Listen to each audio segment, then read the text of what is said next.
You ever wondered how a Hollywood movie is shot? On a Sony. You review it on a Sony. And how do you make that sound epic? You record it on a Sony. Lunch break on a Sony. So why wouldn't you watch it on a Bravia by Sony?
Well, hello there. Good afternoon, good evening, and good morning, wherever in the world you are tuning into the Esports World Cup Central broadcast from. I am your host, Quickshot, and we only have 3 days left of games and tournaments to wrap up. So before we dive into Friday of Week 8 here at the Esports World Cup, let's do the EWC catch-up that's powered by STC.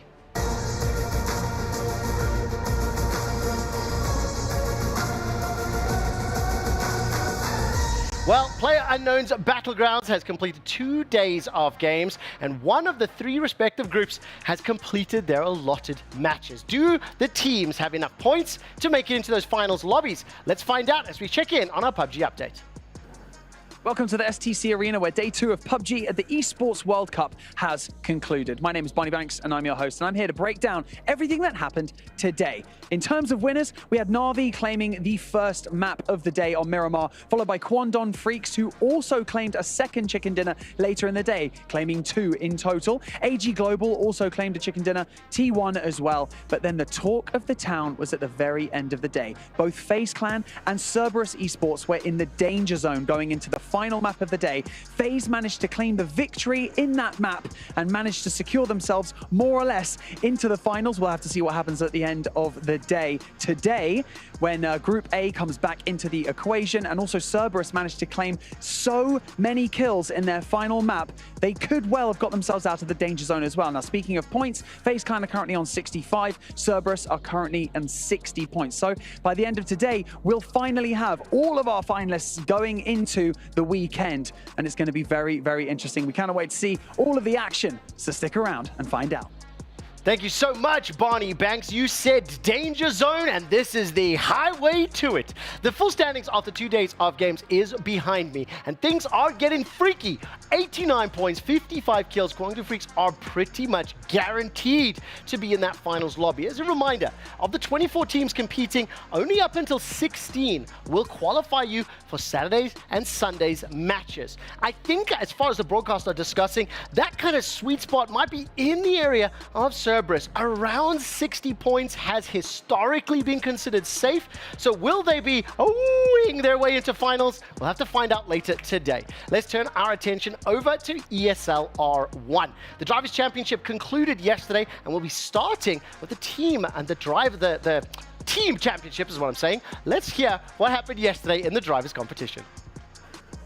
Well, the first day of the Esports World Cup ESLR1 action is in the books, and the Drivers' Champion has been crowned. It all started in dramatic circumstances, with Kevin Siggy winning the first race before Sebastian Joe went on a tear. 4 pole positions and 4 wins to see him propelled into finalist mode.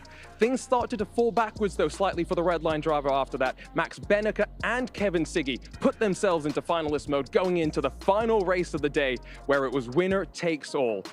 Benneker finished behind Kevin Siggy with Sebastian Job down in 3rd, and so your new Esports World Cup ESLR1 Drivers' Champion Kevin Siggy heads into the team championship with plenty of confidence and some bruises on his head as well. What an incredible day for Redline. The fact that Max Verstappen's boys managed to take it all the way to the top, just to give you an idea, once you hit 170 points, you hit that threshold, the next race that you win secures you the Drivers' Championship. Joshua Rogers came into the day with 100 points. They had 9 races, and he got 50. Siggy leapfrogged them, overtook his teammate Sebastian Job, who was the first driver to hit that threshold, but Job could not get the job done. Of course, there was other games taking place here at EWC. Let's turn our attention to Tekken 8. Justin Wong continues to curse tournament favorites, and with half of Group Phase 2 rounding out, let's hear what happened yesterday. Day number 1 and 2 are in the books for Tekken 8 here at the Esports World Cup, and day number 3 is about to get started. We've already seen so much action. We have CBM, Double, Yagami, and Ulsan already qualified for Phase 3, and we're going to find out who's going to join them shortly. But more importantly, we're going to find out who is going to be our champion and have their names cemented in history on the Esports World Cup Wall of Champions. So stay tuned, get hyped, and get ready for some Tekken 8. Well, we're going to find out who is joining. We are going to find out who is joining that Wall of Champions. And of course, the big surprise for me comes from Group A. This young man over here from Australia, stepping up, qualifying. I'm hearing Aussie, Aussie, Aussie. Oi, oi, oi. That's what I wanted to hear. Can an Australian competitor win an FGC title? I don't believe I have ever seen it, and not at an event of this scale. We'll have to find out if he can continue that performance as the groups will be completing today, as well as the playoffs bracket. By the end of Friday night, Tekken 8 will be wrapped up. We have one last game to catch you up on before we dive into the action, and it is time for Rocket League to drive on up and give us their update. And that's a wrap for day number 1 here at the Rocket League, the Esports World Cup. It was smooth sailing for the most part for the top seeds. Obviously, hometown favourites, the Falcons, they cruised through. But there was one matchup in Group D, and it happened to be the Jamil Motorsport match of the day as well. Chiefs taking on Gentlemates, a massive upset, Game 5, where the Chiefs got the job done with Import Jorius coming down for the OCE team.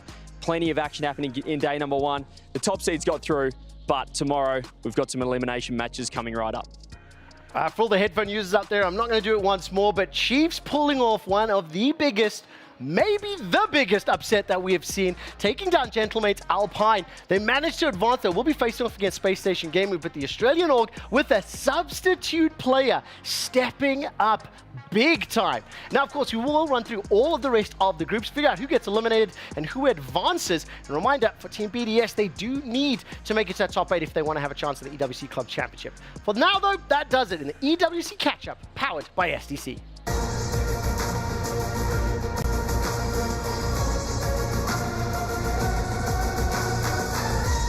Once again, good afternoon, good evening, or good morning, wherever in the world you find yourselves. Today is Championship Friday.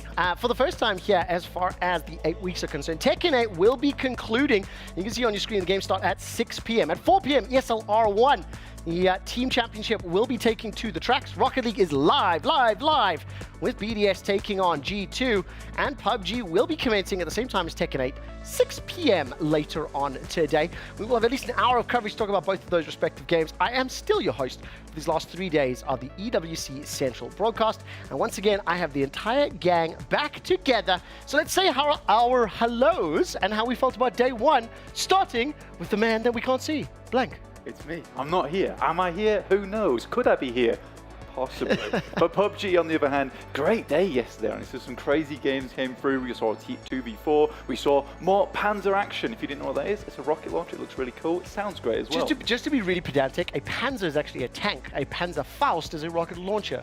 Yeah. Right, Justin Wong, over to you. What is up? You know, it was been a crazy day just watching Tekken, even after the broadcast, just spending literally hours and hours until midnight. Lots of upset, lots of dreams came true for some players, and also my one pick is still alive. 1 out of 8? So far. So far, okay. 1 out of 8. I will be honest, expert is looking appropriate right now. What do we think, Gibbs? Rocket League, how was day 1? Yeah, Rocket League, it was group stage, round 1, and honestly, we don't expect many upsets. We already heard about it. Obviously, there was one big one. Chiefs, Gentlemates, that's insane. One of the biggest upsets in Rocket League history. So wow, hopefully, that big. Yes, it was huge. But today, we're seeing the upper bracket. So the top 8 teams all battling versus one another. They're the first 4 games today, so it'll be during our show. Yes. Those are the big ones. Those are the big ones. Obviously, get those quarterfinal points, get those club championship points for their respective orgs. Dara, how did you find the drivers' champion? I'm going to stop. You go. It was crazy. It really was crazy. Sebastian Job came into that. We covered him at the start of the show yesterday because he could have been that driver who won a few in a row and could get there. He won 4 in a row. No one has done that at a major final before. And he was going for 5 in a row to win the title. Couldn't win the 3 races where he was the only driver in finalist mode. And in the end, his teammate, Kevin Siggy, just about stole it off him. But in the final race, the 3 drivers in finalist mode finished first, second, and third. Wow. Okay. Obviously, we'll get a much more deeper recap later on in the broadcast. But great to hear all of the details. Let's look at today's schedule for each of our 4 respective games. I've lightly hinted at it already, but PUBG Battlegrounds will conclude their group stage. Rocket League will be the group stage upper and lower brackets. Many teams lock in playoffs, and teams book their tickets back home. Tekken 8 will conclude groups day 3, phase 2, so it's that second double elim bracket, and the playoffs as well. And finally, the races will commence for the team championship. Right this second, I would like to give you an update. As far as Rocket League has commenced, G2 are up 1-0 with a substitute player. They are channeling that Aussie power. Not only like they have a sub, it's for the best player in the world in beast mode. So G2, yes, they are the reigning major champions. They're not expected to win this tournament, though. They're expected, I think, a quarterfinal exit. But game one, it was 1-1. It went to overtime. And Nas, the player that is the new member of the team, he scored the game-winning goal. So up 1-0. Gibbs, would you like to see the game? Of course. That was the correct. Give me more excitement. Guys, should we see the game? Yeah. Yeah! Let's jump into the Kiddie Arena. I think I need a mental reset and recenter. But as you can see on the left-hand side, underneath G2 Esports logo, is that really fun EWC key. Their tournament hopes, their tournament lives. They've already got 1 point in the bag. Match 1 did go to overtime, as I'm learning, a 2-1 scoreline. So that's very, very close. Yep. And we will stay with this for a moment or two. So give me some like context on what we're seeing. How good are these players performing? Yeah, so BDS is one of those really, really good teams of Europe. They won the last 2 European regionals. But at the last major, when they went to the quarterfinals, they actually had the worst playoff history loss in all of RLCS. So BDS kind of choked in the bracket. Everyone expects them to finally return to that form. They're the 22 world champions as well with Monkey Moon. So you expect them to bounce back at some point. But G2 is on top. We talk about honeymoon phases with rosters. Sometimes you just don't need practice. You throw 3 very good players like in a lobby and they can beat the world's best. Listen, Gibbs, all I'm saying is best player in the world. No chance G2 make it. Power ranked 8th. They're making you eat some egg, but get some pie on your face now, my friend. Yeah, and there's a lot of history between me and G2. All their fans hate me because anytime I pick them, they lose. So G2... This is a terrible time to tell you that G2's CEO will be coming into the show later today. yeah, we'll talk. We'll talk. Gonna have to go downstairs.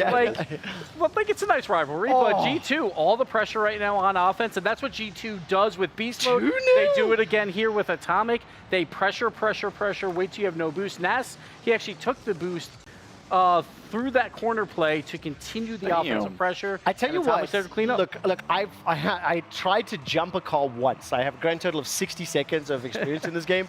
That alone has given me context on just how impressive their aerial moves are, specifically with pivoting and rotating the car around to use those jet engines. I mean, it is beautiful to play, to watch, of course. That little training mode put you in your place, isn't it? It did. I have never once said that mechanically it was an easy game. I just really think the decision-making tree, but that is a debate for another day. Am I right in thinking it's a 5-minute match? Yes. So they've scored 2 quick-fire goals after quite a while. And now 3. Yes. So now Daniel 3. Right here, this is a flip reset. So if the 4 tires of your car hit the wall or the ball, then you get your flip back. Oh, really? So you can do another flip in the air. That confuses defenses. That's what Daniel did there. He actually flipped past the ball to try and bump whoever was trying to make the save. So remind me really quickly, who is the new player that's been substituted in? So Nas is here, well, and I think it was Atomic that scored at least 2 of the goals that I caught. Yes, but Nas game 1 overtime winner. Right, so there we go. And here we go again. Daniel just... Let's go 4-0! But this is where the boost resource is very important. He had no more boost left, so he couldn't catch back up. And that's what the 100-0 is. The bottom right corner. Old man learns Rocket League. I know. Okay, we are actually watching. There's a minute and a half left to go. Our producers have given us permission to watch this one out. Daniel with the 4-0. This is a best of 5. Remember, not only would G2 Esports qualify themselves for the top 8 with a win here, they will push BDS to the lower bracket. If BDS are so tilted they crash out, they do not lock in the 1,000 points that they secured earlier on EWC for the club championship. Yes, and we did talk about that earlier. BDS, last major, choked in the playoffs, the worst loss ever. So BDS, if they do lose this, they don't have to play again till tomorrow. So they'll have a little bit of time to regroup. But this is a match by G2. Everyone talks about Beast Mode. Yes. And people talk about Atomic and Daniel, but it's the Beast Mode show. And they're showing that all 3 members are so insanely good. And Nas as well, proven his worth here. And don't forget that in 2 weeks' time is the World Championship for Rocket League. So Beast Mode, let's say G2 make a deep run. I'm going to curse them now. Let's say they win without Beast Mode. Do you think they even play with Beast Mode? We don't discuss that. It's sarcastic. It's sarcastic. It's sarcastic. I'm trying to be a bit spicy. 40 seconds left on the clock. There's no way BDS can score 4 times. I think it's impossible at this point, right? Mathematically. I mean, it's just the amount of time it takes. Yeah, it's very, very unlikely. It looks like G2 is just showing off here. Atomic again, flip reset here again. Watch his 4 wheels. They'll hit the bottom of the car. He's just waiting on the wall. He's just hanging out. He has to get 4 wheels on the car so he can do that flip to get the power to get that shot in. And this is what G2 does. When they're up, and this is normally beast mode shop, he'll just chill on a wall and just wait for a pass. That is not normal, and that's what G2 is doing to one of the best European teams in the world. So we have, With the substitute. so we have Atomic, Nas, Monkey Moon, Exotic, Drali, and then Daniel. And then I love that. Daniel. So who is Daniel's this son. guy? He's insane. Daniel, He's when- more like Daniel Sammer right now. He's Yeah. kind of schooling him. So when he came into the league, he was like that NA player that everyone thought was going to have this amazing future. He Yeah. won Gamers 8 finally last year. He's been playing for about 4 years now, so he's kind Uh-huh. of grown up in front of all of us. He was 15, a very small kid. But listen, we got 15 seconds to go. I want to ask, do you think BDS can bring this back and make it a competitive series, or do you think it's Tech City and they're done? We've seen reverse sweeps before.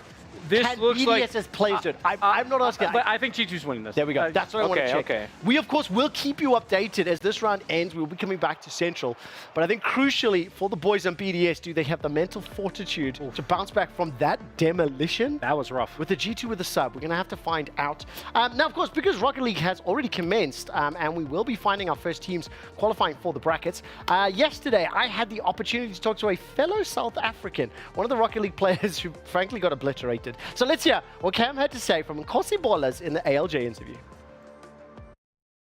Well, for EWC viewers that watched yesterday's Central broadcast, you'll know that I talked a lot about the Nkosi Ballers. It's a South African Rocket League team. I'm joined here by Cam, a kid from a part of Johannesburg whose high school beat my high school at sports over 20 years ago. Cam, we just met a second ago. Yep. I've been involved in esports for more than 20 years. I've been working in League of Legends abroad. This is my first time here. When I saw Nkosi Ballers on the team list, I got super excited. What's it like being a South African team competing at EWC? It's nice. It's nice to learn from the other teams, you know, get like international experience and like scrim against them, practice against them, and bring it back to South Africa. Now, it's hard not to talk about the cuck of being beaten and how smashed the games are. And this comes from personal experience. The first time I played international teams in Call of Duty, I really got beaten bad. What do you think attributes that, and how would you take what you've learned back to South Africa? Sorry, can you repeat the first Yeah, part of course, the of course. How do you understand or interpret being beaten so badly on the international stage? Well, they've obviously been doing it for like a lot longer. They've had like more opportunities, you know, they have more players. Yep. So I think there's more talent and like more better teams that they can play against. Can I ask you a specific question? How differently is it playing against players like Furia than what you do back home? They're way better than at home. Oh, really? Yeah. So, okay, if you could stay and live in Europe and scrim and play a lot more games, how much quicker could you get better? I think it's player dependent, but I think if you scrim a lot, like every single day or most days, you could get better in a couple of months, probably. So listen, I'm obviously here. I pitched to come to this. I don't actually cover Rocket League. I'm learning Rocket League myself. But as somebody that's been around and seen the growth, I understand what it's like to be in your shoes. And I want to say I empathize a lot. Can I ask what it's like in the esports scene in SA? How big is it? Help explain to all the other countries just how tough it actually is to even get here. Yeah, I mean, the esports scene is growing, but it's not too huge. So, yeah. How many teams are in Rocket League? In South Africa, there's a lot more than it used to be. I think it's like 40, 60. Okay, so you're going 40 to 60 teams. Yeah. There are more than that in each respective like secondary league, most of the qualifying things, you know, to Brazil and Europe, things like that. Okay, I probably just got one more question for you is what's going to be your message to South African fans, South African viewers, potential future people who can compete at EWC? Give me something inspirational, Cam. Something inspirational. That we'll probably get better enough soon. Okay, let's do this again. We'll do it together. Okay, we're going to get better. We're gonna get better. Yes, sir. We're gonna win like rugby, like the Springboks. Yes. Come We're on, gonna be on the Springboks level soon. That's it, Springboks level soon. More seriously, would you like to give a shout out to any of your friends or family or anybody who's watching back home? Well, shout out to my team, obviously. My mom and my dad probably as well. And that's it, I think. That's all I say. Listen, lekker dag verder, meneer. Bye, dankie. Tot ziens. See you later. I'll have you know as well, that's Cam's first international interview that he's ever done. Just after that, I got a chance to speak to the team manager, and they said, yeah, we need the boys to get a lot more practice, both on and off the pitch. Unfortunately, Nkosi bowlers are likely to get dumpstered throughout the rest of this tournament, but as a South African esports competitor, and anybody watching from a smaller region, smaller scene, when you only have 40 teams in your entire country, it's really tough to climb up and compete with internationals. So hopefully this experience will be good for them. That's enough of me until these boys make fun of me later in the broadcast. Let's talk about the rest of day one, and let's start with the Group D bracket. Gibbs, this was the upset. Chiefs taking out Gentlemates. Alpine, what do you make of that? You said the words biggest upset in Rocket League history? One of the biggest. Okay, got it. One of the biggest, because it's an OCE 2C. We talk about the OCE teams. For the past 4 years, none of them have ever made a top 8 through international play. Right. It was a long time ago. And that would be the OCE #1 seed. But instead, the 2 seed pulls off this huge upset. Now, of course, we do actually have some footage of this one.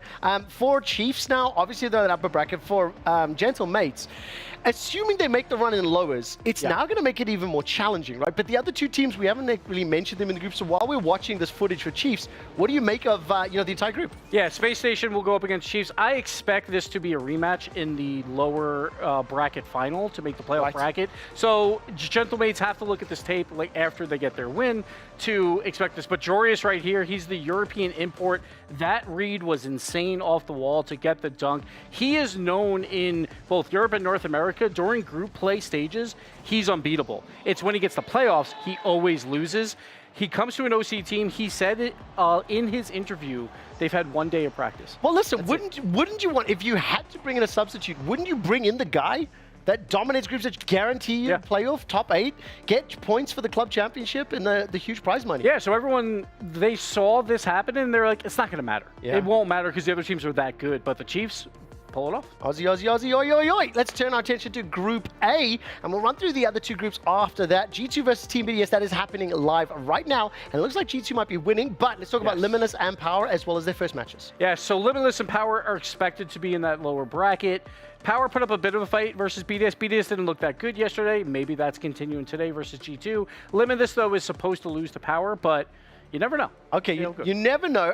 We've got less than a minute to go in the third and final game of G2 versus BDS. Why do I know it's the third and final game? Because G2 are up 4-0 with a substitute player.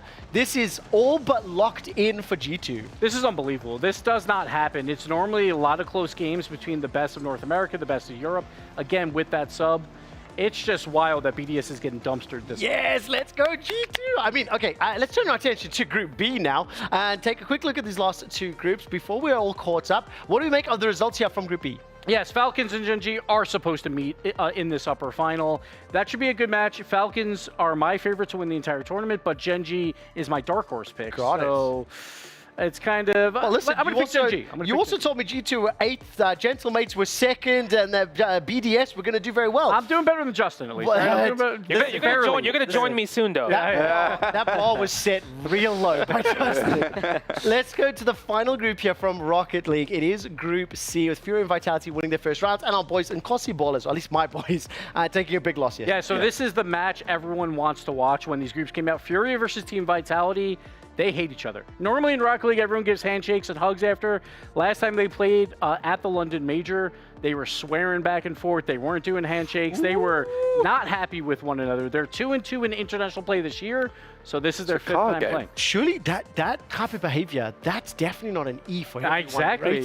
We were shocked. I was shocked and appalled. So I can imagine PUBG shooter title. There is a lot of emotion. Fighting games pop-offs are famous. Do you get any pop-offs, moments like an R1? Yeah, but like not massively. Normally, because the drivers aren't with each other, they can only like it's mostly punch, hit themselves in the head or punch a steering wheel. Oh yeah, but you don't really. Not really. Okay, well listen, I want to see some fireworks. You can see that G2 has defeated BDS in that upper bracket, 3-0 in the best of 5. We're gonna move on with our show. And we're gonna hear from the victorious Radisson from Team Vitality in the ALJ interview. Hey guys, I am joined by one of my favorite players, Rado from Team Vitality after his Twisted Minds victory, 3-1. Rado, first off, is this your first time in Riyadh? It's my second time in Riyadh. Okay, so what's your, all right, name your favorite food from the 2 visits. I don't really have a favorite food, like the food, like every food, it's crazy, so it's good. Like, yeah, crazy good, crazy Yeah. good. Yeah. So, all right. Mine's shawarma. Love the shawarma here. Like, I've never had it before. Yeah. It's great. It's fantastic. Anyway, like, enough about the food, enough about Riyadh. Last year, it was Gamers 8, and it was a crew battle format. So a mix of 1s, 2s, and 3s. Now we're more traditional 3v3 only. Which one do you prefer? I prefer 3v3 because like last year it was 1v1, 2v2, 3v3, and I couldn't play a lot because I have Alpha and Zen, and they are better than me in 2v2 and 1v1. Zen is best player in the world, so I couldn't play a lot. Okay, so you'd rather play instead of the guaranteed victories of Zen in 1v1. Maybe. All right, fair enough. So far this year, 2024 hasn't been the best year for Team Vitality. Obviously, you're a reigning world champion. You've got a top 8 and a top 4 at the 2 majors so far. What needs to change this weekend and to the World Championship to get you guys back at the top level? This tournament first, like Esports World Cup, like it's a bit of training for us because we trained a lot between the off-season of last major. So I think the train pay today. So I think we just need to practice more a bit, and it will be good for the world. Okay, fair enough. You just finished with Twisted Minds. It was a 3-1 win. Game 2, very high scoring. Twisted Minds won, I believe, 5-4. Yeah. Then you locked down defense games 3 and 4. 1-0, 1-0. What changed between games 2 and 3? During the off-season, as I said, we work a lot in defense and offensive play. So we, like with Cherry Pick, we work a lot about that, and I think it's working now. But if that don't work, we have a lot of idea to train. So okay, good. When the groups came out for this event, everyone was looking at your group because Vitality versus Furia.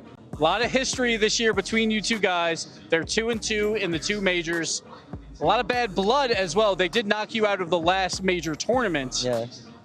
Like, is there a team you would rather beat than Furia, or is that the team you absolutely must beat? I don't know. I want to play every team first because it's a good practice for World. So at World it would be the same team. So if we play Furia, we play Furia. If we play Falcon, we play Falcon. I just want to play the best team in the world. So. But for the title, you get to crush 3 keys and it'll be part of your trophy. So you get to crush 3 of the team's keys. Is Furia gonna be one of those keys if you guys do win? I hope. All right, that sounds good. Thank you, Rado. I appreciate you, man. And let's head it back to the studio. Thank you so much, past Gibbs. Fantastic interview. I really like hearing some of the drama between Furia and Vitality. We'll find out how that plays out later today. As a quick update, G2 did win that series, so they pushed BDS down. And we're going to quickly pause our Rocket League coverage as we once again have a very special guest joining us here in the central broadcast booth. Now, for many of our viewers and for many people watching and attending EWC, interacting with the ESL-R1 or Rennsport is one of the new titles. Is it a game? That's a debate that we've been having on our show, and I have somebody that will be asking at the end of our interview that exact question. It's my pleasure to introduce Nina Brack from Porsche Motorsports, Porsche Esports at Motorsports. Tell me about, first of all, how did Porsche get involved, and what is your role? Because this has to be groundbreaking for both the brand and for everyone here at EWC. It sure is, but first of all, thank you for having me. It's a pleasure. Yes, my role is Manager Esports at Porsche Motorsports. This role is a new role since I would say like 2 or 3 years. I'm really happy to be responsible for that topic. We have been involved in esports for quite some time already, but not, I would say, actively as a competitor. But we as Porsche Motorsports said, well, we're not motorsports if we're not competing really actively as a team. And this is what we decided to do 2 years ago. So we founded the team Porsche Quana Esports Racing Team, and since then we have our 3rd factory team, which is very unique, next to our Formula E and LMDH team, and compete now actively as an esports team. It's phenomenal. I have grown out of motorsport because I fell in love with esports. So I watched a lot of Formula 1, Formula 3, superbikes and motocross when I was growing up. So I'm familiar with the 90s stories and the 2000s, but since then, with the proliferation of esports and obviously development, a brand like Porsche getting involved with R1, Is this something you feel like you're groundbreaking one of the brands? Because there's not many, let's say, mainstream or traditional motorsport companies that are here. So for me, this is very exciting. And do you feel the same? I do agree a lot. Like, what is really groundbreaking about also our series is that for the first time, actually big OEMs, so like, of course Porsche, but also like BMW, Mercedes, Audi, and so on, have the opportunity to compete against esports teams. So these two worlds have never collided before. So this is happening for the first time. So in our series, it's like BMW competing against Porsche, but also competing against G2, FaZe Clan, and so on. And this is really groundbreaking. How has that been from your perspective? Because on your side of the sofa, you've got BMW, Porsche, Mercedes, and on my side of the sofa, I have FaZe Clan and G2. Has this been a tough challenge to overcome, educating, let's say, the wider corporate structure at Porsche about what you're doing here and why you're playing against somebody who wears a samurai mask or racing against them? I think, yeah, it is challenging, but it's a super interesting challenge. Of course, we have the really traditional classic motorsports world.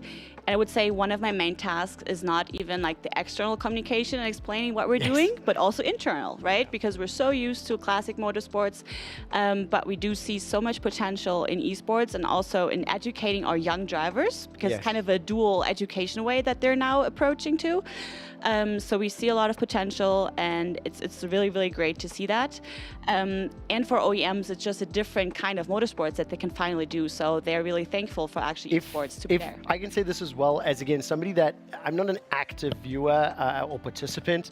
For me, this is hugely exciting because Esports World Cup is the life that I'm living in, and now you're coming here, right? I think when we think about sim racing, we think about Rennsport, it's having a bit of a moment. I forget the name of the film right now, but there's a Gerard Bartel film that's just come out about a sim racing driver that won all the competitions, and it's based on a true story. We've got the Aramco Sim Arena that's right here. What does the future look like in your perspective, and do you see this growing more to sort of match what we see in EAFC? You've got all these footballers here with their respective players as well. Yeah, I think future will be super interesting to see. I think what many people don't know is that sim racing has already quite some history, right? Like there have been games like Gran Turismo, Forza, and so on. So I think a lot of people have even played Need for Speed, right? Like on PC or console, whatever. But now also, like since COVID times, I would say, since then, the development increased a lot. Can I ask you that, by the way? I'm so happy you mentioned that.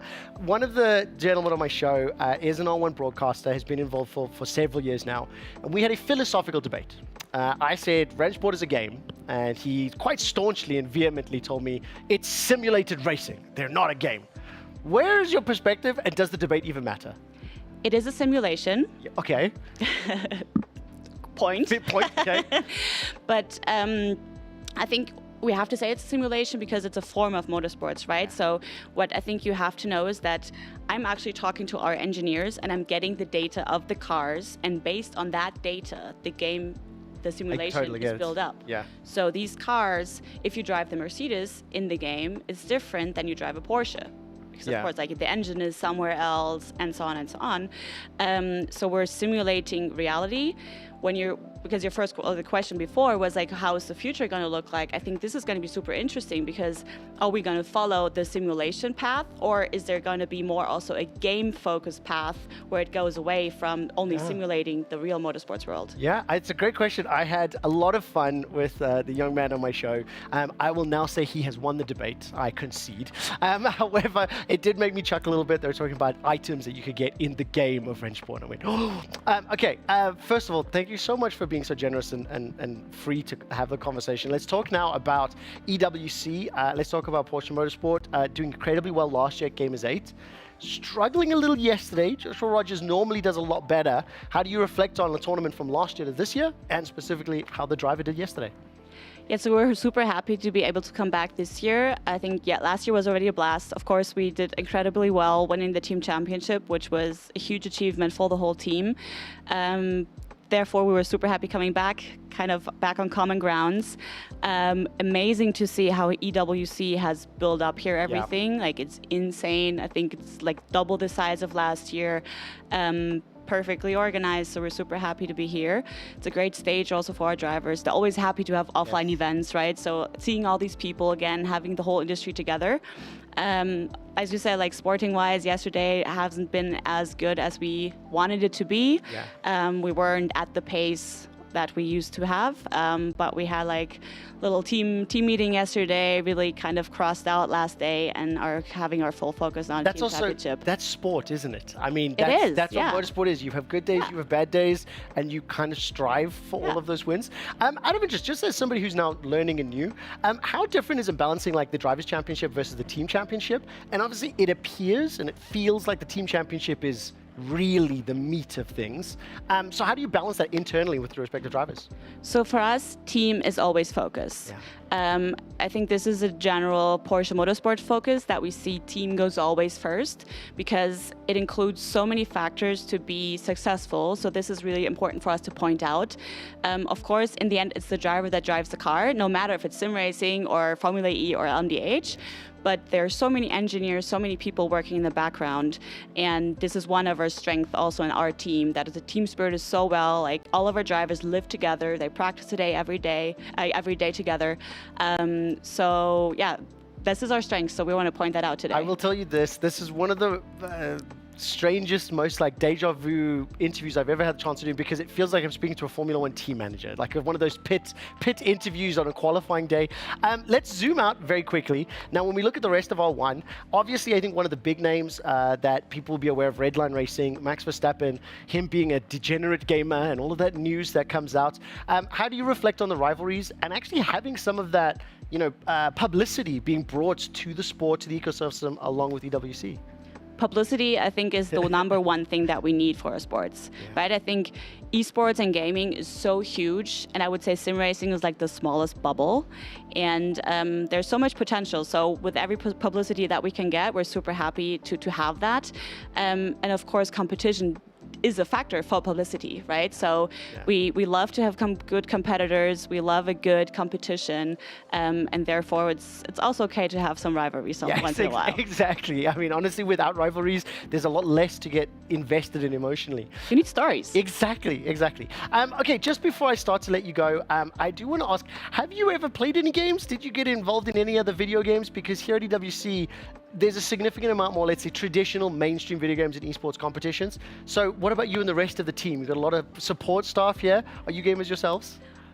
It's not okay really. To say no. It's okay to say yeah, like what I have to say, like I'm coming from the traditional sports. Yes. Like I was a volleyball pro for like 10 years. So this is what I'm kind of bringing to the table, like all my athlete experience. But I must say, like all of our drivers, like big also in Counter-Strike, Rocket League, they really love all those games. So. Hand-eye coordination, reaction speed, competitive spirit. There's a lot of transferable skills. For sure. Nina, I'm going to say thank you so much. This has been a fantastic interview. I'm a little frustrated that you gave my young man all the ammunition that there's no gaming element to it at all, but I couldn't see the point. On camera number one, I guess, what message would you love to send to the R1 fans and to the Porsche Motorsport fans who are tuning in and watching? Perfect. So first of all, thank you for having me, and to all of the fans out there, just take a look at the stream that is starting now at 4 p.m. For ESL1. Just gonna watch some really race action and cheer for Porsche Guana for sure. Oh, thank you so much. One last thing, if people want to get involved in it, I know that now the game very recently has just become available for pretty much anybody to download and play. How would you recommend someone new that is interested, that thinks that they can transfer their Need for Speed driving skills to R1? How do they get started? It's basically really with everything, just start. Like start, have fun, experience the game, just get used to it. I mean, start with buying maybe pedals and a wheelbase and a wheel, just put it to your desk, start driving, start to get the experience. But everything that my drivers always say is have fun with what you're doing, and therefore you get the determination to become good. Start your engines, download the game, and start simulating your races. Nita, thank you so much. I'm going to send you out of here and get some real air conditioning. We're going to carry on. Oh, one last thing. I almost forgot. We have these t-shirts that are only available for our show. We write down all the games, every single guest that joins us for interviews. They sign this, and we'll be giving it away to fans and viewers at home. So before you leave, please sign this. While Nina's doing that, we're going to hear from one of the drivers from Porsche Quanda Esports. It is Charlie Collins in the ALJ interview. I'm here with Charlie Collins, part of the Porsche Commander team, teammate of Josh Rogers. And Charlie, you were in the last chance qualifier race earlier in the Drivers' Championship. Monza, I mean, there was drama. 3-1 into turn 1, crash into turn 1, 3-wise, pretty much everywhere else. I mean, how was it? Because you were so close to qualifying for the final. Yeah, it was pretty painful, I can't lie. So it was absolute carnage, as we expected with Monza. Just missed out, one position away, just a few tenths, that's all it was. So pretty gutted, to be honest. But yeah, to be honest, I'm here cheering on Josh. He's doing amazingly right now. We've got a bit of a tough package at the moment, kind of struggling with our car, but yeah, we're doing the best with what we got, and he's doing a great job. I mean, how's the feeling in the team? Because you say you're struggling with the car. I mean, which one? You did quite well in the regular season. BOP recently. Yeah. BMW have looked strong. Yeah. How's the Porsche feeling? So I think we're just putting on a smile right now, trying to do our best, trying to keep it positive. I think that's all we can do really. And yeah, just trying to give each other support. I think that's super important that we try to really help each other in these tough moments. And so yeah, just trying to put an arm around each other, be friends, and make sure you're having fun while doing this. Yeah, and the guys at home won't know this, but I've seen Porsche, the team, down at breakfast, lunch, and dinner, and they're all sitting next to each other. So there's clearly a nice team spirit within the team. But this is your first time in Riyadh. So how are you finding the city? How is it? I have no words. This place is bonkers. Like, I really, I don't think I can describe it in just like one sentence per se. It's absolutely wild. Yeah, I'm pretty grateful. It's, I think when you put into perspective, our problems with racing are really not that big. It's an absolutely amazing opportunity to be here. And yeah, I'm loving it. And favourite track, Jeddah, how do you feel about that? Of the 6 we've got? I actually really like Jeddah. It's a tough track, but I really felt comfortable there in practice. But my favourite track is whichever one I'm fastest at. So. That's the answer for every racing driver. Yeah. But thank you, Charlie, for your time. Anytime. Good luck over the weekend. Thank you very We'll much. see how you do. And yeah, back to you guys in the studio. Absolutely fantastic interview there from the young man who did just win a point in our never-ending debate of simulation or game. To be fair, Nina helped me, gave me a point by saying, download the game. Hey, more relatable. It's relatable, isn't it? Welcome back. I have the kiddies back on the couch. Blake is in the naughty corner because PUBG hasn't started yet, so that's where he can wait. Let's turn our attention to ESL-R1. Yesterday, the Driver Championship did conclude, and went the full distance, a maximum of 9 races. And while we're looking at some of the highlights from yesterday, what does that mean when I say a maximum of 9 races? So generally, in the 3 majors that we've had before, once you get into finalist mode, it just keeps going until someone wins in finalist mode. But we had a cap, so it could only be so many. So there is a limit to how many races can happen, and if nobody has won after entering the threshold of 170 points, then whoever has the highest amount of points then wins the overall thing. So in race number 9, the final of the day, we did crown ourselves a champion, but when we're looking at some of these highlights, did you get a chance to watch the races? Let's talk specifically, because we just had Porsche Motorsport here. Why did Joshua Rogers suck so much? It's difficult to say. I mean, Charlie said it in the interview. They were having some issues with, some of the elements of the car. Yes. But yeah, it just wasn't a good day. Yeah, Joshua Rogers, he may have had some issues with his rig and with the actual hardware of the game, but yeah, disappointing for them. Really. Honestly, I mean, just like motorsport, if you do have engine or, aerodynamic issues, fuel issues, tire issues, these things can happen. You could have keyboard issues. More importantly, let's not talk about the 2 boys on screen. Redline Racing, phenomenal performance. I think it was Job ultimately hit the threshold first, didn't actually manage to get the job done. Yes, that was the joke I said. Yeah. We just saw them doing a little slick shot Ricky Bobby maneuver around the corner. How well did Redline look yesterday? Incredible. They were insanely good. I mean, Kevin Siggy won that first race with the drag race to the line at Spa, which is the first clip we saw. We've just seen Daytona, where they got a 1-2 just at the end of the race, and again, Job winning. This was a crazy moment. Wow. When Job got up the inside, I was in the arena during this, and everyone was going crazy. Incredibly intense to do so. And it looked like Job was going to be able to do it, but in the end, this was the end of the race. You can see at the front there, that's Kevin Siggy. Just behind him is Maximilian Benneker. Just out of and interest, then it's Job. That's multiple times in multiple highlight reels in a row that we end up seeing Redline Racing side by side working together. Is that something that's customary? Like, do you even know it's the Drivers' Championship, or am I just misinterpreting 30 seconds of footage? To be fair, it is taken footage, because it's actually interesting, because at Daytona, where we saw them push each other, it didn't just help Job win the race, but it also helped Siggy come second. So, did we have that debate on air last night or not? I can't remember. Yeah, no, we talked about it. So it's great. Okay, great. Yeah, exactly. The Ricky Bobby super bump.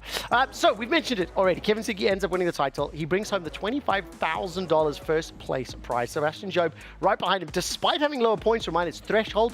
Once you hit 170, you can climb up. The big thing for me, I just want it one more time now that we have the standings.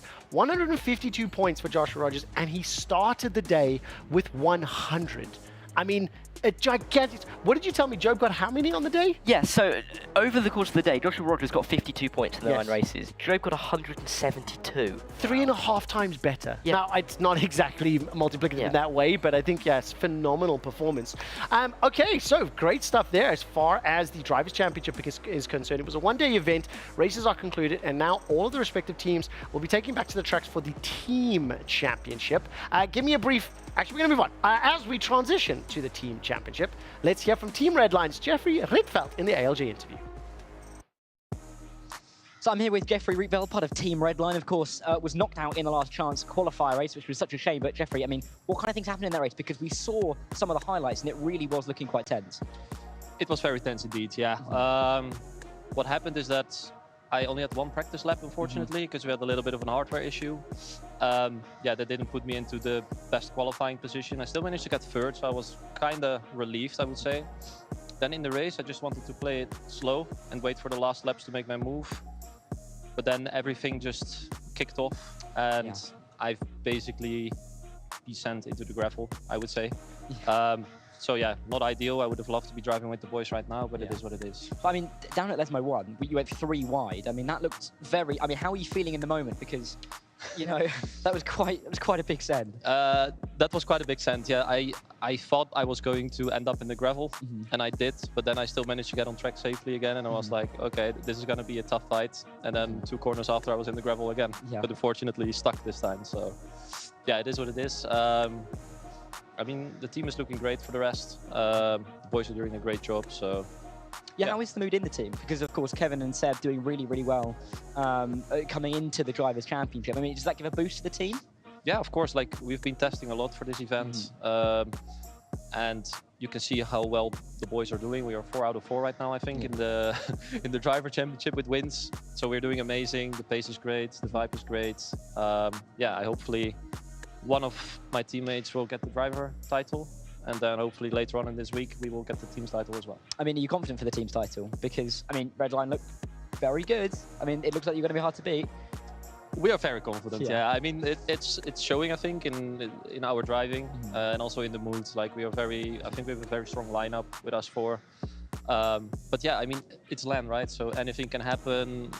Maybe we are getting a little bit lucky now. If we don't hit the lap, it's still pole position. In teams, it could be a completely different game as well, because more people will be driving again, you know? So, yeah, it's going to be tough regardless. Yeah. And final question. This obviously is a LAN event, and there are lots of different challenges that you get. Obviously, at home on your sim rig, you can kind of set it exactly how you want.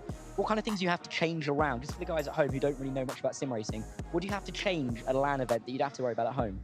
So there's many things different to LAN compared to home, right? So there's camera people flying around in the middle of your quali lap. You can see like a camera pop up above the monitor. So yeah, it's a lot harder to focus, I would say. For me personally, I don't really care, but there's definitely drivers that, you know, do care, and they will mess up their lap.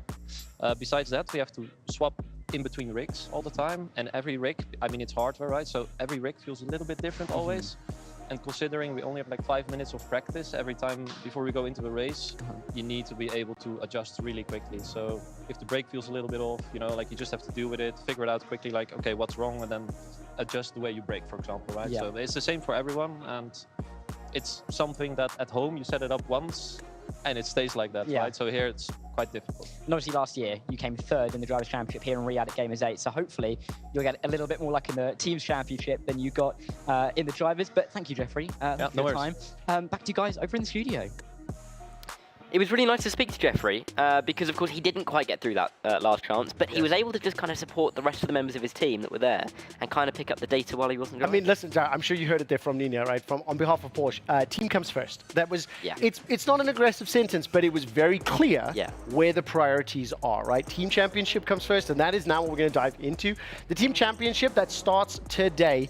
It is a bigger prize pool. Now, teams are also fighting for points in the overall club championship. So $400,000 total, $140K for first place. But the thing that I don't quite fully understand yet is exactly how this tournament format plays out. The Drivers' Championship is a replica of what we see in Battle Royales. So let's turn our attention to maybe the groups, the format. Like, Dara, I want you to explain this to me by starting with the team. What is a constellation? To be honest, I'm not too sure. It's a group. It is a group. It is a group. Okay. I don't know why they're constellations, I'll be honest, Okay. but they're groups. Because they're all stars. Aww. That was good. Who are the stars or the suns in your eyes? No, more seriously. In each of the respective constellations or groups, how are they power ranked? What are the names that we should be aware of?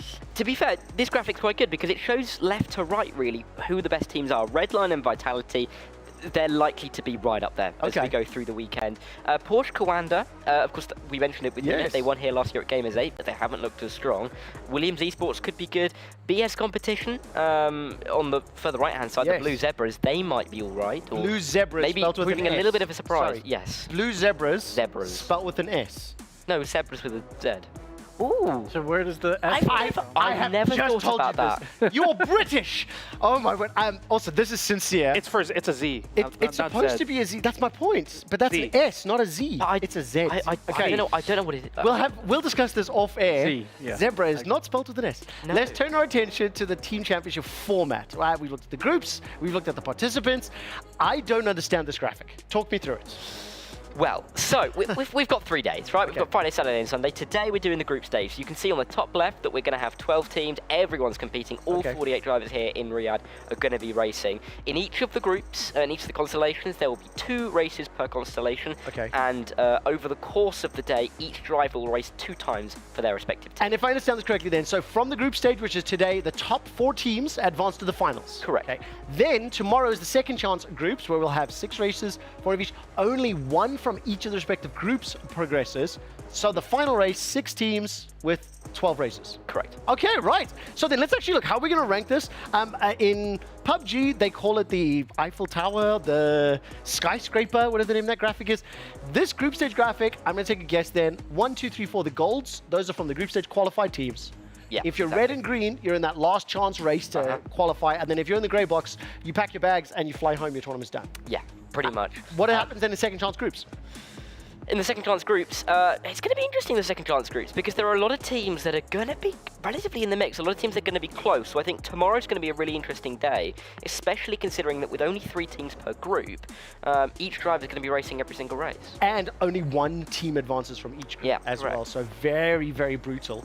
Of course, because we do have a significant number of teams, one of the things we always do in EWC Central is ask our experts to not only give us power rankings and help teach us who to watch, but to give us their predictions. So, give me your top 8. And did you rank these 1 through 8? Yes. You did? I did. Okay, so let's get some pie on your face because Justin and Gibbs have completely entered their predictions.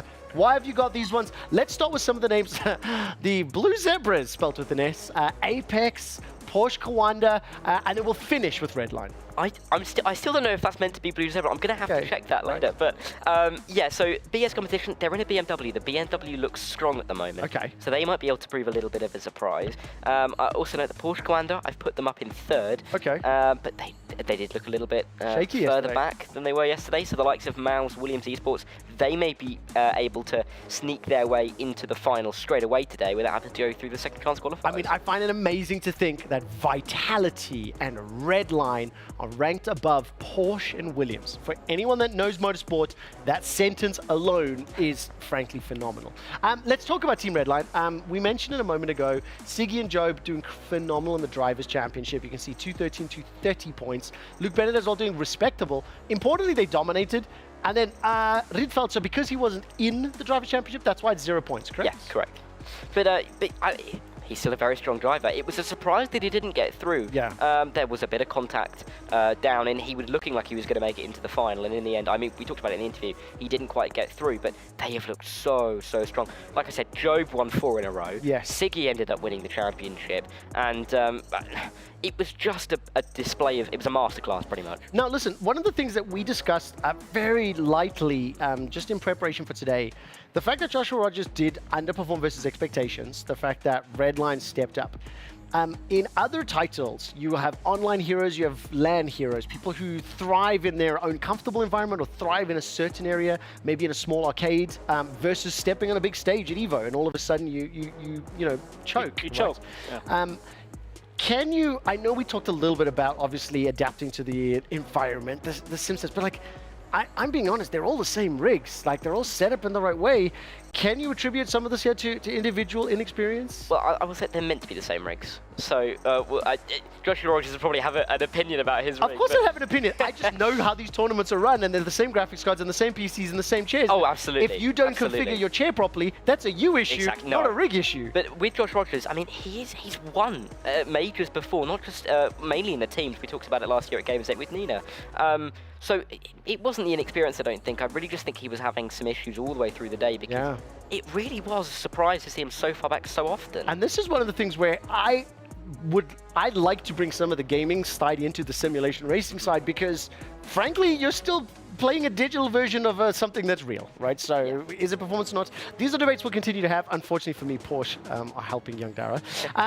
We've obviously set the scene for R1. Those races will start later on today. Just quickly before we continue with the rest of our broadcast, we want to throw our eyes into the Qiddiya Arena where Rocket League Game 1 is happening between Falcons and Gen G. This is highlights of that first game. Yes, Falcons kind of blew out Gen G. Falcons, again, favorites to win this entire tournament. Gen G, though, my dark horse pick because of that man right there, First Killer, one of the best players in NA history over the last 3 years, led in goals per game. He led in assists per game. No one can touch his numbers, but the Falcons with the Twins are looking fantastic. I'm no blanks, not on this segment, but TRK 511, Killers, RW9, Chronic, First and Daniel. More importantly, the Falcons players, do you happen to know if they've played any other games? The reason I ask, there's a lot of Counter-Strike style sitting, like leaning right into the I know. monitor. They're right on the monitor. So I'm not sure, but like I know a lot of the Rocket League gamers are very good at other titles because, again, Rocket League is its own thing. Yeah. So the only way to get good at it is you probably have to be a natural gamer. Listen, in itself. It is the hardest esport to play. Do you know what I mean? It is. It is indeed. I've heard it so many times. We're obviously now in the live game here between Falcons and Gen G. This was the matchup that was expected, shall we say, from the group. Do you pick Falcons to be your favorites? Because I think you said to win the whole tournament. Yes, Falcons are my favorites to win the whole thing. Gen G are my dark horse. So I'm still going to say Falcons. So like I was being cheeky, being like, maybe we'll see a Gen G win here. But the Falcons have looked so good throughout the last major. They were grand finalists, and it might just be their time. They've always come in second. Can they finally get a first? While we're watching this, I'm going to quickly distract and tell you a story that I learned over 5 weeks ago. Okay, so we know a dark horse is a team that people expect to do well, think can do well in the tournament, right? Do you know what you call a team that is a huge surprise, like Chiefs Esports, pulling off a big surprise, or Yagami and things? Do you know what that term is? I learned this from Doug. It's called a white donkey. Wait, what? Yeah, it's 100% true. It's the thing you take it back to your games communities. When somebody overperforms and consistently, not just like a single upset, like Yagami doing it again and again, they join the elite tier, but you can't be a dark horse. You've got to be the white donkey because people look at you like a donkey, but then you're bright and shining and lustrous and white. It makes sense, right? Why not like a unicorn? Bro, it's Dota. I think the donkey is the delivery guy. That makes sense. What's the thing called when you buy stuff? Anyways. Mule? The mule. Yeah, you know, you can bring stuff to you in the lane. So anyways, maybe Chiefs will be our white donkey. I don't know why I told that story. We're going to move on. It's time for our EWC Club Championship update, brought to you by SDC.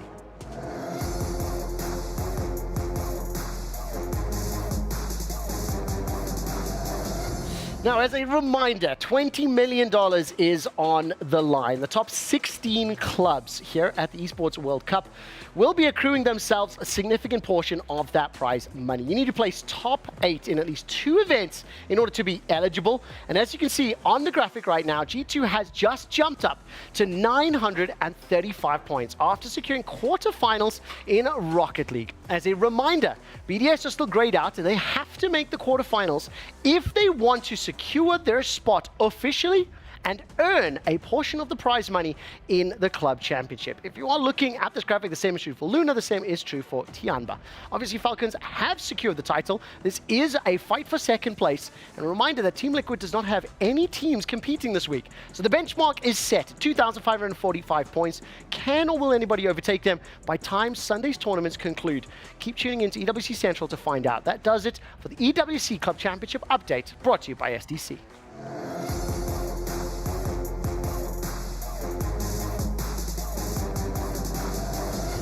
Now, of course, as we are reaching the conclusion of the entirety of the Esports World Cup, we are going to be going to a short break and continue with some more special interviews and guests. EWC is not the only thing happening this weekend here in Riyadh, Saudi Arabia, because it is, of course, the Esports Awards. It'll be my pleasure on the other side of this break to be joined by Michael Ashford, CEO of the Esports Awards, and then we'll take a deeper dive into Tekken 8 Day 2. We'll be right back.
up, everybody? How's everyone doing tonight? We awake?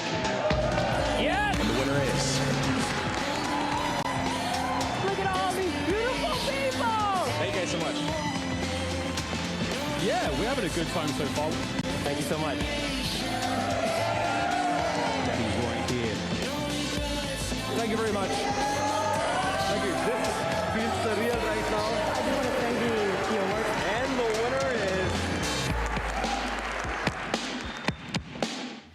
Good afternoon, good evening, or good morning, wherever in the world you are tuning into the Esports World Cup Central broadcast from. We are back in the hot seat, and today is a bit of an interview extravaganza as I have another guest joining me on the sofa. This is a good personal friend and somebody who I've recently just started collaborating with a few times in the past couple of months. You may have just seen that trailer a second ago for the Esports Awards that is happening live from right here in Riyadh tomorrow evening, Saturday, the 24th of August. Michael Ashford, welcome to the broadcast. Hello, how are you doing? Thank you for the warm welcome. Always appreciate it. I am doing very, very well. How about yourself? I'm very good. I'm very good. I mentioned it just before we went on air. You're looking lovely and tanned, my friend. I am, yeah. I've been working on the tan. You can tell that I've been in the sun for 8 weeks, right? Yeah, I still reflect the sunlight. Look at that. Awful. You know, there's some games you'd beat me at. I think I'm winning on tan. There's no doubt about that. It's probably all the golf, I think. That's helping a little bit. No comment. Michael, let's talk a little bit about the Esports Awards. I had the honor of being nominated several years ago. Was very well treated when I traveled out to London. What's happening? What's, what time does it start? Let's just get the people informed and then talk about the activities. Yeah, I mean, it's big, right? We're super excited for everything we're doing out here. So it's the biggest night in esports, is how we like to phrase it. And we're set on the backdrop of the closing ceremony, right, of the whole Esports World Cup. So I have personally been dubbing it the biggest weekend in esports. You've got the Esports Awards happening tomorrow night, live from 8 p.m. on the red carpet, and with the main ceremony going live at 10 p.m. It's a big one. It is going to be big. It is. It's huge. And then that's one facet, right? We also have the new Global Sport Conference. We have the closing ceremony itself. Performers like Steve Aoki and Kid Cudi. Yeah, exactly. I mean, what's not to love? I mean, it's going to be a weekend of festivities because not only are we concluding the EWC, as you mentioned, the awards on Saturday night, the closing ceremony is going to be huge on Sunday. And as if by magic, we just heard some music starting outside. We are at an esports festival, after all. Let's talk about the fact that the Esports Awards is split into two shows. We announced this not too long ago. First portion taking place tomorrow night. What are some of the awards that we're going to be seeing? What are some of the names that are going to be out there? I know the Esports Awards social media has been flooding our feed with tantalizing tidbits for guests. Yeah, apologies for the spam. It's for a good cause. I said you were flooding, not spamming. Yeah, look, we believe in recognizing people, and that means we will grandstand and make sure their message and their achievements are acknowledged by any means possible. There is a ton of incredible award categories coming to you live from Riyadh tomorrow night. The most notable, or the one most contested, is usually the Streamer of the Year, right? We've had some huge winners. Last year it was Rivers GG, we've had eBay, and a whole host of others that have been with us competing for that title. Do you ever say on camera who you want to win as a human being and a fan? As the CEO of the Esports Awards, I have no bias whatsoever. You are a liar and a thief. I know that for sure. I will absolutely show all of my fandom. I want Cadril to win. That's who I have voted for. That's who I am going to bat for. Let's talk about the festivities as well. I know the show's actually going to be broken into several chunks. I had the pleasure of learning a little bit about some of those tidbits. Can you give us the little breakdown of how it's going to play out? It's still a little bit under wraps. Okay. There's still some surprises to come this year. That's why I'm checking. It's all exciting, but I think focusing on Riyadh, there's some surprises to come. We're still keeping things up our sleeve, but I think when you put the sword in the ground, to speak, with the hosting lineup that we've got and the caliber of people, notably Optic, Scump, and Hex coming in to carry the show a little bit, bring in the green wall, bring in the fans, and have some fun with it. Out of interest, I know you've had the chance to actually speak to some of the guys from Optic. How do they feel about FaZe winning Call of Duty, I mean, they are competitive people, right? Yeah. They are there. Are they heartbroken? Compete. Would that be good to know, just in case I have to speak to any of them? I don't know. You have to get the inside scoop from them. You have to get the inside scoop. I know they'll take a rematch anytime. Yeah, that's going to be the case. I have to be the next Esports World Cup, or at least the next major. Now, I'm being told by my producers that your child has done a photo shoot with the awards, or what's the story with this? That's my boy. So he was born in 2020 during COVID. and he was a little bit poorly. Sorry to interrupt, but can I tell you, it's not fair. The rest of us have to work so hard to get those, and he's got the entire kit already. He does. He Yes. does. Actually, there's a little bit of an Easter egg with this as well. A little bit naughty, so apologies to our production crew. Every year we do this show, I sneak his name into the credits. So he's probably the most credited 4-year-old on the planet on IMDb. That is amazing. But yeah, he was born in 2020. First year we did the show during lockdown. I literally produced it from my 1 meter by 1 meter office above where he was. So he was down in the lounge. My wife took a picture of him with an Esports Awards hat, and this became her tradition that every year she sort of stages a photo shoot with him with the trophy.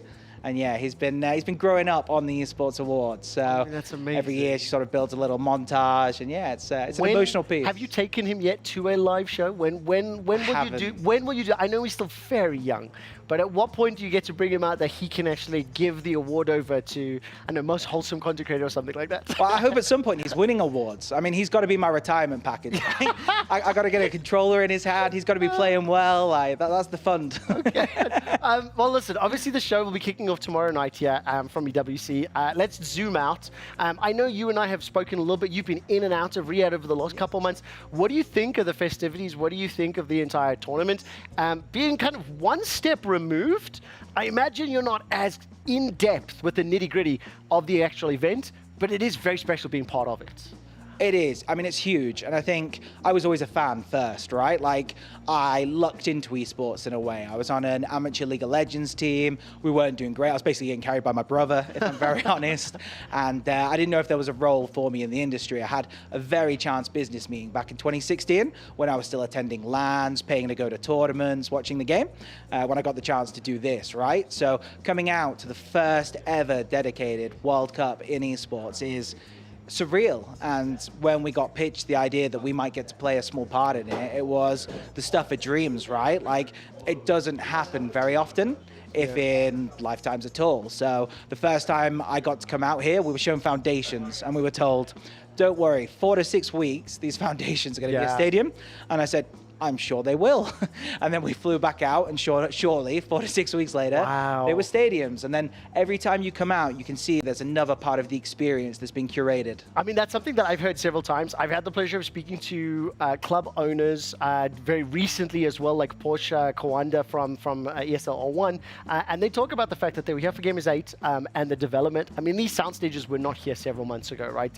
It's huge investment, it's huge development. I think it's very exciting to be part of it and to play a small part in this giant puzzle. I think we are nearly at the end of our conversation. So what are the last few bits that the Esports Awards and maybe CEO hat would be needing to wrap up here? Because we talked about the show. We've got some special guests coming in a minute or two to talk more about the actual content in the award show tomorrow. But I guess, thanks, shout outs or anything else you'd love to say? I mean, I have a lifetime of thank yous to give to a lot of people. But I think firstly, His Royal Highness, Prince Faisal, for believing in the vision of what we want to do in the industry and enabling us to do it, and then Ralph and Hans for following through to make it a possibility for us. We're having a lot of fun building this. We hope to do the whole industry justice tomorrow night starting from 8 p.m.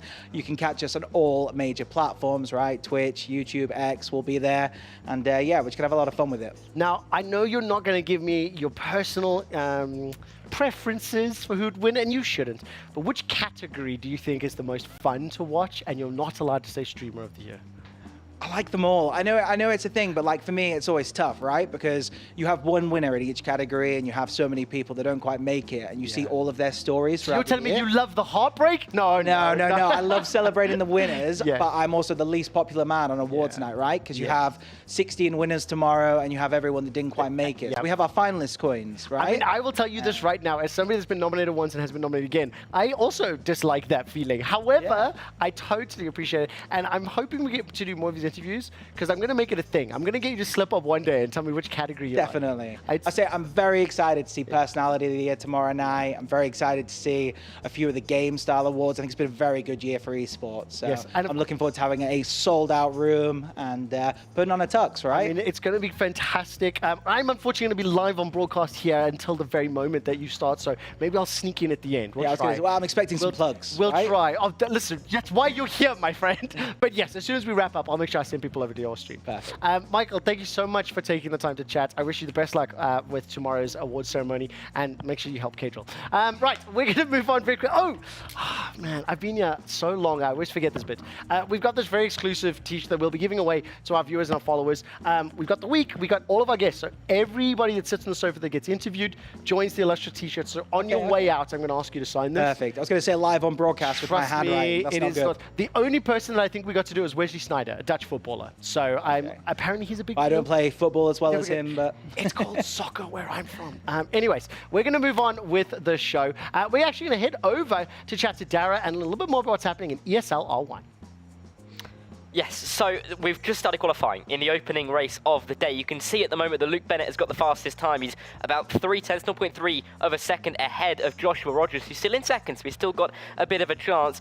Spieler from Team Falcons is about to cross the line to set his lap time, and it's not the fastest of lap times. Maybe went a little bit wide on his lap, but let's go over to the casters and see what they're saying about it. Imagine after Dane Warren's time as well. The 24-year-old making his way out of the final corner now. A two-time Supercars Pro Series winner a couple of years ago.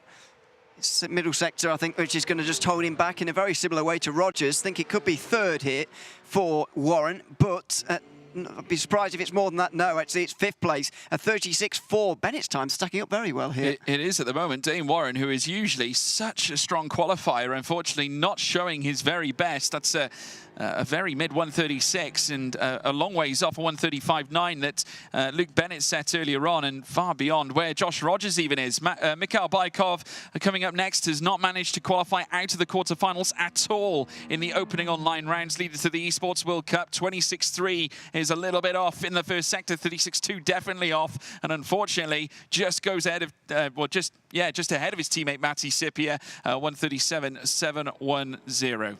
And this is Jamie Fluke now into the final quarter. First sector, pretty good. Second sector, pretty good as well. This could finally challenge the likes of Luke Bennett, although I'd be surprised if it takes pole. He will certainly be in that conversation. He looks up towards the time. He's not had any reaction to it, which suggests to me that it might be a positive one. Finally gets to the line, and it is positive. Jamie Fluke goes to the front row. That's a stunning lap from Jamie Fluke, a 136.127, not quite the 35 that we've seen from Luke Bennett, but nonetheless, the best of the 36s that we've seen. Just to correct myself earlier on, Baikov, of course, a member of Virtus Pro. That's that logo on the left-hand side, just catching me out, of course, showing the Falcons one. Antonez, who is now about to cross the line, 26.150 in Sector 1. Isn't bad. Second sector, a 35.687, a couple of tenths off where he would like to be. This might be a little short of his own teammate, and it is indeed a fifth fastest lap time, 136.368. Not bad at all for such a new driver, I would say. And speaking of relatively new drivers into the world of sim racing, here's Oleg Zolobov out of the final corner. I say new to sim racing, that's a bit of a over-exaggeration maybe, but it turned 18 just 2 weeks ago. Certainly doesn't have the experience of some of his teammates. Green wall! Green wall! Green wall!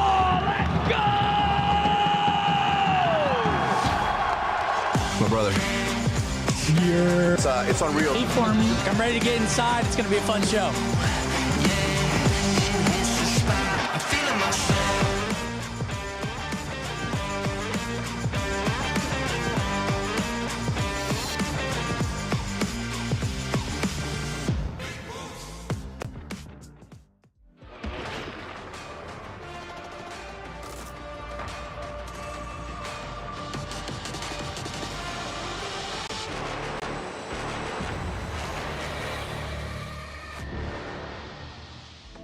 Good afternoon, good evening, or good morning, wherever you're tuning into the Esports World Cup Central broadcast from. The next in our special set of interviews are a couple of the most renowned, most successful, most accomplished, competitive, and content creators in Call of Duty. These are names that you may have heard, but you truly do not understand the scope and the scale of the impact that they have had on the esports landscape, and in particular, the Call of Duty ecosystem. It is my absolute pleasure to introduce Hex and Scump. Scump to the broadcast. Gentlemen, hello. Welcome. Thank you so much for taking the time. Thank you for having us. Good luck doing Esports Awards, gentlemen. I got to say really quick, that was quite the introduction. Thank you. We're not that cool. We're not that cool. Yes, we are. Well, yes, I was going to say. I keep it on. Just moments before we went live, I introduced myself to Hex and Scump, and I actually explicitly said to Hex that I'm a big fan. The reason I did that is because I despise Scump and your success. Multiple titles under your name, World Cups, the championship. The way you play, it sickens me. Not to disrespect Same. Hex. Yeah, exactly. I'm with you. Now, gentlemen, I mentioned this just a second ago, but for this weekend, we've got ESL R1, we've got PUBG, Rocket League, Tekken 8. We had Call of Duty, we had Warzone early in the tournament, and we had Modern Warfare 3. Could I ask you guys to introduce yourselves to some of these other communities, tell them a little bit about your backstory, and maybe what is your proudest accomplishment? My name is Hector Rodriguez, founder of Optic Gaming. My proudest accomplishment is to be able to witness people like Scump, specifically Scump, accomplish what he's accomplished in the competitive setting. Scump? Yeah, my name is Seth Scump Abner. I'm a 31-time Call of Duty champion. Woo! My biggest accomplishment, definitely the Call of Duty World Championship. But yeah, I'm just excited to be here at EWC and excited to be on the show. And if I can just build this for one brief moment, I made my name in Call of Duty PC, Call of Duty 4, Modern Warfare, the original one. I played Pro Mod. I got to compete. My nickname's Quickshot. You would never have heard of me. I competed 2 international lands from South Africa. I was born and raised there. Got to attend DreamHack and Antwerp Esports Festival back in 2006 and 2008. That's now, awesome. The reason that I look up to Hex, the fact that you start an organization, you've left the mark, you create a brand like Optic. Give me a brief second on what that means and the green wall, the international appeal, and then obviously having monsters like Scump as well around. What's that like? Well, I think I owe it all to everybody else. I think my best feature or the best thing that I was good at is to sort of guide people into achieving their dreams. But Optic wouldn't be, the green wall wouldn't be without people like Scump, without people like my wife, Jude, who was my #1 investor.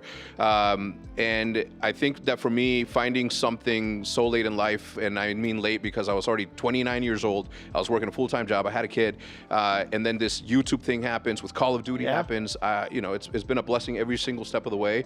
And since then, I don't think I've considered any of this work any single step of the way, because it's been so fulfilling to be able to call something your own with your friends. It's nothing better. Now, this is why I sit on the old man side of the sofa, Scump, when we look at you at 30 years I'm old, getting 29. there. Okay, you're 29. 29 years old. Now I'm and isolated all the over here. titles. I will say this. How did it feel watching FaZe win last week?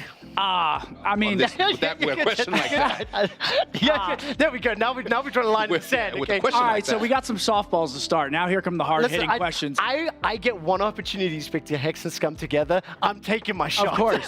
I mean, it was an amazing event to watch. So in the CDL era of Call of Duty, we've kind of strayed away from that group stage into a bracket stage. So it was just amazing to see some international competition. We got to see the Falcons come in, and they put on a show. So it was an amazing event overall. Obviously, it sucked to watch FaZe win, watch them hoist the trophy. But those guys are very, very good players. They've been very, very good players. It was overall a fun event to watch. We kind of went through our season for the COD team. I'm retired now. I'm not on the COD team, for anyone that doesn't know. Thank goodness for the rest of the competition. Yeah, thank you. But we won 2 events. We won Major 3, and then we won the Call of Duty World Championship, which is the ring. So everyone, it's the coveted event in Call of Duty. So the way one of our players, Dashy, described it, we got the Sunday, which was Major 3. We got the cherry on top, which was the Call of Duty champs. And then this would have been the chocolate drizzle to win the Esports World Cup trophy. But it just wasn't meant to be. FaZe came out, they played well, and they needed that win as well because they were kind of disappointed in their placement at champs. I will say this, as hard as it will be to believe in retrospect, I wanted Optic to win. I've never been a lover of FaZe as far as allegiances go. It's okay. It was green all the way. Yeah, thank you. But as the host of the main central broadcast and whatnot, it was a great story to tell as someone that's not as close to the community anymore. Right, I need to turn this away and actually talk about why you're actually here. I just have a deep, deep love for Call of Duty. Let's talk about the Esports Awards. Obviously, the two of you have been synonymous, have been around, have been involved, especially Hex and representatives from Optic. Have you guys hosted before? You're going to be next to Puckett, one of the legendary voices in all broadcasting, but in particular, Call of Duty. You really get to see the level of skill that Puckett has at the table read, right? Yes. Because we've hosted our own stuff to our, to the green wall. So yeah, it's very natural, and the sentiment is there. The love back and forth is there. But when we were sitting at the table read, and I read my lines, here comes in Puckett with this like super energy that he has. So it is. Is it daunting? No. We've been good friends with Puckett forever, so we've seen him in that mode. And again, we've done so much just not really hosting work, but just work. You've created content around it, right? Of course. But So- I think there is a different feeling when it's your stuff for your community on your plans. Of course. And now you're stepping into Riyadh, the World Cup, the Yeah. Esports Awards, international viewership. For me in particular, Puckett has got a close spot in my heart. He actually hired me for my first big League of Legends event back when MLG was doing League of Legends events in 2012. So love the man dearly. Let's talk about the shows. What are the categories? What are the names? Give me a little bit of promo that can entice our viewers to come and tune in tomorrow night. Well, let me just first talk about the first hosting gig. I'm a little bit nervous, I can't lie. I'm the reporter, so I'm going to be like out in the crowd a little bit. He's going to be more so like on the stage. So I'm a little bit nervous, but I actually have been to really the first Esports Awards in 2016. I won Esports Controller Player of the Year, which was super awesome. So we've been like around the Esports Awards quite a bit. But what's my favorite award that's going to be going out tomorrow? I mean, the big ones: Streamer of the Year, Content Org of the Year. I mean, all the big ones towards, well, I don't want to give away the order of the awards. No, don't do that. Do you have any candidates you'd be willing to say you have a preference on? I do. Well, myself. I do. Yeah, I'm in, Seth, I wanted Seth to win. I'm in for Esports Personality of the Year. I'm against some tough competition in that one. I think Tarek's in there, iBuy's in there. A bunch of other just amazing talent. So I'm in that one. I'm voting for, I think it's Streamer of the Year or Content Creator of the Year, Cadril, the League of Legends co-streamer. He's one of my boys and one of the guys I love. So bring out the Rat Army. A lot of co-streamers are in there, and I've actually been doing a co-stream with Call of Duty. So it's crazy because Tarek obviously huge in the Valorant space. I mean, there's just so much talent in that category. It's pretty daunting. I'm not gonna lie. Maybe I win. It'd be kind of cool to host and win. I don't know. Now, Hex, question for you when we zoom out a little bit. As somebody that's been around the industry for a long time now, right? And really seen it grow from you just playing games for fun to then being a career to then being a literal multi-million-dollar industry, billions even. What is it like when you look at the awards? And if you reflect on your journey, to know you're now going to be handing awards to not only potential players and members of your organization, but just the wider industry. Well, look, I think we want to thank the Esports Awards. Like he mentioned, we've been there since 2016. I myself have won a couple. Have the Halftime Achievement Award, and I have Esports Podcast of the Year or Show of the Year with my podcast Eavesdrop. Look, I think that the community has grown so quickly and it's gotten to this place, and we sort of all had this idea that it could get there because we've seen sports, we've seen entertainment as it is. So for us, it was sort of just hanging in there and doing everything that was going to be something that helped the community grow and doing our part. So that's what I thought. Yeah, I mean, sorry to interrupt. I'm just need to grab this little prop for near the end of our interview. Yeah. Hex, when we now zoom out and talk about EWC, the fact that Esports Awards is right next to it. Yes. And this will be same for Scump as well. Call of Duty sitting side by side with Counter-Strike, Apex Legends, PUBG, FC, R1. For me, that's special because it has always felt like Call of Duty has been predominantly a North American title and game, especially since the proliferation of console. Now seeing it traveling over here and seeing it side by side, how does that feel when you look at that? And then to know we got the awards on top of it as well. Well, look, I think Call of Duty is a game that I'll always be in love with. It was the thing that changed my life with my own efforts and my teammates' efforts. So, to see Call of Duty sort of nominated up there, I think it's a dream come true. You being a big fan of Call of Duty, I mean, ProMod, I'm a huge fan from those days. Yeah, look, I think it is something that we're blessed to be a part of. I'm glad that we were able to do our part in getting Call of Duty to a place in which it can be nominated, it can be included in the Esports World Cup. We just had a 7,000 seat arena filled to the brim. Yeah. We hosted in front of 176,000 people during our watch party. So again, you will continue to do our part for as long as, I know I'm committed to this for as long as I'm alive. It's my passion. And I know what the other side of this thing looks like. So yeah, very proud of the work that we've accomplished. Scumper, somebody's kind of grown up and just to be fair, we're talking nearly a decade difference in age between you and I. How has it been now as a younger viewer, younger participant, all the success you have, and then to see it on a stage like this? Yeah, so I'm kind of blessed in that aspect that I kind of came up, not at the start of esports, because there were definitely a lot of stars coming up, you know, before, well, my generation. I feel like there's a whole generation before me, but it's insane to see. I mean, back in the day, I was lucky to be playing for $2,500 for first place per person. Now you're looking at, you know, hundreds and hundreds of $1,000 prize pools, international recognition for some of these esports, huge, glorious stages that these players get to play on. So it's really just been a treat to see it evolve and really have a front row seat, because now my content is based largely around esports in general.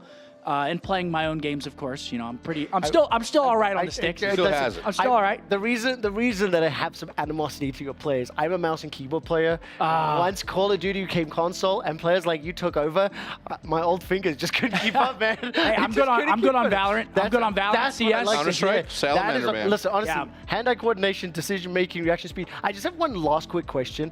I've been told by Rocket League players and Rocket League professionals that it's the hardest esport that exists. How do we feel about that? I'll speak on this one because I know he's never played it. I've never played it, but I've been told. I know he's never played it. I've played Rocket League personally. I've put probably 5 to 10 hours in, not very much time. Very light. But it's just so different from like an FPS. Like I'm so used to Call of Duty, you know. But on Rocket League, it's almost like I play on controller on Rocket League as well, but it feels inverted, the joystick. So I'm sitting there. I'm a Roomba. That's what I like to say. I know that's a common word. I love that line so much. It's a common word in the Rocket League community. I'm on the floor. I try to go up on the walls, but when I try to jump off, I always mess up and nothing good happens. I'm losing this argument, Gibbs. I'm losing this argument. Nothing good happens. I'm trying to tell Rocket League that StarCraft is a harder game, but you know what? I've played StarCraft too. So what do you say? StarCraft's hard too, but it's like, it's so... Okay. I need a one-word answer. Which is harder, StarCraft or Rocket League? Ooh, StarCraft. Yes! Thank you. We're done. The interview's over. For me. Thank you. No, I apologize. I'm having a lot of fun. We basically, our podcast for EWC here, we just talk about all the games and have an ongoing debate. So, Hex, Scump, thank you so much for joining me. This genuinely is one of my favorite interviews. I'm a huge fan of both of your work. And thank you for loving Call of Duty. What time does the show start tomorrow? 3 p.m. 3 p.m., right? For 3 p.m. this time. 8 p.m.? 8 p.m. 8 p.m. this time. Okay, damn it. It is. Dude, I put them on the spot. Michael, that's my bad. I thought it was 3 It's 7:30 a.m. where we're from. We're still a little bit jet lagged. local. Day number 2. 8 local. 8 p.m. We got the time zones. Let's try this again. We'll cut that bit out. Esports Awards, Saturday 24th of August starts at 8 p.m. 8 p.m. That's it. Okay, 8 we're p.m. going to head out. Guys, I'm going to ask you to sign this on the way out. Thank you Absolutely. so much. Thank you, producers, for letting me run that one along. As we move on to a quick update on ESL R1 as well as Tekken 8 introductions, Justin caught up with his fellow analyst, Amajid Obama, yesterday in the ALJ interview. What is up, everybody? We are here just chilling in the lobby, you know, enjoying some Tekken 8. And I'm here with Majin Obama. How are you doing today? Wong, what's going on, Justin? I'm glad to be here with you and man. everybody else here on this team to be able to watch this Tekken 8 tournament, the inaugural Tekken 8 tournament here at Esports World Cup 2024. And so far, I mean, the results already from day one, you were already looking at like tons of brackets busted. Yep. I don't think a lot of people had some of the players getting eliminated on their docket, even though that's what happened with the Street Fighter tournament as well. It's a recurring theme I just want to ask, what do you think, besides Arslan Ash, what's the biggest upset for you? I would say Arslan. I would say Low High being eliminated as well early on here. Let's see, from Group B, C, and D, I think from jump, a lot of people were looking at and I think a lot of people honestly had Knee written off as well, but he progressed to the next stage of this competition as well. But Arslan taking an early exit, Low High taking an early exit, that alone has to be like that's a really tough one, right? Yeah, that sets up a top even Mole Gold. Yeah, Mole Gold, I think, who a lot of people. The thing is consistency, right? Yep, consistency going into this bracket, you have to be looking at players like Rangchu. You have to be looking at players like Mole Gold. Yep. You have to be looking at them and seeing what they've done since Tekken 8's release so far. I mean, there was a period of time where Mole Gold almost won 2 stacked, highly dense tournaments back-to-back. Yes. In 2 weeks. He's been consistent, right? Getting top 8, just easily qualifying for EWC in general. I mean, he's maxed out on master points right now. I know, that's like crazy. on the tour. That's not a lot of people can say that. No. But seeing players like him and Rangshu, who are highly consistent, be able to take early exits here, it just speaks to the floor even. Do you think it's the prize? Is the prize so high that the nerves are coming into play? I don't know if I credit it to that, man. Like, you should know this better than anybody. Some of these players, with as much as they've traveled and some of the places that they've been playing on stages for years at this level, I don't think they're a stranger to this kind of environment. Maybe it is a mental thing with the thinking about the money and the opportunity in the back of their head, but I don't know if it's that. I think just there's some other kind of X factor present here, but also it's the level of comp, man. It is. And the way this game is, it's momentum heavy. Sometimes some players just seize a moment and the other player doesn't, and that's just how it goes. It feels like everyone is also so close in the skill, like you said. Now, what about the character choice? Are there any surprising characters that we've seen that's like, okay, this is the usual, but what about the crazy ones? Like for me, Meow's Jack 8. For him just qualify with Jack 8 instead of Victor, I feel like that's crazy. Yeah, so far he's probably been the most surprising, just because I don't think people really ride too high on Jack. But I would say even Usama qualifying the way he did with June as well on point. I mean, that's a character a lot of players had just written off entirely, and he had an incredible performance last week that would be able to qualify through the LCQ. But so far, it's been kind of standard in what we would expect for a lot of players. Okay, now what about the combo drop that everyone has seen in the world? You know what I'm talking about. Case K, that combo drop, the one that really cost him just the tournament. It really cost him the tournament there. I mean, to give credit to the question you asked earlier, there have been a lot of drops this tournament, not just on Case K's part, but that's also a Case K thing. That's he's been doing that for since just known since Tekken 7. He's been dropping it, but it's Kazuya, right? So you just get right back in there, run the mix again. Maybe you take a chance, it works out. But seeing how deflated he looked after that set, that's something that he's gonna be thinking about for a long time, man. Okay, well, besides that, there's gonna be so many more matches, so many more games, and I appreciate your time, Obama. I know you're a busy caster here at Esports World Cup, and you know what? We're gonna see more of that games, all the competition, hopefully no more combo drops, but let's go back to the studio. See you guys there. Welcome back to the hot seat. I have most of the kids back together again. Blank, Justin, and Dara have rejoined us as we continue with our coverage. I do have to ask, Justin, does Margin Obama know how much power you wield in cursing all of the players at this tournament? If you looked at the interview, he has the notebook on the table. That's his notebook. His notebook. So maybe he's the one cursing people. Yeah, but listen, did you just tear a page out of it? I saw how that worked. That's how what Light did. Oh, that's true. You're right. Light just tore the pages off. Where's your notepad? That's the lore. That's the lore. You got me there. Maybe. It might be in my pocket right now. Death Note Season 1, by far one of the best animes ever. Season 2, it got a little too It's weird. not that great. Yeah, it's not that great. Okay, we've got a job to do. We want to take a very quick look at ESL R1 Race 1. I believe we're looking at Fuji. That's like the mountain, I was once told. Dara, tell me what happened here on the track. Yeah, well, you're right. It is in the foothills of the mountain. Fun fact about Mount Fuji, it was used for the Tokyo Olympics for the road racing. Oh, wow. And the cycling, yeah. So that is a fun fact. They came down the main straight to cross the line for the gold medal. Okay, that actually is really awesome. I did not know that. Yeah, but it's a nice little track. Turn 1, hairpin, and then it gets a little bit trickier as you go around the lap. But this was the opening lap. This is the best opening lap that I think I've seen all weekend so far. So we had the 2 red lines on the front row, clearly having a little bit of dominance in qualifying, but you can see Josh Rogers' second car in the train on the left here, and he's going to pull out of the slipstream just as they get towards turn 1, and he's going to have the inside line as they make their way into the hairpin, and having the inside line means that you're able to kind of shove everyone else out of the way. So let's see what he does. As he dives down on the brakes, he goes deep, car gets spun around behind. They're 5 wide in the middle of the corner. Is there any penalties applied for contact or anything like that? The fact that the red line players effectively pushed into the racing line that Rogers had claimed. I don't think the red line drivers pick up. There are screwards, so there may be posed penalties, but if anybody was going to get a penalty, it would be probably behind. But it's a big mess. But you can still see Rogers took the lead. He got re-overtaken by 1, by 2, and as they go side by side into here, the red line driver on the inside of Sebastian Job, they then get done, both of them, by Ferris Stanley in the BS competition car, who just comes down the inside, gets the better exit. I mean, he literally just comes into that corner, just dive bombing straight through, gets the overtake on 2 positions. Out of interest, well, I'd love to discuss this with you. when we get more time tomorrow and Sunday, the difference between a racing incident and something that's punished by stewards. Yeah. These are terms that I will explain later on. But okay, so the lap continues now. Bennett sitting in lead, then Stanley, Job, and Rogers in 4th. So how does the rest of this lap play out? Did you get to watch it? Yes. No? Okay, and how did it go? It stayed pretty much the same, but we've had a big battle between Job and Roger. Oh, this is live. We can see it now. Is. So this is through the final corner, actually. This is perfect timing. So Luke Bennett's going to end up winning this race, the opening race of today's. Oh, he even looks at the camera. Yeah. He even looks at the camera of the performance. Hey, he's got the confidence behind him. But what a result. P2, Ferris Stanley. For BS competition, I said they may be, yes, dark horse. Can I tell you something? That little excitement you had in your voice as soon as it jumped to live, it is what I live for on this show. That moment where the production team gives you exactly what you want. Awesome Look how happy work. he is. He doesn't know he's a zebra. It's an S. We've misspelled it. Investigations need to be done. I'm finding this out before we go on broadcast tomorrow. You need to find it before we go live. Next time you're off, go stand on Wikipedia and figure it out. I'll message. Which country are they from and do they spell zebra with an S? That's probably what it is.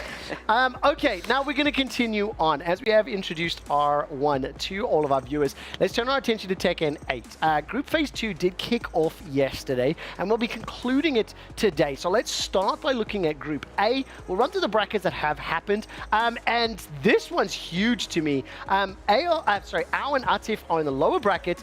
Yagami and John Ding, and Yagami qualifies. So this is a really big bracket. It's called the Death Bracket because all the best players are here. Lots of stories because John Ding, he's the one that beat Arslan, eliminated him, and Latif is the #2 player in the world, and he was able to put him in losers, right? But the thing is, it's not over. For some reason, he loses to Yagami, the white donkey of Australia. You know what I mean? It's just insane how this works out. I cannot believe, just for the record, you said to me the Group of Death, Yagami's an Australian player. I know. mean, I can't think of Australian competitors that have done this and been this consistent to qualify as the #1 seed again. Well, you know, the closest shot that Australia had was Ray Gun, right? But unfortunately, the judges did not agree. But Yagami's not playing Eddie. Hey, it's okay, but Reyna's a new character, though. Oh, you know how long he's been waiting for this? Okay, Tom. He's about to make a name for himself out here. You like that one, right? So good. I wish more of you understood. Oh, that was exceptional. Okay, let's move on. Group B, let's find out who advanced from Group B. And more big names here. Obviously, the John and Meow going down in those first rounds. Yeah, but this one is really important because Ulsan, he's literally the current best in Korea. And we know about Nii, the god of Tekken himself since 2005. This match, Ulsan taking over Nii 2-1 down to the final round, just final match, everything. It just feels like it's passing to the torch. I think that's the most beautiful part about it. Old generation. Yeah, you know, like Nii's from the old generation, Ulsan the new generation. He's like, hey man, you got me, you beat me fair and square. You earn it, represent the Korea, bring it home for the country. You know, it's a little bit of what it felt like yesterday watching you and Arslan Ash chatting. Oh, just a tiny bit. You know what I mean? Like previous generations dominance, new era fighting games. So I can definitely relate to that. You'll make yourself cry. I will. It won't be the last time, I assure you. Let's turn our attention to Group C, of course. We haven't concluded the second phase of groups. The big one for me is watching Hafiz from Twisted Minds dropping down. Obviously, with Arslan Ash being eliminated, the other Twisted Minds representative, this is very important for the club championship. But what about the bigger group? Right, so this is the Pakistan group. 3 out of 4 players in this group are all from Pakistan, but the person that qualified is not from Pakistan. It is double from Japan. And you talk about just the club championships, now they got some more points for the club championships, right? Yes, exactly. I mean, double looking very good there for Zeta Division. I talked about it at the top of the show. Hafiz needs to step up and figure out who's going to take down between Fazine or Bilal later on today. Tekken 8 will conclude today. But the last group that we saw last night before the show wrapped up, it was CBM that came through in the top seed. What about the other matches? So obviously we have Chanel, who dominated his bracket in general, right? Yes. But then loses to CBM. But I think the really big one is that my pick did not lose. My CBM, he did go through. He went through, and you know, maybe I'm 1 out of 8 so far. But if that one wins, though, I hit. You only had 3 players left to potentially make your top 8, meaning it's a pretty low accuracy anyway. Hey, Atif can make it. Okay, yeah. But the thing is, he has to probably beat John Ding to qualify. So what? Yeah. So your max of 2 out of 8 is what we're looking at. We'll find out. We'll find out. We'll see. I mean, if I get 1 out of 8 and he gets And he's first the winner, place, yeah. he's the winner. If he wins the whole tournament, I will forgive you. Thank you. Okay, that's your only way out of cursing. I'm praying. Cursing the other 15 players that you got to eliminate. I'm gonna blame Yagami because his name is Yagami, so he could be light Yagami. And then, and honestly, he's channeling that insane power from Raygun. Exactly. Do you know what I mean? He's bringing Raygun to the big stage here. Now, of course, from Group D, we just talked about Chanel from DRX, still fighting for a spot in this quarterfinals today. Let's hear from him in the ALG interview. What is up, everybody? We are here in the behind the scenes in the Amazon arena, and we got the man, the person that dominated his group, Chanel from Korea. How are you doing today? I hope everything is good. You know, congratulations. I just want to ask a few questions. The first question is, how did you feel going into your group? 그러니까 처음에 시합할 때 이제 그룹으로 할 때 어떻게 기분이 어땠어요? 다른 사람들이 제 그룹을 진짜 쉬운 그룹이다 생각했거든요. 근데 저는 절대 그렇게 생각하지 않았습니다. 그래서 오늘 최대한 좀 긴장하지 않고 한 게 이제 승리의 요인 같습니다. So everybody was saying, "Oh, his group is the easiest." So instead of taking that to account and just letting things slide, he kept a good mind, saying, "I don't care if everybody thinks that. I'm gonna take it like it's the hardest and try to overcome it like right away." And that was his mindset going into the first group. That's an amazing mindset because we've seen so many upsets already at EWC. Yes. And I need to ask, obviously you're Alyssa, probably the best in the world, but are we gonna see Zafina as well? 이제 how do you say her name? Zafina. No, first one. Alisa. Alisa 이제 최고 캐릭터인데 혹시 제피나도 나올 수 있는가? Second character들. 지금 자피나가 많이 좋아지긴 했거든요. 근데 아직도 힘들어요. 그래서 꺼낼 수가 없어요. 너무 이거 다른 캐릭터에 비해서 좀 약해서 어려워요. So with Zafina? Is that how you say it? Guys, I'm sorry, everybody. Zafina, it's a little bit difficult for her, her character-wise, and she is a little bit weaker. So he's not ready to bring her out yet. He's gonna stick with the first one because it's the strongest. Yes. And he knows it very well. Okay. So that's why. Top tier. Top tier. Oni, yeah. But sometimes, Alyssa is top tier, but sometimes, seeing the Zafina for like you might know Alyssa too much, maybe we'll bring out Zafina, but I understand. Alyssa right now, very strong character. Okay, now, you already know this tournament, EWC, winning Tekken 8, life-changing money on the line. It's so important, and I'm pretty sure you practice so much. What is the training process leading up to this tournament? 여기까지 온 순간부터 준비할 그 시간 어떻게 준비했는가? 저는 이제 직업이 또 따로 있다 보니까 샤먼 아세요? 샤먼? 무당. 이렇게 점 보는 사람, 점술가. 전 직업이 따로 있어요. 그래가지고 게임할 시간이 많이 없었는데 최대한 잠 안 자고 게임 많이 했거든요. 이제 어쨌든 그걸 믿고 갑니다. 밤새서요? 네, 밤새서요. So he's like, he does have other projects that he's working on, and so he didn't devote 100% of his time to this. So therefore, he lost a lot of sleep, a lot of overnighters to practice and get prepared for this tournament with his characters. Okay, all right. But besides that, I wish you the best of luck. I hope you place very, very well. Even win the tournament. Everyone, all the Alyssa players out there in the world are going to root for you. So good luck to Chanel and back to the studio. What a fantastic interview and what a fantastic golf hat. The sparkles just really steal the show. Now, of course, because Tekken 8 will be commencing in the not too distant future, and we do have one of the greatest fighting game players to have ever graced an arcade stick with us, we figured I lied. I asked if we could run a bracket where hopefully I could earn the right to challenge Justin Wong. So what we've done is this. We're going to play 3 quick best of 3s. We're going to start with Dara taking on Blank under the assumption that I might be a stronger opponent because I'm an old man, okay? The winner of them will face me. The winner of that, whoever I play against will then face out against Justin. These are going to be quick best of 3 rounds, and then we'll continue on with our coverage here at EWC Central. So I think let's bring up the PlayStation 5. And while we bring this up, Dara, I'm going to ask you, what fighting games have you played, if any? It's a yes or no. He said, Okay, so let's pick a stage. Let's get into characters and let's actually get this matchup underway. Let's go random. Yeah. Yes. Oh, we got the Fallen Death. I've got a dragon off because I've been told it's the best. You got the best character. I've got the dragon. Do you know what the buttons are? Have you learned that? Yes, a little bit. I'm gonna Square press some triangle button. are punches, Yep. and X and circles are kicks. And R1 is if you want to go into heat. Okay, right. Let's find this out. Dragon Ooh, versus okay. Alyssa. Straight out the gates. Just opening right away, dead. punch the 1-2. Uh-oh. Nice duck on the highs right there from Blank. Damn. Okay, we Blank's been activate again. absorbing knowledge from Justin Wong over the last couple of days. A little bit, but you know what? Blank is cheating right now. He got the simple mode if you see on the Oh, lower left. I didn't He's even trying to hide it right now, too. How are you trying to hide? That's Okay. not cool. Hit the R2. And he's losing as well, by the way. Yeah. Dara, hit the R2 right now. Dara, R2. You you got him. Yes! Watch this. Get him to Just the win. Rage Art. Oh! Is that enough damage to kill? It's not No, enough to kill. but it's going to take him to a new place. It's cold out here. Look at this. How? It's cold. Bang! Just, I'm not being funny. I can literally hear Tasty Steve's influence on all live Yeah. broadcasts. Oh, nice! Alyssa! That's awesome! The Destruction Rage Stance Chain Lady. We're playing soccer, Rocket League right here with Alyssa's head. Damn. Soccer car. Oh, because she's a robot too. Were you holding that back just for the aim? He knew. Hello. Right. I've been learning. Thanks for that. Okay. Oh, God. How much of an impact does the simplified mode actually make on the controls? It helps a lot in terms of, okay, if you don't know how to do the combos, you just hit triangle, triangle, triangle, and they'll do the combo just like how Dara's doing. Okay. I think he found the tech. So is Dara now on simple mode as well? Yeah, you can see from the notification on the left side. Right. To activate it, you just hit L1. Okay. And that will just bring it up. And you can move it out the way. Okay. So it can come out anytime. And you can even do this online as well, too. Wow.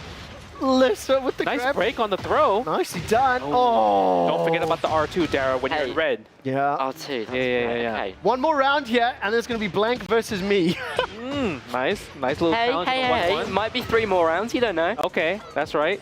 Okay, activate the heat, get the armor going. Using the heat smash, he blocks though. Goes for the low sweep. Nice pick up on the wall, but good roll out for Blank. Oh, this is so close. Yeah, it is close. Uh-oh, is that gonna hit? Did Blank press a button? He did press a button. It's getting cold out here.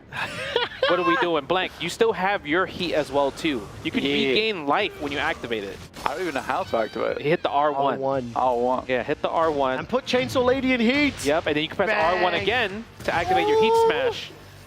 Ooh, go for the throw, and that's going to be it. Just like that, 3 rounds straight for Blank. Okay, let me tag out. We've got to swap seats. I feel like Blank was just toying with me there. I listen, honestly, if he smashes me, my ego's going to never recover. Okay, let's quite go. nice view from here, isn't it? If you do take a look at the cameras, myself and Dara have just swapped out. Okay, what character, Trevor? What I'm character? going to stick with Eddie. Where's my boy? Oh, you know, unfortunately, it's a DLC. No! We don't have the DLC unlocked? How's Yoshimitsu? Yoshimitsu, I mean, he is top tier at the moment, but I would say he's hard to use. Oh, do you know what? I'm just going to go Horang. He's the guy that I played a lot of. That's a kick master right there, Taekwondo. Let's try this out. Okay, how do I turn on simple mode? Because you're going simple mode, I'm going simple mode. I'm not doing simple mode. You're a liar. Well, sometimes I think you're triggering it by accident because you're pressing buttons. Oh. It's L1. Mash. Yeah. I did it once, and I stopped doing it. I felt bad. So you literally could see it on the screen when somebody activates. You can't hide it. You can't just say, I'm not doing it. I clicked off it once. I know. We saw it. Let's go. Oh, look at Trevor. Just hit triangle, triangle, come on, triangle. Trevor. There you go. Just keep mashing and you get the combo automatically. Oh, okay. Nice. Go for the 1-2. Blocks the launch, jumps the low right there. Okay, so that's simple mode. Yep. Okay, goes for the heat smash, baby. Yes, but he blocks it. Blank. There you go. Activate the heat. Gets the armor. Goes for the 1-2 right there. How do I grapple? You have to hit triangle and circle at the same time. Got it. But we got the Rage Art. Okay, it's not getting enough damage though. It's not. I have to block.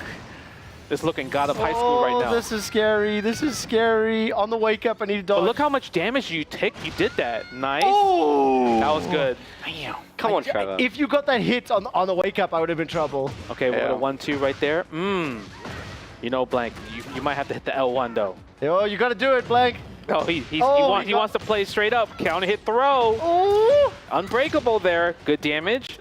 Nice roll out there. Goes for another low. Blocks the low. Again with the launch. Goes for the tornado. Oh, come on. Uh-oh. They're swinging. They're pressing buttons. We're taking hits. Goes in the heat smash. The heat smash. Okay, in the flamingo stance. Uh-oh. Yes. Are you in simple? You should put it on simple mode. Come on, make it a fair fight. You keep this about you can beat me with simple mode. I feel good about that. I really do. You know what it is? He has the option select. He's like, well, he only beat me with simple. Yeah, that's true. But you're cooking right now. This might be a perfect. You're literally gonna get a perfect. Oh no, nice combo! Oh, that was a sick combo right there. Honestly, I'm impressed. That just looked cool. Yeah, that was the first perfect. Okay, simple mode combos, air combos there. Okay, nice. I like that attack right there. It's a really big, strong attack. Oh. Good tornado right there. Whoa, that almost was like professional right there. For real? Yeah. I appreciate that. Yeah, that was really good. But you also have your heat smash. Don't forget about it. That's really big burst damage with the R1. Oh, but it gets beaten out a little bit too slow. Watch out for the rage art. That's gonna combo. Let's go. Let's go. Yeah. You're still alive though. Yes. You have one more chance to survive. One more hit to keep this alive. Go to game 5. Okay. Okay, what do you do on get up? What do you do on wake up? You can't afford the rage art because it takes a hit though. Question. Oh, you're running away? Press it. Yes, oh, blank. Now, you played good though. I tried to sidestep. This is the 3D fighter, but I actually stepped forward to try to get away from the attack. Oh yeah, that's what I was trying to do earlier. Swap now, my friend. I tried to go for the. Justin and I now in the last round. I tried to go for the old sidestep, but I could not do it. Let's go character select really quickly. I unfortunately click rematch because I'm an old man. Yeah, you're good. Yep. Justin, do you mind just Smash throwing one on Alyssa? Yeah. I actually don't know how to play Alyssa. Oh, that would be fun. We're gonna go full try hard. Okay, full try hard. Okay, let's try Hwarang. Your Hwarang was cooking though. I mean, look, it's simple mode. You just spam triangle and you launch people into the air. That's right? true. So the thing about Tekken is if you know how to just when you block specific normals, right, you can hit them in return after blocking, and then they can't block. The only thing that I consciously did was whenever he was down after my super art, you I backed literally off. just backed off. I didn't want to decide. I didn't want to take the chip damage, and I was waiting for the attack so I could step up. Yep, you play safe. That was really smart. Those are the only active decisions that I made. I felt like I lost because I killed him too quickly. No, that was very smart. Oh. But that's the shoulder, I'm not going to get the time to do... Oh, no, don't spam R1. Of course You're kidding me? 9-time EVO champion right now.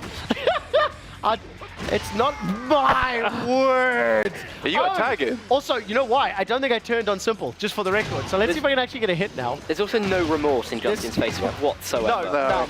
Oh my word. You gotta come close. Oh, I was expecting you to dash and you did not dash.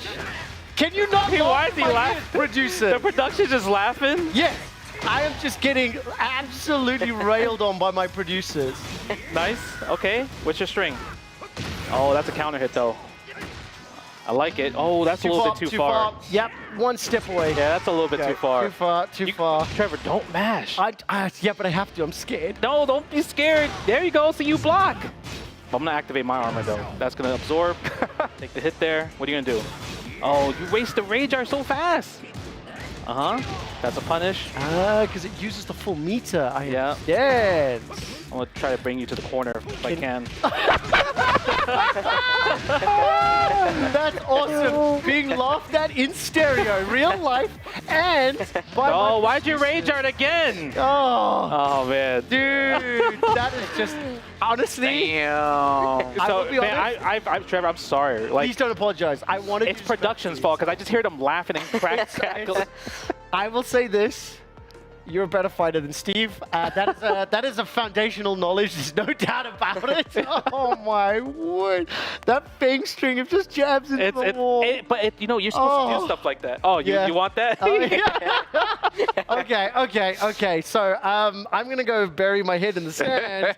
And as we do take a quick break, let's check out an episode of Backseat Fighter featuring Kane and Trench, Safi Black, Yagami, and Arson Ash. Aussie! Oi, oi, oi! What is up, guys? Welcome to the Esports World Cup. My name is Kanan Trench, and today we are here with Backseat Fighter. I am sitting here with some of the best legends in the Tekken community, here to try out this very unique format of fight. So I am joined by... Yagami, nice to meet everybody. And Arslan. And Safi Black.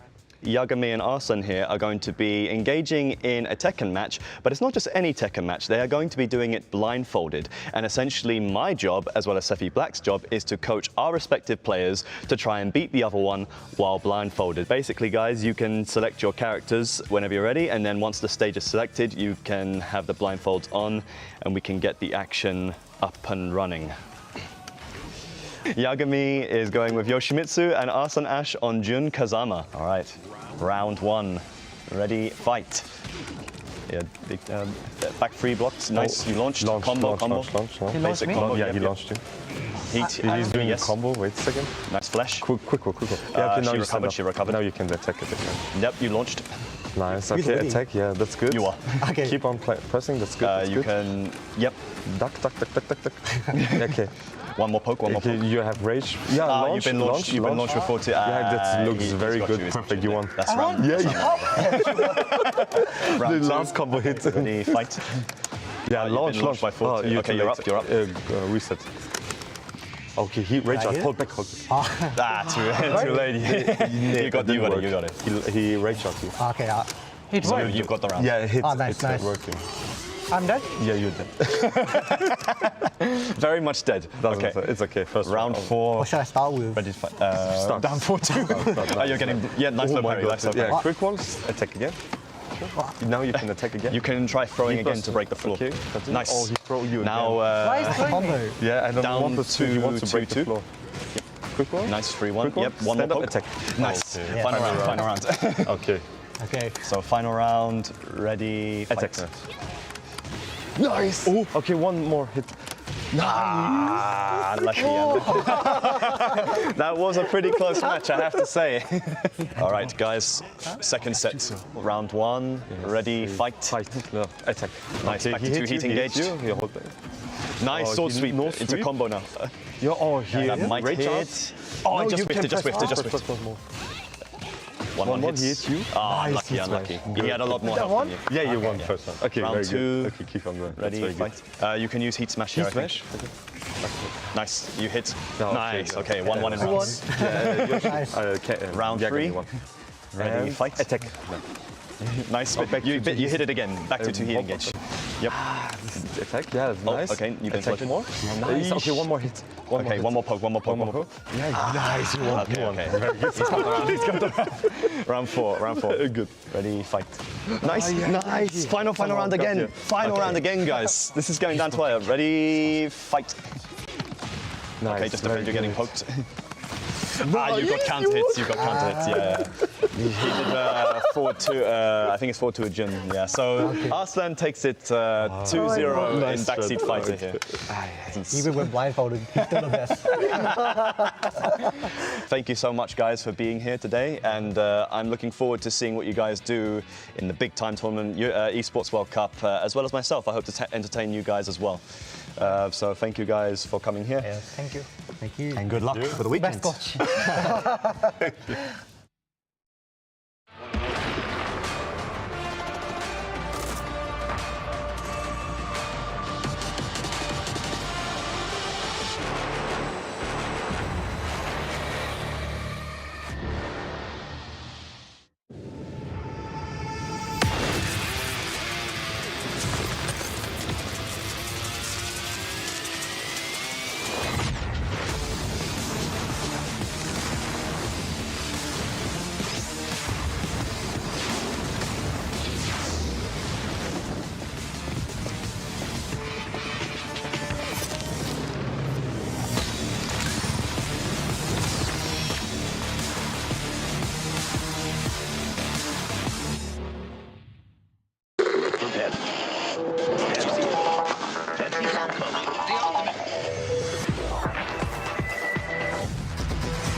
Ready, set, go.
at the World Centre of Racing. Yeah, no doubt. Obviously, we witnessed some great efforts from Virtus Pro, the outsiders, essentially, Team Falcons, who many would say are the underdogs, and I would be inclined to agree. Coming into this, though, however, with every chance with a great result. Of course, the drivers now making their way out for practice. We will, of course, catch up with the racing action very shortly, folks, but you can no doubt see the potential that lies in wait with Team Falcons. There's definitely more to come, I think, Lewis. Oh, yeah, certainly so. Look, I think these a lot of these teams have that maybe not have started out so great. They are going to be finding their extra gear as the day rolls on. There is 8 races for them to deal with, but as we've always said, as much as there's 8 races, each team has 4 drivers, which means you only get 2 races. You only get 2 chances to prove yourself as a driver. Now, for the drivers like Ferris Stanley, who had an unbelievable performance in the previous race, congratulations. Yeah, incredible. In that sense, there's almost like the pressure's off a little bit. Yeah, that's true. And I mean, no doubt, after Kaiki Oliveira's brilliance yesterday, following that up with a straight P2 from someone like Ferris Stanley, it's unbelievable. VS Plus competition. Florian Haspar must be thrilled with that. Again, following suit from promising results yesterday. Of course, though, there are other teams to be wary of. Apex Racing Team also considered an underdog. They don't generally consider themselves to be up there with the likes of Porsche Koano, who do have manufacturers support. They are factory drivers. If you look at the likes of Josh Rogers, Charlie Collins, Mitchell de Jong, of course, Mac Backham in the past, Dane Warren, of course, too, and Team Redline, who strongly associate themselves with BMW alike, have their roots born from the likes of Max Verstappen in Formula One, and having drivers such as Jeffrey Rietveld behind the wheel, who is going to be facing quite the challenge this time around. Obviously, he's going to have his own challenge in front of him. Kevin Siggy, however, champion in the driver's phase. He's not on pole this time, but you can never write off Kevin Siggy. No, never, ever, ever. I mean, look, me and Siggy, we were reminiscing this morning about our history in the world of sim racing. Yeah, I've been commentating on him and racing against him since 2013. We've got a lot of history in there, and in that he's had a lot of ups and downs. And I think yesterday was probably one of the highest highs. Probably the lowest low was smashed his head into the steering wheel. We're not going to talk about that too much. It was pretty funny though. Would have been lower if he passed out or hit the floor. Oh yeah, no, absolutely, absolutely. Someone was telling me like I'm not going to say who, just in case. But when he obviously headbutted the wheel, obviously everyone had to come over and like give him a little bit of medical support. Sebastian Job's in the middle of a really good lap, so he's like trying to drive whilst all these medics are over at like Siggy being like, what's actually happening here? Either way, we'll get on to the rolling start in just a second. Who's winning this race? Well, it's hard to tell. Siggy, though, up on the front row. Kevin Ellis Jr. alongside him. I'd say you've got to give Kev a chance. Well, one of the Which one? Well, I was going to say there's 2 Kevins on the front row. Remember they went wheel to wheel at Spa? I think we're going to see some fun.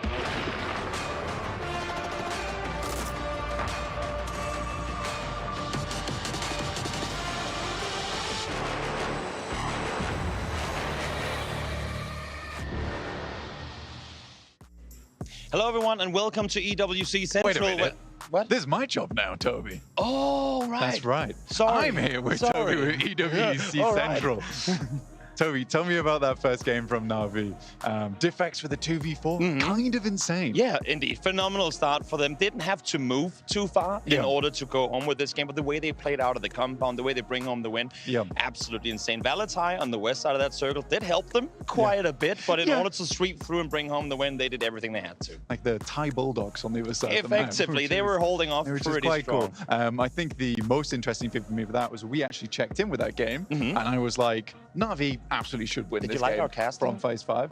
Yeah, we had a little check-in. You guys sounded good, sounded hype. Good. And they did. But it was not the way I expected to go down, where they lost 2 players. But we checked in just as they lost those 2 players, so walk me up to that moment. That's a perfect timing. I mean, in all fairness, Na'Vi have been kind of quiet through the majority of that end game. They had the compound. No one really dared to try and make a play on it because there were so many teams scattered all around it.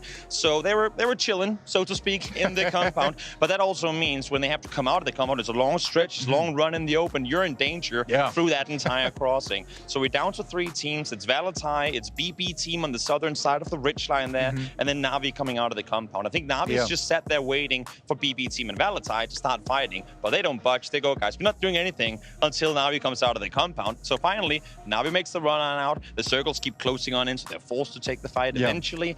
And then, I mean, we thought, okay, I mean, Valatai, they're done for. There's nothing they can do. Little did we expect Valentine just shuts down BB Team before Na'Vi even gets to the position, meaning that by the time Na'Vi actually got up there, Valentine was already there, ready and waiting for them. They thought like we were going to catch them with their pants down and just sprint on up and shoot them with their backs turned. But they were sat there ready and waiting. So I think the first two kills to come in on this side of Na'Vi is literally them caught by surprise. Did not expect them to be ready as fast as they were. But they clutched it out. They did. I mean, it's cool because, like I said on the broadcast, the young whippersnappers at it again. Very talented squad. Amazing. And it's great they're performing here. One team not performing as well, but has a chance in at the club championships is Lunar Galaxy. I don't think they hit too many points, but honestly, it's a team that I'd like you to talk a bit more about in terms of that chance. It's a team that while they're, I mean, again, I don't think anyone has them on the bingo cards to bring home the championship here in the PUBG tournament. It's like scribbled on. Having said that, they did actually in the same game that we just broke down, just prior to where we kind of stepped in, or you came into all the action, they actually had a phenomenal showdown. There were only 2 players left alive, and usually you kind of count out a team that loses 2 players real early on. But let me think, Haven and Kraken, they were sat on the north side of the road. They had to come south, and we're like, yeah, they might as well just, you know, go out in the blue, just get it done with. But they were applying so much pressure. They were at one point effectively in a 2v8 because they were fighting both the teams trying to hold them off. And they got, I think, 4 or 5 knocks before eventually being taken down. But in a way, you can actually say that them two set up Navi's win because they wounded so many of the teams that could have become Navi's threats in that late game. So while Lunar Galaxy have still yet to show us a game where all the stars align. I mean, you know it from PUBG. It's usually, it's a good combination of skill set. It's a little sprinkle of some circles going your way, and then you'll get a good game. But I will say, just off of that game alone, if they can work like that with 4 guys alive through the mid and late game, there's definitely potential for them to get some good games going. So what you're really telling me is that Lunar Galaxy is currently helping Na'Vi climb the championship ranking. Well, I mean, indirectly, yeah, sure. They got some points off with themselves too, of course. But now, no, of course, they. I think they're in a good trajectory. They're warming up. It might be a little late for the warm up since they're already on the server, but I think it's not. Can't count them out just yet. All right, really quick, 1 sentence, maybe 2. Okay.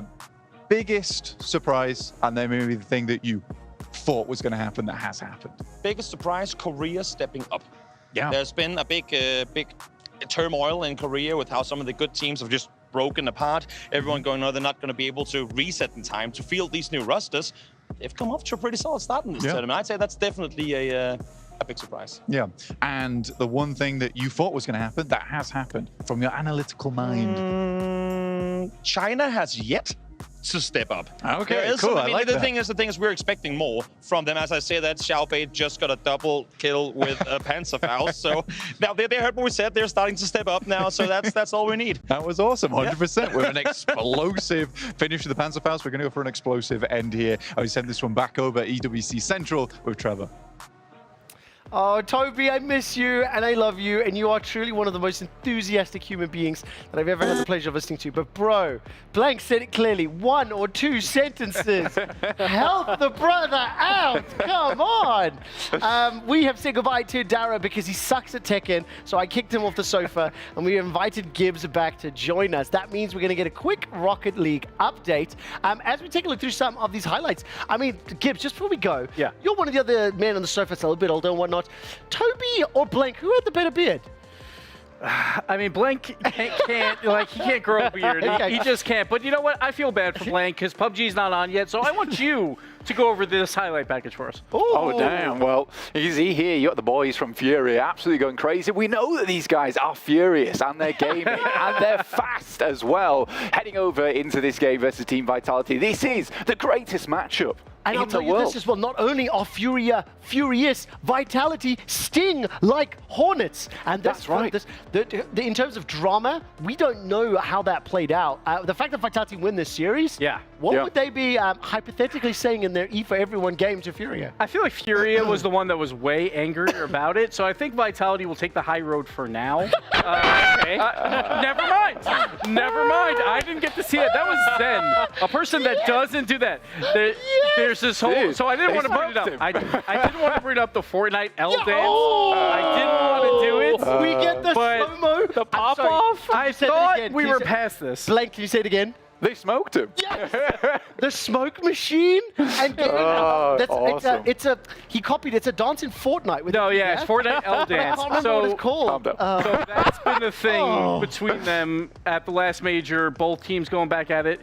A little bit cringe, but Zen pulls it out again. It's gonna go. Excuse me, that was cinema. Don't you dare insult Fortnite. By the way, obviously this is a live tournament. That result we had no plans on this, but following the L dance, it's time to move into one of my favorite segments, the Pepsi cold takes. I hope we get some spicy takes from people here at EWC that we can throw up the L if it's cold, or give her the double thumbs if it's hot.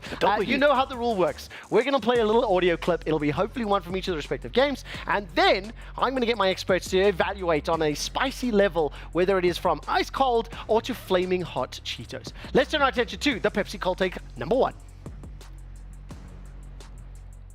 Hey folks, Jorby here, Rocket League commentator, and I've got a hot take for you. I think Gen G just might be a dark horse here. Look, first killer, it's time to get over those woes, those curses, all right? Apparently, Jack, you know how smart he is. He's gonna get it. Chronic's gonna be sinking some goals. Beast Mode's not here to stop him this time. I think Gen G's got him.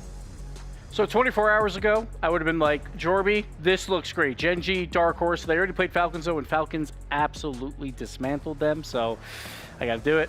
I got it. I gotta do the L. I gotta do the L. That's gotta be a cold take. So you're saying completely cold? That's Gen G doesn't look that great right now. They did play against a great Falcons team. Maybe they can win the quarterfinal game. Just to clarify, this is because I know you're one of the older men on the sofa here. You keep saying this, and I don't appreciate it. That means it's a spicy take because it's super hot. It's on fire. Gen G winning after they just get smashed. So that technically means. Oh, you're saying it's a okay. Yeah, exactly. I don't know the lingo. That's okay, my point. Fine. So hot take. That's why you're an old man. Yeah. There you so go. hot take it is. We're sorted on this one. Listen, we're exactly the same age. We know different things. Right. Let's turn our attention to our second take from Pepsi. Yo, what's up, guys? My name is Spag. I am the host for Tekken 8 here at Esports World Cup in Riyadh, Saudi Arabia. So my spicy take is, I don't think that NA was able to qualify because they're just not good enough. They're not good enough at Tekken right now in order to qualify for the Esports World Cup. But I'm hoping that they will get better, you know, because they were pretty good in Tekken 7. In Tekken 8, though, they don't quite stack up to the table when it comes to the rest of the regions. But yeah, what do you guys at the desk think? Wait, why are we drinking the Pepsi? That was really spicy. I had to cool my tongue off because he's not wrong. Spag is not wrong because nobody from NA qualified here for EWC. There was no NA So then players. it's not a spicy take at all. Yeah, because they're not good enough. But the thing is, I'm from NA. I'm aware. You know, Are you competed? No, but I just don't. I don't want to agree. I don't want to agree. So that means, as the host, I have the power to do this. This is a cold take. Because it's not spicy, it's not hot, it's not flaming. It is just the cold, hard. I just don't want to agree. Truth. Oh, thank you, production. After Justin Wong dumpstered me in Tekken 8, it's great to know the world can dumpster North America. Okay, we got one more take for you. Let's play this one out and see what we think. Yo, what is up, guys? My name is Rukang, and I'm a Tekken analyst here at the Esports World Cup. So, people have been downplaying UK Tekken. You know, people are saying that UK has no chance of winning it. But you know what I think? I think they will take it. We have Kane and Trench here, one of the best players in the world. What do you guys think? The UK is in the house. We're going to take it. That was an L right there because there is a story. Yes. Every UK just player from fighting game player in Europe will always upsell another UK player. For sure. They will never tell the truth. Yes. Because they're just like, yeah, they're going to win. They're going to take it all. So 100%, that is completely cold. I'm ice cold. I know it's summer out here, but I need a jacket. I agree with you on this one because not only that, when you watch him in football, it's coming home. Blank, it's never coming home. I'm sorry. Like, just deal with it, accept it. We don't have much cold to live This for. is cold. This is completely Give me a cold. jacket. Yes. Turn off the AC because I'm cold it's in nonsense. here. For Dara, for Blank, it's never It coming almost home. came home. Give up. It almost came home. It's never coming It's almost, listen, even the Americans know this.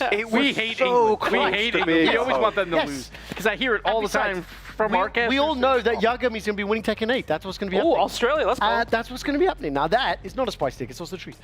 Okay, I think we've introed all of our games now except PUBG. So it's time to turn our attention to the battleground. Let's review what happened in day 2. Obviously, the matches are played out 2 groups at a time, and we've already completed Group A, if I Group recall A correctly. has been not completed yet. It's Group B. Thank so we've you, got, Group B. I keep doing this. So Group B is played catching all me of off their guard games. as well. So today's going to be the last day of groups. Group A and C will be taking to the table. Let's start. Let's kind of be in reverse. Luna, Gaming Gladiator is really struggling.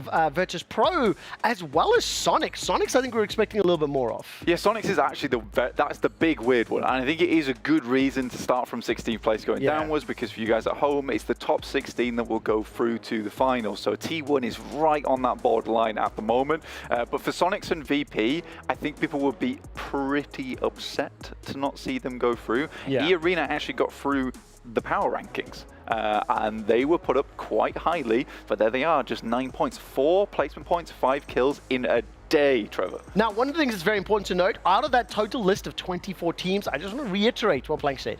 The top 16 teams in total accrued points will then advance to the finals lobbies. And right now, one of those is all but guaranteed, is the Guangdong Freaks. They got 2 chicken dinners. One of them was a chicken palm, and one of them was a KFC yesterday.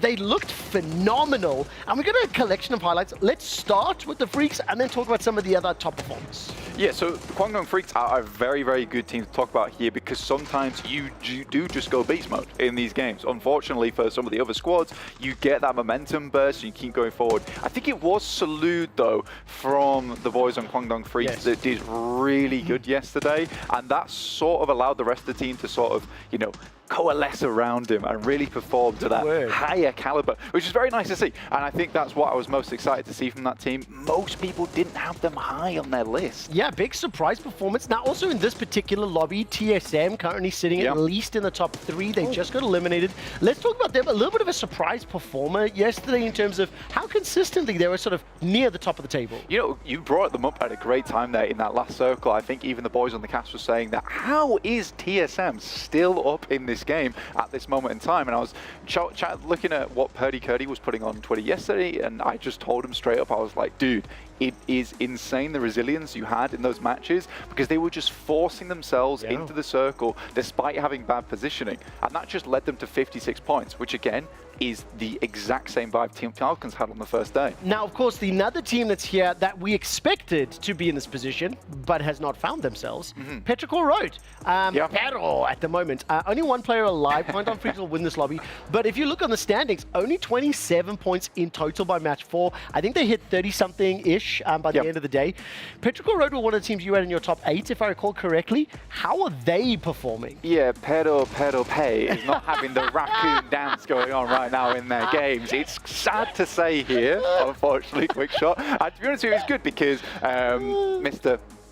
Toby was saying that his big thing that he was surprised has not already happened yet is that China's not stepped up, and it really is quite interesting, that fact. Sorry to kind of regress, I missed one key thing for Guangdong Freaks. The club also has secured their first top 8 finish with Ulsan and CBM advancing to the Tekken 8 quarterfinals. So they need a top 8 finish here in PUBG to become eligible for the club championship. Hypothetically, if both of those teams in respective games, or player and team, do well in their respective games, they can unlock a lot of championship points and then get significant amounts of that prize money.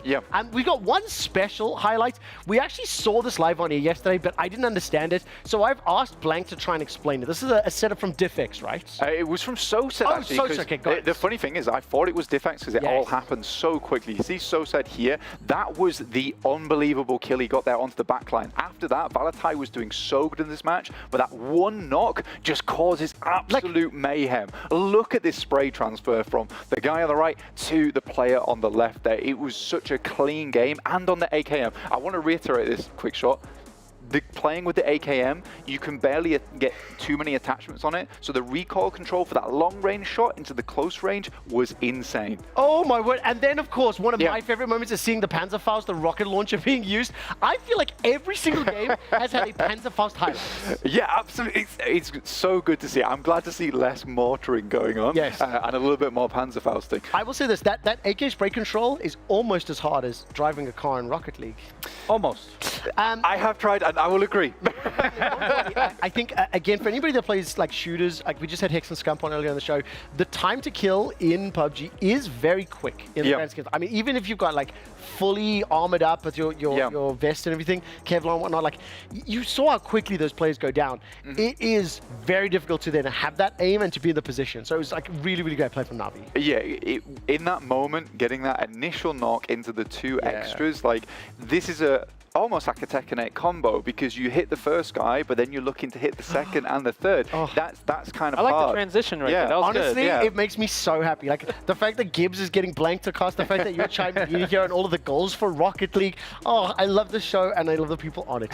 We're going to continue on with the broadcasters. Yesterday, Blank caught up with caster Godspeed in the ALJ interview. So I've just found Godspeed wandering the halls right now, looking a little bit lost. Godspeed. So we've taken him over here, we've reclaimed him, we found him, and we're here at EWC Central with Godspeed himself, talking a bit about PUBG. Just a little bit. Just a tiny little bit, a touch of it. So we went over Na'Vi with Toby already. Yes. I want you to talk to me extensively, yes. He likes to talk, but he does a great job at it. But I'd like you to talk to me a little bit about Team Falcons, because they're taking flight at the moment. They definitely are. Team Falcons obviously had an incredible start to yesterday, ending in first place.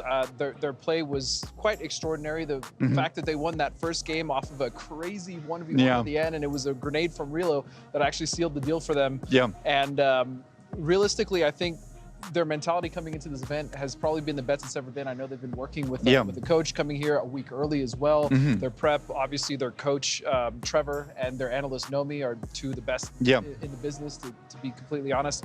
And I think with all that, the fact that they have Roth as well, I think is not necessarily a missing piece that they needed. They had mine before. They've had some really good members in that team before, but I think Roth, with his positive attitude, and plus the fact that he's kind of a Lanimal, right? Like he's kind of struggled online sometimes, putting up numbers, but every single time he's come to LAN, especially when he was with Zenith all the way back at PGIS, that kid puts up numbers. And the fact that he still loves this game, the fact that he still grinds the game, I think that positive mentality plus the experience that you have with Relo, you have with Snakers, as well as Flood stepping up huge in the first couple of games.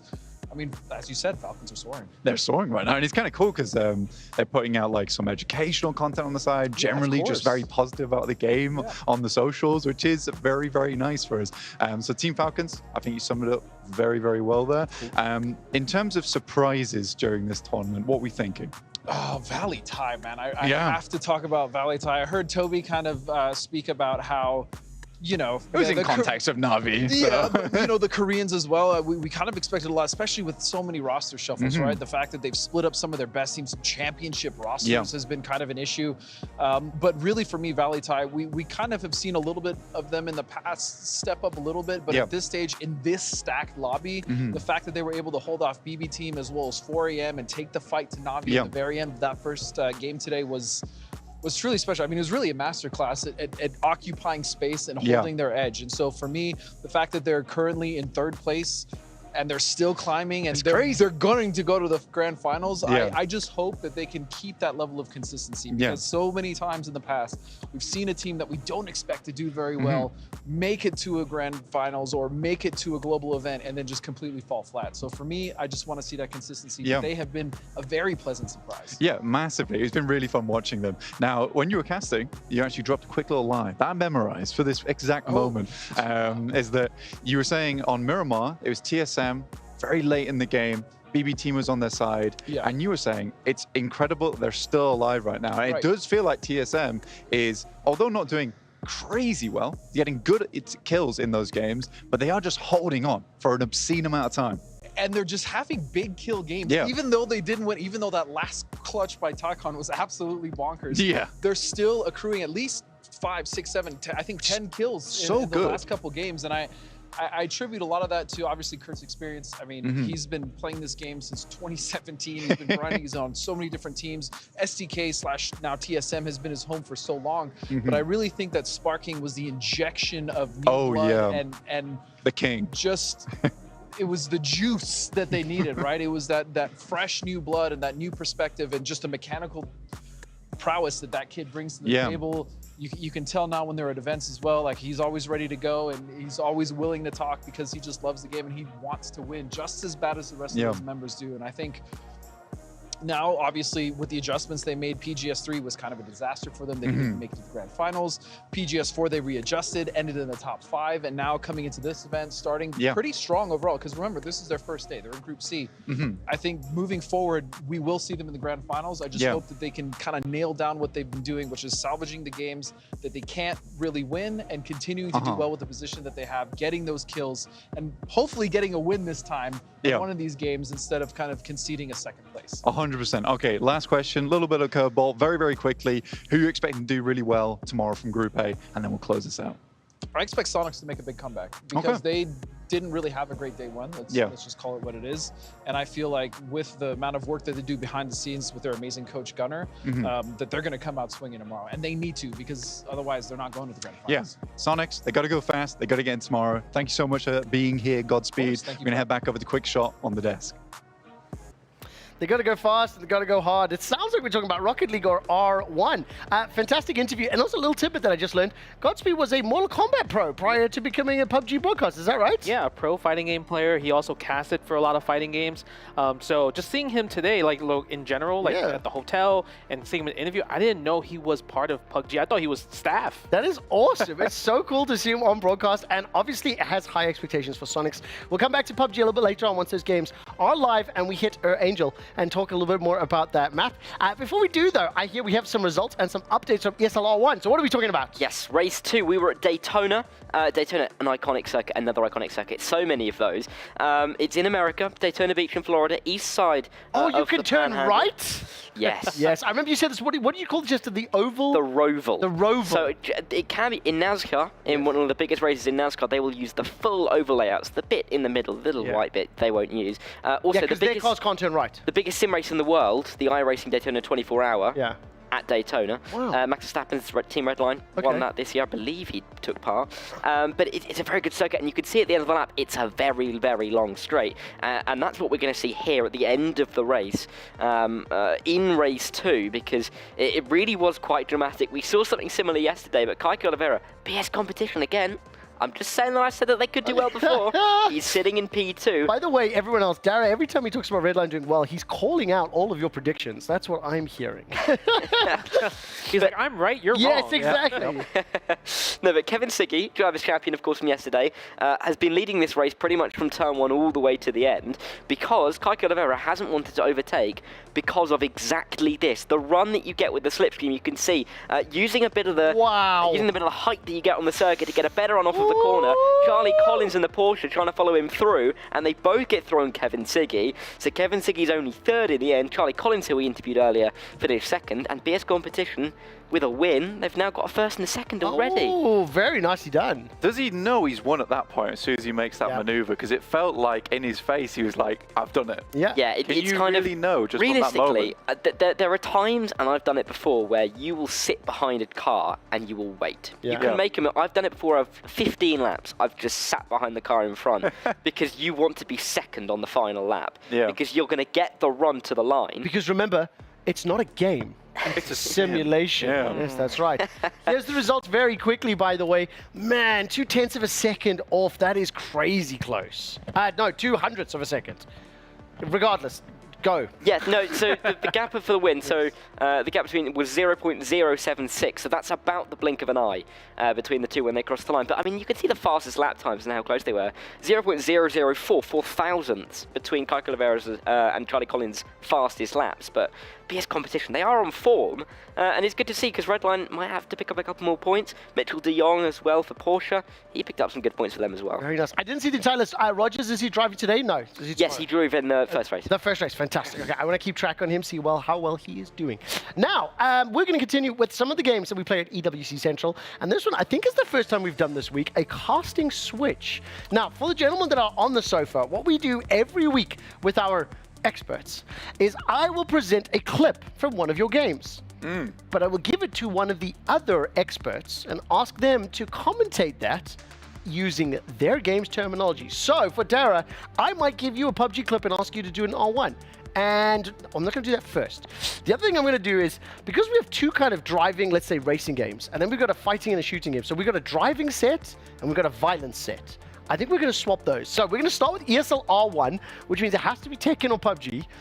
And I think I want to go to the most experienced person we have here. Somebody who's been in the esports industry as one of the most successful people on the planet.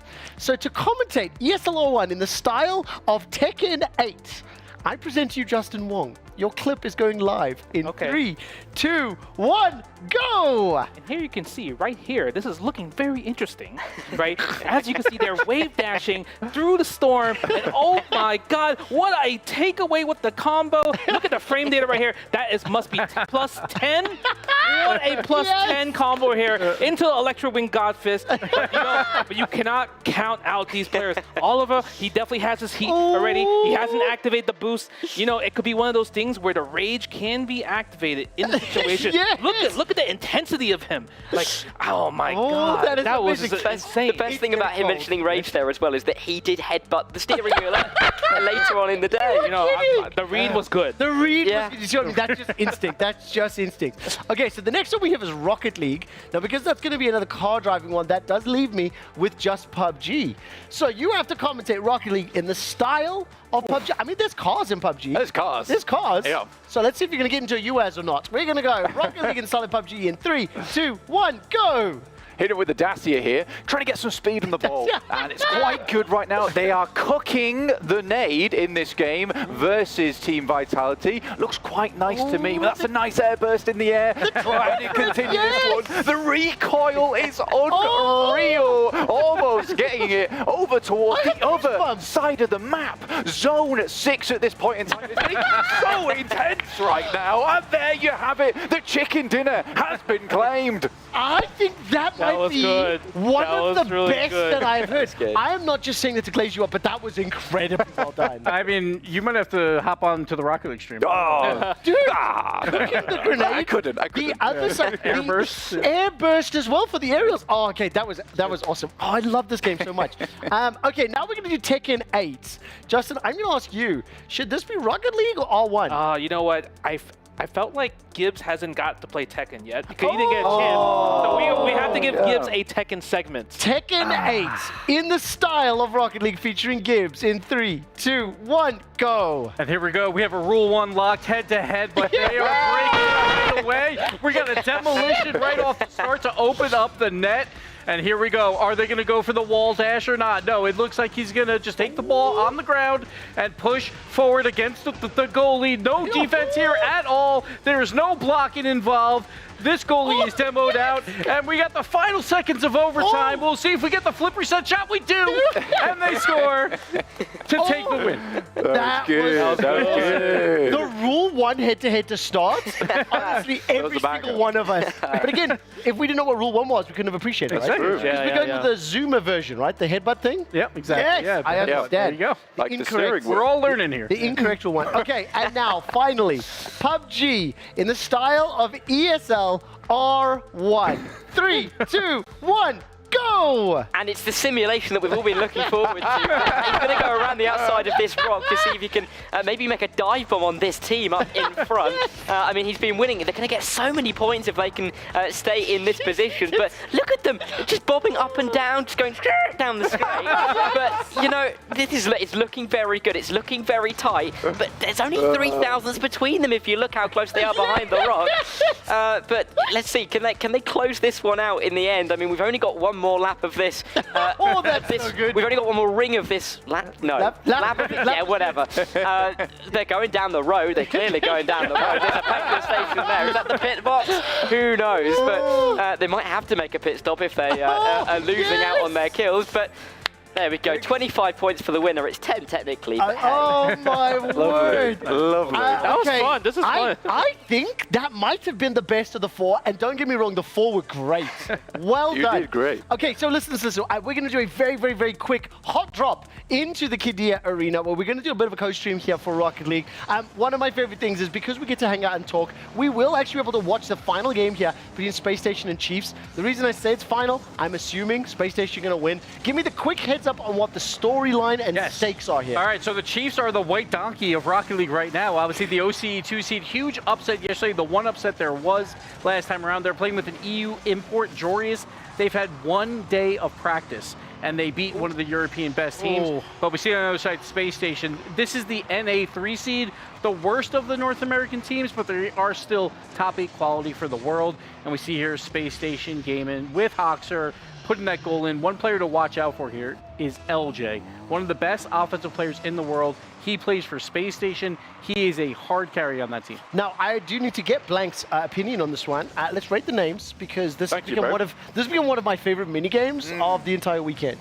Right, so LJ Hoxer. Okay. Hunter. Okay. Jorus? Jorius. Kaka. Or Yori. Or Joris. Yeah, Kaka. You can't be calling yourself Kaka. Yeah, the thing is, if he is a fan of, I think it's Brazilian football, I'm pretty sure they're one of the most famous footballers. Even I know that. It's reasonable. Yeah. Okay. Okay, now I think for what I understand, we're going to watch most of this game.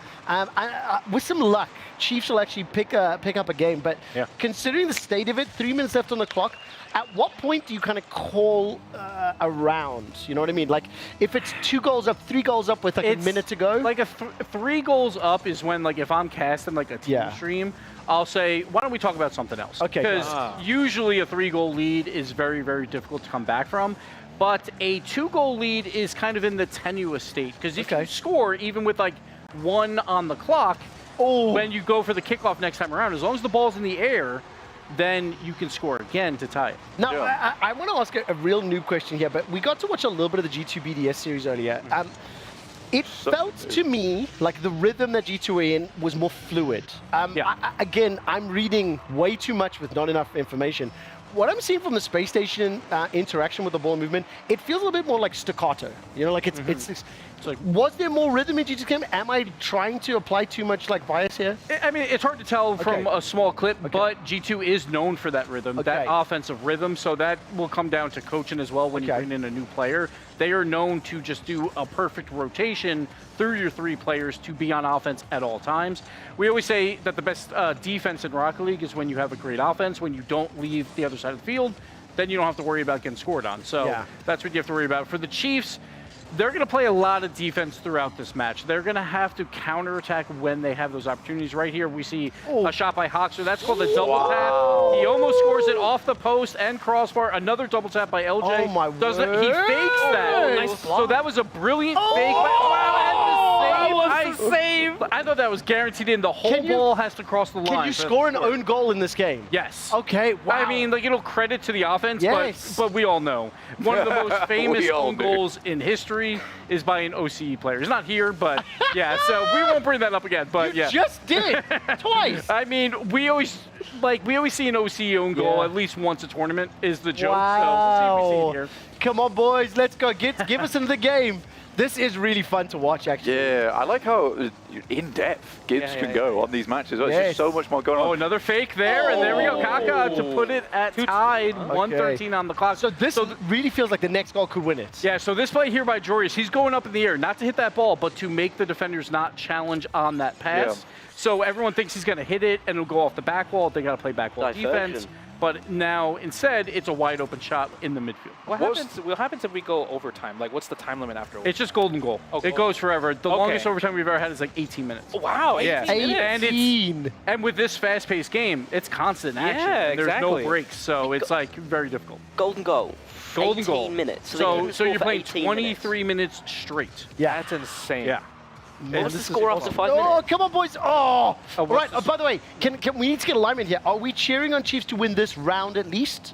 I'm not saying the series, but I want to see more games. Okay, my producer's made it very clear. He wants the Chiefs win. Oh, yeah. Okay. We would love, like, no one wants a 3-0. No one wants a 3-0. We want to see more games. That's what we call it. Yes. Okay, and we want to see more games in this series. Yes, and a tradition we always have when we're in a best of set is game 5 or the final game of a set is always on the most important field in our game. It's called Champions Field, and that's where the banners are up from all the world championships that we've had like over the 9 I mean, look at this. Look how far away the crowd is. You haven't even earned the right to have the crowd watch your game here. It does get closer and closer depending on the field.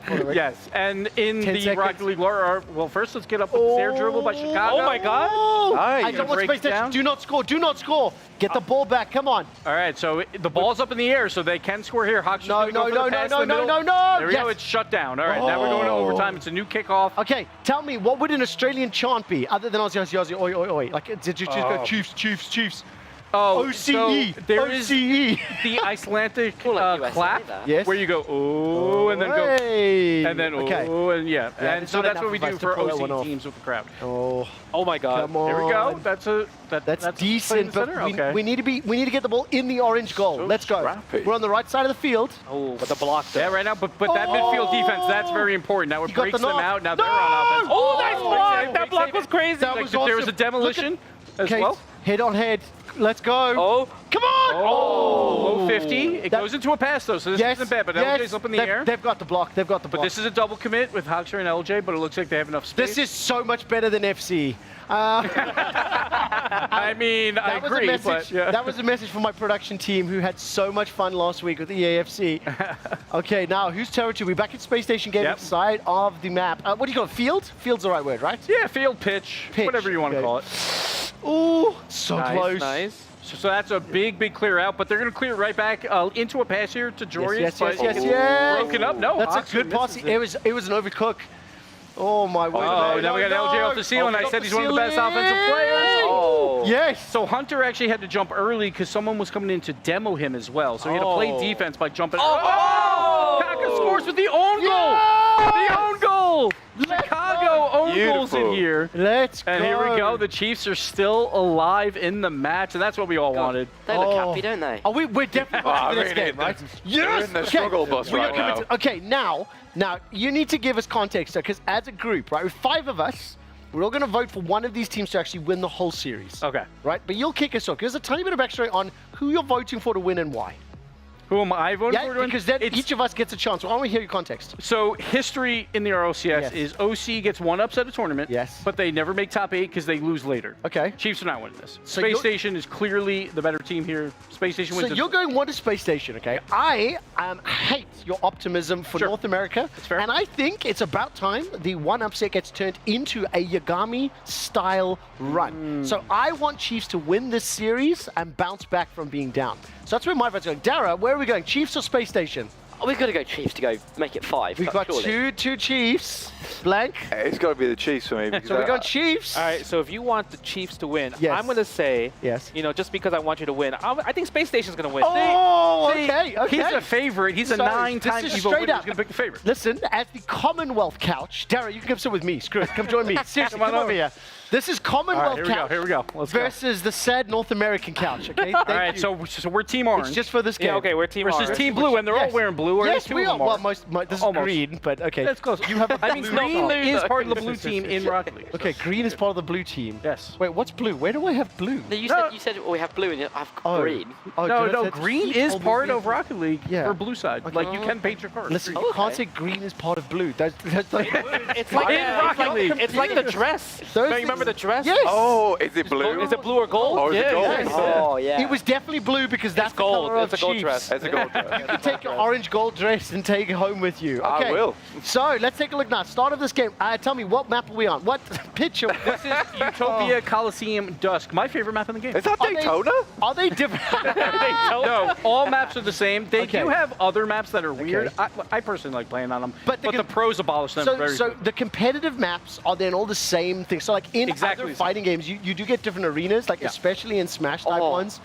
Or Smash imitators, your arena are very different. Yes. And obviously different maps like Tekken 8 are gorgeous. The backdrops, some of them are bigger. Oh my and gosh, Tekken 8 smaller. is beautiful. It The whole is game. great. Honestly, you should look at the backgrounds on Street Fighter 6. There's like people cheering it. I think the backgrounds in Street Fighter 6 are sexier than Tekken. Okay.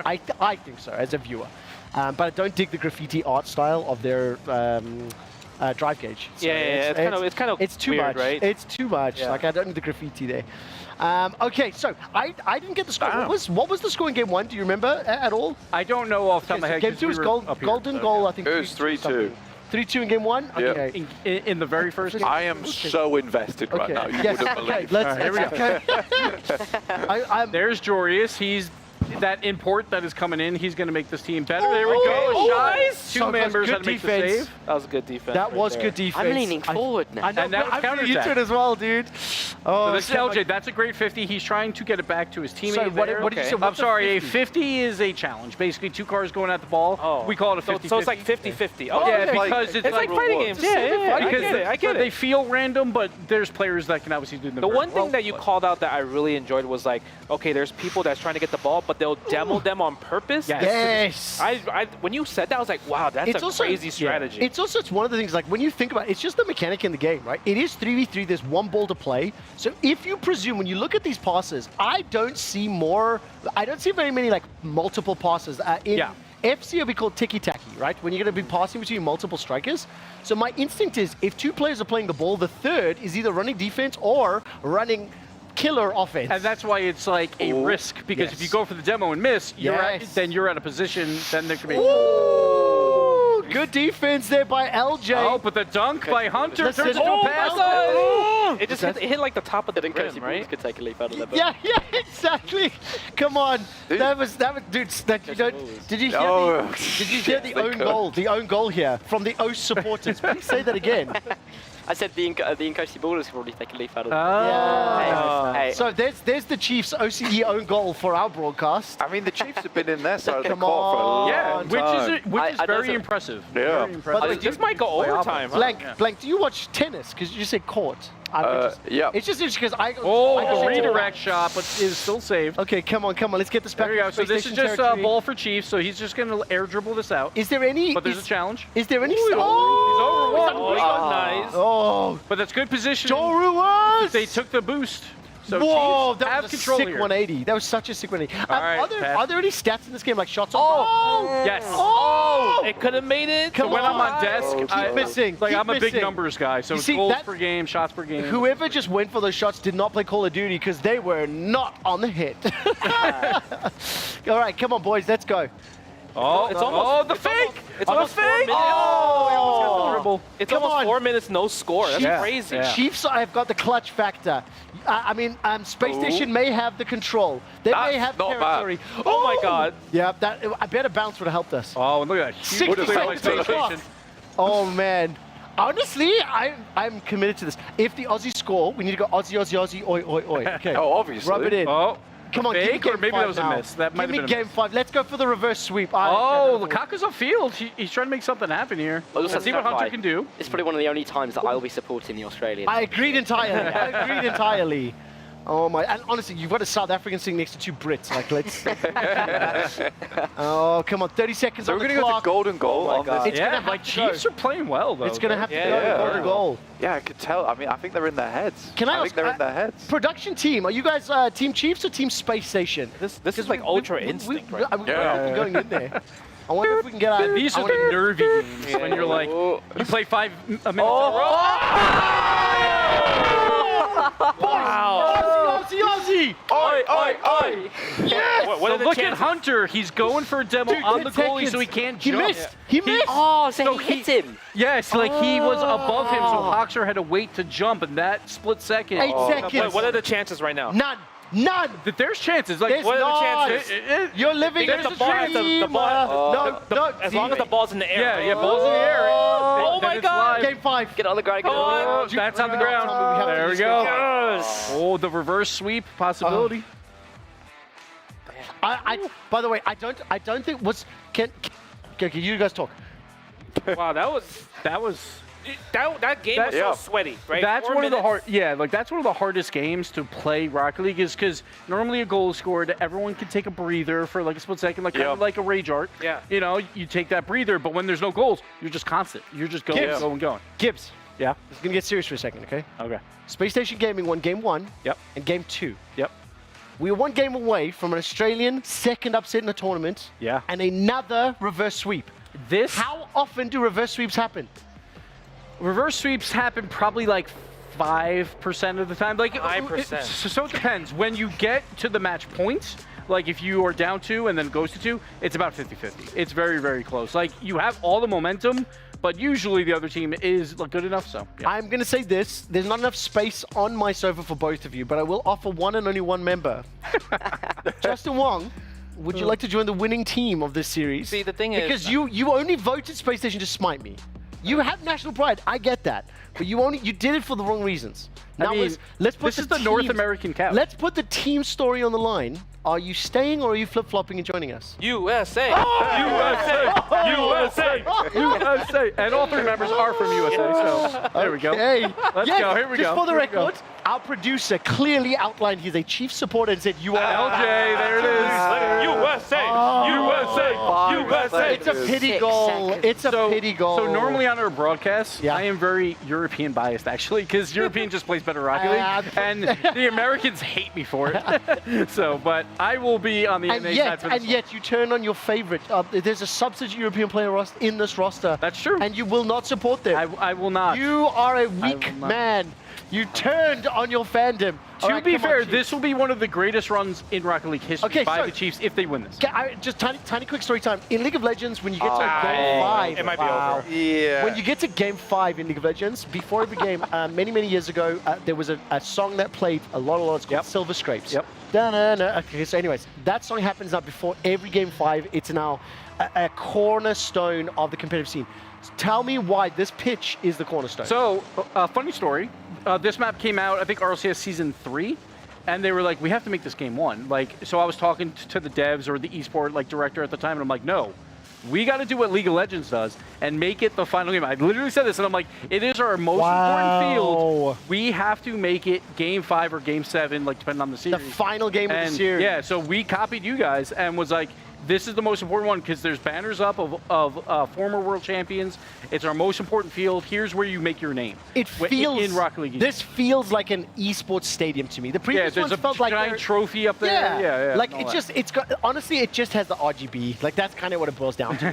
But I think off the post. Come on, boys. Look, Chiefs are alive. 2 early games. There's enough time on the clock here for the Aussies to bring this back. Put some shrimp on the barbie, and then head down to the coast in the thongs and jump on a surfboard. Oh, that was a behind block. Honestly, that was sick, actually. Justin, I feel like you're gonna go home and play Rocket League. I'm actually thinking I'm gonna download this game when I get back to the hotel. Honestly, I'm pretty converted as well. I think the physics side of it is definitely way more complex. And I never gave it a chance because I'm just not into traditional sports games, and I thought it was like football. So it's like a sport game, but you have to do literally everything. There's no button to pass. There's no button to shoot. You have to do it all. Oh man! Out of it looks like there's a little circle icon where the ball is nearing the wall. Oh yeah. It'll highlight on the floor as well. So when you're playing, you see there's a white outline on the ball.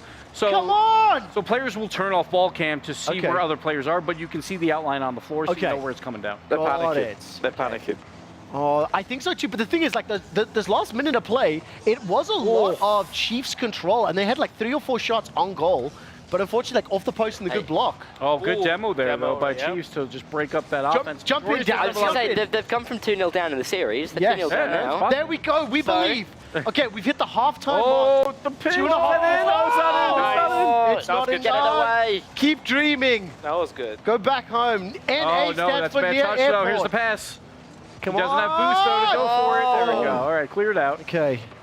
Now, Hunter's just a big clear so they can all get boost at this point. So it's more like a reset. It's kind of like a hockey. By the way, sorry, do you see the close-up? The cameraman's brutal. They did a zoom in on the Chiefs. There you go. The tournament lives, the keys and the key frames. Wow, why they gotta do the key? I love it so much. Well, it is not their tournament live, though.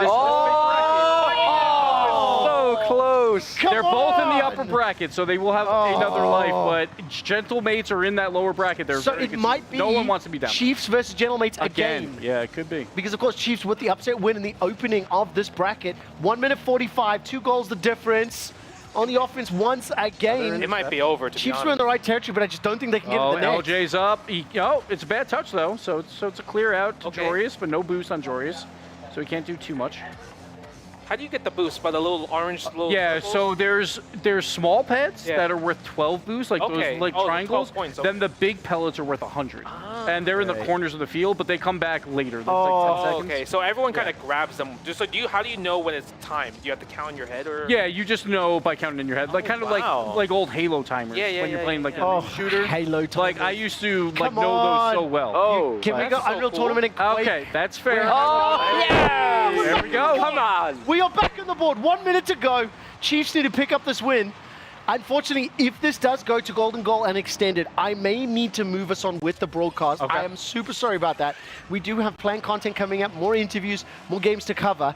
But Chiefs can score twice in a minute and win it and and push Space Station to the lower bracket. This game got me invested. It really did. But if we can't catch it here, you could always go to EWC_gold.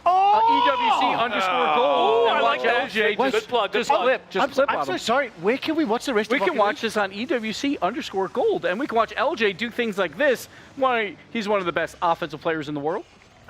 Space Station are just giving, Chiefs are just giving Space Station hope, okay? They want to have this late game thing. They were down 2-0 in the series. You guys picked the wrong freaking team. Chiefs are doing this. Trevor, I got like literally just 3 things. Oh no! The classic OCO USA. almost. Oh, come on, boys. 40 seconds. If they don't score on the next drive, they're screwed. It's wide open! It's wide open! Come on! You missed it! There's no way, right? 2 points to tie it up? It's always possible. If there's time on the clock and you score, you just got to keep the ball up. So it's possible. golden rule. If the ball's in the air. But they need to score right now. Yes, they have to score with time on the clock for that to be. Man on. Come on! Bounce back. Get a lucky bounce. They're really fighting. Oh. I mean, they're playing a good series. So if there's 20 seconds left on the clock, and you're Chief, do you think it's like a lifetime for them? It's done. It's not a lifetime. You have to send it. That's a good You one. have to send all 3. A lot of times, a wide open net will happen against you because you just got to send all 3. There's the pass to the mid. Yeah. Then that is GG's Okay, so right listen, there. So. I'm going to do the most typical, esports thing. I'm rage quitting this. We're going to a break. I'm not going to acknowledge that sofa at all. USA! Yeah. We're going to a break. When we come back, we're going to interview the Rocket League content creator, Mizu, and following that with G2 CEO, Alba and eslr.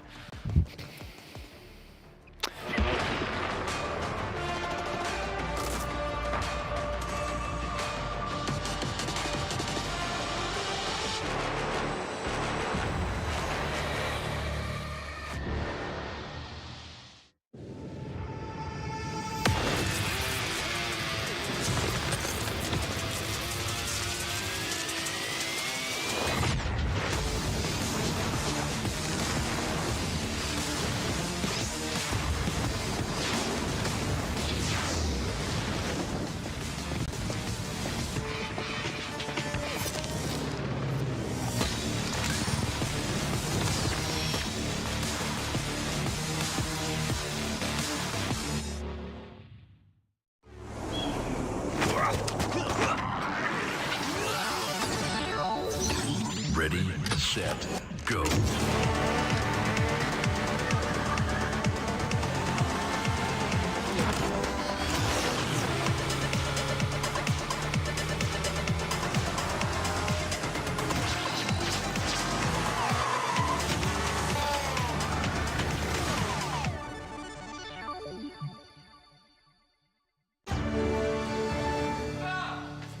You ever wondered how a Hollywood movie is shot?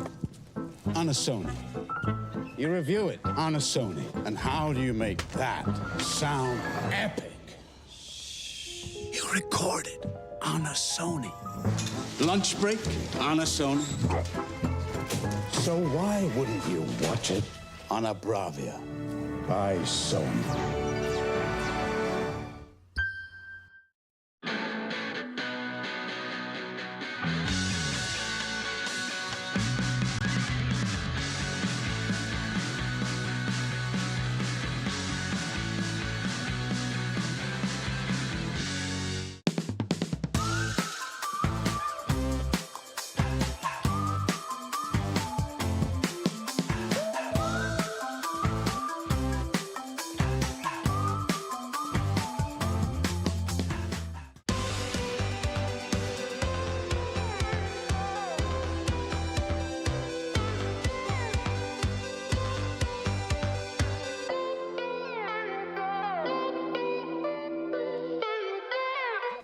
versus Pakistan. You got Al versus Atif, and unbelievably Atif in that lower bracket with that crazy loss to John Ding yesterday. Insane, absolutely insane. We already got 4 of the players qualified. We're going to figure out who's going to be filling out the remaining top 8 for those last 4 spots. But yeah, the first match, as you guys can see, Al from Japan going up against Pakistan's Atif. And little history in this one, of course. You know, Ao and Atif, they did play some casuals the other day. Did not go well for Ao. But I really feel like Ao shouldn't even be in this position. He played so badly yesterday compared to day 1 of this competition, right? So which Ao is going to show up today? We've seen how good he is against this character Dragunov. He took out JDCR in the LCQ for this event. He took out Nobi in his own group at this event as well in Phase 1. So can he get it done here against probably the best Dragunov in the world in Atif? I think that's exactly what we're thinking, right? But like Rip said, you know, I think Al has the cleanest steps around all the Dragunov players I've seen, just confidently stepping around heat smashes and chasing after them and running twos at point blank range. But Atif is a different beast, man. Like, he plays at 110 speed at all the time.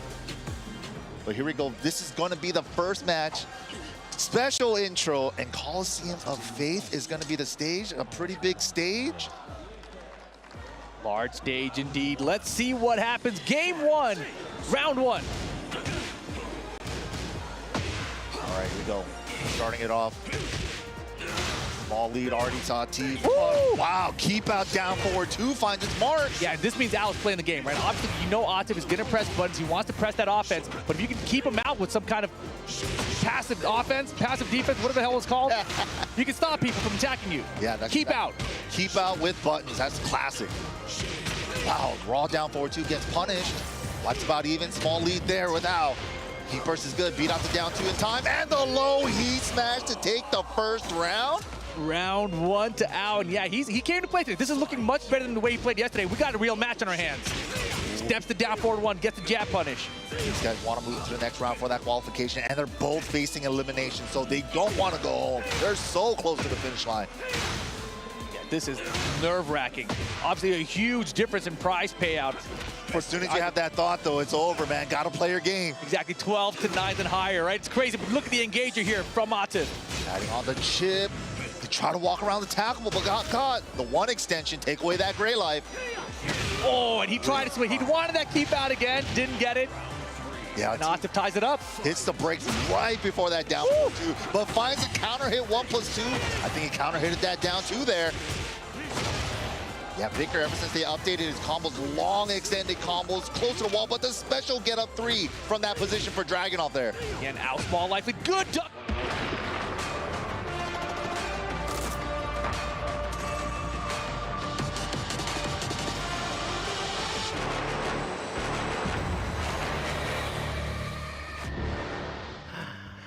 Good afternoon, good evening, or good morning, wherever in the world you're tuning into the EWC Central broadcast from.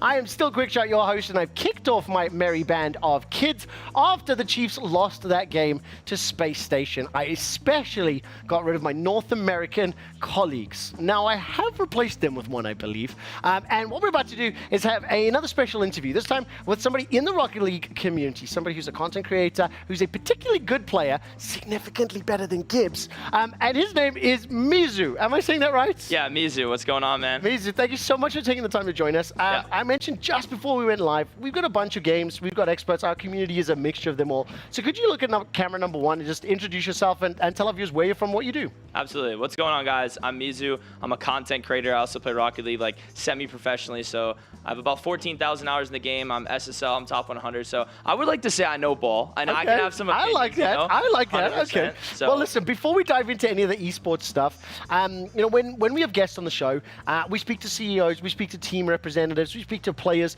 but when we have influencers, we have content creators, when we have people who are streamers coming to join us, we're going to talk a little bit about you, because, you know, what are you doing here? How many events do you travel to, and like, what are you actually doing in EWC? Yeah. I mean, well, I travel to basically like every Rocket League LAN. I just love showing up at the LANs, watching the games, meeting the fans, and just being around Rocket League in general. I mean, I love the game. I'm not gonna lie. I love Rocket League. So honestly, the more that I can get involved with it, the better. So. Well, listen, just before you joined us and before the ad break, Mizu actually stepped into our studio as we were co-streaming that final game. Yeah. And you saw the Commonwealth couch. It was two British boys and myself, South African, sitting across from the North Americans. When you watch that and you see people who are new to Rocket League, 4 of the 5 of us have never played the game. I've never watched the game. We're only learning it for EWC. What does that do for you? How does that feel, seeing that love? It's super cool because I think Rocket League's one of those games that's just very easy to digest. It's very easy to watch. Like sometimes I'll try to watch like another esport as someone who hasn't played and I'm like, I don't know what's going on. But Rocket League's one of those games where I'm playing in a tournament, I can send the link to my grandma and she can keep up, right? Because it's just so easy to watch and follow along. So like to see you guys not like understand the game really, but be able to follow along, get passionate is super cool. And it's one of the reasons I love Rocket League. It's awesome to hear. Now something that the gentleman that's on our show is a member of the core Rocket League broadcast team. His name's Gibbs. We'll talk about you and him in just a second. But he was telling me a little bit about the map or the pitch that always comes up in the Game 5 or the Game 7, the final. Now, as somebody who doesn't know the community, when you see that pitch and you understand that, explain that to viewers of other games, what it means to play on that final pitch. Yeah, so the final pitch, either in Game 5 or Game 7, base if it's a best of 5 or best of 7, is called Champions Field. And Champions Field is just different gravy. Like when you're on Champions Field, that's when it goes down. Like the players might start getting a little bit nervous. Like that's the final game, but especially as a spectator, you're like, okay, this is it. This is it. And back in the day, there was a pro player. He's won the World Championship 4 times. They called it like Turbo Pulsar's Field, like basically because he'd always win on that map. The final game. He's retired now, but it's just it has as the kids would say these days, it has aura. Excuse me, it has aura. As the kids, I get the feeling you're one of those kids. Don't look me in the eyes and go, as the kids would say, old man. No, okay, so a little bit more specifically, let's talk about the arena and the event. Have you had a chance to like walk around the boulevard and check out EWC? And what do you think of like kind of the festival around the tournament? Because that is quite special to this event. Absolutely. So I've been to like a lot of Rocket League LANs, and typically it's just like the stadium with the setup, and that's kind of it. But this event has really like surprised me. The like plaza with all the stuff going on was just like, wow. Like it's not just the arena, it's everything else. Like it's the game, but it's also, it goes beyond the game. You know, it's an atmosphere, it's a vibe. It's really, really cool. I've never been like a part of something like this before, so this is really a lot of fun. Can I ask now, as somebody that's been around and kind of watches this, and you mentioned some of the esports, what is your exposure to all the esports titles, and like, how does it feel to have Rocket League sitting, you know, side by side with Tekken 8, with eslr, with PUBG, and you know, last week FC, we've had Dota, we've had all these other titles. As somebody who's part of the core Rocket League community, to see it next to these other titles, what is that like? It's super cool because I want to see Rocket League succeed. I want to see Rocket League blow up. You know, I think it has what it takes to be the biggest or one of the biggest esports in the world because, again, it's just so easy to consume. So to see it at an event like this with all the other titles, I think it's really, really awesome. And so I love to see just Rocket League be involved with everything because I think more people should really start watching it. It's such an awesome spectators esport. It really, really is. And it's one of those things where, again, the physics of the car, significantly more challenging than you might assume, actually, and understanding it. Let's turn to the tournament for a tiny moment. Before we talk about the teams, you shared a personal story with me just moments before we went live. And you said that you've had a run-in with Gibbs. Yeah. Bearing in mind, he just insulted my team, Chiefs, okay? So what's your relationship to Gibbs, and how mean was he to you? So Gibbs wasn't really mean to me, I'm not gonna lie. So it's kind of funny now as a content creator because I really hopped on the Rocket League train a bit late. Like I played the game since it came out, but I didn't start taking it seriously until a bit later. So I had to really catch up with a lot of the creators and pro players to get good. So it was funny, my first event was actually in LA about 2 or 3 years ago. And so I met a lot of the creators, I met someone like Gibbs as well, but I had to wait in line to do it to take a picture. And nowadays, like I just talk to them like they're my friends or whatever, but it's funny because none of them remember taking that picture Nobody with me. does, But of I'll show course. them. I'll be like, hey, man, I took a picture with you before you even knew who I was. The thing and is, it's super cool. I will say this very quickly. It is something that I've been around a long time in doing content and stuff. As long as you are passionate and you care, it's amazing to do this. Yeah. I'm going to give you an opportunity that maybe you haven't done before. So on one of the official broadcasts, right, you're now sitting here with me. I'm going to show you what Gibbs' predictions were, right? Okay. I just want you to tell me who you think is kind of deserves to be on there. Yeah. Do you think he has some wild opinions? Yeah. Because, like, he told me that G2 was ranked 8th. BDS was 4th, and G2 just smashed BDS 3-0 earlier today with a sub. So I'm immediately like, I can't trust this guy. He's wrong. That's my opinion. Yeah, so I'm quite opinionated about this.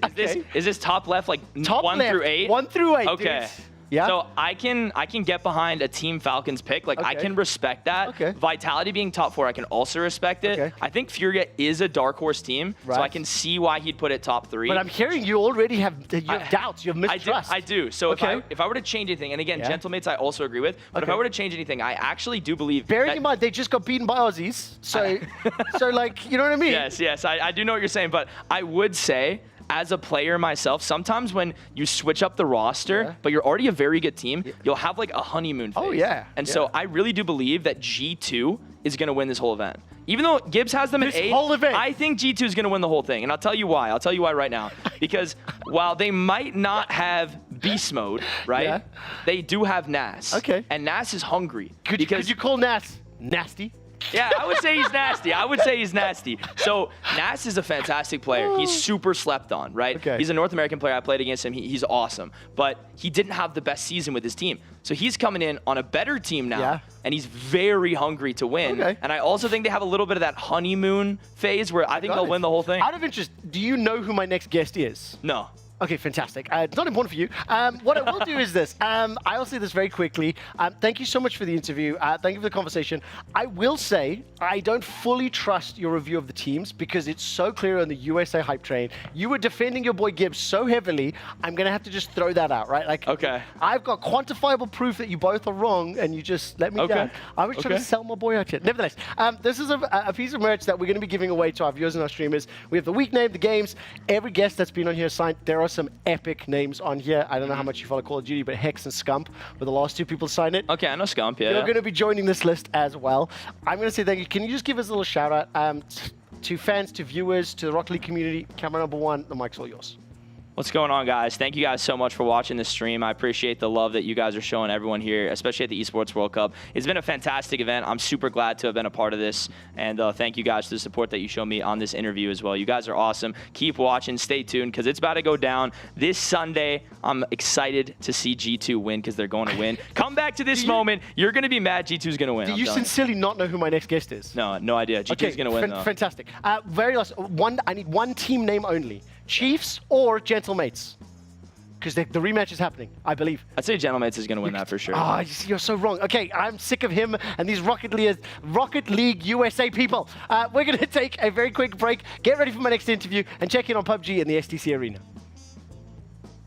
Play a little more without anyone being like the full on IGL of the team. So it makes perfect sense to send a guy like Anonix up ahead, because he is arguably the best fragger on that team. So in case he has to take a fight, he's also the one most likely to stay alive. And to bounce off of Martin's point as well, which I 100% agree with, yes, you should have one dedicated IGL. Oh, my, wait a second. Whoa, turn around. Deal now.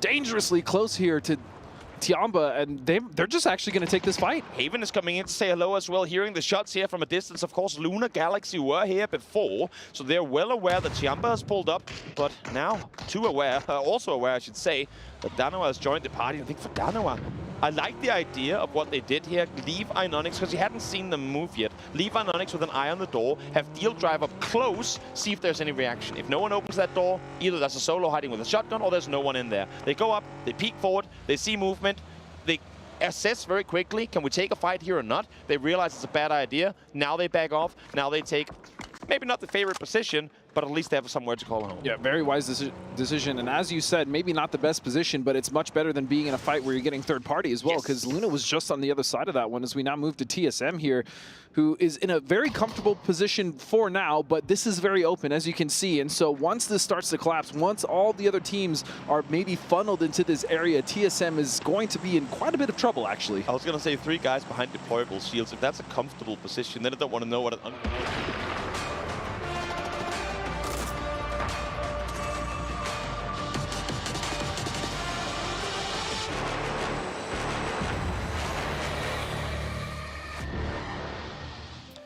And welcome back to EWC Central. We'll obviously give you some updates on the PUBG results as well as every other tournament taking place in just a few minutes. But I have yet another special guest. This is a personal friend, a professional colleague. We have known each other for many, many years. And sincerely, our previous interview, this Rocket League expert, had no idea that the CEO of G2 Esports was sitting in the room after making that very bold and confident clip. Just giving a real insight about the reality of the game and what's going to happen no matter what. Alba, welcome to the show. CEO of G2. Before we talk about the club championship and discuss some of the bigger topics, Rocket League, substitute best player in the world, not here.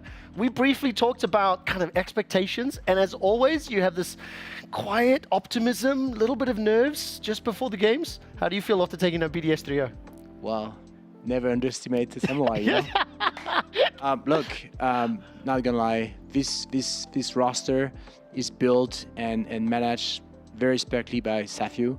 He's the best coach in the world. He's an ex-pro. He knows the shit. And he told us, like, look, we have different options. Of course, we are very sad. This is not with us. Yes. He's part of the family. He did an amazing job in London. But Safiu is like, okay, what is best, you know? Yeah. And we could have played safe. We had some option with veteran. We have option with maybe ex-players from G2 that could have come back for one tournament. Yeah. It's like, fuck no. Like, if we want to win this with like all the French teams, Falcons playing at home, Furia going crazy, we need to go all in. And he did. Yeah. I mean... well, listen, it's a great start. I mean, you made the quarterfinals already, so that's... Look, we're happy. Yeah. We're happy because, you know, there's the eye test. Yeah. And this team is a team. Yes. You know, and that's something that with 5 days of training was just a wish at this stage. You know? We had a little bit of a fun conversation. I'm sure you just heard the previous interview. Gibbs, who's with us from Rocket League, we had the Rocket League influencer. We're doing a co-stream as well.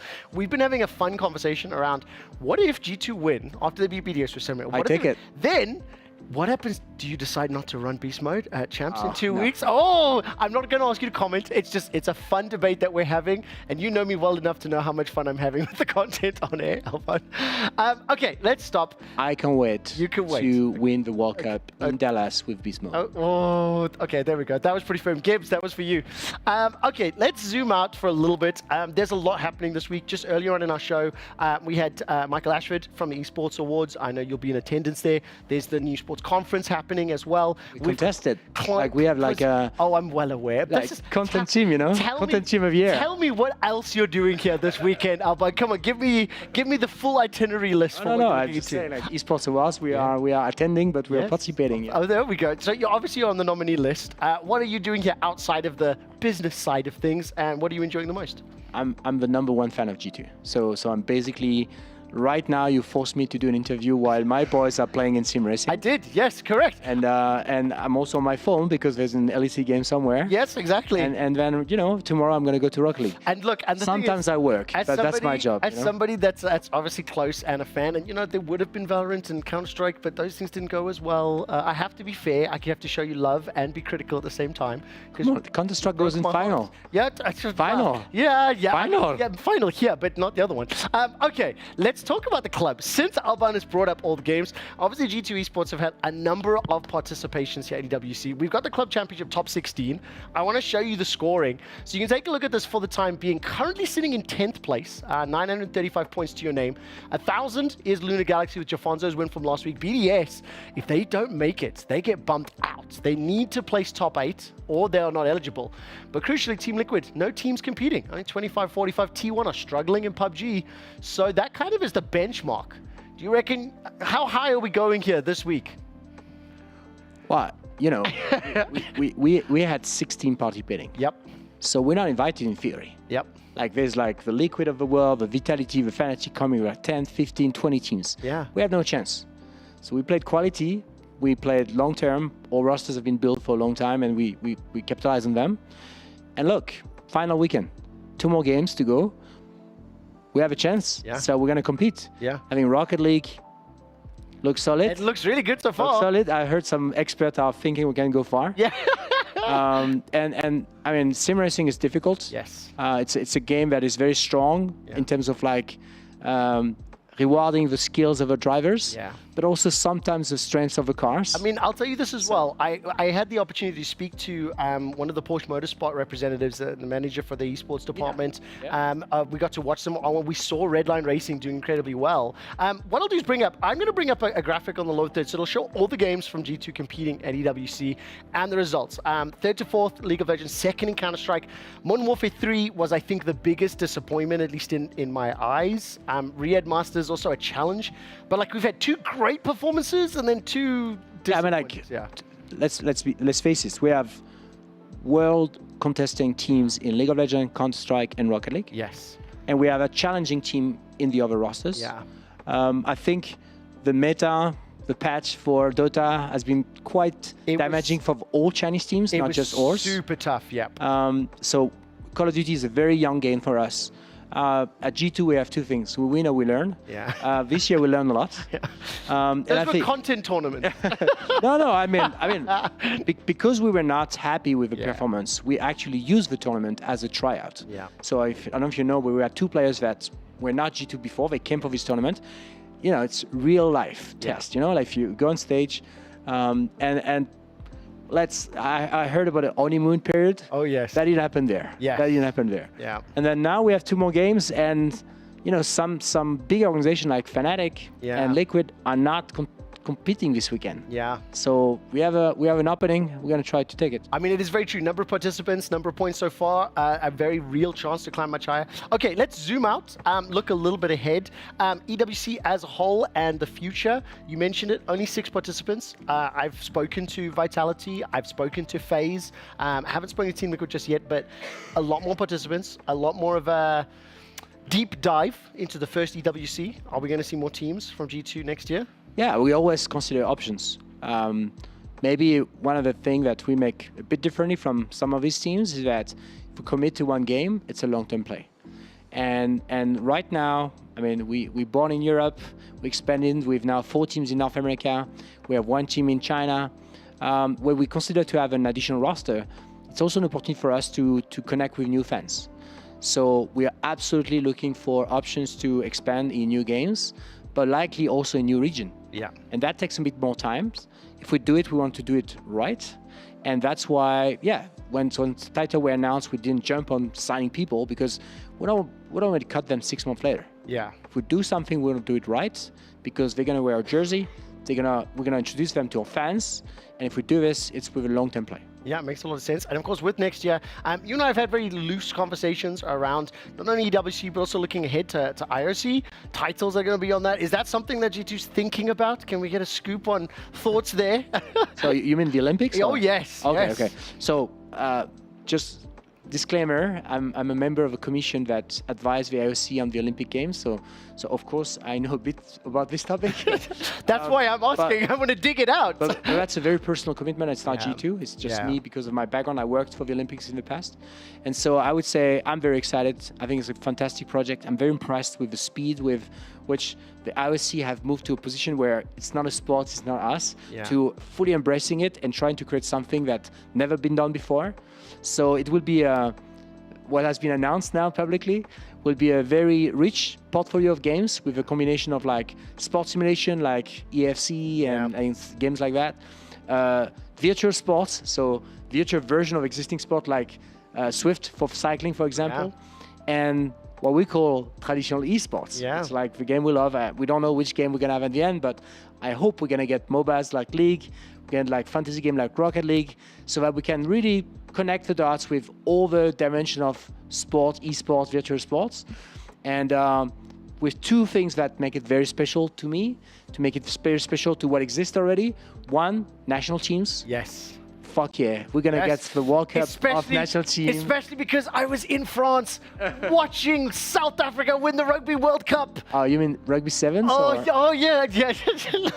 Yeah. And so that will make it very special because we have been dreaming of this game between Spain and France for years. Yeah. We've been dreaming to see Denmark beating Korea. And I think we're going to see that in several games that we love. Yeah. And it will make it very special to attend this event. It's also going to be a huge impact as well because that's something that has not traditionally really been done. Yeah. All national and I'm going to touch on that. I mean, I think the third aspect that is very important is that it took 120 years for the Olympics to be fully mixed. Yeah. That means in Paris this summer, we had 50% of the athletes that were happens to be women. Yeah.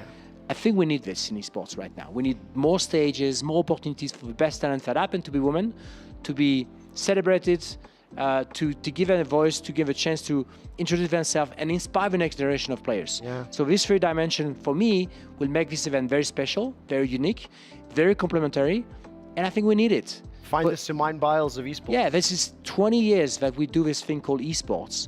And we talk to ourselves. We're a bubble. We have been building a passionate fan community, but we don't talk to the rest of the world. They don't understand it. We don't break through mainstream. And I think building this event through the Olympics ideal with a very differentiated positioning will allow us to celebrate heroes. Yeah. I want the player of G2, to come back to your question, I want the player of G2 to be celebrated for what they are. Awesome individual that have a passion and a skill that needs to be celebrated as national heroes. And if their family, their town, their country become proud of what they achieve, I think not just G2 will grow, esports will grow. Yeah. And that's why I'm personally committed and supporting this initiative. And I believe that although some people have doubts, I think this event will bring a lot of value to the community. I just have one last question. We don't have a lot of time left. You have personally been here as well as a representative with G2 Gamers 8, and now we see EWC, and now next year EWC IOC. How much has the development and growth of the esports, the industry, and the event been as a fan, a viewer, and a partner? I mean, I don't know. I've been around for a few years, like back in 2012 when we did the first event with Riot and Coca-Cola, and now with G2. I mean, I've never been to a theme park that is called esports something, you know? What we see here is like the equivalent of like Universal Studio for people who have been there, but it's gaming and esports. It's a lot of fans of Falcons because we are visiting their home here. Yes. And they won the championship. But it's great. But similar to what I've seen when I was working at the Olympics, every corner of the city, you meet with the players from a different team, and they have a chance in the player lounge to interact with each other, which I find it amazing. So I think it's definitely rule breaking. It's definitely the future. We also have an opportunity to meet with East and West. Yes. All the teams are gathering this weekend. I had a meeting yesterday with Chinese organizations, and it's amazing to see that the world is collaborating to get some new things. Yes. I will say this, unfortunately, I have a very short amount of time. Give a shout out, G2 fans, supporters, camera number 1. I'm going to make you sign this on the way out. You've seen the previous interview, very special. You're joining a very elite list of names on here as well. So we'll ask you to sign this on the way out. Give a quick shout out to G2 before we go on. Well, I just say thank you for your support, the G2 fans. Sorry for the heart attack that we give you sometimes, and look forward to give you another one when we're going to win the Rocket League tournament this weekend. There we go. We heard it here first from our content creators. Avan, thank you so much for a fantastic interview. We're going to check in on Rocket League in the Qiddiya Arena. We'll be right back after that. Play, and there's the demos and the boost steal. Limitless convert. Torsauce playing upfield. Pokes it around one. Drop pass to Fever. Fever contested immediately. Torsauce pass over to Fever. And oh man, that was gorgeous. Limitless just could not keep their composure any longer. Snowy lunged in, but really Torsauce wasn't threatening a shot there. That was not the real threat in the position. The pass was, Torsauce nailed it, and Power have their lead. They just lost track of where Torsauce was. Expected him to rotate out, not cut in and make that pass. And as soon as he did, Limitless were caught out. This is still a long way to go here. Chance for Limitless the other end, but it is scooped up by Power. And now here comes Torsauce. He's going to go for a dunk. Actually, hand off to Fever. Oh my goodness, what a passing play once again by Torsauce. This one does stay out of the net as Limitless need to keep the scoreline at a 1-goal deficit here. They cannot afford to give Power another one. So it does seem like it's quite difficult for them to create chances. Only a minute and 40 left. 1-goal game is fine. 2-goal game, starting to look difficult. Banana Head pops it up. Torsauce moves in. He goes straight for goal. Was deflected and boomed out, but right back into the hands of Fever. Fever not able to get the corner. His teammate Banana Head had it. Hits it out dangerously into the middle, but Torsauce always seems to be there a step ahead of everyone at the midfield. Can Limitless do it? So far, they've shown resolve to play power close in both of the games, but that's not enough. They need a win. They just need a game win here to try and get something started. But this one has been a little bit more of power as the aggressor, Limitless as the defender. Unlike game one, where it was back and forth constantly. Will it be a late start for Limitless, though, to send us into OT? Snowy's looking for it. Torsauce, low boost, keeping the ball in that back corner. To die for a big moment here. Gets beat by Torsauce there, who was low. Pass from Sweaty up to Snowy. Snowy tries to control it in the air, but gave up the ball. And there's a demo that takes out To Die For. Numbers advantage briefly for Power. And they knock it off the Limitless backboard. Rebound to Fever. Kicks up off the ceiling. Torsauce not able to finish that one. Time ticking away for Limitless. Yeah, this really is the moment that they need to strike.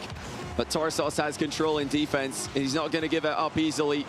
Demo and the supporting player, but nobody ready to play the ball. Torsauce going all the way. It's going to be Fever to finish it off. They could have knocked it into the ground, but they go for the goal just to make it 3-1. La Duma! Limitless, the South African team, score a goal, but then they lose the game. Look, ultimately, it was a going out in a blaze of glory. We have entered the final 30 minutes of the broadcast, and as you can tell by the very loud scream, I apologize to the production room. You did not know we were going to be screaming. What you can see at the bottom of your screen, who are DT? DT. Yes, they won. Day trade. Day trade. Wait, I didn't hear the name. Anyways, we'll come back to that later. I surprised Blanky wasn't ready. That is a result from PUBG. That first match has concluded. I think that's ESL R1. Is that R1? No, it's not. I'm just saying it's Dareth. Yeah. Oh. Okay. Oh, I see. Yeah. Let's look into slow down. It was a PUBG result. We'll talk about it later. Oh. We're turning to ESL R1 for another result. Race 3 started. I'm hearing carnage. What happened? Well, I think we're going to be able to see the clip here. This is chaos. If anybody's seen Formula 1 at this circuit here at Jeddah a couple of years ago, we've seen pretty much exactly this. Coming down into turn 1, this is big for the Teams Championship. Look at where Team Vitality are. They're nearer the front, 5th and 10th. So Cannonball not too far, but as they come out of the opening corners, they're already causing a collision, and then it's just a pile-up. No, Observer, go the other way! And then they just keep going. Those two Team Vitality cars there, the yellow and black ones, are sideways across the road. And they're at the back of the pack. Surely that should be a restart or something like that, no? Question really quick. How does the observer tool work here? Are there actual observers, in-game observers, or in-simulation observers, or is it all automatic? Like a steward? Yeah. No, who's the cameraman? Oh, yeah, they should be automatic. Okay. You say it like that. Every other game actually has dedicated camera people, by the way. So yeah, actually follow around. This should be automatic. So, interesting. Okay, that explains why, because it was following the race leader instead of the collision. Yes, exactly. Okay, so we'll keep you up to date with the result. I don't know if that race concluded or not. Regardless, what I have right now, Team Redline, BS Competition, and Porsche. What's happening? Okay, so we're ignoring that right now. Did you see the end of that race? What happened? Yes, so James Baldwin from Guild Esports, James Baldwin, who's formerly had the title, don't know if he still has the title, but he definitely formerly had the title of the world's fastest gamer. He ended up winning that race through all the carnage, and it was Dara McCormack, who we saw yesterday for the Williams team do really, really well. He came in P2. Okay, interesting. So I've got standings now for you. Team Redline are at 77 points, I believe. The Blue Zebras, apparently, are 55. Have you found my answer for me? And Porsche Kawanda are 46. Give me context. What do those numbers mean? They're the points that they've accrued over the first few races, so they're clearly doing very, very well. This is the last corner of let's explain points first before we go to that. Okay, so what do the points mean, and how does it help you advance? Well, they're just the points that they want. So, of course, 25 points for a win, and you work your way down all the way through the order until you basically get no points for last. And so Team Redline clearly doing very well because they've got a 22-point advantage. And the teams with the highest points then will qualify for that final race. Top 4. That's what I wanted to hear. Okay, so we got the end of that race there. Did you manage to research Blue Zebra yet? Not yet. Okay. I haven't got an answer, but that's because they were racing. You've really disappointed me. Your job is to answer my questions. Okay, we'll figure this out. We've got 2 more days of ESL R1. Blue Zebras, but it's spelled BS. I don't understand. And because I don't understand, I need to be taught, much like how I'm going to ask each of these guys to teach us more about their games. I actually have one that was explicitly used during our co-stream earlier. Gibbs, when we were watching Rocket League, you used the word pinch. Yes. Now, I want us to guess what it is before Gibbs teaches us. If memory serves, he said something about pinching while the ball was flying to the roof. So I'm going to guess it's using the roof or the wall and your car as the fingers to pinch the ball and push it out. So that's my guess. Blank, what do you reckon? My guess would be where the ball bounces up and down on the top of your car, so you're pinching it between that and the wall. So you're dribbling it almost against the wall. Do you know what a pinch is? Because, like, that's a pinch. Yeah, I know. But it's pinched like that, so it's like... Okay, I mean, Blake's allowed to be wrong. No, exactly. So truly, I thought it was kind of like that, where it's like the ball and the ceiling, and it's just like hugging, like the ball's in the middle. Gibbs, what's your guess? No, it's fine. It's either going to be, I think, either going to be what they said, or maybe if there's like a 2-on-1, and they can both both hit it. Okay, so what is a pinch, Gibbs? So you're both right. It's just either the car to the wall and the ball's in between, or 2 cars hit it. You can get up to lightning fast speeds that you normally cannot happen with the ball, and that can just basically score a goal or clear the ball out of your field. It's called a Cooksear pinch. Was one of the first players to do it incredibly well, where he could put it on net. A what? A Cooksear pinch. He's a player, Cooksear. He's a legend in the Rocket League scene. So. Okay, got it. Thank you, Trevor. Now, we'll turn our attention to ESL R1 and ask Justin, what does train mean? I'm kidding. So, Justin, what do you think train means in ESL R1? So, I think a train is when there's all these cars driving, they're all driving together to get the speed going. Like, in like one section, like they form a train. I get that. I'm going to go with, I think trains are on tracks, and there's 2 of them, so I think it's 2 cars abreast lined up back by back. I'm going to say it is the beginning of a race where you're a train behind the lead car before you begin the race. It's the train of cars. Ooh. Might just go for a cheeky, I think it's just the equivalent of peloton. It's just the train at the front. What's a peloton? In cycling, it's like the front pack, and they're all cycling together before they break out towards the end. It's not the exercise bike. Well, it was it's named after cycling. Oh, okay. I didn't know that. Okay, cool. So what is a train? So you're both kind of right in a way, because a train is where you've got lots of cars kind of single-filed, basically behind a slower car. If there's maybe a side-by-side in front, and they all get caught up behind each other, and they come out of the corner. So the side-by-side causes a train, therefore I'm right. No, I'm kidding. Yeah, but like if they're really close, if they're coming down the street and they're all covered, they're nearly like hitting each other's. Why would what's that instrument that does? Oh, I know you're talking about an accordion. An accordion. Yeah. Why do we call it an accordion then? Because that's what it looked like. Anyways, we're not going to debate. So, but if that's a train, so if somebody decides to do something reckless, it'll become a train wreck. Oh, that's good. Okay, Tekken 8. I'm not going to come to blank for this one because I think you might know. Dara, what is chip damage? And it's nothing to the crisps. That was a good noise. I don't know. Is it where you've I don't know. If it's just like a little bit of damage each time, so it's like incremental rather than a big combo. Gibbs? So I think it could be one of 2 things. It could be his. It could be while you're blocking, certain hits will still go through the block and give you some damage. So that would be the chip damage. Blank?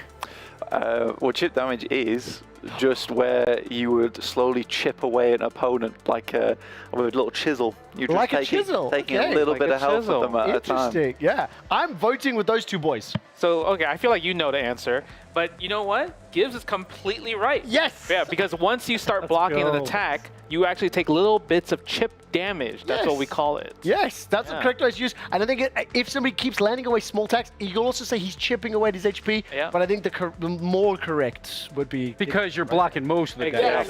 Yeah, exactly. Okay, now one of my favorite ones, and I'm going to come to Gibbs first. In PUBG, what is flush? When you have 4 cards of suit or 5 cards of suit now. So PUBG is to flush a team out of a position, is what I assume, by either throwing grenades or throwing flashbangs or whatever to make them leave their position, and then you can attack them in the open. Darryl, what do you reckon? I agree with Gibbs, but it also, I've got another idea that it could be, is it when you basically just go all out and like it's like a flush, you leave all your cards on the table. I wonder where the sentence was going to end. Justin, what do you think? I would say it's more towards Gibbs, where like if they're, let's say, all in a building together and you just throw a grenade, rocket launcher, and they all just run out because they just have to get out. I 100% agree with both of them. What is flush? Funnily enough, flush is where you have a player who's knocked, so he's taking all his damage and he's on his knees, waiting to get res, and an enemy team will flush that player in the sense of flushing them down the toilet because they cannot return from We the were game. completely wrong. Yeah. We were never No, I'm pretty sure we were right. I think they're just wrong. Okay, you're right. I would say, once again, welcome to my side of the conversation, because to flush someone out is a military term. Yeah, it really is. So to say you flush them, while also true in the context of a shooter, and why my producers just said to me, Trevor, you should know this, and they're berating me again. It's funny because it's one of those things that it came from somewhere and then it's just carried on. I'll tell you where it came from. Yeah. You're not allowed to say the other sentence, I SHIT on them. So let's move on with the EWC catch-up powered by SDC.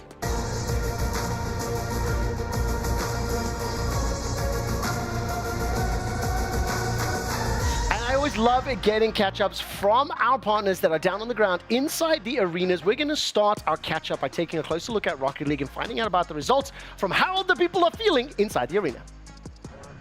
Hello everyone and welcome from Korea Arena in front of the Totem Kiali here to report about Rocket League's day. It's been a spicy day for sure, with Falcons and G2 advancing to the playoffs with the clean wins. On the other hand, the rivalry between Vitality and Furia ended by Vitality advancing by 3-1. On the other hand, Chiefs versus Space Station Gaming, the only match that we reached the 5th and the last minute to conclude the match by advancing Space Station to the playoffs, dropping Chiefs to the lower brackets. On the other hand, the lower brackets matches will start and the elimination brackets is on. The loser will deliver their keys and it will get crushed. By the end of the day, we will have 4 keys crushed. The most important match, or the highlight of the day, will be Twisted versus NKB. Who will be advancing and who will survive for another day to play, and who will deliver their keys to join the graveyards of the keys? Let's find out. And that lower bracket match, one of them has concluded. I'm sorry, Quick Shot, but Limitless from your home country, they are eliminated by Power from OCE. So Power has knocked out Limitless. They're the first. Well, hang on. I, just like every other South African, want to move to Australia. That's what happens. It's pretty standard. And I pretty clearly pledged my allegiance to them. So am I allowed to just cheer for OCE now? Is that allowed? I mean, come on. Yeah. They're both Commonwealth, so you guys are fine. I mean, you've been cheering for Yagami the whole entire time. I will say this as well, because I'll prove this to you. I'll show you my love for Australia by showing Limitless having their key crushed under the powers of Oceania. More importantly, look at Torsos here. He's taking the key. That's Limitless key. Pretends to smash on the floor. Keep watching. Pretends to bend and smash on his knee. I love that. Like, honestly. Also, by the way, that little movement there, they're really heavy, because it's a 24 karat gold and stuff. So like, there's a lot of heft behind them. Yeah. It's not spray paint. So yeah, I really love that clip, and well done production. You got that on a very short notice. Let's turn our attention to Tekken 8, and we don't have any other fun videos for you. So I'm going to be asking Justin Wong to give me some updates on this one. I have no idea on the results, so please let me know what I've been missing. So pretty much Atif, my number 2 pick to win the tournament, he has actually advanced to just making to the final phase of the tournament, beating Ao from Japan and also John Ding, getting the revenge, because John Ding was the one that sent him into the lower bracket. So him able to just like getting through this and resetting the bracket, because the group phase 3, the final phase, is a single elimination first to 5. But the most important part about this is not Atif getting his revenge, but also John Ding losing because that hurts Team Vitality's chances in the club championship. I'm very thankful that both yourself and Gibbs have also been keeping me up to date on this club championship, so very nicely done. Obviously, a slightly bigger impact at this stage than the other two games. I believe we can actually throw us inside that Amazon arena right now, where the John is currently 1-0 up over Knee. The god of Tekken, the old man, might be knocked out here. Yeah, and the crazy part about this is, we know in the beginning of the show, we talked about how Pakistan is not in the top 8 at all. Atif making top 8, he's already won. John from Pakistan, he could take this game and he'll be the second player to represent Pakistan in the final bracket. But Knee, I don't think he's going to go down without a fight. And I also think with this stage of the tournament, we're also seeing less Dragunov than I was anticipating as well, which is lovely. Brian versus King, yes, yes, yes. Okay, quickly turn our attention to the other two games before we start to round out the day. In ESL R1, Team Redline 77, Blue Zebras 55, Porsche Kwanda Esports 46. I know we just talked about that a second ago. How many more races to go? How many of the results? And are you surprised by the current standings? Well, we've got 5 races to go after this. Those 3 teams were all in the first 2 races. There are a few more teams that were only in the 3rd race. So James Baldwin for Guild Esports has only waged 1 race so far. But to have Team Redline on top, not too surprising. Porsche Kwanda may be doing a little bit better than expected after yesterday. But BS competition, with 55 points after 2 races, a win and a second, that's incredible for them. I agree, it is some BS composition because the zebra is spelled with a Z. Okay, we're looking now, what track are we on and what stage are we in? This is Monza, this is the race start for race 4. This is live now, so this is, I don't know what's going to unfold here, but we've seen lots of carnage. Is this the start? Are we literally about to begin? Yes, we are. Team Vitality, Chinchik first and Toman in 3rd. So that's have a very good starting position. Ooh, okay. Oh my word. Okay, can we watch the first corner before we cut away? Commentate this, young Dara. Yes, so we're looking at a little bit of bump drafting here because Chinchik is being helped by Toman to get down towards turn 1, but the cars on the inside are going to have a bit of a big run here because it's a very, very tight corner. So much contact. There's Chinchik just taking to the runoff there, cutting across the corner, someone being spun around at the back. I think that's Dan Beats for Miles being spun around, or even Emery. Yeah, Emery for Guild. Surely, what happens there with Chinchik then? If he went across, obviously that's not racing line. What happens? No, I don't know. That would be passed over to the stewards to see if it would be leaving the track and gaining an advantage. It might be some kind of penalty. The answer is yes. It's very clear. Well, but what I do appreciate and really respect is you did not make a call because you are not the steward and you don't get to make the decision. I've done this for a while. I can tell. I'll ask you for an informed guess later because you do play it too safe, and that was an advantage. Hold that thought for now. Okay, let's quickly round out our catch-up by taking a look at PUBG. We've got the standings, and this is going to be the standings after map 1. Yeah. So, who's DT and where are they? They picked up that win. It's Day Trade 16th place. Day Trade number 16, okay. I sadly missed the end of that game. Yes. I saw where it was going because he went down to Sosnovka, which is very south side of the map. So if you get there first, typically you can have a good game because I was watching Atif beat the crap out of John Big. Wow, so you actually cheated on PUBG. Justin, that is one of the biggest commitments to a game and new player that I've ever heard. I mean, it's like when I'm watching Rocket League, I'm like, wow, I'm so invested. Yes, exactly. Oh, this show's doing wonders. Okay, that does it for our EWC catch-up powered by SDC.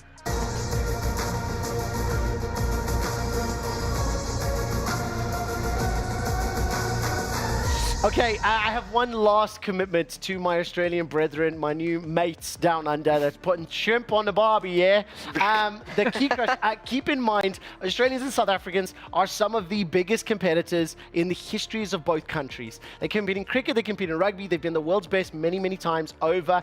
Relationship-wise, culturally-wise, there's a lot back and forth. And please keep watching this, the reaction from Power in just a second. They relish this moment. In addition, Australia versus South Africa. He pretends to eat the key in place. Australia versus South Africa is an event that does not happen at esports events of this tier, really ever. So yes, unfortunately Limitless were defeated and Kossi Ballers will probably be defeated later. It is still very special and still really, really awesome to see these moments happen. We're going to be closing out the night. Let's check out the best moments of our Kidia in our segment, the Kidia Plays of the Day. I have 3 of them for you. The number 3 comes from Tekken 8. This is Atif from Team Falcons. Advancing out of the lower bracket, I'm going to ask Blank what he thought of this moment. I thought Eddie really had it. I thought John Ding had it in the bag. He was being so aggressive, but Atif just rang it back in the second round and just hit him with the 3-1. It was insane the way that he adapted on Dragunov, because John Ding was trying to show him a very fast game, but on the other hand, Dragunov, he just went for some very, very aggressive maneuvers. Did you talk about this with him while you were watching, or did he watch it himself? He just asked me who is going to win and like who's the favorite. That's all, and then he just watched everything himself. I am genuinely impressed. Honestly, you guys are blowing my mind today. It was cool. Okay, we're going to try this again. I'm going to be risky. Number 2, this play comes from ESL R1. And Gibbs, I want you to tell me about Josh Rogers going from 4th to 1st. All right, so we got Josh Rogers in the number 92 over there. I believe he's on the left or right. I'm not sure which one. He's on the left side, the black and white car. Left side. Oh, okay. Yeah, on the right side. Okay, so we're going the camera to the first rotated around. corner on the inside turn here. And he's just going for the draft. He's going to look to just slip by, and now we're 3 wide. We're 3 wide going into the first turn, and he's got the inside quarter. So all he's got to do is just hold his position, and he is going to take the line out of this turn, out of the apex here, and he will go forward. And the two teammates of Redline, I think that was, got bumped into each other, and there you go. You see Joshua Rogers right there taking the lead on the first turn on lap 1. And also, I'll say this as well. You can see the little Porsche logo next to Josh Rogers' name. The Porsche car is significantly easier to spot, actually, as far as cars go, assuming you know what they look like. Looks nice. There's just a lot of assumptions there, mate. And now, of course, your number 1 Kidia player of the day. This is Rocket League, and I'm going to be asking Dara what he thinks of the roof hit, wall hit, goal! It's Zen from Vitality making look easy. Yeah, so Furia, who are meant to be the best team on offense, that's not able to do much defense. All right. Because off the roof, nearly. Oh, look Where at is it going to be? Here it is, here it is. Here it is, off the roof, just trying to get it down. Oh, look at that. Inside, just the corner. Oh, I mean, the little just in the corner. The triple tap dribble was beautiful. That's terminology. That was good. I mean, it's based on soccer. Okay, fair enough. We've got one more segment here. The EWC Club Championship. Sorry, I'll start again. One more segment. The EWC Club Championship update brought to you by STC.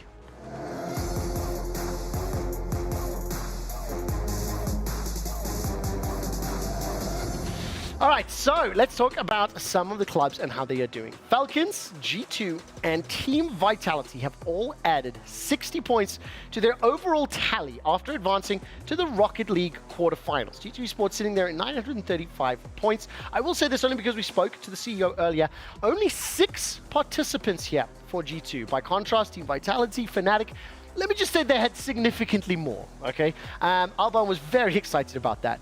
Reminder, Tekken finals are happening tonight. There are 1,000 points up for grabs. And Twisted Minds, you can see them not on that graphic. There they are, number 12, 710 points. Can they accrue any more, climb higher up? How far will G2 go? Will Team Liquid or Team 1 be overtaking? Because Team 1 are not looking super hot right now in PUBG. This tournament is becoming the race for second place, and we will, of course, keep you up to date with all of those movements tomorrow when we're back and teams are eliminated. That does it for the EWC Club Championship update, brought to you by STC.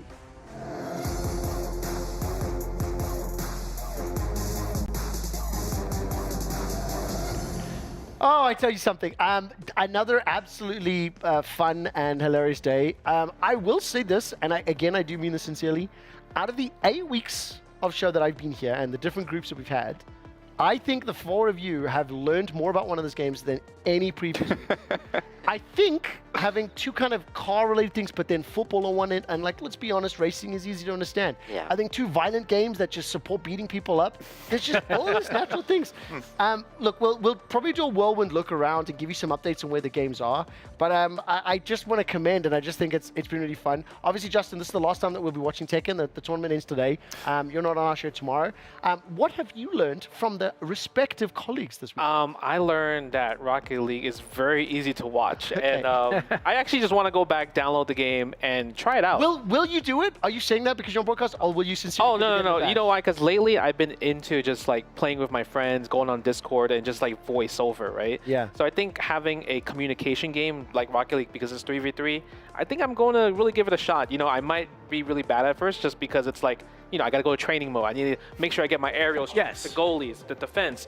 But I feel like once you hit that one good shot, that's when it clicks, comes in, right? Yeah, that's exactly. So when I'm really it clicks excited for that one good hook, one good shot to really hook me in. Oh, I love that so much. I sincerely think I'm going to try the game when I get home next week as well.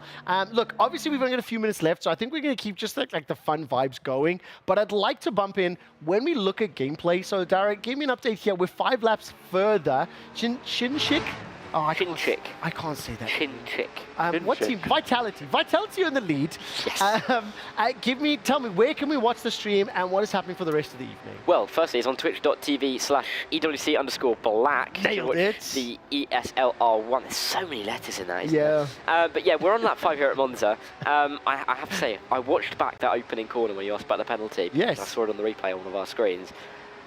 And I'm just saying, if he doesn't get a penalty, I'll be interested. Okay. I appreciate. I'll make it. I appreciate you answering a question that I have asked because you still owe me one for Blue Zebras, and I also respect that you're not on their broadcast. You don't have to play it so safe, but you did. I appreciate that. I can't remember, Gibbs. Did you watch any motorsports at all? Are you familiar with it? I've watched the Netflix show Drive to Survive for Formula One, and that's pretty much Mike's stuff. Okay, got it. Yeah, because I couldn't recall like when we spoke on Thursday or whatever it was. Right, lap 6 of 9. How many changes can we have? And let's give us some stories, Dara, around players we've maybe... drivers that we've spoken about maybe on our show, because there's a bunch of names there that I don't think we've really gone too deep into. No, I mean, I have to say, this group is probably the weakest of the 4 when you look at some of the favourites. So, realistically, Vitality and Williams are the only teams in here that you would consider probably going straight through to the final. But having said that, in the same way that BS Competition had a really good opening couple of races, we've got Guild Esports with Pedric up in 3rd again after winning at Jeddah, so they're looking really quite strong. Remind me, who's back? Is it David Beckham that's behind Guild, if I recall correctly? Yes. Do you not know this? No, yes, he is. Guild Esports is David Beckham's team. Okay, yeah, I knew that. My man. Honestly, we're going to sit down and breakfast. Okay, we're going to turn our attention over to the STC arena, where it is time to jump out of the bus. And of course, we're dropping in on our second map, Per Angel. And we're going to wait for the poison gas to shrink in. I'm dropping all the other BR terms. No, more seriously. Okay, tell me what's happening, what's at stake here, and then where can we watch? All right, you actually should be watching right now on twitch.tv/EWC_white. If you have any interest in PUBG or BR at all, this is the last day which confirms the top 16. Can Sonics, the North American Hedgehogs, will they curl up into a ball, or will they roll through the competition? Can they find the gold rings, or Can will they all be dropped down? Are we going to hear the and they're going to go out of the game? Oh, you should not have told me that, because what's the Eggman? What was Jim Character's character name? Just Dr. Robotnik. It is Dr. Robotnik, Dr. Robotnik. Robotnik. More importantly as well, it crucially reminded that the Group B teams are not competing. So what you can see is ranked 7th with 61 points. And I think the cutoff is going to be around that number, maybe a little higher. Yeah, depending on how well TSM and BB do, for example. This is an odd tournament in terms of how close it is towards the top. So you might even see teams towards 6th, 5th place get knocked down. And I think that's sort of the crazy thing to be looking at here. So it's turning out to be a very, very hype last day of groups. It really is. Okay, give me last 2 call-outs. Where can we watch the rest of Rocket League? That's EWC_gold. Yes. And they are doing lower group play right now. 3 more teams will be eliminated today. Heartbreak. And where can we watch Tekken 8? You can watch at EWC_fighters. And the most important part is that Twisted Mind might make the top 8 in this next group in Tekken. And they'll overtake Alban from G2. Yes. So sad. You can see all the respective streams. EWC White for PUBG, EWC Gold for Rocket League, EWC Fighters for Tekken 8, and EWC Black for R1. I'm definitely not reading those off the graphic because I know them. Let's quickly look at tomorrow's schedule before we wrap up for tonight. As exactly just highlighted by all of my experts, tomorrow we'll be looking at PUBG's finals. Today the groups will complete. 6 maps start tomorrow. Tekken 8 will not be here. And for Rocket League, the group's deciders will be played out. So I think, for example, that Gentlemates versus Chiefs should be tomorrow, if I understand that correctly. If Gentlemates wins today, but also for BDS, very important game in that group decider. And also, what are you talking about? Of course Gentlemates are going to do that. Okay, gentlemen, I'm going to give everybody a chance to say goodbye. Specifically, we're going to end with you, actually, because when you say goodbye to viewers, and you say goodbye to Justin, because I'm kicking him off the couch tomorrow. It's been lovely to have Justin. Yes, Hasn't it? yes. I genuinely, when I met Justin, I thought he was about 25. Nice. I couldn't believe it. Thank you. But yeah, no, it's been really good. It today, does make isn't it? sense that the youngest member of our broadcast will bring that one up. I will say this very quickly just because Justin shows well. I think you are punching well above your weight in terms of professionalism, awareness, ability on air. Frankly, I'm pissed because at your age, I did not have your ability. Gibbs. I don't want to say goodbye to the viewers. I'll see you tomorrow. It's all about Justin right here. We got a new Rocket League fan. You have an open invite to play Rocket League with any Rocket League players that know you. We have tons of talent that are so jealous that I'm on the couch next to you. Oh my, no, versus being on their show. the truth. So you have an open invite to train with us. Justin. We will get you good. He's got good connections. I know, right? It seems like it. RLCS, he can help you out. Blank. It's all right, see you guys tomorrow, but also it has been a pleasure, Justin. I think you've made a fighting games fan out of me, honestly. I'm going to go home, download some games. Maybe Guilty Gear. I feel that's more up my alley. Oh, anime fighters. Yeah, Okay. I can tell you this. I know Blake. He's definitely going anime. Yeah. Wait till he learns about Skill Girls. Okay. Wait, what? He said, wait, what? Yeah, exactly. Trust me. Google it later. It's a very, very good fighting game. It sounds weird if you don't know. Justin, this is the last time here on EWC Central. Shout outs and the floor is yours. You know, I had a great time, and I don't watch any other esports besides fighting games. So watching everybody's respective sport, I really got invested. Like, it made me feel like I want to be a true esports fan and not just a fighting game esports fan. So really big shout outs to all of you for just like honing your craft, telling me all these terms, and really making me excited to watch all your games. So really appreciate all of you guys too. I completely agree. On behalf of everyone here at the production team, myself included. I'm going to cry. You know how Oh, don't cry. I don't want to make another person cry. We're coming back tomorrow, 3 p.m. until 7 p.m. And like Justin says, we want to be the very best. Like no one ever was. So watch esports is out. We should stop before I get his DMCA'd. Good night. We'll see you at 3 tomorrow.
Predictions, Max. You don't need to make a prediction. Max, tell me your ones, Max. Yeah, okay, I feel like I believe in Bilal and I believe in Chikrin as well. Let's What go. do you guys at home believe? STCplay.gg.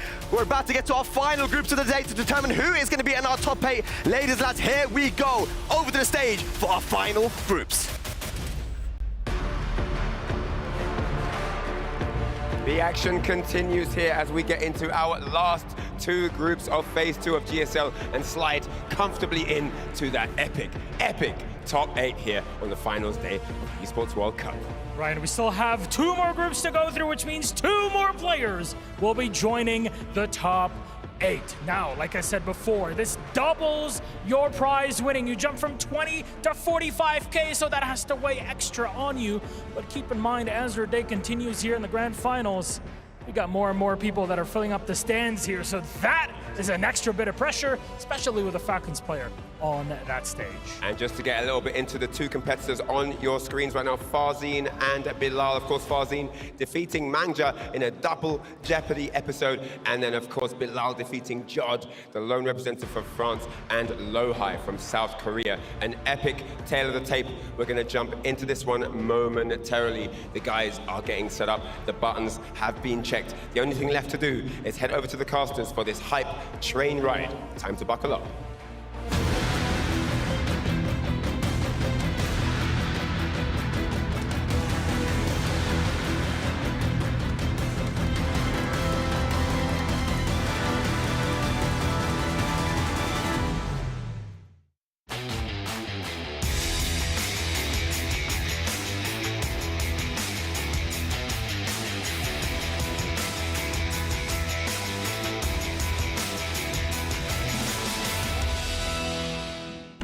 And welcome everybody, Phase 2, Group C. My name is Mark, man. I'm here with Majid Obama, and we are treated with some good-ass Tekken. I'm excited to see how it's gonna play out.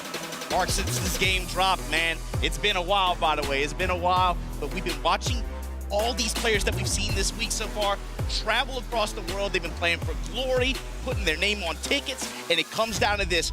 We got Farzine on one side. We just watched one Brian player go down. We got Bilal on the other side trying to make a statement here.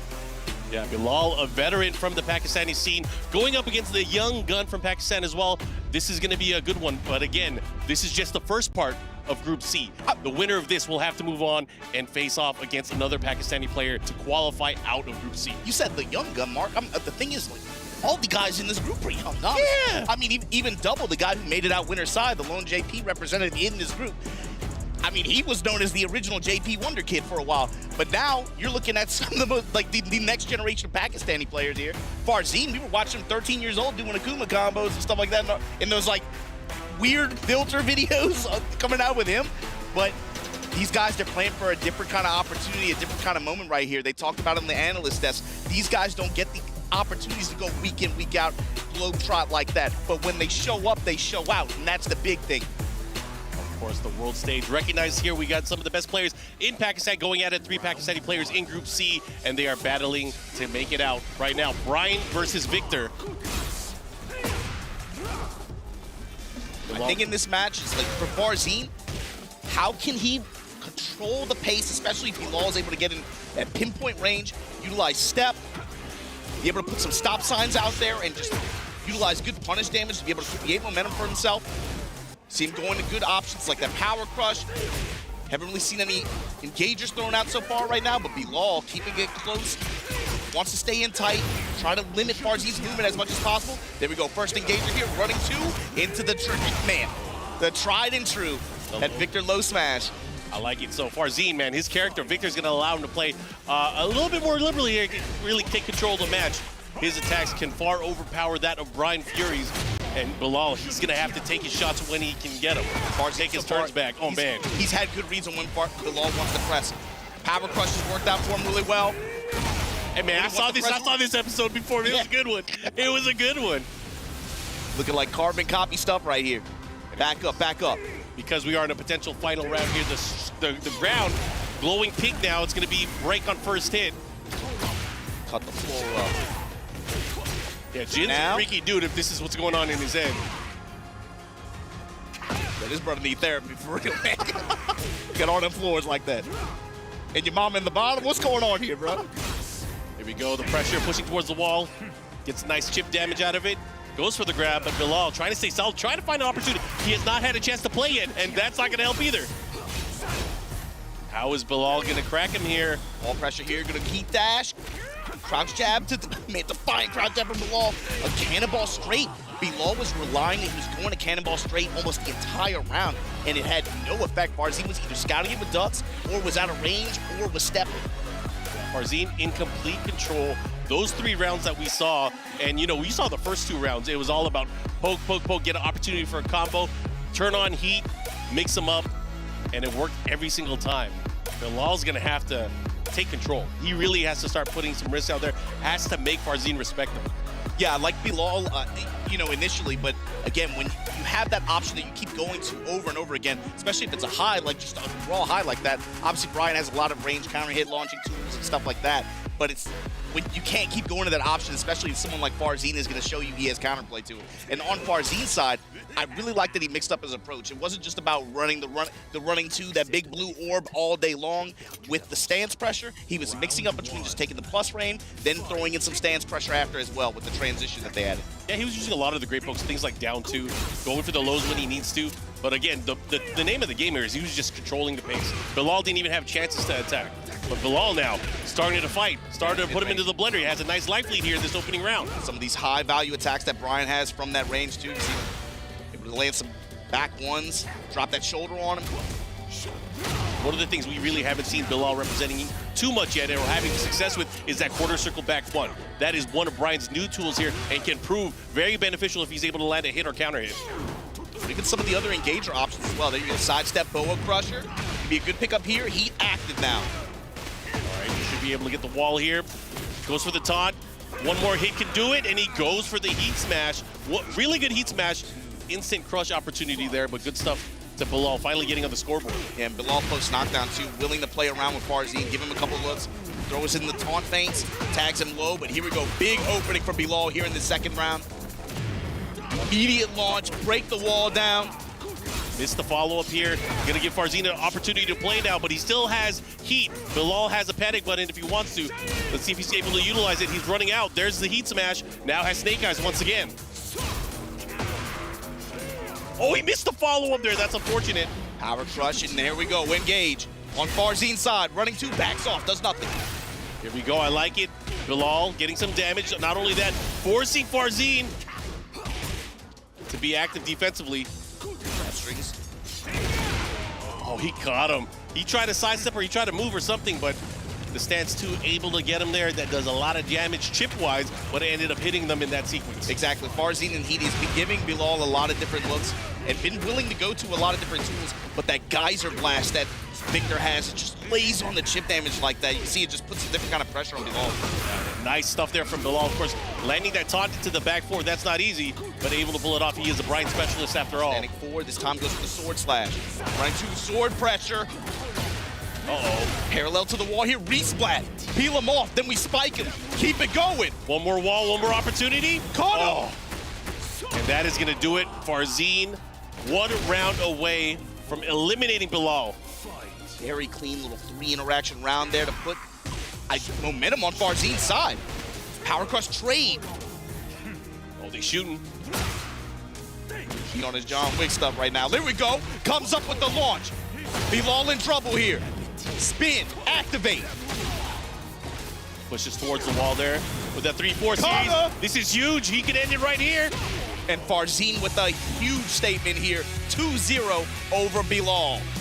Unfortunately for Bilal, he is now out of the tournament. Farzine will be moving on. He is not done yet. Of course, he needs one more game to make sure he gets out of this group. And this is one of the themes of this week so far, this competition here. So, Mark, the double elimination. I think people were talking about it coming into this event, right? How this format is going to present a lot of opportunities for double elimination. And so far, almost overwhelmingly, it's gone in favor of the run back, right? It has. It's been, you know, one of those things where it's like, it feels like almost like a curse. You can see some of the highlights that we just saw from that previous match. There weren't that many highlights for Bilal. I gotta say, man, Farzine really controlled the pace for that set. Yeah, I mean, even when Bilal, it felt like he was trying to make something happen, felt like Farzine always was one step ahead, was looking for the correct tool and had the correct answer almost every time. And then once Victor gets rolling, like I said, the mix-up off of that orb, that running orb pressure, whether he would just do it and then back off, do it, then apply sword stance pressure, he was really giving Bilal a lot of different looks there. Of course, that lines up our next matchup. We got Hafiz Tanvir going up against Farzine. And this is a run back again from that group stage. And the thing is, Tanvir did an excellent job when they played earlier. He was able to get in Victor's grill and just run that patented Claudio mix, especially was able to find the wall, run a lot of sidestep 4. And you saw there, right? Farzine was able to clip Bilal quite a few times with the low heat smash that Victor has, right? Definitely. Tanvir? He had it in clutch moments when he needed it. And Tanvir did that to Farzine yesterday. So I'm looking for maybe Farzine. What is your adjustment? Are you able to play a little bit better keep out, or maybe utilize a little bit more sidestep to try to predict those openings that Tanvir is going to offer? But it's tough. But of course, as these guys play through the competition and they get eliminated, they also get their keys and their dreams crushed. And you know this has got to feel good for Odsif, man. You know this is somebody who is in this bracket. He has one goal in mind, and it's nothing short of first place. And every key crushed along the way just helps build the castle that he's trying to make. Yeah, and you know, ever since he really stepped into the global Tekken scene, he has always been about being the strongest, representing with the strongest tools in the game, and he's continuing that storyline today. And if you're Odsif too, you got to be looking at this bracket and the way it's been developing, and you got to be feeling good about yourself. Oh yeah. Going in the long, that's the big thing. We're still in phase 2 of this for its first. Bro, the format, the way it is, this GSL format, because even if they lose, and you know, these players have lost, Atif has lost, he was put into the lower bracket yesterday, but even if they lose, they have another lease at life. They go back in scotch-free. And you know, even though phase 3 is a little bit different, it is single elim, he does not have that hanging over him. He's on the same ground as everyone else. Yeah, air quotes, scot-free, right? Scot-free. Because you're locked in a cage, first to 5, long set style. Yeah. Against these kinds of players, and some of these players come from backgrounds where that's not a special event. That's a Tuesday night after work, you know. But first to 5, that's it. But yeah, exactly. Yeah, that's it. But on the other hand, too, you know, when I was first looking at it, I was like, oh yeah, this definitely favors those kinds of players, right? But looking at how some of these younger players in this bracket are and how they practice the game too, I don't know if that's necessarily an outright advantage like that. These guys are used to that too. Yeah. I mean, the game preps you for it. I mean, especially if you play this game online, it's 2 out of 3 city. So this should be familiar ground. The videos that have come out from some of these players, especially from some of the Pakistani players, running first to 50s, running first to 30s, 40s, whatever, everything in between. I don't know if it's an outright advantage for some of the players like I maybe originally thought. And you remember, you got to call out for that scene in particular in Pakistan. They are a thriving offline scene. For them, it's all about playing the matches, running the sets, going out to eat afterwards, discussing the matchup, and learning from their experience. The family that plays together qualifies for top 8 together. Here we go. Tanvir versus Farzine. Claudio has quite a bunch of tools here compared to Tekken 7. He has a lot of stuff going for him, especially in this style of game. Yes, style of Tekken game. Systematically, the game. I mean, it's such a smooth transition, the way the heat system operates, especially in conjunction with his Starburst tools. Oh yeah. Not only that, him going into heat gives him opportunity for Starburst. It really complements his playstyle. Also on impact, Farzine. Nice sidestep hop kick, able to get him moving. Not just that, he should be able to push towards the wall here. Loaded that arm and look where it puts you. Sidestep 4, back 3-3, gonna let it rock. Yeah, good presence of mind there to stop the combo a little bit earlier. He dropped a little too low here. Now Farzine with the aggression by the wall. Let's see what he does here. Decides to put the brakes on. Maybe he was worried about something. Backed off. Yeah, not messing with that. Of course, Claudio has a ton of great buttons here, but none greater than that counter hit right there. And Victor looking to close it out here. He has time and he has this combo. Waited, it felt like 7 seconds almost, just waiting for that one poke where he get a sense for Tanvir's timing. Counter hit 1+2. Give me the round. Oh, the running attacks, this time going for the EI low. Again, fishing for that counter hit. Tanvir changes timing a little bit. Good punish. And that's always a great hallmark of a Claudio player, their ability to use his lows to the best of his ability, really open up his opponents. Okay. Has him at the wall again. Farzine, familiar territory here. Is he going to back up? He backs up once again. Sidestep 4, low touch. Counter hit. Decides to keep him by the wall here. One more hit can do it. Trying to test him with the back 3s. He goes mid. Tanvir. Able to get that knee, even if Trade still had enough life to squeeze that out here. Tied up on rounds now between these two. Down 4-3, gets the pickup after that. Counter hit launcher once again for Farzine. He has the wall positioning here. Let's see what kind of mix-up we're going to get. He is in heat. He has access to some of his scarier tools. Geyser. Just give me the chip damage. You're going to give me something. I'm going to take I'll take that gray helm. Into the low smash, this time on Farzine's side. Such a calculated way of, you know, just getting one up on your opponent there. That's a quick and easy round, almost by the book from there. Finally, we see Tanvir with the sense of urgency. Trying to lead with that running two. Look at these pokes. Farzine starting to pull away here. And again, he has that ever-present threat of the counter hit, the stuns, the combos. But again, in heat now, how are you going to deal with it? You can't. Oh my gosh, he got him here. That should be it. And this is already a very different set than the one that they previously played. Yeah, sometimes you got to sleep on it. Sometimes you got to think about how you got here. I like how Farzine's attitude shifted throughout that game as well. You saw at first, he was willing to kind of back off, give Tanvir that space, see if he'll give me a swing in an opening. Saw it, what, 7 seconds past that one round, and then he just fished. Perfect timing with that 1+2 counter hit. But then towards later rounds of the game, you saw him shifting to a more offensive approach. He sensed that Tanvir was kind of hesitant in some spaces.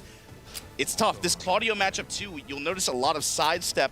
Traditionally, that kind of gives Victor a little bit of trouble, right? You see a lot of sidestep towards the right, sidestep towards the left on Tanvir's side, but he slides it in with that sidestep 4 as well as a way to just kind of transition into offense. Sure, and you know, one of the things that we see here is if he is sidestepping, he's usually like things like sidestep hop kick, sidestep 2-1, yeah, sidestep 4, but that's not the range that is optimal for him. I feel like he needs to go in a little bit more. Farzine has been backing up. He needs to do things that go out more. That knee has already proven that he's been getting floated out of it. I want to see him go for the running twos.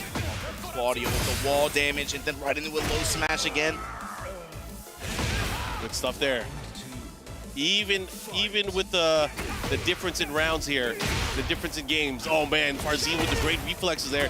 Gets the wall standing attack, the stun, the follow, and the combo. Should be able to get a wall here, but will he break? No, he keeps him there. Keeps it there with the plus range punish. And we have heat activation. Sidestep low that time, Farzine with the guard, willing to just activate instead of trying to take a punish. Geyser, give me your gray health. And I'm in control, heat dash. I love how he took his turn back. How are you gonna deal with it? Mid, gotta be looking for it. Low option there, power crush, gonna truck on through. Farzine, eating the lows and rage. Careful. Oh, there's a running two. Been wanting to see that for quite a minute now. Oh, but he got clipped. Farzine able to steal that round away here. Man, he's doing such a great job of picking his pokes here. Hafiz Tanvir not really having an opportunity here. He's in the corner now. This is the trouble zone. Into the mix. Goes for the low this time. One more opportunity. Oh, great, Mike Duck. Now he switches positions here. Sidestep low, low touch. Reverse low smash. Oh man. He's still alive. Gunshots. Oh. Then just run up jab touch. Farzine. Set point in the run back. Yeah, qualification point. If he wins this round, he is qualified to phase 3. Now Farzine on the offense with the side steps, with the guys that take the gray health, with the cut. Oh man, those down back fours, he's making them work, but a hop kick to get out, get his turn back. Now pushing towards the other side of the stage here. He's gonna make some magic happen, but the last hit of 2-1-2 did not hit. Out of range, now Farzine with heat active. Decided not to heat dash from that. The follow-up here, let's see what he does. Hafiz Tanvir with the advantage by the wall, but the big counter hit, down back 4. This is gonna hurt, he still has his heat. He should be able to get the follow-up here, and that's gonna be it. Farzine gonna be moving on in this bracket in double elimination. Punches his ticket for the top 8. Guaranteeing himself at least $45,000. That is a big dub. But unfortunately for Hafiz Tanvir, he is now out of the tournament, tied with many other great players here, just falling short of that top 8 mark in phase 3. And speaking of that, I believe Farzine's gonna have to go up against Ulsan when we get to Ooh, that's gonna be sweet. I can't wait till we long see set style. How these are long set style. Let him know. Man, for a guy that we've been seeing play this game for like 10 years, man, you gotta love the attitude. Hey, you know, coming into this week too, I was thinking like, big stage nerves, some of these players are just over it. Couldn't have been more wrong, right? But I'm really impressed, especially with the young Pakistani players, especially with players like Yagami as well, who, you know, should be used to it. They were on the stage last year as well, right? Just how well they dealt with the pressure when we've seen veteran players this week not deal with it that well at all. Yeah, he's been all smiles, and it's great to see that energy. Of course, he has bigger opportunities ahead of him, so we'll see Farzine later. You know, that running two got it started here. Tanvir was trying to get something started, but Farzine just kind of laid on the sword pressure, kept a good mix too. But we're going to check in with our players on the stage, see what they have to say about the next set that's coming up. See you guys in a bit. And here we are with a man from Group C, yet another qualification. Joining us is Farzine from Team Falcons. What an absolute banger we've seen. First of all, you start off, you dispatch Bilal, no problem. You go into the rematch against Hafiz. Now, it looked like today you were way more warmed up than the game yesterday. It took you a while. What happened there? What was the change? That's kind of part of it too, yeah, right? Yesterday when I was playing, I didn't able to, make the attention to the game because I was feeling really dizzy and I was feeling a little bit sleepy. And also the Tanveer yesterday played really well. But when I lose to him, I went back to the hotel and I went back straight to my training room and I seek my mistakes and I make the plan that what should I have to do if I have to face tomorrow Tanveer again. So yeah, the plan works and Alhamdulillah I won. It definitely was that case. I mean, you looked ready and all warmed up through it. Now, I gotta say, you have a crowd that's also backing you up here. Of course, you're playing, you're part of Team Falcons, you got Twisted Minds on the other side, two organizations that are very much well known here. How was that for you to get to feel this crowd? Because you're not playing in Pakistan here, right? It's a completely different state, but you got people still cheering for you. This crowd right there is more like my family. They have been appreciating me all the time. And when I lose yesterday, they said, no worries, you can do tomorrow. So yeah, see, the sport, I'm really glad that I am representing Team Falcons and all the support that I'm getting from them. Yeah, I really appreciate it. There you go. And now finally, you get to play against Ulsan in the next bracket. Now that's a tough game regardless, but how do you psych yourself into it? I'm pretty confident against Dragunov. My training partner Atif Bhatt plays really good Dragunov, and also Ulsan is like the world-class player right now. So it's going to be tough. It's always 50-50, but I will try my best and I'll try to win the trophy for my team, for me and for my family and for my country. Thank you very much again, Farzine. Congratulations to our Team Falcons player, moving on from Group C, but we still have more to go. A final group, a final squad, and the fight continues. So we'll send it over Chanel Sajawal Plady to our casters. Boy, oh boy, excited to see how this is going to play out. You guys can see how we got here. Of course, Farzine, you got to love that young man. His energy, he's going to be going up against Ulsan, but man, what a run for him. How can you not root for him, man? It's just like, I know, he just won me over. His attitude's so positive and stuff. But man, again, Group D, we are not out of this yet, Mark. Chanel versus Sajawal. Sajawal, who had that killer LCQ run last weekend, but Chanel, who's been playing, I mean, this group, the way this group went down, was so nuts. Chanel played so clean, had one of the most dominant runs going into Group 2, but CBM somehow just pulled out these dubs, just played safe and just really just gave him all the respect in the world and just outplayed him. Yeah, it just really shows the level for every single one of these players here. They can play out of their minds, and again, because they're shorter sets here, you gotta be so on point. But again, because this is the GSL format, because we have the lower bracket, it gives people another chance to shine through. And we are at 7 out of the 8 players into Phase 3. And one of these 2 players, or maybe Chikarin, will be making it out. But we are going into the matchup. Chanel, Sajawal, this is going to be Elisa versus Yoshimitsu. By the way, everybody's been talking about Yoshimitsu lately on the internet. He's one of those problem characters, but you know what? He deserves it. It's been so long since he's become one of those. Yeah, to Sajawal's credit, he's shown really, really good performances. Oh, yeah. But the players that are in his group right now, they've also shown that they know how to deal with this character. Yeah, I mean, that's the reason why Sajawal is in the lower bracket. He ran into Chikarin, and Chikarin looked super comfortable in that Yoshi matchup. But what about Chanel? How will Chanel deal with this? Ooh, what a flash. That's one way, and that's maybe a big tool that's going to come into play here. Chanel has done such a great job of saying, hey, you know what? You're going to give me heat? You're going to give me chainsaws? I'm going to cut you up. But the thing is, can Sajawal utilize Flash maybe to be able to get out of some of those spaces? I mean, he's already done it twice in this opening round. Round number 2 right now. Let's see if he's able to continue with this lead here. Looking really, really strong against Chanel here. Chanel's going to have to wake up a little bit. Stepping lows, just trading low blows. That's another option that Chanel's been going to very often, just to get in the heat quickly. You know what's crazy here? Thinking about what happened and how we got here today. Sajawal, the lone player from Pakistan here in Group D, but if he is able to make it out here, he is going to be one of the 4 Pakistani members that qualified into the top 8. There were 0 yesterday. He's going to out of the upper bracket. If that happens, Mark, you can't say anything other than he earned it, man. He's going to have to make a hell of a run here. Yeah, definitely has his work cut out for him here. Dealing with Chanel. Chanel has always been one of those players for many generations of Tekken now that has been a top with some of the top players. Oh my God, he is now turning up the heat, or turning up the chainsaws rather. Chanel with just that very polite pressure from like range 1, 2.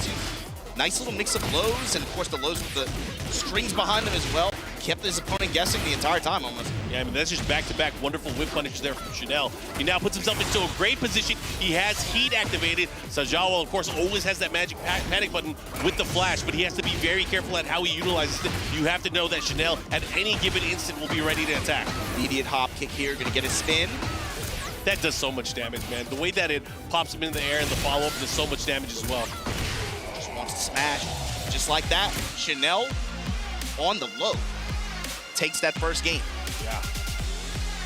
Chanel looking really, really strong here. I want to say that Sajawal had a good read early on. He was able to control the flow, and that's often something that Yoshimitsu does. He's able to prevent his opponent from really attacking because he has certain attacks. He has the spin evasive maneuvers. He has the flash. He has an ability to kind of do an instant backdash. But is that going to be enough? He has so many transitions to be able to maneuver away from his opponents, but Chanel has been patient enough to stay in his face. And the other thing too there, Mark, is Chanel hasn't really given him the opportunities for him to be able to use that in a strong way.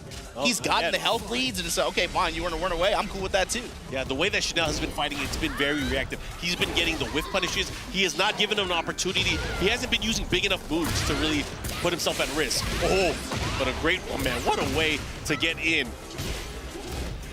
Slide, Sajawal with a chance here at the wall. Counter hit lows, but finds a low parry. Sajawal trying to cut this robot up in the wall. Yep. Big damage here, gonna get some life back as well. Big cleansing blade, and that's another key attack there. You see him fishing with a Kazuryu, that big 4-1+2 that Yoshi has. Getting floor break here. In the subconscious. Downstairs here. This floor, of course, just one hit to go downstairs to the final area of the map. Here comes Chanel with the heat engager. I like that, just to get him out of the chainsaw stance. Yeah, Chanel really likes to go to, especially like that 3-2, these mid heat engagers. And that fast startup and go straight in the chainsaw. Another low parry here. You have to imagine that Sajawal wants to be able to utilize the state transition here. Spike and float. Gonna break the floor once again. Decides to keep him there. What's the mix-up? Here comes Chanel. He decides to use all of it, yeah. And again, with the sidestep, look at that. The sidestep rights that we've been seeing from Chanel has really opened up Sajawal during the entire set so far. Tied up on rounds. Oh, that's a great stop to it. Dragonfly. And there you see it, that Kazuryu, that big 4-1+2 heat dash mix. Down 4-1-4. Trying to catch him there. Oh, but he caught him ducking. The follow-up, this is going to be a huge combo as well. Look at all the damage. And he's going to extend it further here. Chanel sees the win con here. My turn. Heat dash mix and then back off. He's trying to bait. Oh, he's trying to go for the 4-1+2 throw. He gets it on the second chance. And look at that, just like that. It's going to be elimination point. Chanel looking to eliminate Sajawal. Can he do it, though? Knee and Chanel. Again, these lows in mid-range. Especially when he has the threat of the high behind him, that skipping low. And that was a big change from the way that Chanel's been playing, too. It was the first time he has used that down 3 so far to really try to open up his opponent. All right, he has it again. He's been very liberal with his use of the heat dash cancel to try to create opportunities, but then out of nowhere, he'll start backing up. All right, gets the grab. Short stance from Sajawal too. Yeah, it has to be very mindful there. Sajawal, if he gets a flash in this stance, it's going to lead to a juggle. Trying to hit grab, broken. Power crush. He has to be careful, he has a sliver left. those big stop sign chainsaws, and Chanel did exactly what he had to do here to put Sajewal out of this tournament. And we're going to be moving on. That's going to be Chanel versus Chikarin for that last ticket. Yeah, got to give it up though. Sajewal did a great job the entire week, but unfortunately fell short out of the qualification phase. And now it's going to be Chanel versus Chikarin. I would imagine it's going to be Elisa versus Lily. Unless Chikarin has different plans. He's known to, he is a lap monster. He's a hard dude to read, especially in this kind of situation. Against opponents that he's very familiar with, as he's shown in the past. See that Saudi crowd out there? Yeah, lots of love to the crowd here in Saudi Arabia. This is our second time out in Riyadh. It's been great seeing all the fans out here, but of course just the community being out here as well. Yeah, time and time you saw some of the old heads out there too. I saw Luffy in the crowd, a few others. But yeah, this set, it was just really difficult for Sajewal overall to just get any kind of momentum started. It felt like sometimes, especially on the subconscious state, he got like a dragonfly grab or something like that, maybe get a big combo started. But overall, Chanel just had a very static game plan and stuck to it, and it was just too hard for Sajewal to deal with. Yeah, and he made it work. You know, he played Elisa to a T. She is so dangerous in terms of movement, and movement is really what got all the openings, whether it was a backdash, finding the right whip punish, or the side steps. Chanel was able to come out on top, and he made it look easy. I love that ending sequence, too. That's a power that this character has. And it also showed kind of like Tekken 8 mentality, too. When you have life lead like that, and you know your opponent has to make a play, I will put my power crush, put my HP on the table, and use that against you. But also, Elisa's ability to force Tekken 8 gameplay. I'm going to force you to guess. You better be eyes wide open with trying to interrupt my chainsaw stance. Maybe using a heat burst to get through it. Maybe using power crush, crouch jab on some of the slower options. You better be ready to sidestep left on the options where you can do that. Because if not, you're going to eat a lot of chip damage in the process. We're going to be guessing, and then when I'm tired of that, I'll back off. Yeah, we can play Tekken 7. And on top of that, her character, you know, a lot of players have been talking about throughout the entire week, and you know, even up to now, there are certain characters that are the upper echelon, and Elisa's name is often in that discussion. But, you know, there's not that many Elisas playing at the highest level throughout, like, things that we see from TWT, those bigger events. But Chanel representing today, making sure that his robot lady is doing well. But right now has to go up against the EVO Japan champion in Chikarin, former TWT champion as well. So this guy, one of the most dangerous Tekken players, especially when it comes to prep time. Yeah, both of these guys were in the stretch at EVO Japan, actually. And then they're no stranger to each other over multiple iterations of the game. My question is, Chikarin. It's so hard to tell what's going on in that dude's head sometimes. And at character select screen, he's hovering over Lily, and that's what I think most people would expect, but expect the unexpected with this guy.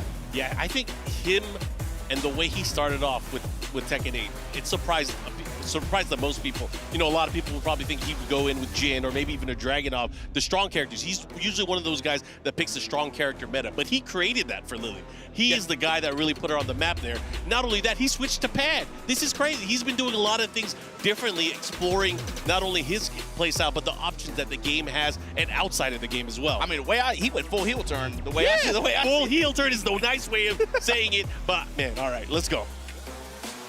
This is going to be a race to 2 to qualify out of Group D into phase number 3. And for Chikarin, you got to remember, Chanel on Elisa. Elisa's a character with good backwards mobility, awesome sidestep as well. But for Chikarin, he really likes to throw out that black swan, that big ballerina spin in neutral, right?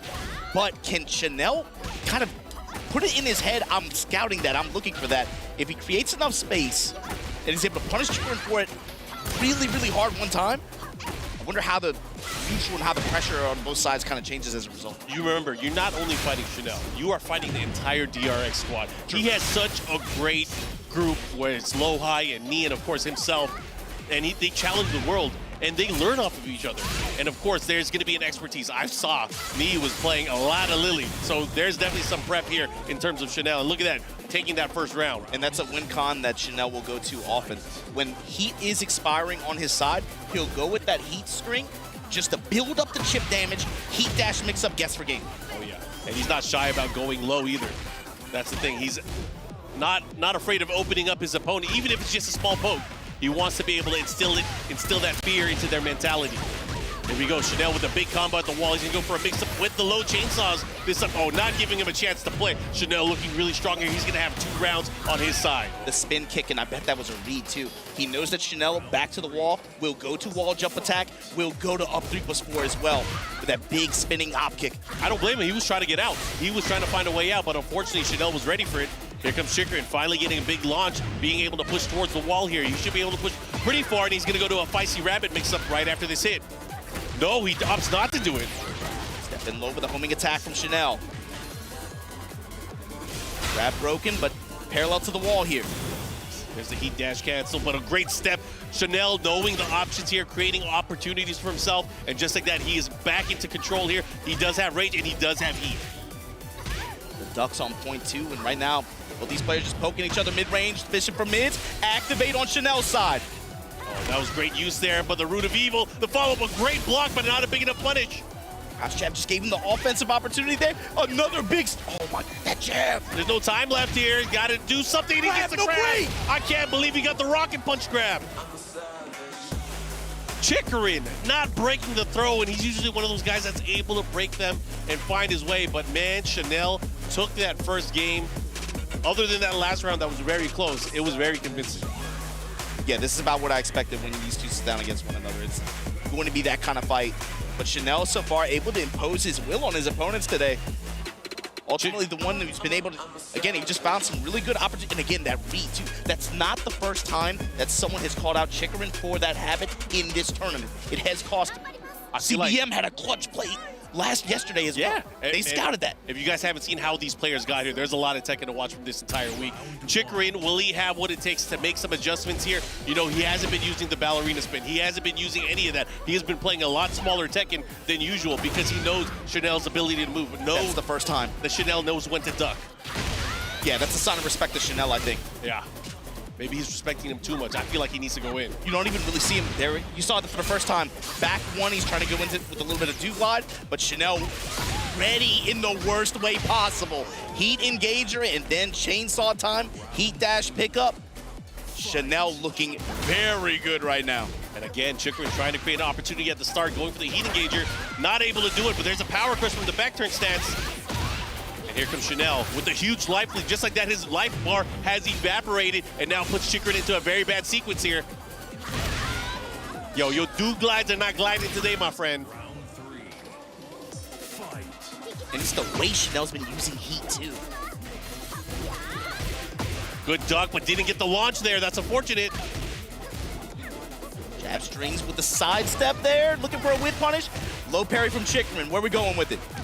Wherever we go, Chikrin needs to take control of the set and not give Chanel opportunities to get away from his attacks anymore. What a block. Great block, not the best punish, but the big thing is the chip damage after. And still, Chanel, he knows to keep pressing when Chikrin's back is to the wall like that. Great option here. He's going to keep him there once again. That gray life, oh my God. He got out, but he's dead. The back turn hit. He got into aerial state. That was smart. He's still alive. But look at the life deficit. Oh, the low jab. After the challenge and trade in favor of Chanel, and he punches his ticket for the top 8 here at the Esports World Cup Tekken 8 competition. Chanel, of course, now out of the tournament. I mean, Chikrin out of the tournament, but Chanel moving on. Really happy for this guy. This guy, of course, getting married later this year. He's going to make his wifey happy for sure. $45,000 guaranteed now for Chanel as he makes it into phase number 3. And that's going to bring up Chanel versus Yagami. Woo! In a 1st-to-5 set? Yeah. Yeah, it was just really difficult for Chikrin to get any kind of offensive momentum started. Usually we're so used to seeing him very active at step, very active with using mid strikes, back ones in the do glide and applying pressure that way. But Chanel just kind of shut him down entirely. He got one Black Swan ballerina spin engager off, but overall, Chanel just had control. Yeah, I love seeing it. The way that he was approaching all of the matchup, he was able to evade all of Lily's key tools. He shut him down. Chikrin looked really desperate at the end. It was a scramble, and it wasn't a scramble in his favor. And I got to go back to what we were saying earlier, too. You called it.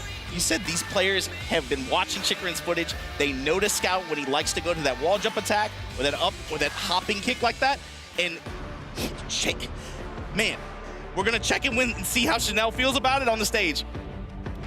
Breathtaking scenes here as Chanel qualifies for the top 8, eliminating Chikarin here on day 3.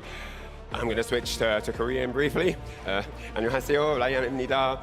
Chanel 이초근입니다. 큐 이초근입니다. 요즘 어때? 너네 경기가 어땠어? Good. Oh, nice speak. That's good. Nice shoes, very gorgeous. Yeah. 그래서 너네 경기가 어땠어? Very so beautiful, nice. Yeah. Good. How does he feel qualifying for top 8? 이제 그 8관 이제 했으니까 이제 기분 어떠세요? 이제 시작이라고 봅니다. 제가 이제 두 번째 목표가 8강을 이제 진출하는 게 두 번째 목표였는데 저희 이제 무릎형 로아이 선수 목까지 열심히 하겠습니다. So he said it was really difficult, but he was able to overcome it, and he's ready for the next one. Speaking of the next one, of course, top 8 best of 9 affair to go down. It's going to be against Australia's Yagami. How does he feel about that one? 야가미하고 이제 다음 시합할 건데 기분 어떠세요? I love you, Yagami. Come on. I don't think I need to translate that. You don't need to translate that once more. 감사합니다. And I'm throwing it back to studio. Take it away, boys. All right, congratulations to Farzeen and Chanel making it into our top 8. That means our top 8 is now complete here and set for the Esports World Cup. Chanel once again showing really good form, and Farzeen, man, that kid is dangerous. I mean, Farzeen, one of the things that I was actually scared about is he had to run back about half his tenere. I was about to say, how is he going to control the pacing of that match? Because it seemed like yesterday he didn't, but we saw the double jeopardy situation play out once again.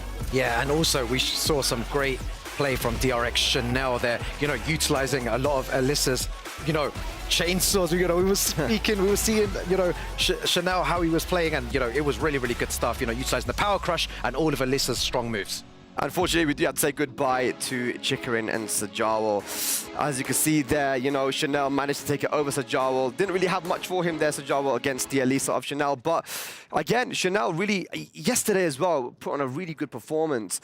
And then today as well. I think that's a very dangerous person, but now we have to talk about it. It is first to 5. What do you think going into this? I mean, the first to 5 situation now, it's a longer time to adapt. You got a little bit, more leeway. But saying that about a little bit more leeway, we got to remember that it is now going to be single eliminations. Are these players used to that single elimination? Yeah, you're right. The format might throw them off a little bit, but first to 5, I believe, is a completely different game to first to 2. The debate has been going on for many, many years, so it's going to be interesting to see, Spag, who takes it. Well, you know what time it is, guys. Let's see if you guys at home got it right this time. STC play predictions. Who did you guys think was going to take it? Had Farzeen. These guys are cracked, man. And who else do we have alongside? If they say Chanel, I swear that. Yeah, these guys are too good, bro. Yeah, Chanel, Spag. I think these are rigged. I don't believe that. I want these checked. How are they getting it so right? Oh, man, this is insane. How do you guys keep getting it right, man? You guys can't. I thought it was I didn't say anything this time. I got it wrong too, man. But yeah, like we said, first to 5 this time, man. Do you think? Who do you think this favors, man? We got our matches here as well. Ulsan versus Farzeen, Double John, CBM Optic, Yagami Chanel. I mean, I'll ask you the question. How do you think the Pakistanis do in a first to 5? Say that again. How do you think the Pakistanis do in that first to 5 situation? Man, I think Pakistanis, they play in long sets all the time. I don't think it's just them. I think the Koreans, everyone, they play long sets the best way to learn matchups, right? But I'm really interested to see how Yagami is going to play in the long sets, man, because, again, he probably plays most of his Tekken on ranked, maybe, playing online in Australia. I don't know. I'll see, man. I'm really excited to see Yagami. I mean, sorry. Obviously, yeah, no, like you said itself, Yagami, we don't know how well he will do in the first to 5 sets, maybe playing ranked first to 2 stuff. We have no information on him. Yeah, we haven't got that information, man. I can't wait to see that. But ladies and lads, let's have a look now at our upcoming showdown presented to you by Dr. Suleiman Al-Habib, and it's going to be Yagami versus Chanel to kick it all off for our top 8, ladies and lads. We're going to be getting ready for that top 8. We're going to take a small break, and when we return, top 8 action here at the Esports World Cup. See you in a bit.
It's the EWC and you want to play like a pro.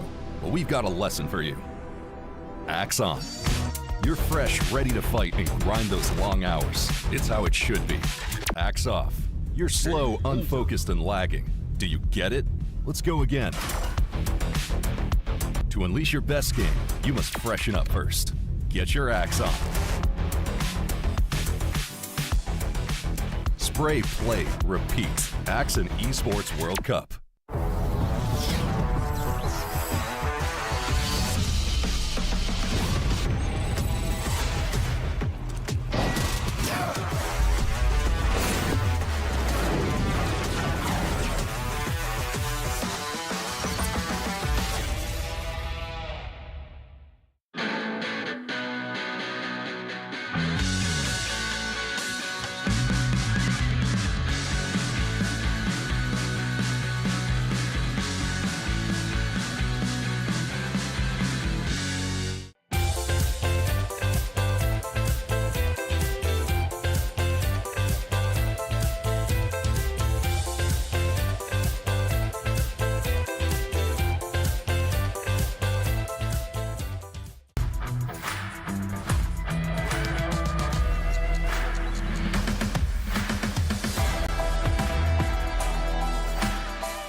Ladies and lads, welcome back to the Esports World Cup here for Tekken 8. We started with 32 players around the world, some of the best talent that the world has to offer for Tekken, and we've winded down to 8 players now. These 8 players will be playing for life-changing sum of money. Their $1 million prize for 300,000 for first place. We have Yagami versus Chanel, CBM versus Optic, Double versus the John, and Ulsan versus Ferzine.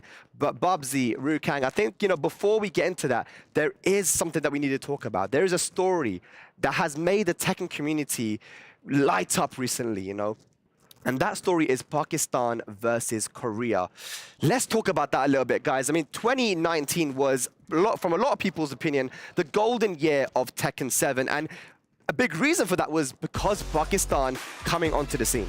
I mean, we've seen this for so many years, how Korea was so dominant, especially in the Tag 2 area. It was just like, these were the guys. And then we always heard whispers, we started to ask him, he always said, there is this scene that he feels can rival this. And then when they came out, we saw Arsenal first come out, opened the floodgates, and boy, it's been an exciting rivalry to see develop. Yeah, you're right, Bubsy. It's been an incredible journey. Arsenal winning Evo Japan 2019. It was an incredible story to see, and him having to fly over. He had troubles getting over there as well, and I feel like it was like an hour or two before the tournament was about to start, and he still took the whole event. It was an incredible story, and loads more incredible stories followed, Spag. Yeah, I mean, it wasn't just Arslan. Then after that we had Atif, we had Awais Honey, we had Bilal. That year, winning in Tokyo, winning the LCQ, and then, people started to go, do you know what, we might need to travel down to Pakistan, right? And we got one of these guys, the John. When Nee went down to Pakistan, he played a bunch of people in first attempts. The John was actually one of the only guys that beat him in that long set. We know how good Nee is in long sets, especially in Tekken 7, right? It was the John. We got to see Hafiz Tanvir. We got to see so many talented players. And even here, even at this Esports World Cup, we had Sajawal, who nobody knew about, right, outside of Pakistan, putting a name for himself, as we see on screen there. But there's so many more players in Pakistan that are just waiting to come out. I mean, I've got a question to ask you about the Pakistani style of Tekken. How do you feel like it differs to the Korean style? What do you feel is better? Do you feel it's worse? What do you think about it? I don't know if you can say it's better or worse. I think it's different. When I was talking to Nee about the Pakistani style at Tekken, I said, what do you really feel like is the main thing about the Pakistani style? What's the main characteristic? He said they have perfect punishment and really good space control. They know where to stand on that stage, just put on pressure. And when you play against someone like Atif, you will see what that means. This guy will be standing in your face and it makes you scared, man. Yeah, and that's what's interesting about this, is that he is on, he gets to a good position in the game, the spacing is perfect, and then you make one mistake and it's a crazy whiff punishment. Big shout outs to Asim. He's someone who played like that, and he spoke to us firsthand back then about everything and how they play. I mean, it's so many trophies been won in a short amount of time from the Pakistanis, but the Koreans, they're fighting back, man. You said it yourself, Bubsy. Tekken Tag 2, Tekken 6, it was the Koreans running the show, man. In Tekken Tag 2, big shout out to JDCR, man. He was unbeatable in that game, right? But then I spoke to Arslan, and he said, if I played him in Tekken Tag 2, I would have beat him. I mean, and we were both sitting, we were sitting in Korea. I was sitting right next to him. We were in a barbecue place, and JDCR just looked at him like, okay, if you say so. So look, the rivalry is there, man. Korea and Pakistan. And we do have Koreans and Pakistanis. Have 3 Pakistanis made it in. And we, of course, got CBM and Ulsan and Chanel. And CBM and Ulsan actually have gone to Pakistan as well. They were there last year for a tournament. And they got to play. And one of the things that CBM and Ulsan said that they see now, the reason why Pakistan is so strong is because they can see there's so many players, even young guys that are coming up. We saw Osama Abbasi winning the LCQ, one of those young guys. I think when you have young players, I think it really helps for the longevity of your scene. I mean, I've watched a couple of the YouTube videos. There's a great documentary on the Pakistani scene, and I really feel like when a community is together, they all thrive together. And I see it just seems like so harmonious out there. You know, everyone's willing to help each other, and I am not surprised that they have leveled up so much just because of that. Yeah, do you know what? So this means we have a great story going into top 8 today. And the first to 5 format, we spoke about this before as well. You know, Pakistan are very good in long sets. South Korea are very good in long sets too. So it's gonna be interesting to see who actually takes this with all the matches going on. I am super excited to see this. Super excited to see this, guys. I think we have a little video for you guys hyping up this top 8 that's about to begin. Let's have a look.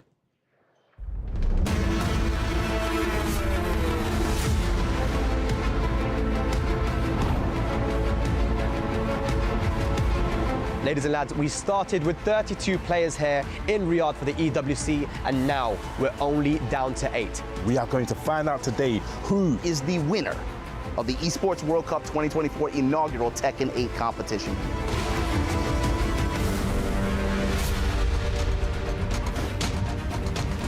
It's kind of like unimaginable for me to make it this far into the tournament on the biggest stage, probably the biggest Tekken tournament ever. Definitely a dream come true, yeah. It's chance to winning with the make new history.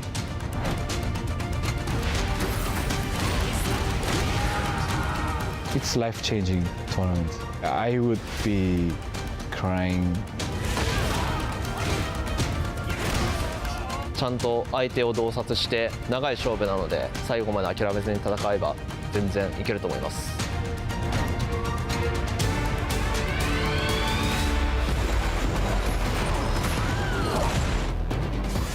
I'm super excited for this, guys. It's the final day. We've seen so many matches and we've been enjoying everything that we've had so far this week, but it was all for this moment. We're finally going to be able to see who will fail and who will prevail. We will find out today at the EWC, Esports World Cup. EWC for Tekken 8. Get ready for the next battle. As we find out who will triumph and who will fall short. Oh my God, I'm so hyped. Here we go, ladies and lads, the playoff bracket here. First to 5, single elimination. We're starting off with Yagami Chanel, Ulsan versus Farzine, a battle between the young guns from Korea and Pakistan, Double versus the John, Japan versus Pakistan, and then CBM versus Atif. I mean, that is the match that I've got a scope on, because we've seen CBM just develop, getting better. Oh my gosh, and Atif's in his way. That's my pick. I'm watching that. Bro, I could hardly speak after watching that trailer there. It was so intense. You know, this is what to come, you know, for the top 8 here. I do not have a clue who's going to take this, but those are super interesting games. Look, I don't have a clue who's going to take it either, but you know what? I'm going to ask you anyway, Rukang, if there's one player from that list that you think might take this all, who you got, man?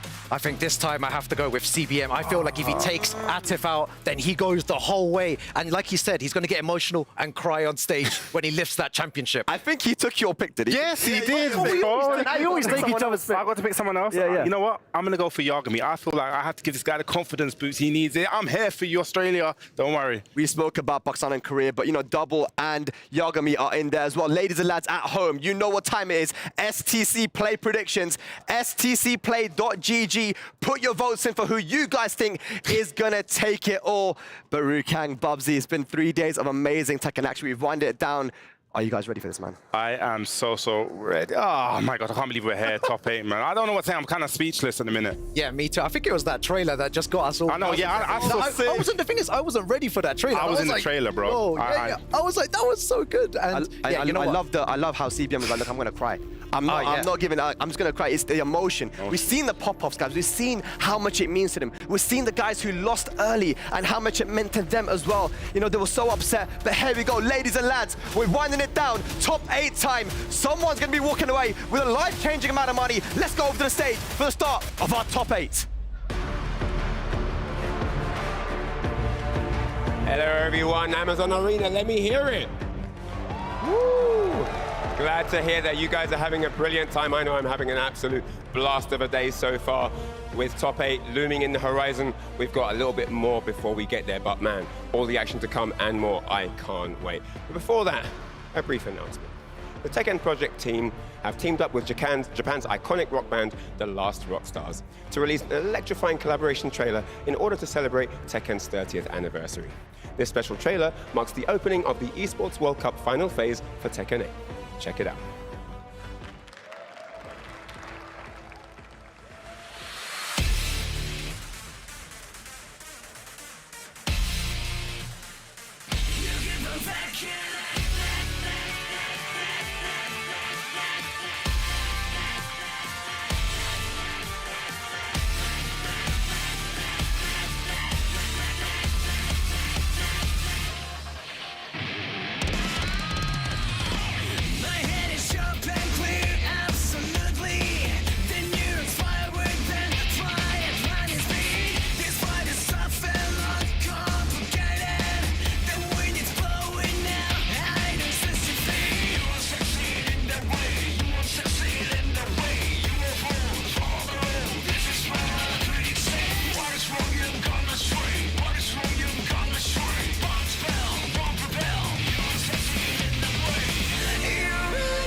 One more time.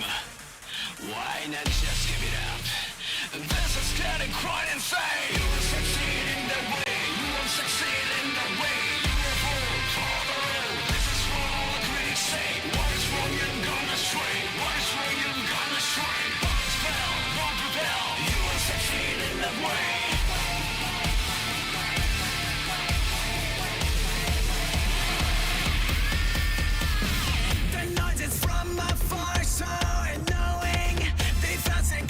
Sides, word is so demeaning. I'm in a different realm, mystifying. I am to prove them wrong, fighting my battles. My head is sharp and clear, absolutely. The neurons fire then fly at lightning speed. This fight is tough and long, complicated. The wind is blowing now, I don't set to feed. Your actions speak louder. Why don't you stay away? Your actions speak louder. Why don't you stay away? Your actions speak louder. Why don't you stay away? I would do if I believe. I would do if I believe. I'll make it right. I try to find time after time.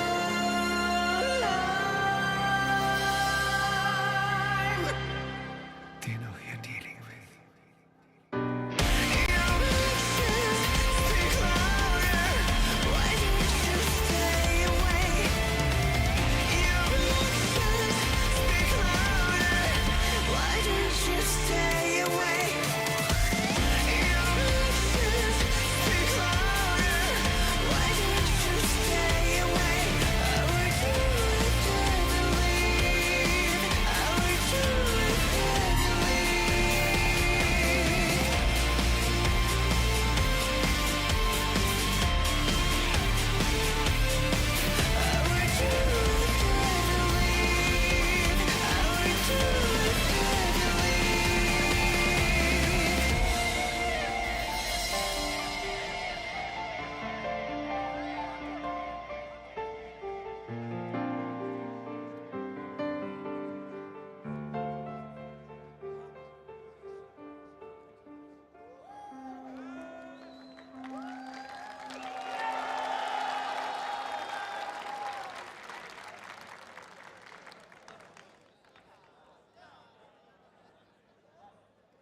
Wow.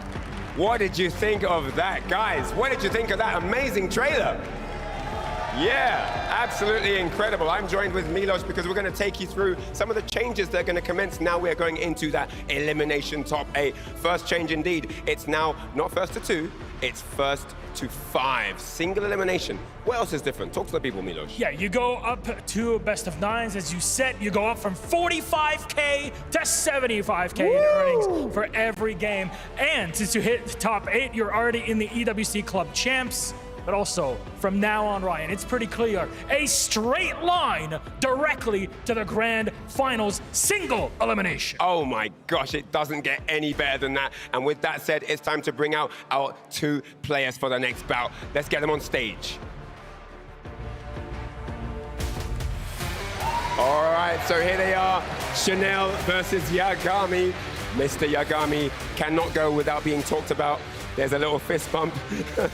And Yagami, I can't believe it. I mean, just briefly on this guy, he is the absolute underdog of the tournament, but he came through, went through both groups in flying colors, defeating Mulgold 2-1, the Virtuous Fighting champion. I mean, he just came from there, defeating Usama Abbasi, the LCQ champion, and then in that second wave, defeating Ao and John Ding. Talk to me about Chanel, though, his opponent. Chanel on the other side, I mean, look, he's been 3rd at EVO Japan 24. Pretty impressive. However, his performance here has been his highest since EVO Japan 18. Of course, going back-to-back big tournaments in 2024. He's looking for more, and he's got hands full, to say the least, in our quarters. Well, with that said, it's time to jump into our casters who are piloting this King of Flying Fist plane. It's going to be turbulent.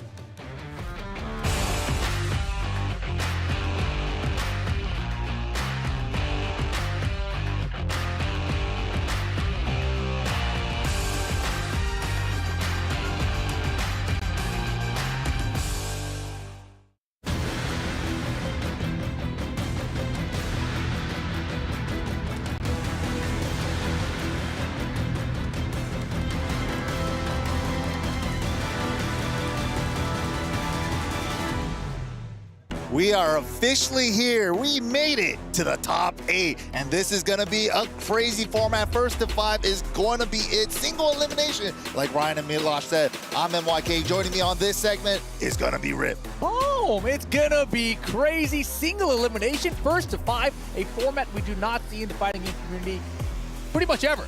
So this one is going to be wild. Of course, you got Yagami from Australia out here with that Reina. Such a crazy pick, a character we don't see represented in Tekken tournaments very much. And across the board, we've got Chanel from Korea with that Elisa. And Chanel, you know, known as the bridesmaid in so many events in the past, now has a big opportunity in front of him. He said in his interview, this is where it begins. Yeah, that was such a sick line, man. It's like, this is only the start. This is how... I just made it into top 8, but like Rip said, you know, Yagami busting out the Reina, right? Really kind of been the pioneer of this character, like developing a lot of the deck, a lot of the combos, the optimization and stuff like that. But Chanel, long-time veteran. But yeah, coming out of South Korea, a super strong player for a long time. But like Rip said, he makes it all the way to grand finals quite a bit, but never really got those huge dubs to call his own, you know? But this format is so interesting. And Chanel going to Zafina here, locking it in. I was going to say this format's so interesting because it is a long set format, first to 5. I don't know how Yagami does in long sets, but in Korea back in the day, long sets, death matches, that was very common, and Chanel was in that generation of Koreans, right? So he has a lot of experience in long set matchups, and starting up the Zafina here, perhaps because it is a long set, it could switch to another character later. Yeah, have that Elisa in the pocket just in case as a backup plan. Maybe it's going into this match because of that with the Zafina, trying to make harder to hit her. You know, good movement with this character still. And so far, you know, these players all guaranteed like $45,000 minimum. Let's see how far they get, though. Gets the power crush, and we get the free back 3 off of this now as well. Ooh, the Reina counter! See, this is what I mean, man. He knows the gaps. He knows how to use all the tools with this character. Every time I've seen that counter, I thought it was on accident. They just tapped forward. It was neutral on accident. They got it. But look at this. Yagami, solid start. That was sick. Yeah, that one is the back 1+3, back 2+4 counter. You can use it on a bunch of stuff. And the way that he used it perfectly against Scarecrow 2-1, power crush through the follow-up as well. Dude, Yagami is ready. He was not surprised for the Zafina pick at all. Yeah, and I guess if you're going up against Chanel for a long stint, you have to kind of be prepared for the Zafina as well, because it's a character he's been running since Tekken 7. Or 1+2 for a little bit of chip, trying to engage on him too. But gets the while standing one and recovering all that gray. Yeah, the recovery on that health, super important for Chanel with the pickup and the combo. Do we get a heat extension here? We don't. Ooh, big chunk of damage there. Unsealed out the 4, but the heat 3-4-4 and the high crush on the high heat smash. How did he know? He knows, bro. He's already read this book, dude. He knows everything. Yo! Ooh, big neutral forward 3. It's such a funky attack. Yeah, you don't see a lot of Reynas use it, but I really love how he uses that move. He uses it a lot. Ooh, went for the counter again. Just after the window, though. Hey, engage.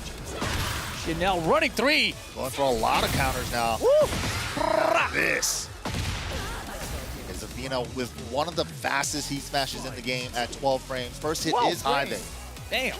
She also has a low one from Scarecrow's stance you gotta worry about. Ooh, just staying in Tarantula to low profile the 4-4-2. That was sick. And this is something we haven't seen yet from Chanel Zafina in this matchup. Zafina, very evasive character because of her stances. Slippery. Slippery indeed. You see that move again, 4 neutral 3, just fishing for the counter hits. Oh, there's the low heat smash. Step on it. Big lead, but Yagami still has all his resources. Heat and rage here. Interrupts the Weibo with the down forward 1-4, and Chanel ties it up. This is wild, bro. Back and forth all the way down the wire here for game 1 here. No, sir. Oh, didn't get the punish on the full crouch down forward 3. My Whoa, God! the Evasion! low profiles. Slippery. Nice punish. Gonna engage off of that as well. And Chanel hard block too. Hard duck. Oh, he attacks him low because he power crush, but her stuff becomes a power crush too. All the Azazel hands get armor during heat. That was sick. Oh my goodness, and Chanel runs it back 3 rounds straight for game 1. Then look at it. Oh, he's got the Azazel hands. He's Not letting yet, us know. Not yet. So all the Azazel hands in heat have armor. That's right. Yeah, and that was a brilliant way to use it. We saw that sequence earlier in the game where Chanel uses that newly buffed while running 1+2 into Tarantula down forward 1. Yagami tried to answer back with the power crush first, but yeah, Zafina gets that armor during heat. Chanel, man. Playing so well, but Yagami as well, right? But this, again, a long set. This one game lead, it doesn't mean as much as in the first 2, right? You're gathering data, you're figuring stuff out with this character, and you can always just switch back to Elisa.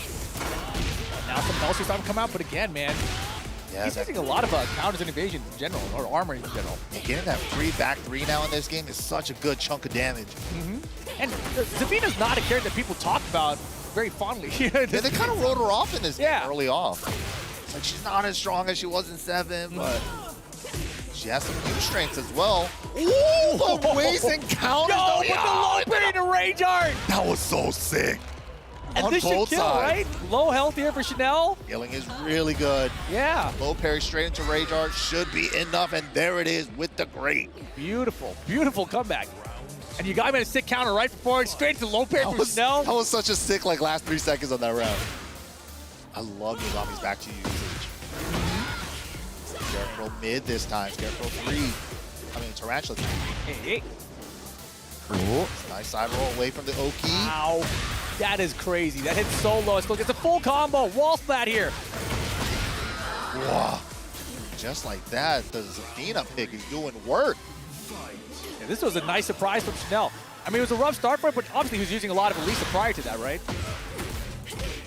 1+2's landing now. Everything seems to be going his way. Ooh, duck under the jab, setup. No, sir. Nice punish from Yagami. Oh, I like it. The electrics, finally, we see one. And he's got that excuse, he just doesn't really pull it out much. Yeah, just uses all the other tools. Don't want to be too obvious with your electrics. Good down jab. Yeah, interrupts the unbreakable throw from Heaven's Wrath there. Taking his time now, Chanel still has rage. Ooh, nice sequence. 4-4-2, hit confirms it into the Sentai 3, tags blow. Solid Yagami on the round in game 2. Nice step. To the unbreakable, how we getting up? You're nuts. I'll take the grounded it. Brother. Engage, give me all that gray right back. Ooh. Yeah, takes it a side step left. Working around it. same setup again. 4-4-2, no spin. It's a duck under the jab while standing one. Whoa. Straight on the low, he smashed him, Oh but gets a counter hit down back 4 at the balcony break. This should be the round. Yeah, that was just an unfortunate scramble, and Yagami took full advantage. Another final round situation. Man, this is important for Yagami, though. You don't want to fall behind 2-0 when it's this close. Yagami trying some strings out, crouch dash 3, electric war god kick. War god kick. Wow, the wall, weird pushback. Wow, weird throw attempt too. Out of range for the homing attack throw. Yo, chance for Chanel now. Gotta watch out that Yagami still has heater active. Ooh, burst to try to not let him use the timer, but gets caught by the second hit of 3-4. 4-4-2 by itself, this time spinning. Oh, just a single jab, so he was able to block in time. He dashes off of it. With a chip. Big lead, Yagami had the 4-4-2, didn't commit. Didn't spin. Ooh, in the back, sideways off the wall. Already caught him just like that. Ranger for the Ranger! Yo, Chanel is so clutch right now. What a comeback. These last second scrambles are going in Chanel's favor. And man, that's gotta be hard on Yagami, right? Being up, having 2 rounds in each of these games, going to final round situation in each of these games. And he had such a huge lead. Big lead there. And that situation's so wild because Chanel got that one sidewalk left, got his back to the wall, which hit him off the wall, turned him around, so nothing was guaranteed there. Scrambles. And then during the scramble, he was like, oh, Chanel's probably gonna still press, went for the power crush. Chanel stayed patient and whip punished that with the rage art. That was sick. Man, that was wild. And you know, like Chanel probably went with the Zafina too. It's like, maybe if I could get like 2-3 games. Get a head start. It's like, that'd be great. It's like, I think the Zafina is doing better than he expected at this point. I mean, honestly, I don't know what his strategy is. Like, he might have experience in this matchup and just thinks that Zafina's better for the matchup too, you know? Like, it's hard to say because there's so few Reina players out there. We know John Ding does play Reina. Maybe the Koreans were training. They talked about how they spent like 2 weeks training together, so it's possible. Big trade though. Let's see. It could be a player matchup, character matchup. We don't know. Running 1+2 into the unscale. Yeah, what we do know so far is that this is a very close set. Like every game so far, final round situation, right? So it doesn't matter who wins this first round. It's gonna go to a final round. Unless Chanel is building that momentum now, starting to run away with it. Yeah, he's already up 2. How is Yagami gonna stop the bleeding? Here we go. Engage. What a call out on the hell sweep. And Yagami rarely uses that health sweep too, right? So that's just a clutch block from Chanel here. Should be able to reach the wall, especially with the heat extension now. Oh boy. Just a little short though. Another one, but doesn't punish. Could have been a launch. All punished. But look at all that gray.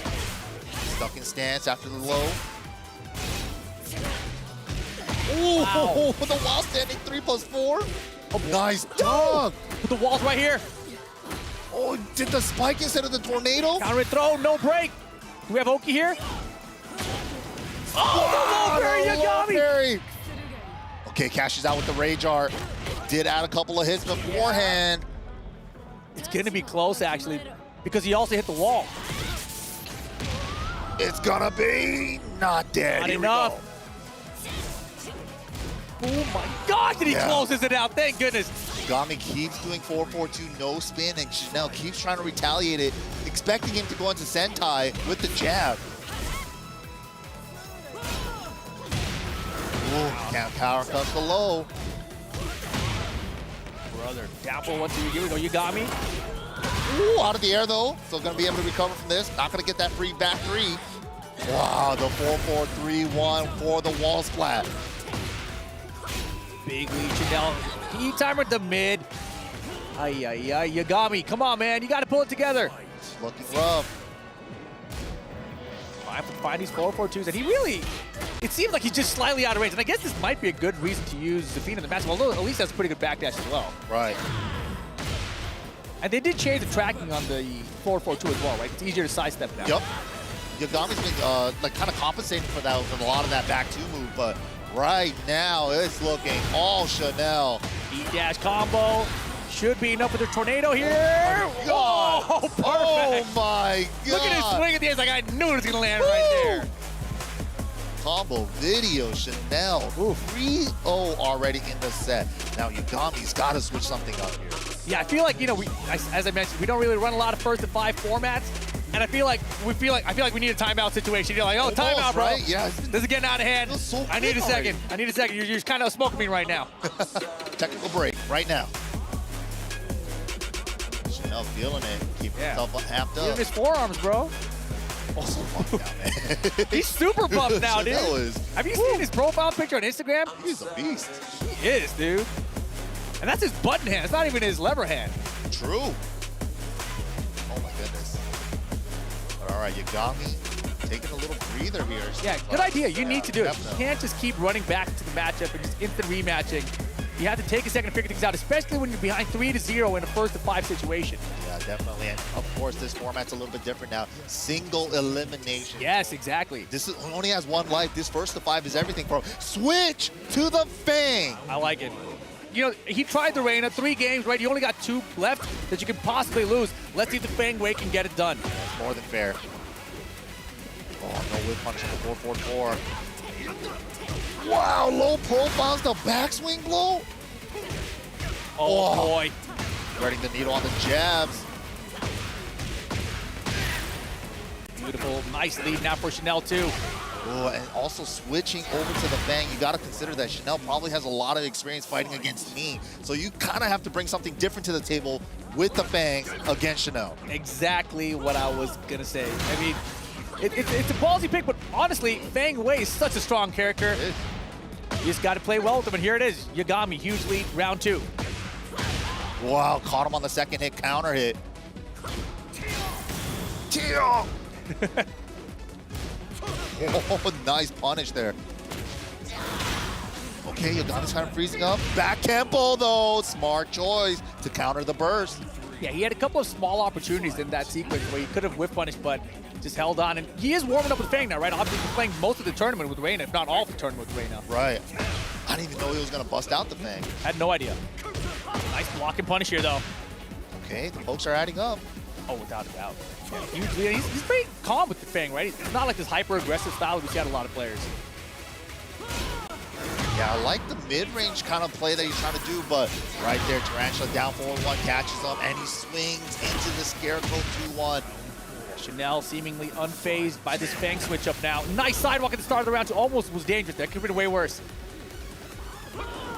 Whoa! What a down jab. Chanel's down jab is so good. They really have in general, right? Active defense. There it is. But yeah, the pokes from Yagami adding up. But then as soon as he has this lead, he kind of just backs off. Just kind of let Chanel do his thing, but gets the back tempo hop kick. And they're both dancing in that like range 2 area. And Yagami's like, man, hold up, man. Stop whipping right there. Right? Whoa! Oh my gosh! Huh? Highway robbery in progress. Oh, didn't get the tornado though. But still, oh, he dashed finds here. another opportunity. We're all caught up. Immediately cashes out with the rage art. He sees all that gray. But at least Yagami is heat activated. Is he going to get obvious with like maybe a shoulder heat dash? I would do it. Stand up and either heat smash or heat dash. Shoulder heat dash. One or the other. Now go for there it. There it is. Of course. Pixel though. The down nice forward one. choice there. It's so worth going for. Yeah, you have to. I blocked something. My turn. What a dunk on the 1-3. Oh man, that's gonna hurt. Chanel keeping the pressure on another final round situation between these two. Pardon some clouds. He smashed. Look at now the chip. into rage. Gotta activate. Use the burst. No throw break with the 1+2 final chance. Didn't get up right. Okay, Yagami. Yikes. 4-0 now. The Fang didn't work. Had some moments, but still looked like it was going exactly the way it was with the Reina. I don't know what he does here. Let me set the stage a bit. These guys are already guaranteed $45,000. The winner of this, though, guaranteed $75,000. This is a $30,000 money match between these two in this 1st-to-5. Yagami has to win 5 straight if he wants another 30 grand. It's not impossible. It's not impossible. And he's got a lot of data now on this Chanel Zafina, but even if you can figure out the Zafina, you know that Elisa is still there. Booming. It's just in his back pocket, ready to bust it out whenever. He's looking around. He wants to know if there's a time limit here. And it's a good question. It's a solid question because I don't know what the rules are. So he wants to know too, right? And in a long step format, the players need time, but there's usually some sort of rules about it. I don't know what it is. Right, usually a little bit of a timer, but we'll figure it out. Yagami definitely thinking over the strats. Maybe hovering over the character select screen. Let's see who he picked. Gonna be back to the Reina. I like it. I like it. This is the character that got him here. finish strong. Let's see what happens. And he's had a lot of final round situations, 3 of them, right, out of this 4 games that Chanel's won. So he can put this together. Yeah, just a couple of rounds. He wasn't able to close out. That could be the big difference. Unbreakable throw. Okazemi catches the back roll. Woo! It's scary. It's scary. The Hellscrews are coming. Getting loose. It's all or nothing at this point. You got it. I mean, that is the perfect way to play Tekken 8 too, right? All or nothing. Just go, bro. Foot on the gas. I don't even have a break. Oh my gosh. That's exactly how you do it. 4 guys. Dude, the Waveloos are coming out. The Electrics are coming out. Hold on. He's a mission, but bro, you gotta run it. That's what I'm talking about. Running it. Nice choice though with the down 3 counter at the armor. Okay, gotta hold this chip sequence. No, he tries to go another low. That was late on the hop kick. It looked like a whiff too. You did. That was so weird. Maybe she was too low profiled. Her box wasn't there. Okay, getting some life back with the, oh, but it's out of the air. So it is going to be scaled, but we are going to have a chance to recover a little bit of gray, get rid of theirs, and both of them without heat, it's not impossible. Yeah, but Yagami way behind still here in this round, and now doesn't have the raise to make that comeback. Nice step from Chanel. Nice punish. Chanel's going to try to step left, I believe. He's looking for it. Oh, letting the spin 3 rock this time. Oh, didn't kill him. He does it. He brings it back. Hold on. This is a different Yagami. Yeah, this is Yagami facing elimination now. Down 0-4 in the first of 5. Bringing out some new sequences I haven't seen all week from him. Back 1-1. Down forward 1 Sentai. These are things he hasn't been doing all week. Nice block. Chanel now trying to find answers himself. Rage and heat. Too low. Too little bug, bro. Yagami. Wow. Oh, no. Not dead. Chance. What a jab. That was amazing jab. Interrupting the 4-4-2, not even letting him use it. Oh, this is scary. Don't let this happen, Yagami. Close it out.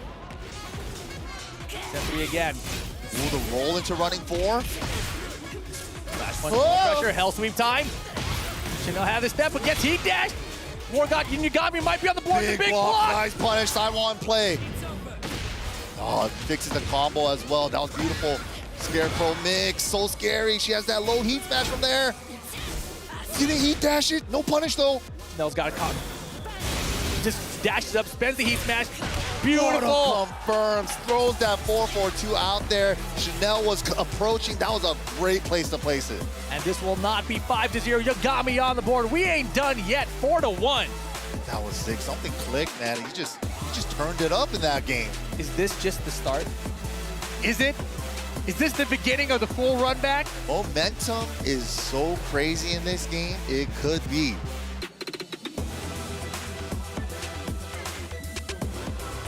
They waved Chanel off of something. I don't know what it was. Oh, I got the character switch immediately. Yeah. He's like, Zafina did her job. Yeah. Big lead with Zafina. Elisa, you just need to get one for me. I don't know. I think I like the Zafina, to be honest. It was going pretty good. It was going pretty good. All right, let's see if the Elisa still got it. Beautiful. 3-2 with punish on the 1-1. Oh, no. Ooh, that could have been a lot worse. That could have been terrible. Nice punish there, -11. Hop All kick. set out that time with the duck. Walls here too. Bonk. Just finishing it. Oh boy. Okay, Yagami. Put it together. This is what you expected coming into the set. The Elisa. I like the back 3 option, but all the way to the back. Not trying to turn around so the combo stays back turn. Yeah, this time the full combo hits. He dropped this combo. Oh, That was way worse.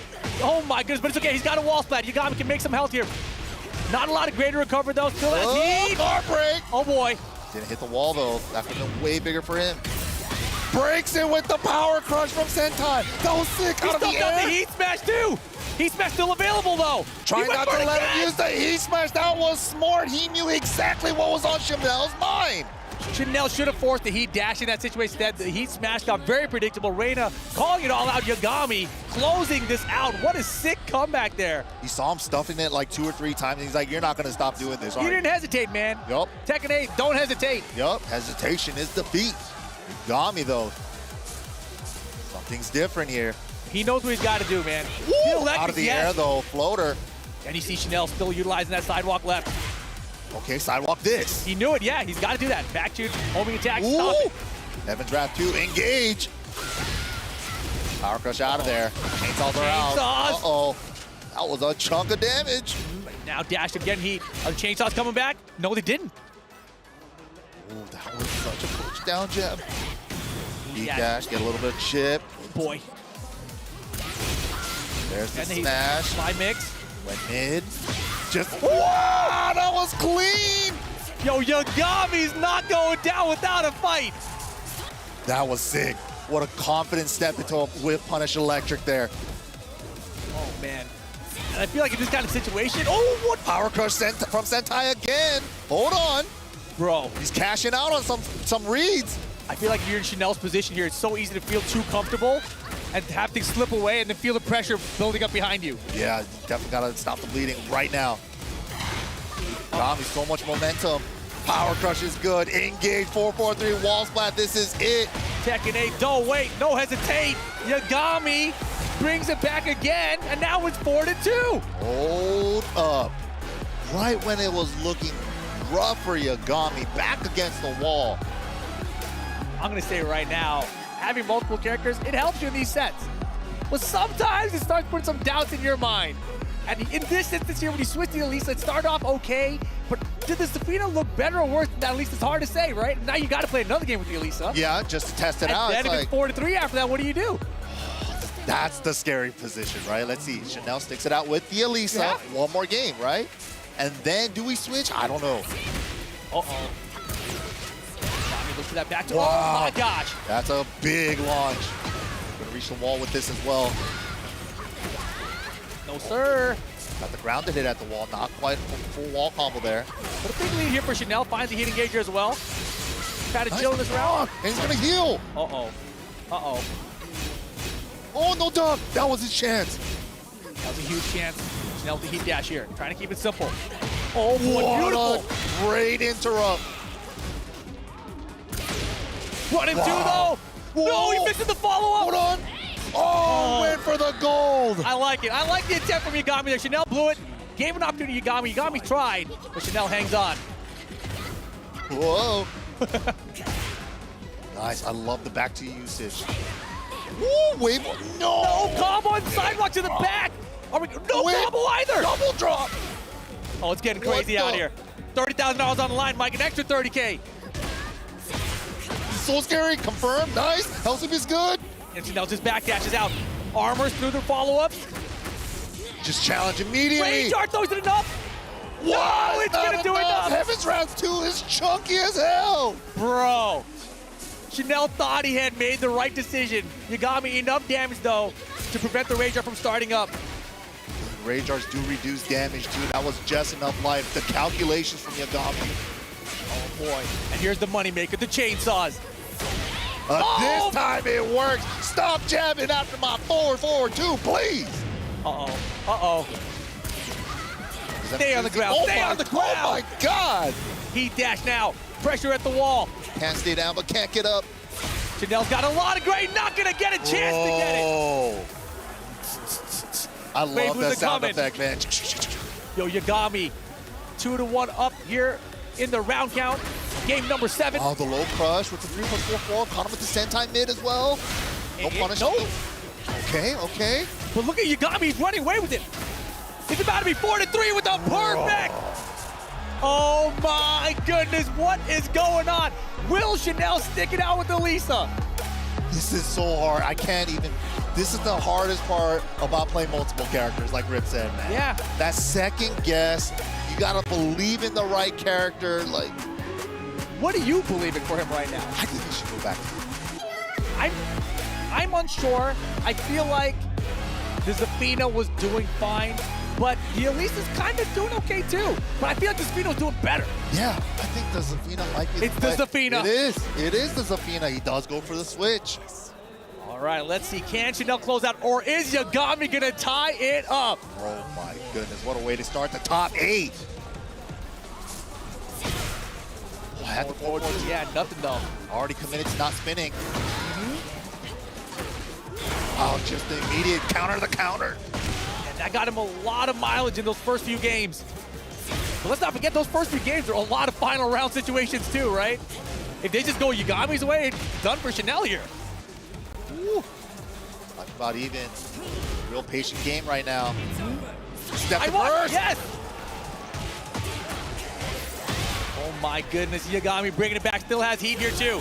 Smash. Hold this mix. Unbreakable throw. Extra damage at the wall. Takes the round. Uh-oh. Bro, he has so much momentum on his side. Baited! Again. He's falling for it every time now. This is wild. Chanel, though, small punish. Trouble. Nice punish there on the Scarecrow low. Low heat smash. We're going downstairs. Bye-bye round. We'll see you next time. This is trouble. This is big trouble. Yagami looking to tie it up now.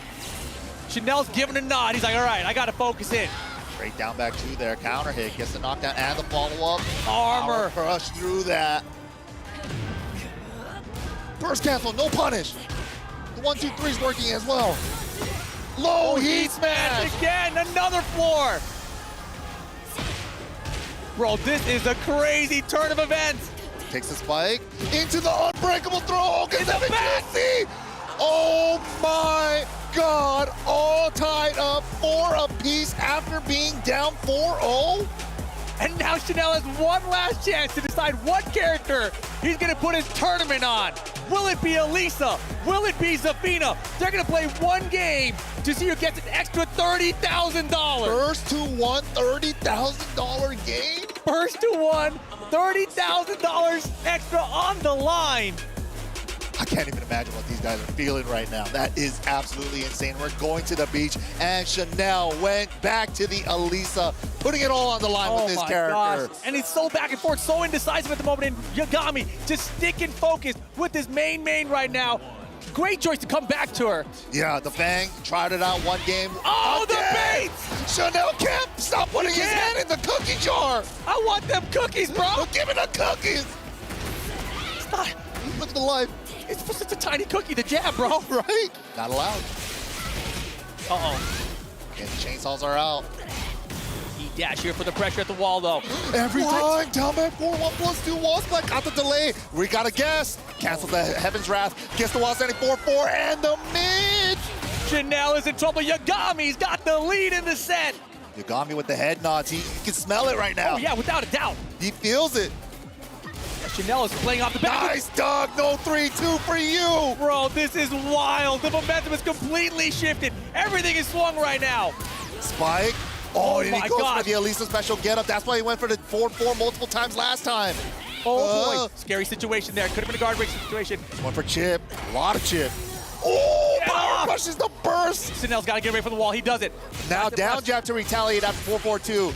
Oh, the power off 4-2-1. Nice punish. Oh, my God. Out of heat timer here, too. What's he going to do with the rest of his combo? Oh, good Oki. Bet the heat smash. Oh, my God. Mid. Chainsaws are out. Out of the air. Did it hit? Oh, my God. Such a clutch round now. So important right now. 10 seconds to go. Can Yagami? Sentai low. Wave of fate, boy, bro. 5 seconds. Chanel found it. Victory. What a piece. This is crazy. Chanel is playing out of his mind as well. This is going to go down the wire. I can feel it. 1-2-3 was good. Too scary to pull the trigger on the last hit.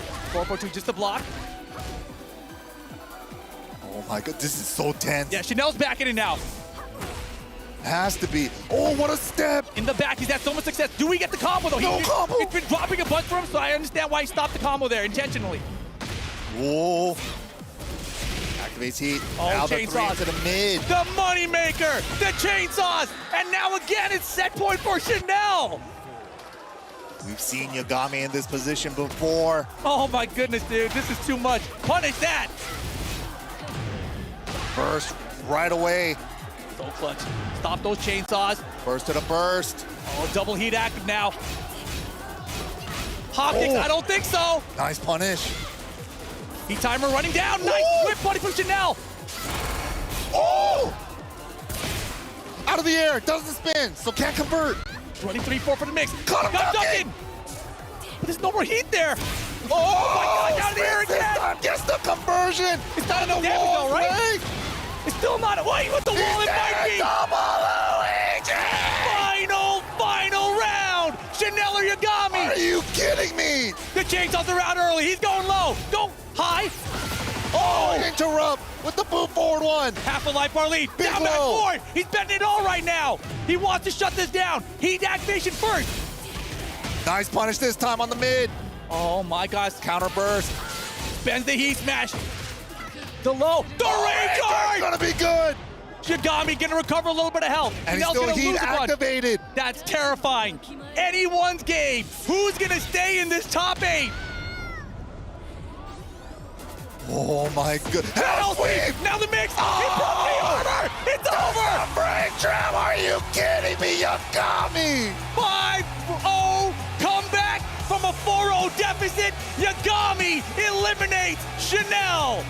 Absolutely insane play by Yagami there. How did he do that? And it looked like the final game was going in Chanel's favor, but what a way to start. Even the final round was going in Chanel's favor, and he still brought it back.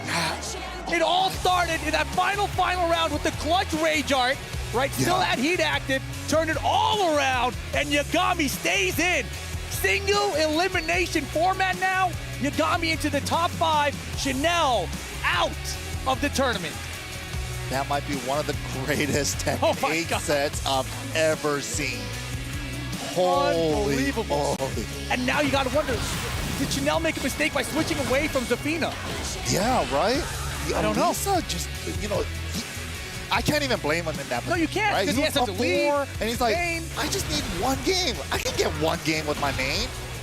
Unbelievable, dude. And we're looking at some of the highlights here. Yagami was so far behind 3-0. He switches out to the Fang Wei. Of course, we mentioned Ni has the Fang Wei, so Chanel has a lot of experience in that matchup. Doesn't work out. Switches right back to the Reina, and all of a sudden, Brings it all the way back. What a miracle comeback. The first to 5 set, the adaptation, man. And that last rage art was super clutch. Luckily, he was already heat activated. Chanel was already worried about the heat smash mid, so he tags him with the hell sweep, made all the right reads. unreal. What a comeback from Yagami. No one was counting on Australia, but he's got it done for him. But let's send it on down to the stage to get some words with Yagami. Wow! Wow, what an electric set we've just witnessed. The 4-0 comeback, the clean sweep to 5-4 over Chanel for Yagami. Our first match in top 8. What did you guys think of that? Absolutely incredible. The crowd are roaring his name here. I can't even get a question in, but I have to ask, at 4-0 down, what was going through your mind? So at 4-0 down, I took off my headset so I could hear the crowd. And thanks to everyone cheering for me, it gave me the energy to come back. So thank you. Now, at 4-0, you got a game back. You weren't out yet. And then he switched to Chanel. He switched to Alyssa from Zafina. How did you feel about that switch initially? Actually, I was preparing for the Alyssa, so I wasn't ready for the Zafina. So when he switched to Alyssa, I was more prepared. So I was actually happy with the switch, I think, yeah. All right, well, an absolutely amazing performance from you there, but that does leave one question remaining. In your next match, that means you will face either Farzin or Ulsan. Do you have a preference? No, I don't. They're both really good players, so no matter who comes through, it'll be a tough match, yeah. All right, well, that's it. Yagami victorious. Give it up for Yagami, 5-4 over Chanel. Absolutely fantastic performance from him. But it's going to be soon time to get our next two out here momentarily. So do stay with us for this next part of the show, because top 8 continues here, man. The action is fast and furious. It's been super amazing so far. Ulsan and Farzin are going to be gracing the stage momentarily, and the winner of that match gets to face this man, the comeback king. I wouldn't want to face him after those amazing comebacks. I mean, with the nerves, $30,000 money match. This guy didn't even flinch. Didn't flinch, no blinking. Straight focused, absolute stone cold killer, and he is going to be waiting in the wings if whoever comes up victorious in our next match. And as you can see, coming onto the stage right now, Ulsan and Farzin. Yagami, I'll let you go. Thank you so much. Amazing performance. He heads off victorious, but here we have our next two contestants. Have a fist bump. The match is about to go down, guys. These guys are going to get seated. Oh my goodness me, I don't know what's going to happen, but I'm going to let the beautiful broadcast voices in your head take it away. Have at it, casters. Incredible set. The action doesn't stop there. Nothing but killers going back to back in this top 8. You guys already see the next opponents, man. Ulsan versus Farzin. The rivalry. Korea versus Pakistan. Woo! Let's get it. Yeah, this should be an interesting one, right? Both young guns out of their respective regions. Ulsan now with that Dragunov, you know, early on in Tekken 8, we saw some Azucena from him. We saw someone else in between too. Feng Wei, Reina. Reina he for a little did, bit. yeah. Reina. When the character's first announced, he's like, I'm a Reina main, bro. Yep. And then he kind of fell off there. He has Reina on his stick still, like it's the main, right? So, yeah, but then also got inspired by Yagami after Evil Japan from the last, you know, of course, inspirational player. But yeah, settled on the Dragunov currently, and he's making them work, man. Doing a great deal of work. Of course, qualifying for this event. Yeah, and taking DreamHack Summer as well with the Dragunov super convincingly. So he's no slouch, but you know, Farzin, during his previous interview, said he's very comfortable. I fight against the Teach Dragunov all the time. The question mark is, in a long set, will it be the Dragunov even? I mean, maybe Ulsan already knows that too. Interesting enough, today I saw Ulsan at lunch and I was like, hey man, how do you feel about your set? He's like, dude, I'm not a long set player. Oh, really? That's what he said, but like, I don't know if he's honest or what. You know, like, I think he's honest. He's a cool guy. Crazy. Remember how like, yeah. Well, yeah, let's go ahead and take a look at how Yagami is gonna defeat Chanel's key. Yagami, that incredible performance, man. Down 4-0, and then bringing it back 5 straight. Absolutely incredible. Key after key getting destroyed now. So many players being eliminated from this event. It's brutal out here now in this top 8, man. So much on the line in every single one of these matches. Yeah, all these competitors, we're down to our final 7 now in this top 8. All these keys getting destroyed. Only one can go into that trophy. Such a cool concept, too. Just to have each player like give up their position tournament. Reminds me of like those reality TV shows, you know? Yeah, it's pretty cool. And the trophy looks sick. Oh, it's super sick. I love how this key comes apart, too. But here we go. Ulsan, Farzin, another first to 5. And this is single elimination. We're doing a longer set, but single elimination is going to be the theme here.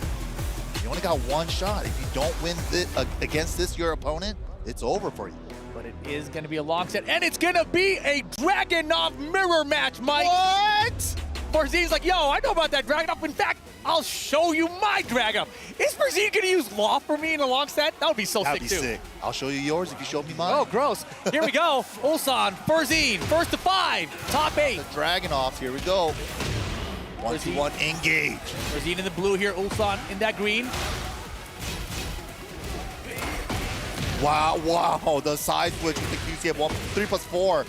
I got mixed up. He's first there. Ducks the high. Yeah. You gotta be ready. It's so difficult to do, especially even at the highest level of the game. Smash is good. You think that was intentional? I think he meant to do running too. I think so. First round Ulsan regardless. Again, that was a super fast running too. Yeah, got one too. Jab into running 2 on both sides. Yeah, Ulsan is just so quick in general, right? When he's playing, especially if you see him on like a Mishima style character, right? Third hit counter. Gets the link. Has no life to recover, but tags into the full crouch low. Got one of them too. He dashed off the 1-2-1. Back to 1 check. Back 4-2 battles with jabs. I don't think he hit nothing, did he? Nope. Big bet from Farzin. Anything you can do, I can do better. Spark running through that time. Oh Wow. my goodness. Okay, little punish. Oh, where Got you him. stepping? Damn. Great interrupt. Oh, another one. Takes the frames after the jab. Yeah, they're really pressing after these down 2s on hit too. Oh, big tornado at the wall, into the full wall combo. Still has heat activated as well, and there's the smash. You don't get to burst.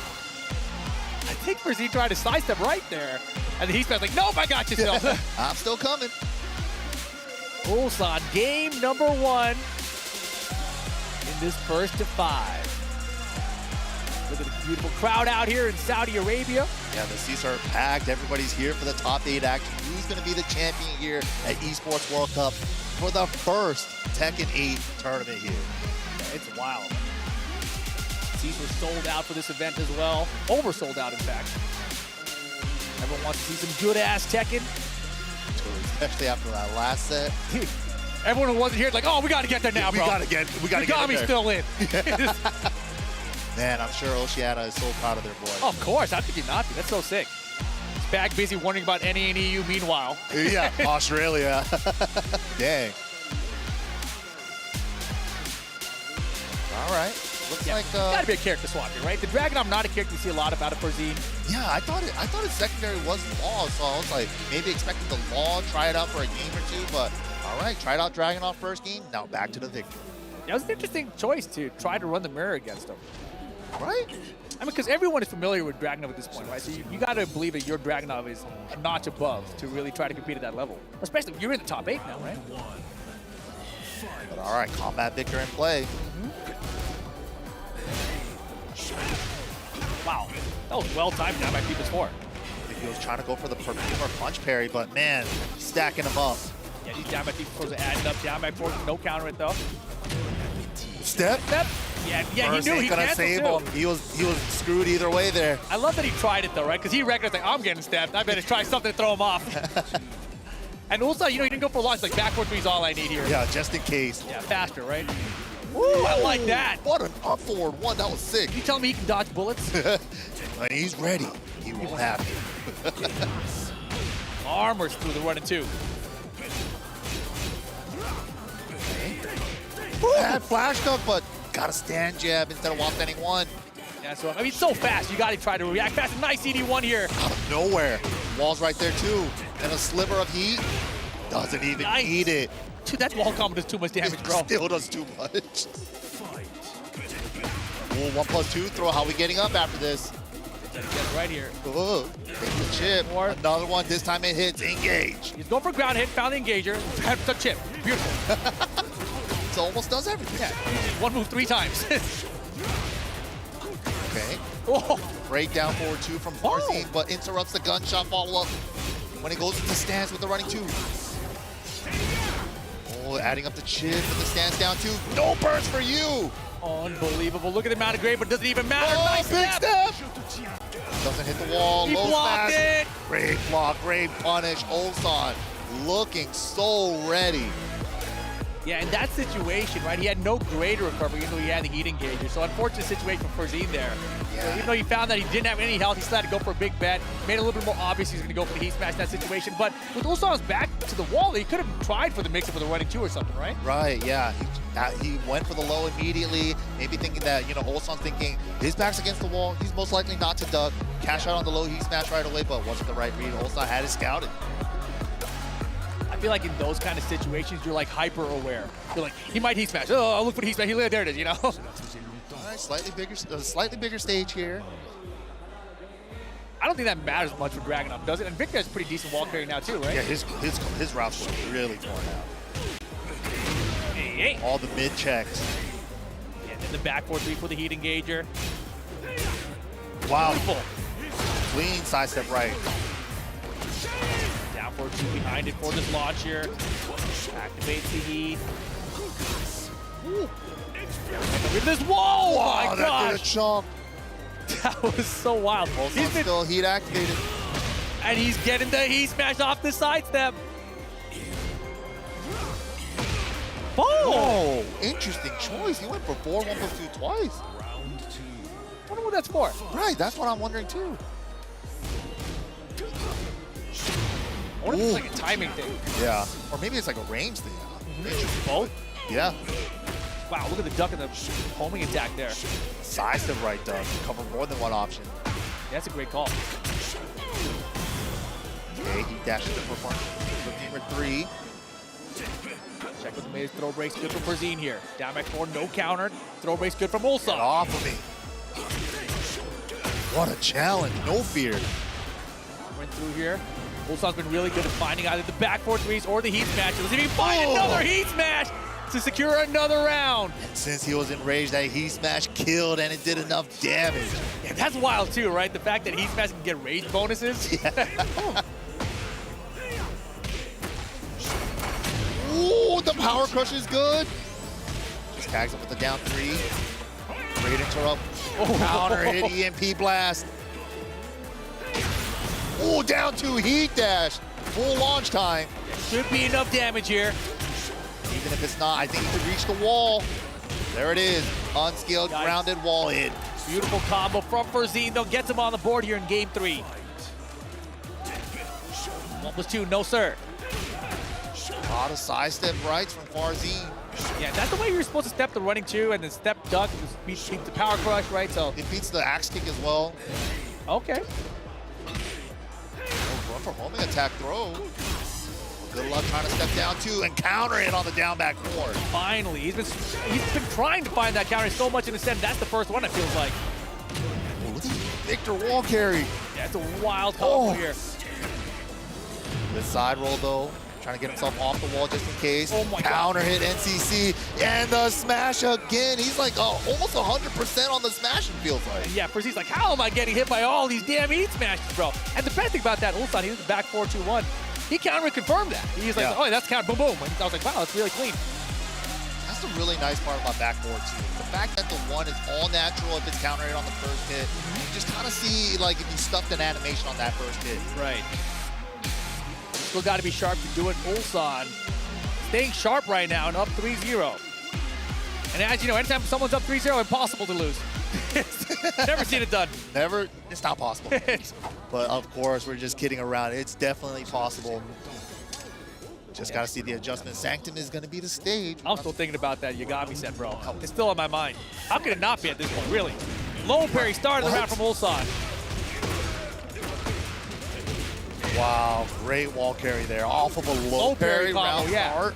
Yeah, no tornado necessary. We'll get there. Woo! Steps the wall standing 1+2, not easy. Wow, nice whiff punish. And hard wall breaks available. Going for the stance setup though. Got him. There you go. Farzine, first round. For the counter hit. And yeah, Farzine, he goes for a lot of lows actually, right? I've noticed that 2 players that have had success against him have just been hard ducking at range when they think that the lows are coming. Yeah, Victor's lows are pretty risky, like full cross low, down back 4, down 1. Yeah. All launch punishable. Wow. Finally, a heat smash gets blocked, but still a 90% lead for Ulsan. Double down 2 to close it out as well. Throw, no sir. Only attack blocked. And What a step around the down 2. Ball's right there as well. Bang, bang, boom. Cross low. Keeps this power crush though. Give him that health back. Wall pressure time. Oh, he tried to duck. Yeah, he went for the mid extension. Off the wall. Whoa! Cameraman, please. Nice punish, and he gets the wall slam for the optimal punish there. Oh, nice combo. Kip up into Rage Art, and it's the right read. Unbelievable. What in the world? I'm gonna steal that. It doesn't Rage kill. Art. I got hit. Look at, he's got heat activation here too. He's gonna Safe do first cancel. Oh, nice. Farzine didn't let him to use it. And that's the thing, if you use that time that you have to activate heat, you do give your opponent their turn essentially. Yeah, there's a lot of recovery on the burst cancels. Wow, there's the perfumer punch parry. That's so sick. We're getting a lot of success in the side. My back. This was like unskilled, nasty work. Side rolls out. Well, that's heat to make it safe. Smash to get out of the corner. Switch positions here. Counter hits the throw. That's unfortunate. Down back 4s. Finding their mark for Farzine here. He might get to the wall. Carry. Oh my goodness. 3, and 2. break it. And we still got Rage Art. He's getting cashed out immediately after his hard wall break. I think he lives. Yeah, that was a lot of hits, and the additional scaling after a stage hazard. Yeah, look at the damage of that combo, though. Crazy. Good combo from Frazine, but not enough. Ulsan still has a chance. Not gonna get it. Frazine on the board. That could be exactly what he needed right there. Wow, what a way to answer back. 3-1 now. Victor, finally, maybe he's found an answer here. Ulsan's been doing a lot of stuff, like stepping a lot of his options and stuff like that, but, you know, Farzine making those small little adjustments.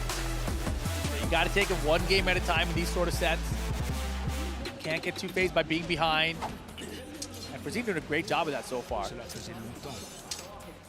And I love that even though the lows were getting him killed early, he's committed to it, right? He has to do it with his character. It's necessary. Yeah, the down back four is never going to counter hit if you never do it. Counter hit throw, though.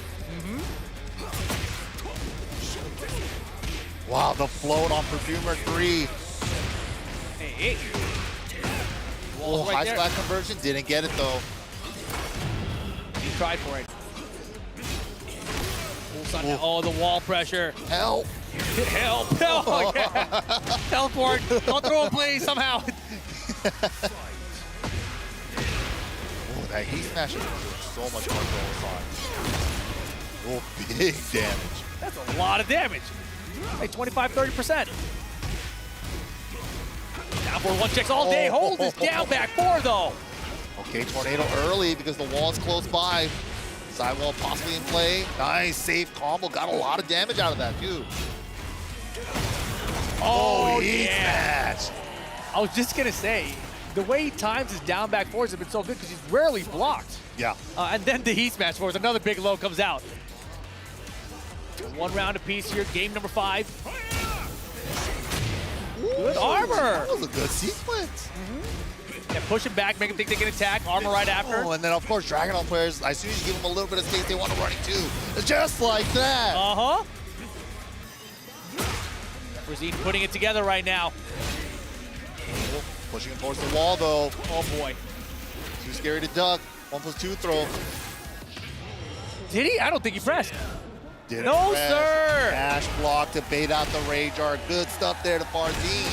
Yo, and remember what I said? Ulsan said that he's not really a long set player. Maybe things are starting to fall apart for him here. That's the thing, right? He's part of the new school Korean generation. He's not from that generation where Chanel, Nee came from, where they're used to playing those long sets in the arcades. Exactly, and right now, though, gets the wall, but doesn't get a full conversion.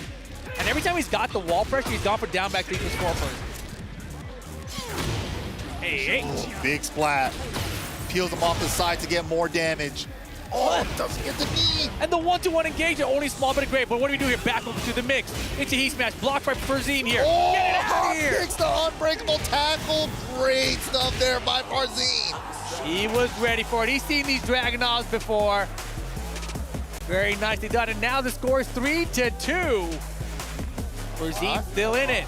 Bringing it back. Yeah, like you said, like I think you were right on the money, man. He's making those down back fours work now. None of them's really been getting blocked. He's placing them really, really well. Yeah, and if you're Ulsan, what do you do? It's not like you can say, like, I should try to block them. Like, so you got to try to maybe interrupt, which is like your back forward 3 option, but then people can duck it. I feel like when I see a team play, it's like, I'm doing it. Back forward, I don't care. Like, I'll make you take your turn. You do the good thing. Prove that you're good enough to do this. Right. You know, earn it. Man, is there a chance Ulsan switches away if this gets out of hand with the Dragunov? Who's he going to switch to? I don't know. There's too many choices. I feel like he hasn't played Reina like that in a minute. I don't know, man. Let's see what happens here. Frazine trying to tie it up. 1st to 5 here. Still in our quarterfinals. Ooh, off forward 2 usage for the mid-homing. Exactly. Step this. That's going to Step stop this. the side step right duck. It stops both options. Then goes for the running 2 after he earns that.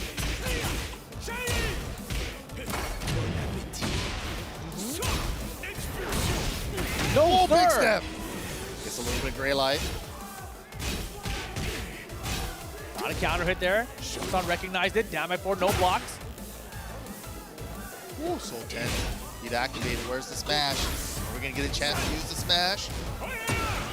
Yeah, he tried to step right. Big block. There it is. Big block on the low. Wall's coming into play as well. These lows are so risky to do, but he's going for them. Oh my God. Goes for the spike. 2 step forward. We're going to get a rage art attempt. Stuffed it. What a down 8 jab. seconds. The gunshot. 5. The low. Farzine staying confident in his choices right here. Oh, nice step around the running too. Damn, Shades of Owls versus Dragunov with the victor, man. Hey. Wow, what a beautiful challenge and the confirm. Things are turning around right now. Bon appetit. Nice block, that's on launch. How does he do it, man? Does the back forward 3 heat dash launcher, extra damage with rage as well. This long extended comp. Is he getting that wall? Damage. Oh my God, no. What the wall combo? Oh no. Oh, 22, no counter. Backward teleport. 22 counter. Farzine up 2 rounds to 0 now. Looking to tie things up. Whoa. Engage with the power crush. Oh my goodness. Second hit actually saved him. Lucky. Oh, that's huge. It's a lot of damage. Unskilled. No, going for the wall break. Then unskilled. Oh, backwards? I thought he was going to heat dash and realign that combo. Oh. Smash, there it is. What are we doing? Takes the rage art. Great choice there. That was way behind. This is going to do a chunk of damage to Ulsan, of course. And a tiny bit of life recovery for Farzine as well. But now he's in a one launch situation, right? One counter down before he wins. Ooh, fishing for it. Triple. Oh Down my below. gosh. All the counter attempts. Oh, so tense. 20 seconds. Yeah, Ulsan's not hitting many buttons, bro. He's Had the not dunk. Cut standing two instead of while standing. But the running twos. Oh my goodness, Ulsan fighting so hard just to get that one round in this game. Wow, great challenge with the down back two. Where are you stepping? Okay, Farzine going for the ship. Get another counter at down back 4.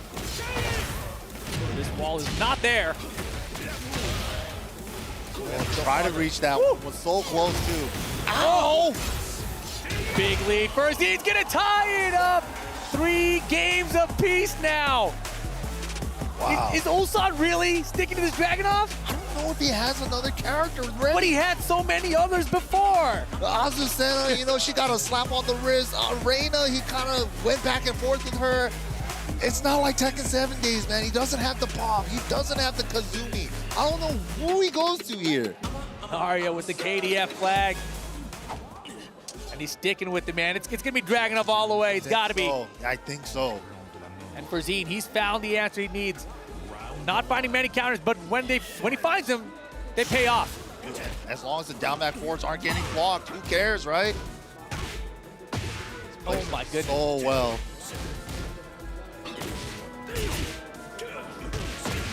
And again, he's making these hard duck call-outs now, and it seems necessary. Okay. Wow. Beautiful.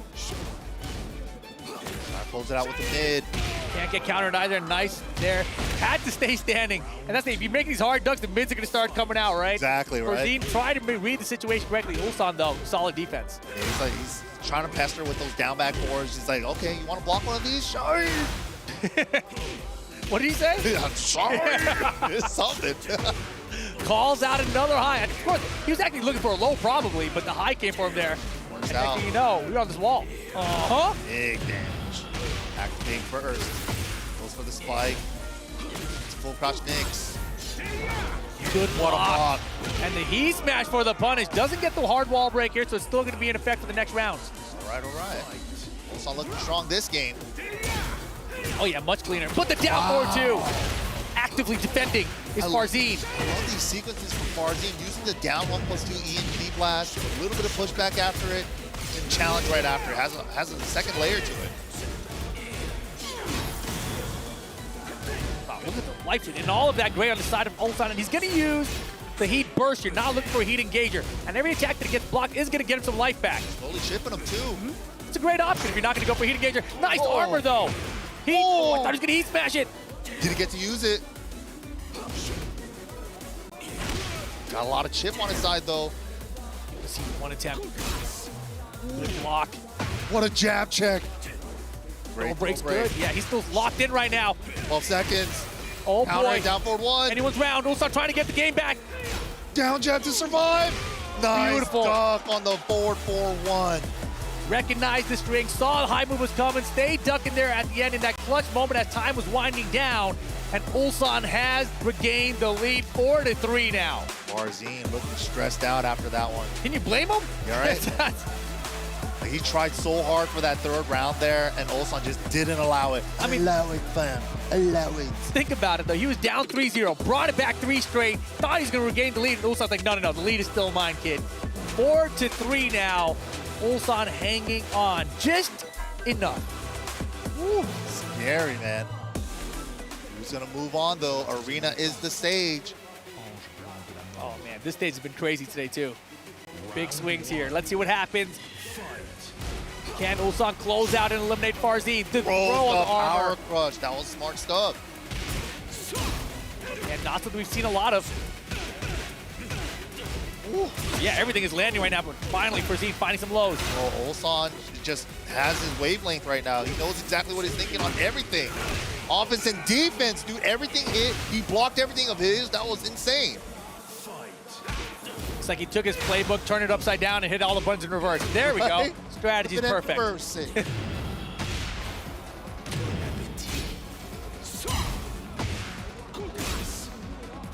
2-2 counter.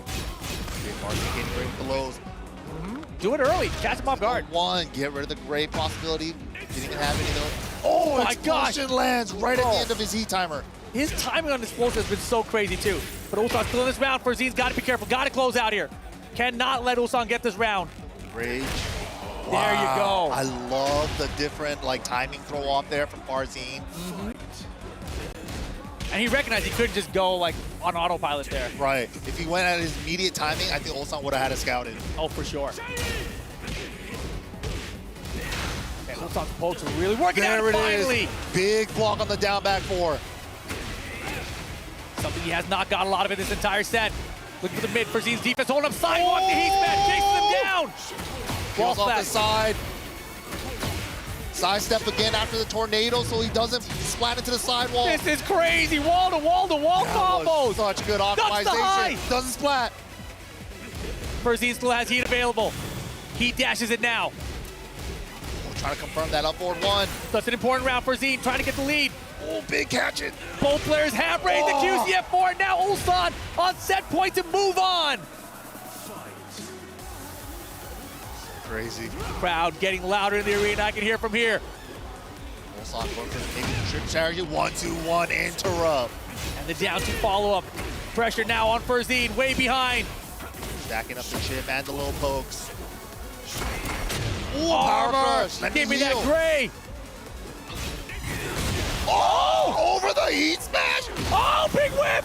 Oh, why did he spring kick? That spring kick. Oh, man, he got a little antsy with that spring kick. Final round, still set point for Ulsan. Can he eliminate Farzin here, or will Farzin step to a final game? Counter and throw broken. Up 4-2 to stop the tracking.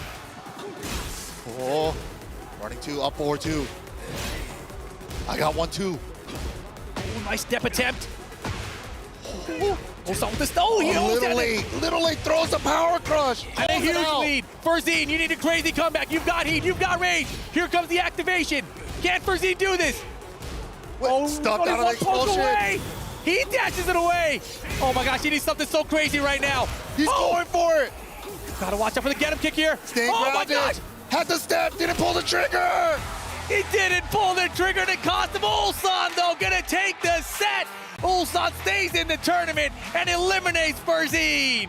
Wow, he was so scared. He had the step on the down forward 1 there. Maybe the threat of the second hit was what threw him off, maybe hit the brakes. He only had a pixel, but that was the opportunity right there for that round. He had the sidestep left. That whip was there. If the down forward 2 or the hop kick was right behind it there, he could have changed everything. Could have been a final game, but instead, Ulsan is going to be moving on. And what an incredible set it was. Ulsan started off so strong in this one, right? Yeah. He started off with the Dragunov, too. That might have cost him, right? That one game with Dragunov might have been the difference maker in this sort of a long set. I really wonder what he was planning with that Dragunov, right? Because Ulsan, too, He's playing Dragunov against a bunch of other Dragunov. Everyone's played against Dragunov at this level of the game, right? So, like I said, your Dragunov has to be at an exceptional level. And if it's your secondary, he's probably not there at this level in the top 8 of this stack of a tournament. One game absolutely could have been that difference there, too. That was such a hard round right there, too. And this is a clutch moment, and here it was. This was the very end of it. You know, Ulsan finding the mid, but right before that, Farzin was making the comeback. He had an opportunity, but, you know, when he looks back, it's going to hurt, right? Because that was like a $30,000 opportunity missed.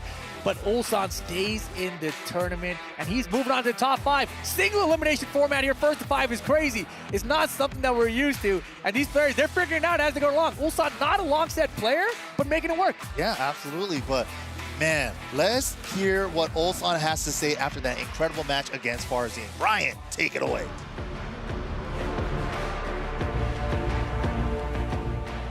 Another quarterfinals and another victor. Ulsan takes it on the main stage. What a matchup. But we have to talk about it. You had control, Ulsan. 3-0 up and then it slipped away. What happened there? I think Farzin downloaded me.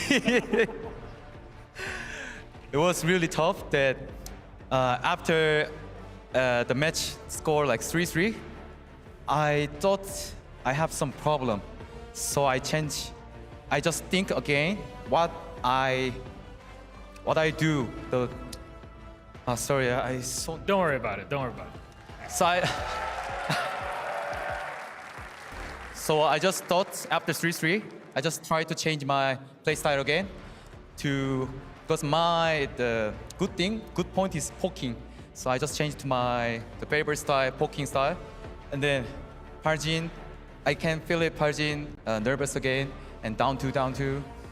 It works and really happy, but it's not a finish. So I will prepare next match, and I will kill you, Yagami. See you soon. Yagami, you mentioned him. This is your next opponent, and you know, Yagami had an incredible game. He also came back and defeated Chanel to move. Cause my main character was Reina before. He was my teacher exactly, and we got the Saudi Arabia the ticket from same tournament, BAM, from Australia. So now we finally meet here, and I want to beat my teacher with my new main dragon. There it is, there it is. One more time for Ulsan, our victor. We'll give you some time to get and rest. I know it's very exhausting to play these games, so please go ahead, get rested. We have a game coming up. We get deeper into our quarterfinals. We got Double versus John. Don't go anywhere.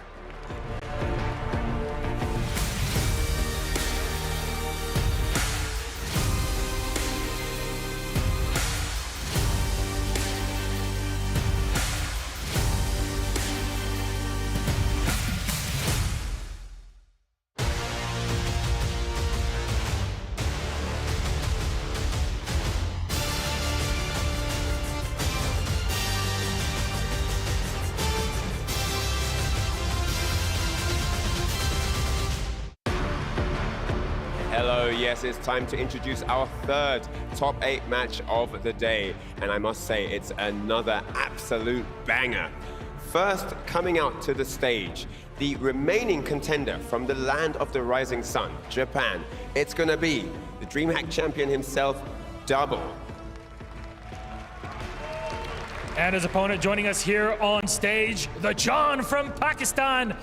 What a way to get our day going. Indeed. There's been some close games so far, Ryan. Yes, it has been some absolute nail-biting, edge-of-your-seat affairs. And it wasn't DreamHack, it was the mix-up, actually. And of course, the casters already knew that. Let's get this one underway and kick it back over to our casting team. 2 up, 2 down for the quarterfinals. Here we go. This is going to be a big one. Double versus the John. Lone Japan representative here in this top 8, going up against Pakistan's very own, the John. Super strong King player, but Double, super strong Law. Exactly, and Double qualified yesterday on the upper side of the brackets. John had to play today already and did fantastic. Took out Moil and took out Nee on his path to get here. So taking out 2 Koreans, making his way into the top 8. but now he's got someone from Japan, from the only Japanese player, as you mentioned, left in this tournament. Yeah, and Rip, you actually got a chance to talk with the John yesterday after the tournament, and he was saying he's feeling pretty confident coming into day number 3 here. So hopefully that confidence can carry over into this top 8 double match. It's not going to be easy. Double, playing absolutely phenomenally with that law. The slide is so cheap in this game because it leaves you with a majority of gray life. I know what you mean. Ask Ru Kang about it. Somebody look at the life bar when he gets a slide punish, man. What do you mean? He loses health. He loses like 10, 15 points real damage. Yes. Everything else is great. Yes, gray health is part of the game, Mike. Learn to play with it. Anyways, double here with martial law, and the John with King. Yeah, the King has been doing great. And he's not really a throw-heavy King. He uses it when he needs to, but the way he uses the pokes, the down forward ones, the down forward two, the low blows, and stuff like that, that's like the bread and butter with his King. Yeah, it's kind of like a core King. It's a core King game plan from like back in the Tekken 3 days. Yeah, maybe Tekken 4 days a little bit. Yeah. Core King game plan. And the low blow, of course, in this game, way better than before. Oh, yeah. Safer as well. And the armor usage too, right? Yeah. And if Double gets a little bit too loose in autopilots with his DSS mix-up, those armors, those power crushs, I should say, from King are going to come into play. Yeah, King, 3 great power crush moves, up 4, 3+4, back 3, muscle armor, of course, to blow up anything that you want to do high and mid. So you definitely have to not autopilot anything like Rip said, but here we go. Double versus the John. That's going to be a big stage. First to 5 here as well. Who's staying in the tournament and walking away with an extra 30 grand in their pocket? Double or the John? Woo! Already? Okay. Feeling good already. But gets interrupted with that counter hit down forward too. Still feels good. For now.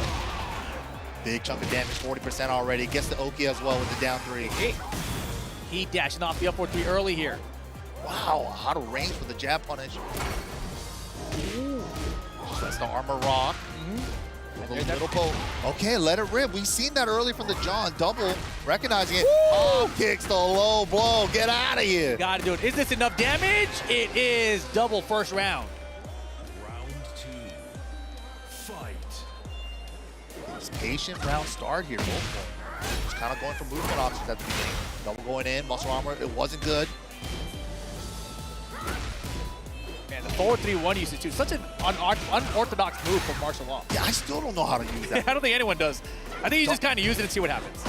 Wow, again, the John just throwing out the down forward 2-1s. Double, making him pay for it twice now. He had a lot of success with it earlier, especially when using it with maximum delay, right? Nunchucks now hits, grounded. Here's the heat smash for more pressure, taking away some life with the chip. And legend kick, are you crazy? Oh, wow. You didn't need to do that. Look at the life differential. Yeah, he definitely didn't need to do that, but now he's going to have to hold this heat situation. Got to get up. Oh, stayed down, actually. Oh, the heat smash. Hit anyways by the smash. And that all started because he went for that legend kick after the heat smash on block, right? I mean, really kind of unnecessary. Incredibly high risk for what he could have done instead. Right. Nice punish there, 10-frame punish. Again, low high. Damn! But all right, great interrupt with the hop kick. He's feeling loose with these hop kicks today so far. Wow, what a counter confirm. Down 4-2-1 side steps here for the combo. Heat burst, nice extension. And wizard ender. He's a wizard, Harry. Okay. 1-1-2, side step first. Went for gold with the Atlas hammer. Yo, the combo right now, though. Yo, doubles combos are so sick, not enough damage to kill. Gotta be careful. Nice. Gotta hold the extra long run. RKO. Oh, side rolls the Oki. Third hit, are you crazy? Optimal punish, just risked it all. Double's risk reward right now is kind of out of whack, it seems. It's a longer set. Maybe he's trying to play crazy early on. Good John here, great opportunity. Catches him off the sideways combo. Ooh, the double.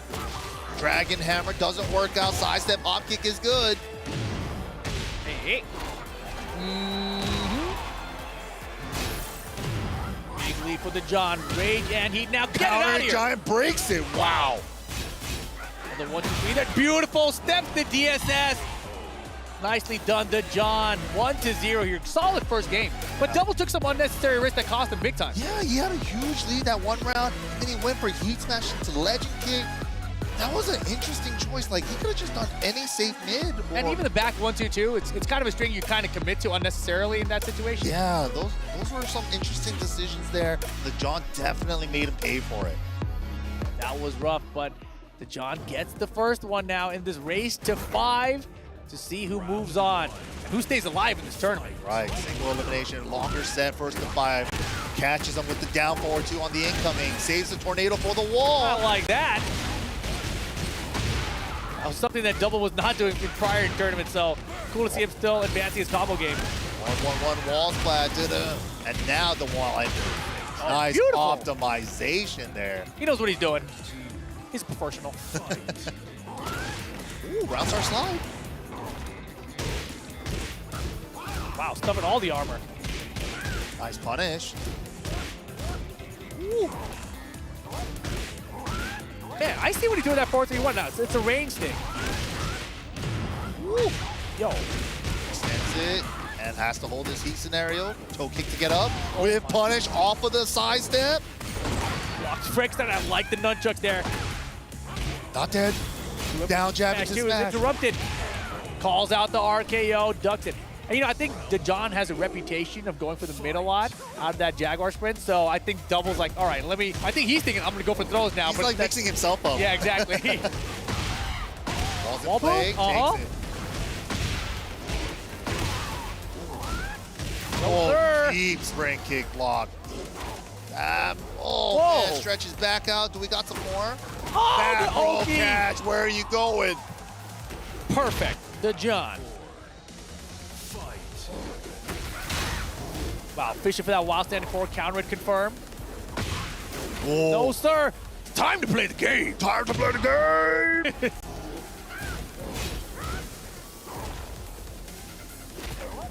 Ooh, nice break. There's the other armor. Doesn't run after to get the shining. And the blue spark version too. Ow! Breaking the glass.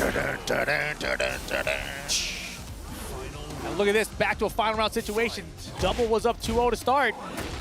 Wow, floater. What a hop kick. Oh my God. What? What is happening? Oh! Wall carry. Out the shining, saves the tornado for the wall. Coolest part about Law by far in this game. Yeah, that wall pump is sick.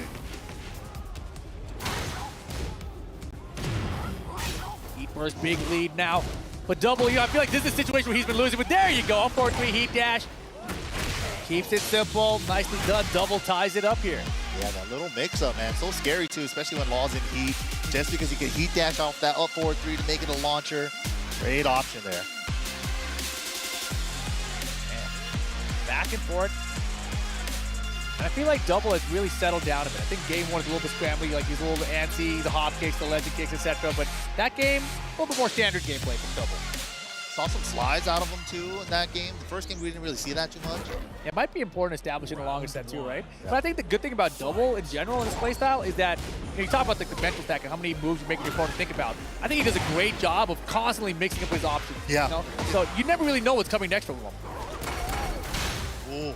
Covers in time for the muscle arm to follow up. And you see him threatening the crouch dash too, just without even using a move from it. Oh, stays grounded for the Oki. Oh boy! Counter hits the burst. Nice. Yeah. Smart stuff from the John there. Sidestep left to avoid the get-up kick. Big neutral right now. He wants to overcommit. And Double's doing a great job of avoiding the muscle armor in general, right? That time landing a throw of his own, King players. Wow, almost with punishes the throw there. 1-1-1 engage. Wall's right there, pushing with the legend kick. Give me that leg! That kick reversal so sick from King. Nice duck though. Flash duck from Double's been really on point. Yeah, the triple pump slide you. And he's been doing it. He's been crouch dashing multiple times and doing nothing out of it, right? So he's playing a mind game on the John without even inputting an attack. Yeah, that's so sick. Wow, the third hit counter hit launches. And drops the combo. Yikes. Forward 3-1. That's the range in the past where Law would use like the back 2. So that's when he's using the forward 3-1. Yeah, you're right. That range like 2.5. Exactly. Well, the counter dash doesn't dash either. Yeah, saves the heat to go on for more here. Maybe a heat smash. Heat dash up 4-3. Mid checks into the low blow counter hit. Damn, that hurt. Let's go for double though. Heat smash. Wow, The caught mid. him with the Jaguar sprint mid. All right. The John regains the lead, and man, this is really back forward 2-1. Heat engage. Beautiful whip punish. Caught him ducking there after the engager. No, sir. Big block on the slide. Hey. Whoa. Nice combo. John looking to go up 2-1 right here. Double's got rage. He's also got heat. Can he Slides find good. an engager, or he's gonna pop burst? Pop burst. Oh, my God. The first hit whiffed. Where's the wall though? I don't know. He don't know. He does know. He knows. Boom. And now what though? Heat available. Staying down. Boom. Ooh, the side step two. Final round, game 3. Well, there it is again. He's just showing him the slide inputs. And you know, the John is not ducking the Shaolin spin kicks. Calls him out on the down 4-2-1 once again. Setting him up for Oki. Slide do. And use the back and down 4 to save the heat timer. Oh. Wow, The pokes, they're adding up. But the down forward 2 from double. Man, they are so evenly matched up with what I was going to say right before that. Poke it's for wild. Poke. Literally, just blow for blow.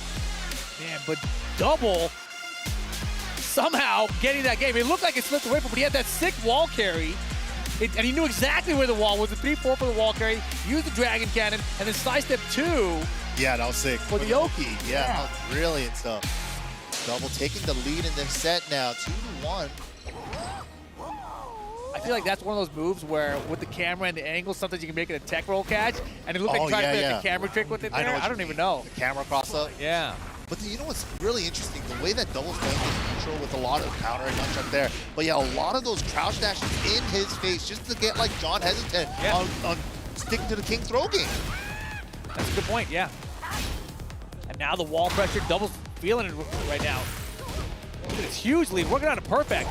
Shoves are coming out. Oh, actually had it, didn't believe. There's the counter hit shove. Didn't get the splat though. Look at the duck timing from Double there. Flash ducks have been amazing on Double's side. DSS pressure, this time just the forward 2, not a legend kick. Wow! Dude. And no, his hop kicks have been on point from game 1. Game 1, he landed multiple hop kicks, and it's still there. He's locked and loaded with them. No fear is the name of the game. Gotta let him rip. Nice. Forward 1 counter. Ow, that did a rip. Yeah, dude. It's okay, get that gray back. Double flips, it's okay. Only minus 14 now for some reason. Because you want to see more moves this game, Mike. You don't want to be limited to just single flip and then get launched. You're right. They should flip it then, maybe, right? Make the single flip minus 13. Yeah, okay, whatever. Gets the heat dash launcher, though. And gets the wall. Saves the tornado. Look at the damage. Hey, Oki time. Oki. Slide. Out of range? Oh, he tried. Almost. No! Oh, no! As a law player, that broke my heart a bit. You know, like, It'd be like that sometimes. Gotta go for the reads. Thought he got under the jab in time with the wall standing 1-2. it was a really nice heat burst cancel from the John a second ago, too, because at that range, Law doesn't really have anything. So you saw Double go for the legend kick. That was a great option, actually. Right, how did he think about that punish from that range that quick? Yeah, that was really smart. The junkyard? Ooh, there's the slidey pumps again. This time checks him with the wall standing 4 from it. Oh my goodness, 4-4-2. That's what I'm saying. Double does so many moves.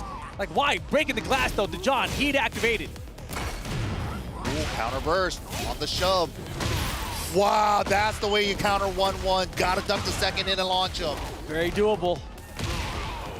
That was very sharp from the John there. Has to react to a 1 jab. It's really interesting because I see him countering the Tekken 8, Tekken 7 Law thing, but not really the older Law thing. Double, long-time player, been around for a minute. Maybe it's time to bring back the old There's school. a low parry on the It's junkyard. gonna Yeah. be the floor. Oh boy. I think Double recognized it. He's like, maybe try some stuff out. Up 4-3, give me that gray back. Okay, going for the down 4-3. Nice break on the throw. Armor's good, into nothing, 2 throw, broken. Fishing for the counter hits now. And that was so risky. He did 1-1 again. Oh, beautiful muscle armor. Oh, good guess on the multi-throw. I thought he was gonna mix it. Oh, another the slides one. are back. Yo, out of Doesn't range. reach. Punish that. First cancel. Oh my God, that was so scary. If he let that gut punch drip, he would have died. Exactly, and here we go. Another final round situation between these two players. Throw break's good from him this time, and Giant Swing's gonna connect. Break there, got a tech roll. Got the tech, not too much damage, but no gray behind it. Oh, the mix! That's why he did the junkyard earlier. Too low for the tornado. Oh, Max second delayed. Dashing Giant, so cheap. Is that gonna hit the wall? Hell yeah! Oh, not! No! Burst in a burst cancel? That was sick. I've never seen that. For after the Giant Swing tech roll? 4-3-1. DSSB for some chip. 1-4-3 into the heat dash. Mix. Double's going wild. No breaks on these throws, though. Mixed up time for the win. And then John's going to tie it up to a piece. I love that little sidestep left just in case he did a spring kick or a get a kick there, just to avoid that before going for that final hit with the down 3. And Double, couple of small mistakes there cost him, but I really like how he opened up the offense at the end to try to close out. He's like, he went crazy. I'm going to open up all the DSs, one side, 4 options, throw everything at you. And, you know, he's really keeping that wheel of options open, right? The back 2 mix-up now is open with the junkyard or the mid follow-up. But he didn't really make it pay off in a situation where we need to, like a wall splat. Exactly. That's where I feel like you should save that scenario. Yeah, especially in a long set. All right, here we big open stage, the biggest stage No, in this sir. game. Hey. Oh, sliding from downtown. What a great answer for the Buffalo. Yeah, this is the nunchuck follow-up, though. What? And it didn't even counter it either, which is extra crazy, right? I didn't even know that high punch like that. I'm just shocked it didn't even counter. Like, he was in the middle of a string, but when's the counter supposed to happen? He's only got the high crush, no counter hit, unfortunately. Oh, and John's starting to duck now after that crouch dash. Oh, nice break. Got heat available. Oh, he tried to armor that. That was the one that John went low with the 4-4. There's a 2. Nice block. Clutch. Double. First round. Wow, little whip punish with the down 4-2. Gets the punish on that. Yeah, I've noticed Double has kind of laid off the hop kicks a little bit now. Back to a more simple poke game. This might be the John lulling him into that. Misses the while standing 2. We've seen so many players do that today. Yeah. While standing attacks too fast. Oh, just pumping the slides. Max range nunchuck so he can't punish. Double is crazy. Whoa, Yo, he's like, do something. Dude! It's making me want to do something. He's making him so antsy. I'm antsy. Bulldog throw. Attention. Wow, and tags him with the down 4-3. I have the biggest smile on my face. Double is so crazy, dude. Who does that? And how now the many cross 4-3? dashes did he do in his face that round? But they weren't even like range 0, right? They were like a little bit far enough away, but King's Hop knee has some decent range now. Yeah, there it is. It's like, I'm tired of this crouch dash in my face. Hold this knee. No, it's a great option. If you have a wall player crouching in your face, just do him in. Yeah, don't be scared. Don't let him crouch dash. In the back. Heat Wow. smash! Yeah, the John's had enough, but it's all right, man. You're ducking all day. I got some mids for you. Yep, check out this hop kick. Or this heat smash, whatever you want. Wow, saying 3 now? I'm telling you, he's feeling too loose. And yeah, now the hop knees are coming because Double is so confident in these crouch dashes that he's staying down there. Yeah, he's got to re-earn it. The John's onto him already. Ooh, Wow. Counter hit nunchuck, though. And doing it at that range is such a crazy call out, too. Okay, I like that. Taking to the down by 3, still out of range. Uh-oh, it's time to play the game. Time to play the game.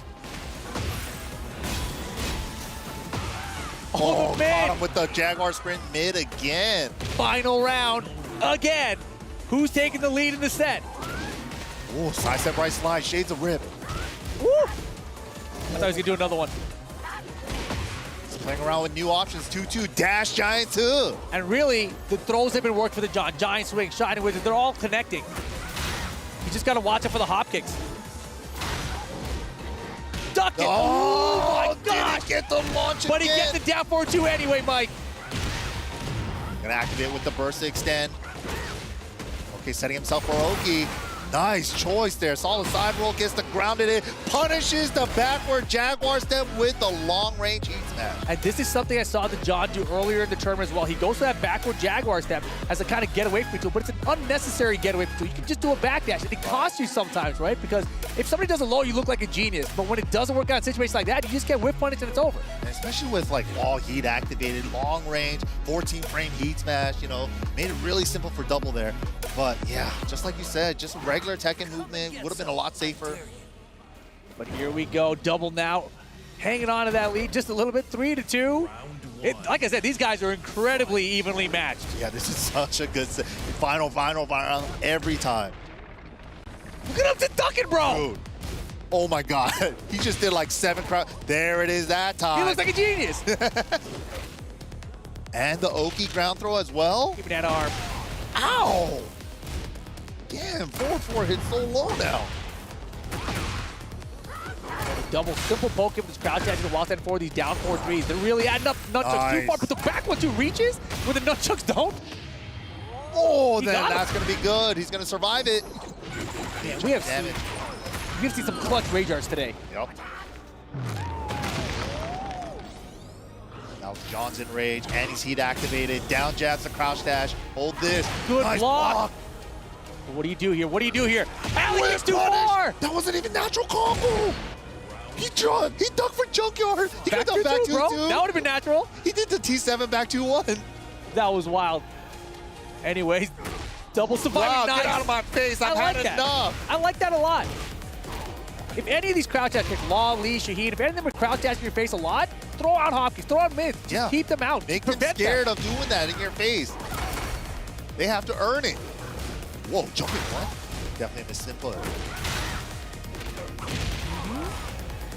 Yeah, the fact that double is just doing wild standing 4 by itself into another crouch dash means that you don't ever expect the DSS follow-up. Right. Oh, gets the full nice conversion. That was sick. Oh, to the wall. That was beautiful. 13 seconds. Steps the giant swing. That's enough. Double starting to put it together now, it seems. Floor blast available. So scary. Saw the John optimize those combos earlier. Hop kick into shining immediately. Oh, nuts. Big damage. Oh, staying grounded. Gets a get up kick, just get up safely. Turn around nunchuck is good. Jump there guard. it is. This is gonna hurt. This is gonna turn into a full combo. But look at the gray here. Definitely not bad. You can find an engager. He's gonna find up 4-3. Crouch dash, pretend to slide, up 4-3 to land. Oh boy, never mind. Heat first activated. Oh, fishing for the 1-1-1. Uh-oh. Man, John is swinging now. Whoa, No, he nice was tap. already off axis, so he didn't need to step again. John on the board here. Very important not to let this one slip away from him. Wow. Down forward, 2 tracking. I think he attacked into it. Probably, yeah. Nice wall carry. Okay. The chip from the smash here. What's the option? While standing 3 after the crouch dash. It's Pokey with the side them 2 nunchucks off the wall. Still at tornado. Oh, what are you doing? What was that? He was getting too fast. He thought the wall was closer than it was, but it doesn't matter. The 1-1-2 will close it out, and double goes up 4-2 now. Finally creating some separation. He's doing it. 4-2. He's starting to pull ahead now. And yeah, the slide mix-ups have been doing phenomenally for double. Like, he's making it work. The John is not using down forward 1. Yeah. It's like a core king move to stop the crouch dash from Law, and it's something we saw him use plenty in these first sets today when he was on a stage against Boyle and against me earlier. So he's got to bring that back. We saw a lot of down forward 1 delayed 2, down forward 2 delayed 1, and you know he's throwing out the down forward 2-1 against double. He paid for it, but down forward 1-2 is not as bad. Yeah, yeah, and also it's just that double's just constantly crouch dashing in his face. You don't know exactly when he's gonna let it rip, right? So it's scary. Yeah, and really, the John's not attacking. He's playing way more defensive style while double is taking all the offense. This is looking like day 1 for the John before he started like turning up on the offense. Yeah, I mean, Tekken 8 in general, right? Being a defender and winning is possible, but extremely difficult. It's harder. Way harder than it was before. Double just going full offensive now. I don't care if you block, that's still chip damage for me. Yeah, he's feeling the momentum right now, but it gets countered with that 4-4 neutral too. Okay, the John healing a little bit now as well, but the heat dash adding a little bit more. He's so confident. Did he? No. Fight.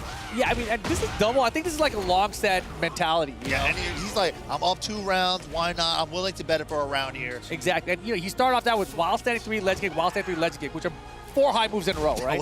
That was a crazy sequence. I've never seen him do that. Yeah, he was just that confident. So he's trying to like really just throw the John off so he can go back to his regular game plan and close out later if he needs to. Otherwise, just close out now. The spacing from the John, though. Wave multi-throw. He's waking up, and that's something we rarely see, right? King's got a wave dash now. Shaolin spin kicks. That was unfortunate. He went for the whiff punish with the 1-2, but the 2 whiffed. Oh! Nice block on the second one. Had to step on the first. Hit. Best heat smash on whip. It used to be a launcher. Thank God that's They nerfed it. Jerks. Ooh.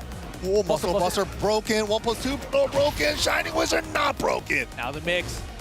Good block into the slide. Got up at the last second. What do you do now, though? Both in rage. Oh! Counter! The John wins it. Forward neutral 2. Oh my God. Here we go. The John bringing it back. Oh, good throw break. And you want the floor blast. Get rid of it from King. 2 plus floor throw. Woo! Wow, muscle armor is good. To the mid, into more mids. Plus frames on plus frames. Had the flash duck, nice. Oh, back to the crouch dash. I got scared. John is not checking his crouch dash. Finds a magic 4 though. Interesting option there. 4 into heat smash. I wonder if he wanted that. Beautiful. Gets the shining. Throws are working for John. Oh no, too late. Pixel though. You know he tried this the while standing 4 there. The John 4-3 now. Quick 3 rounds straight for game number 7. That's a great adjustment there, you know? Like, it wasn't even like letting not double do the crouch dash stuff in his face, but just kind of just pick his spot, stay patient, wait for an actual whiff, and get gold. He got a lot of damage from whiff punches in that game. I think honestly, double got way too loose there. Yeah. Way too loose. Legend kick twice. Twice in a row, yeah. Just the options go for in general were not, it was just not the way he was playing in the games prior to that. And sometimes as a player, like, round 1, the rage art, right? Like he's just feeling himself. So. He's just trying to throw the John off, I feel like, and hopefully think that the John is tilted and swing into things, right? But the John was just solid. He just stayed solid the whole way through. And now, this is a little bit concerning for Double here, because this is it now, right? You have basically, the John needs 2 games, Double needs 1, anything can happen. It's like a standard tournament set almost. Ooh, another counter hit, 4-4-1. Okay, back to the slides though. Counter hit giant. Yikes. At least it's not a wall. Oh, thank goodness. Alpaca, please. Yeah, went straight into the camera. So much screen time for that Alpaca. Whoa, another counter hit giant. Is this one the wall? That looks like it might be a wall. The angle's weird, Woo! yeah. Spacing's good. Burst activation, both of them are activated. No punish! That was the round! Chance, and he finds the heat smash. Oh my God. Health recovered here though, still has heat charge set up, double charge, rage, run He's gonna die though. Oh, he got him out the air. Out of the air though, running exploder. Double's a genius. I've never seen that. I mean, I've seen it before, but now can he close out the round? Can he steal this all the way back?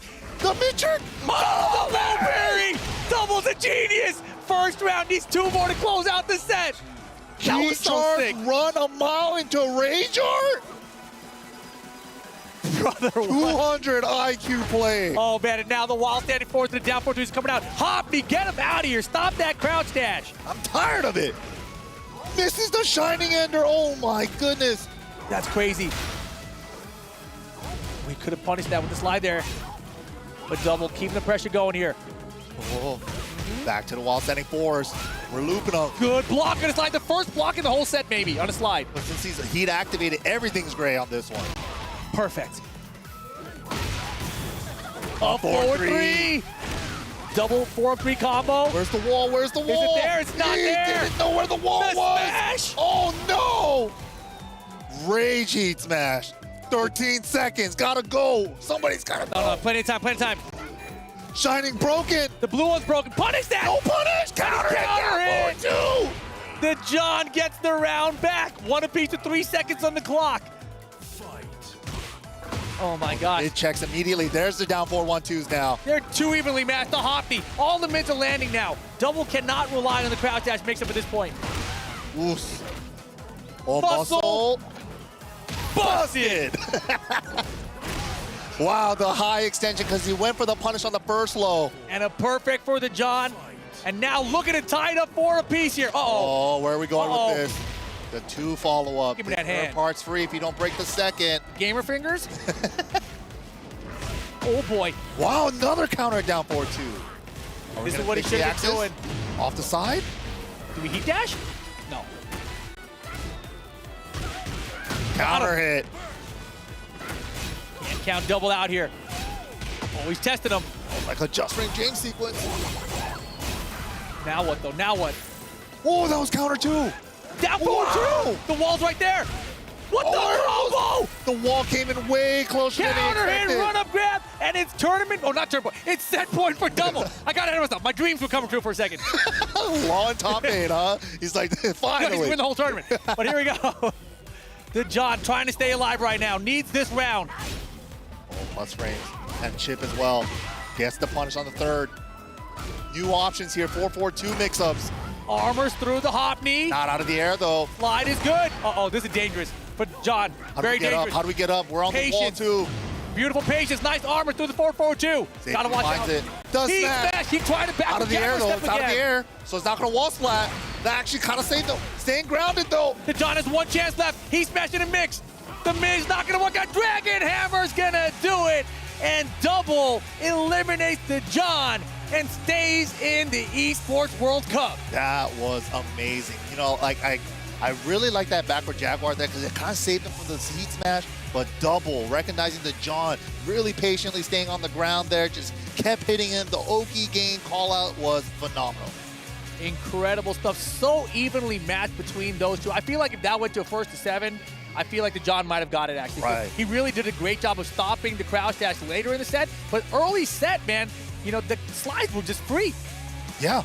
A lot of counter adjustments game after game, round after round. Both these guys were, yeah, the John with the mid checks, the 4-4-1s, and yeah, double calling out the throws a lot of the times, and just kind of going ham on offense to kind of like smother them at times. Yeah, you talk about a long set format, right? In the beginning of the set, the John was going for these throws and double had steps. He had hop kicks to stop it, and it really stopped the John from going for more throws. But as the set progressed, the throws were landing. Yeah. So John could have had more success with throws, but he was so scared of it from the beginning of that set. Yeah, double, great adjustment there. Just never took his foot off the gas. And the John, you know, really kind of trying to play that solid Tekken, like look for whip punishment, look for block punishment, stuff like that. But double with the offense there, just really kind of smothering him to get those wins. And the Oki game, you know, he really had the wall positioning that final round. He's like, you're not going to get up, then I'll keep hitting you. Exactly. So well played to double. He stays in the tournament. Let's go on down the stage and hear from double. I stand next to Mr. Victorious here, double, the sole representative remaining in the tournament from Japan, eliminating the John here and securing his spot in the semi-finals. 勝っておめでとうございます。緊張感がすごいんで。でも割と冷静ですね。あ、そうですね。はい。まずは今の勝った気持ちを教えてください。いやもうすごく嬉しいです。それしかないです。I asked him how he's feeling about the win, and he is absolutely elated. He's extremely, extremely happy. で、次は準決勝になるんですけれども、CBM か ATIF か、やっぱりその当たりたい相手って誰かいるんですか？正直どっちでもいいです。So he is obviously now qualified to the semi-finals. I asked him if he has a preference on who he goes up against, whether it's ATIF or CBM, and he does not care. He's like, かかってこい. Send them all. I'll take on anybody. 3万ドル金かけ対戦は今まで初めてですか？あ、もう一度お願いします。3万ドル金かけ対戦は今初めてでしたか？初めてです。こんな諭吉が飛び交う大会出させていただいて本当に緊張感いっぱいで、もう今までの人生で一番ドキドキしています。で今応援してくれてる皆様に一言お願いします。もう本当に今日は僕が日本を背負う気持ちで最後まで諦めずに頑張ります。All right, so he's absolutely happy about winning. Obviously, winning to get to the semi-finals, also winning a lot of money. And yes, he is going to do his very best for Japan and all his supporters that have had his back all the way through. どうもありがとうございました。All right, I'm going to send him back now. I'm going to send him back now and get the fourth and final quarter-final match underway. Don't go anywhere. I'll be back very soon.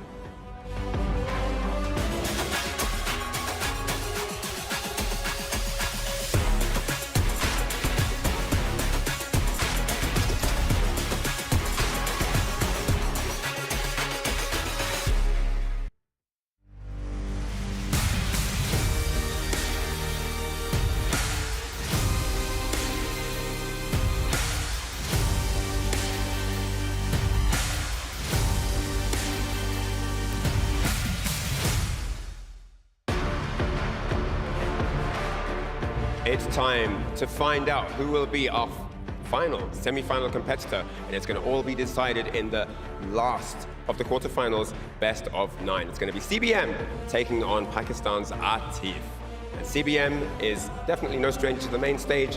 He is the grand finalist of the Tekken World Tour, losing only to Arslan Ash, and he is out here right now. As you can see him gracing the stage along with Atif. But what can you tell me about Atif? Atif is the last player from Pakistan that is competing currently in here. This is the man that won gold with Team Pakistan last year at G8 in Riyadh. So there's a lot here that they're looking for. However, no easy opponents and always the potential for comeback, as we've seen earlier on today, right? Indeed, indeed. It's all come down to this first to 5 single elimination. Someone is going home and someone is going through to the semis to take on double. That's it from us here on the stage. Let's send it flying over sky high to the casters.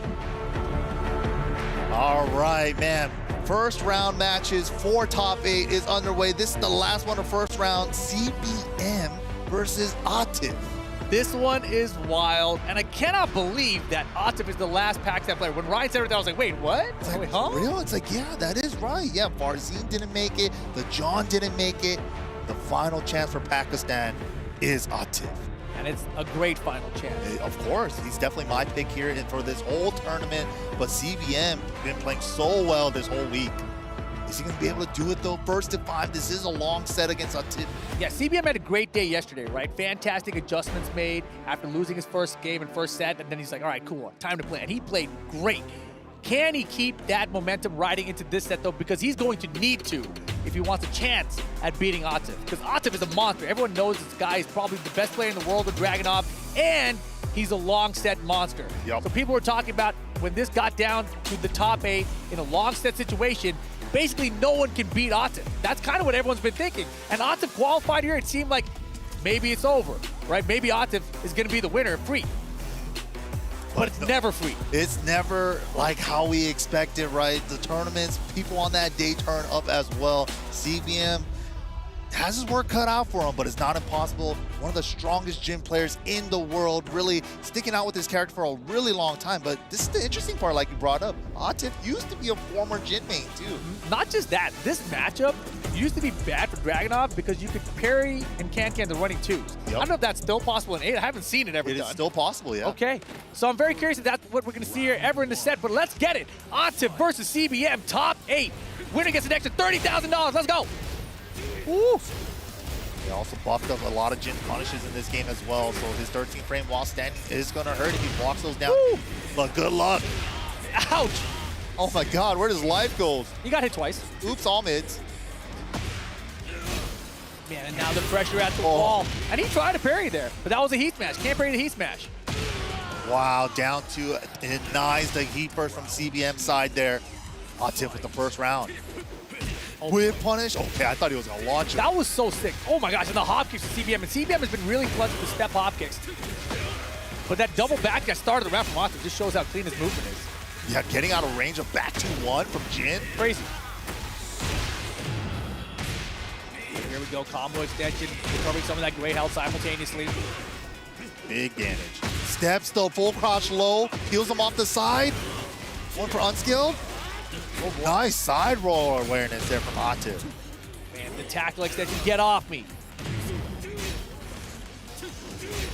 4-3-1 heat dash, adds more chip, caught him with the back forward 2. Oh boy, what an up forward 4. Oh. And the back 1 plus 2 is going to be enough damage to the follow-up. Atif steals the round back. That was so quick. The hammer, man, the Blizzard hammers, the back 1 plus 2s have been working, but nice whiff punish with CBM's electric. When he's using the electric is when I feel CBM is playing his best. So it seems like he's on his game right now, but of course that last round just slipped away from him. And we got a long set here, so let's see how things go. Finds the heat smash. He's had such a high hit rate of that throughout this entire tournament. Unscaled off the side, nicely done. CBM gets around on the board. Nice and all-star for that 1 electric. But just in general, you know, CBM has had the incorrect reads on the offense from Atif. He's probably scouting out the hatchet, you know, it's really scary. Keeps getting clocked by the hammer. Chow the up down to that time. Look at that backdash and the reactions. Engage. Push away from the wall with the smash. no-go. Wow, there's almost a step down for 2 there for Optic. Heat dash here from CBM. Whoa. Back to the full crouch low. Nice step. Side step in that QCF4 inboard. You can step into the right. And Demon Paw's good. And the back to 1 closes it out. Here we go. Final round, game 1. All right. CBM brought it back. I heard one guy in the crowd. Atef! Picks it up. Big counter at 4 walls right there as well. Side 1 plays. Goes for the Whoa! spike. Gets the float again. What? Back to 1. Did he try to spring kick? I don't know what that was, but Atef way behind his round. Still possible, but gets caught by the heat smash. The wall smash is there. CBM with the perfect to get game 1. It's never like you expect it to be. Oh my goodness. Optic, just like that, after game 1, takes the headset off. Maybe he wants to hear from the crowd, feed off that energy now. That's exactly what Yagami said after his win, too. It's like, He was down 4-0. He took off the headset. Wanted to hear the crowd, and it powered him up. Oh, but no, just taking a little breather here. You heard that one guy. He's like, no, I'm putting it back on. It's like 1-0 CBM in the lead right now. Round 1. Fight. Big stage this time. Walks it down 4. Optimal punish. And optimal punish back on his down 2. Wow, the frame trap with the electric back 2-1. Went for a hop kick, got stuck before the low crush range. Wow, the side steps are really good right now for CBM. A nice 2-1 check there. Ooh, I like that. Back 4-3, get him out of here. Yeah, only +1 after burst, so that back 4 is going to beat out his down 4. Bro, look at this wall carry, No dude. way. It almost hit reached it. the wall. He almost Oh. reached it. I was like, wait a second. On to first round. What Down an him. interrupt. No respect. Oh. And yeah, the back one pursuits be adding up. That was like an instant replay of the first round, I feel like. Yeah, every time I'm thinking he's thinking about the hatchet kick, he's been calling him out with the back one pursuits. I think that CBM really wants to block it down to so he gets that punish. It's like, I get a juicy punish, but I got to block it first. And Otto's like, well, if you're just going to keep ducking for these, here's some back 1+2. Yeah, eat this. CF4 finds his mark, another one. Hey, Wow. solid check. Optic checking him a lot with mid that game. You want to block him? Want this. Had the back dash. Otto forced to play a little slower now. Finds the QCF4 while backdashing away. What's crazy? That's actually so crazy. Right? Wow. Electric, that though. was clean from CBM. Are we going to pop burst? Yep. Micro dash burst. Spike. Goes for Oki. Oh no. Back Missed the 4-3. 4-4-3 and paying for it. And he's so patient with it that it makes you forget that he's that much of a threat. He's like, I'm just standing here and blocking, bro. Do whatever you want. I'm just being defensive. He can turn her on time, but nice block on the down too. Ready for the punish as well. You think in Tekken 9 we'll get like 10 hit combos for while standing punishes? We're almost already there. Oh wait, did he block? He did! Good patience from CBM. Sidestep block. All right, on the board here in game 2. Nice sidestep on the back two. Finds a demon ball. Engage. Had the down two whip, but didn't do anything with it. Got him. Man, he is so good at finding those 1-2-1s. Yeah, from the second hit there too. Gets the step around the second hatchet there. Yeah, oh my gosh. Range, he was trying to call him out hard with that hop kick. I was gonna say, CBM's done a great job with sidestep right against Dragunov, but that time, the hop kick was just backdash toe kick keeps him in this. Wait a minute. Plenty of time. Down Great two. choice. Down two for the tracking. All right, all tied up, one each. And it just seems like right now, CBM's reads are just a little bit off, right? Like game one, he was like, you're gonna go low. Nope, it's a mid. You're gonna go low, it's a mid. You're gonna attack here, hop kick. No, I just whipped. Okay, you know, like everything is just slightly incorrect. It's also always after an engager too. Like Ata finds an engager, and then a lot of times, you know, they like to tag the hatchet right there. Yeah. And every time it's been the hammer. And I love that Atif is like aware of that and able to replicate it. He's like, that worked. It'll probably work again here. Right? And he's like, he's probably thinking I should mix it up. I probably should mix it up, but he's like, nah, you're a ducker. Check this out. I mean, since this is a long set, we get to see how that plays out long term here, right? Because at some point, he's not going to do back 1+2 again. Right? And he's going to know I'm going to do the back 1+2 again, right? This next engager, he's going to do back 1+2 or the hatchet? I think we back 1+2 finds the wall boom, though, is CBM to start off round one, game 3. Ooh, 4-3. Come over here. And CBM's gonna get the heal. Oh, the extra long running too to track the walk. Ooh, boy. Nice punish on the Slido with the heat dash. Good combo here too. Nice. Missed the crouch dash one. Doesn't matter. Cashes out anyway. Small scary moment though. You know, mistakes like that really scare you. Yeah, getting the down forward one instead of the CD one could have been huge. A good composure to close out the round. Running two. Nice step can against a QCF4. That's exactly what he was looking for. Walls there too. Oh boy. Ender, big damage. Oh, missed input there. No break. 1+2 throw. Now what? Nice block. Because I'm a fury. Oh, that was sexy. Oh, he dropped it. Oh, unsexy. 2-1-4 saves his life. Oh my gosh, this is so dangerous. This wall back there. Nice challenge. He's ready. He's ready. CBM. Damn, he came to play today. That was sick. I've never seen him do the Zen stand to create a whip. No, that was super good.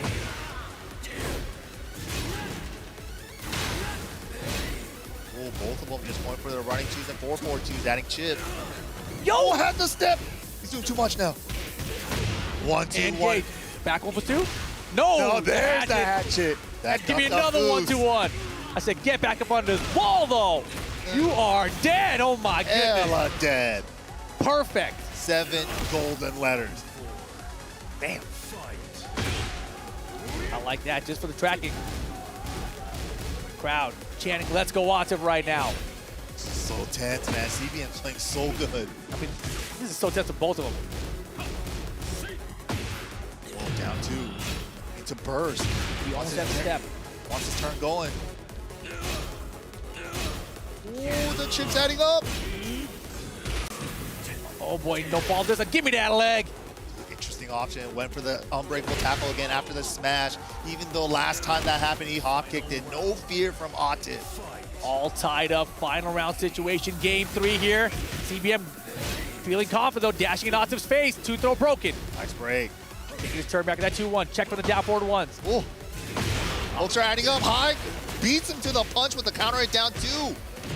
CBM gonna even things out here. Optic though, still gonna have some gray life and have heat to recover with the heat engagement if he can. But that was half life bar off that low. Oh, adding that. What the hell? Oh my God! What? The dive kick screwed him? Because he blocked it off axis and he still had forward momentum? And Optic with heat here, find the other wall move. Pressure now. Oh my God, the parry was good. Gotta watch out for Rage Art. Not your Rage Art. He's dead. I thought Optic was gonna Rage Art because CBM was keeping the pressure up. He pressured him and then did the Rage Art. I was like, huh? Didn't he get 2-4 as a punish and then on hit and then into Rage Art? Maybe he had different input, got universal input for Rage Art instead. Possibly, yeah. That was unfortunate, man. Dude, I mean, that was crazy. That exchange at the end there with that wall. That dive kick, that was so unfortunate. That was, oof. But yeah, because our team preemptively stepped and blocked it off axis. And because that though, Optic in the lead, you know, that preemptive step is actually why he's in the lead, so that was clutch. Yeah. And he had a 2-round comeback before that. Sick. Now the full 2-1-4s.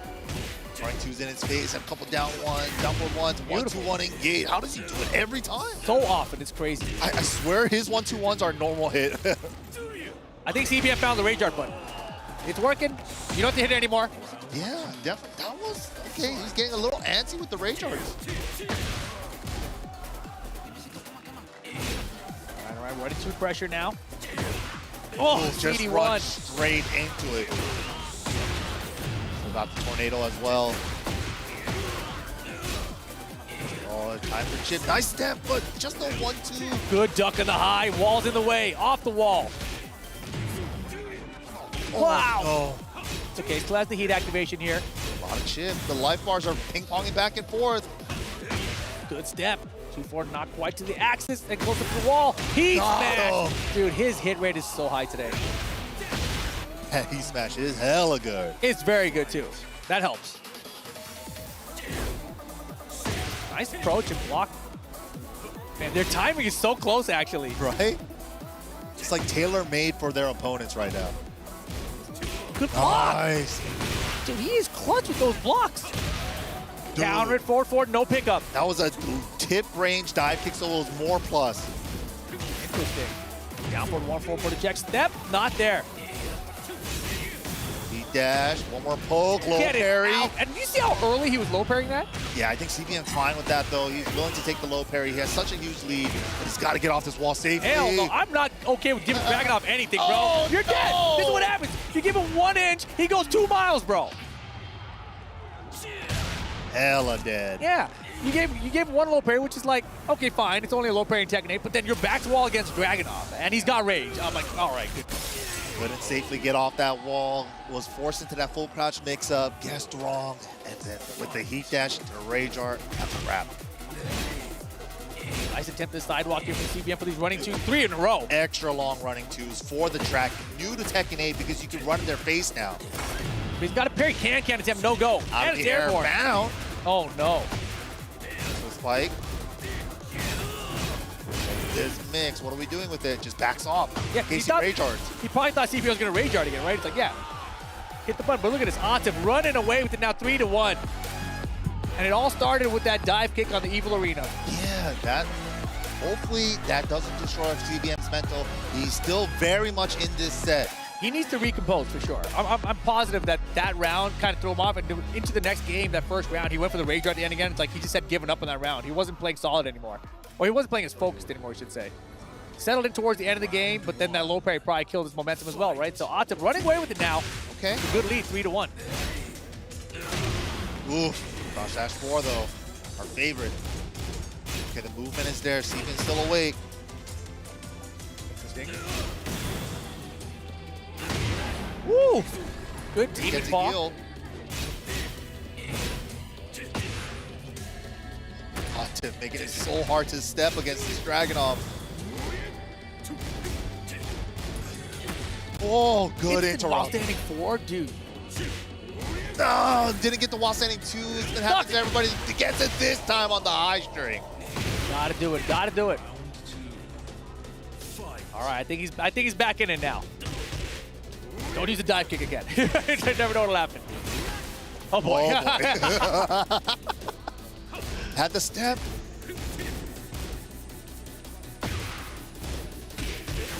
Wow. So good. I swear his 1-2-1s are normal hit. He doesn't even need counter hit, man. He's Whip visually punish confirming. at the wall. Oh no. That's pretty good. Ow! Tornado at the wall after the hard wall break, by the way. Great interrupt. All right, CBM Rage and Heat active. Hold is QCF4 though. Optic looking really comfortable. Even though like the rounds are even this game, I feel like I have this feeling that he's just getting more and more comfortable. Wait, with a step to the back here.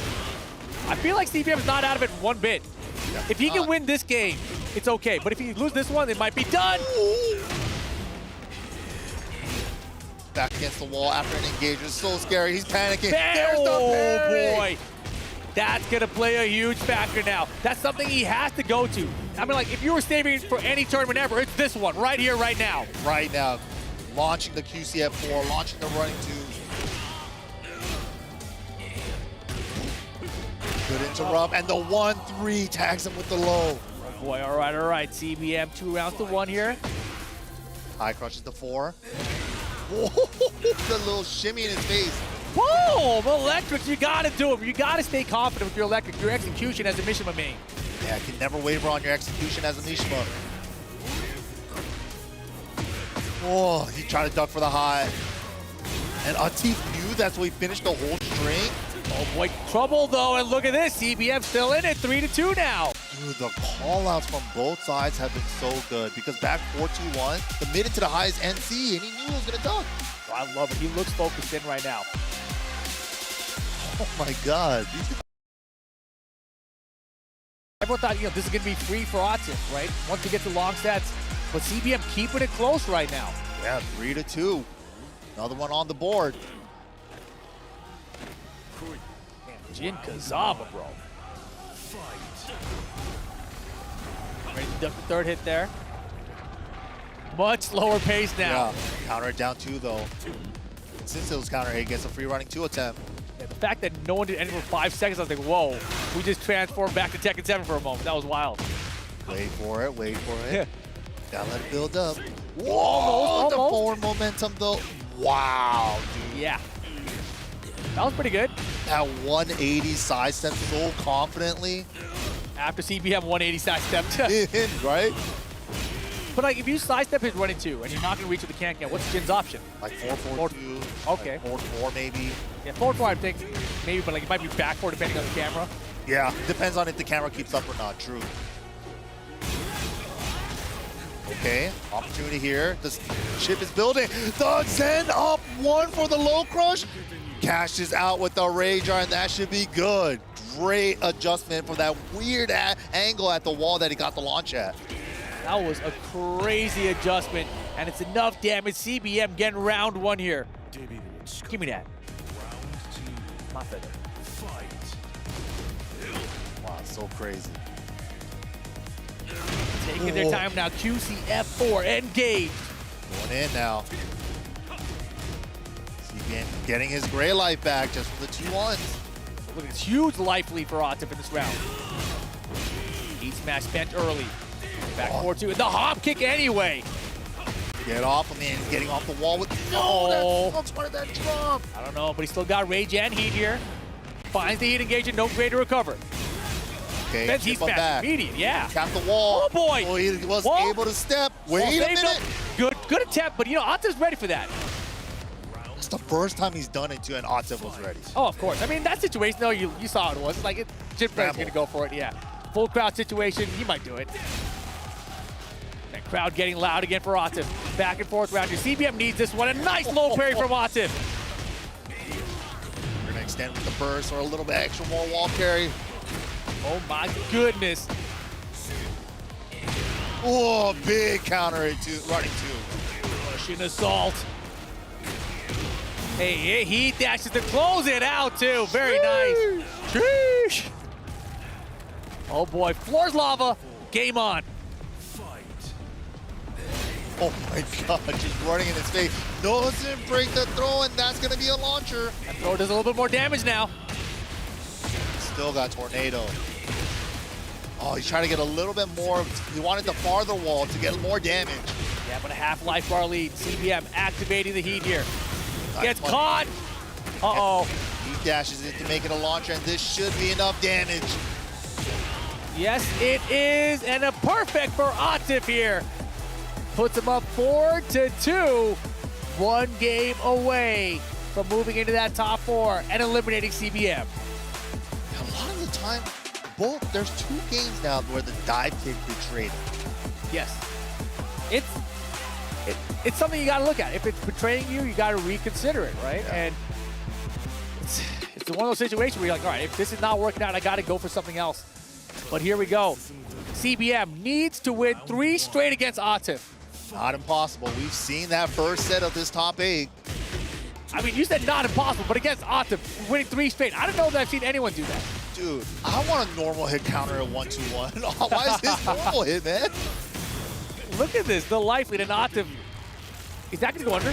No way. I was going to say, that'll be crazy. Still got a lot of work to do. At least he's heat activated during this rage art. Can try to go for a smash here, or a heat dash to add more chip and pressure. Staying grounded. And the heat smash gonna There connect. it is. Damn. Rage art and a heat smash. 2 attempts at a crazy comeback. 1 button each. It's kind of crazy when you think about it from 7, right? You can either use it on drive or heat or rage art, but now you have both.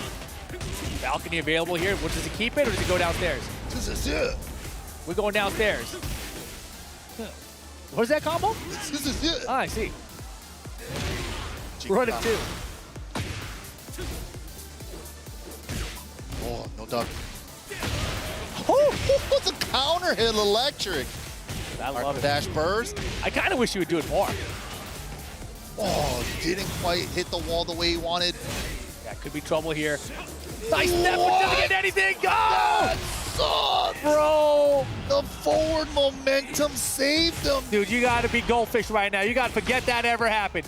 He still got a chance in this round. Heat dash Optic. Can't be too attached to that round. That was super unfortunate for CBM. He tried to go for the back turn punish, but the 1-2 didn't hit. Wasn't that the round the wall just barely was short? Yeah. That's crazy. These angles and the ranges have just been betraying CBM. Yeah, but Optic trying to close out right now. Crowd's getting loud, but CBM ducking the high, getting the wild standing too. We're gonna activate for a little extra wall carry. Back 3-2, got it. There's the wall this time. Hold this mix. Oh, he's a devil. Mid electric into smash, more plus frame. Plus one, Look at that gray, bro. Oh, I like, ooh, my, yo, Optic is going in. CBM finally swinging back. Scared. He's like, I might die, so what? Tekken 8, don't hesitate. Dude, Optic is an absolute unit. Look at him. Get it out of here! Wall saves a moment. Mid again, and just like that, it's set point for Optic. Absolutely insane. The confidence on this man. I mean, that's what you got to do in this game, though. You got to go in. And especially with Dragunov. Hop kick is punished. Put up here to kick again. This is what you got to do to stay alive in the tournament. To the wall, explosive wall in play. We're probably going to keep it. Didn't get it. Just a little bit short again, but there's the heat smash to Optic with the defense this time. Great, a lot of great. Oh, boy. Heat smash to the back. It's okay. Optic, a lot of great, can't recover. Listen, he just gets blocks here. Interrupts with the back 2-1. Oh, he didn't duck it. It's going to cost him everything. Optic, but is going to eliminate CBM with this Rage Art. And Optic going to move in to the top 4. Very well done. That was so clean. The first couple games looked close. CBM kind of got messed up with those little weird angles on the dive kicks and stuff, but then it's because Optic had a preemptive sidestep causing those things to happen. Optic just so strong. In that last 2 rounds, he just looked so confident. I mean, that's the way this man plays, and it's phenomenal. We talked about how in a long set, Optic is going to be so strong, and he showed us why here. You know, it started off very back and forth. CBM even got the first game. But as the set progressed, Optic started to pull away. Yeah, exactly. And that's the mind games he started implementing as well. Even we were able to call it out with the heat engager, went with the hammer twice, and it worked. And then he's like, okay, I got to mix it up here. I got to go for the hatchet now. Exactly, man. And dude, you know what this sets up, of course, right? I mean, look, Optic's going to qualify into that top 4. We've got Double, we've got Ulsan, we've got Yagami, which means our country representation is Australia, Korea, Japan, and Pakistan for the top 4 of this tournament. That diversity, man, that's awesome to see. Optic representing Pakistan, taking it over CBM. Wow. Yeah, incredible set. CBM played very well there, but I really feel that one moment where that dive kick on the Evo Arena turned sideways and the camera's the other side because of Optic's sidestep, that really turned everything around, man. But yeah, of course. Let's go ahead and have a word with our winner, Optic, on the stage.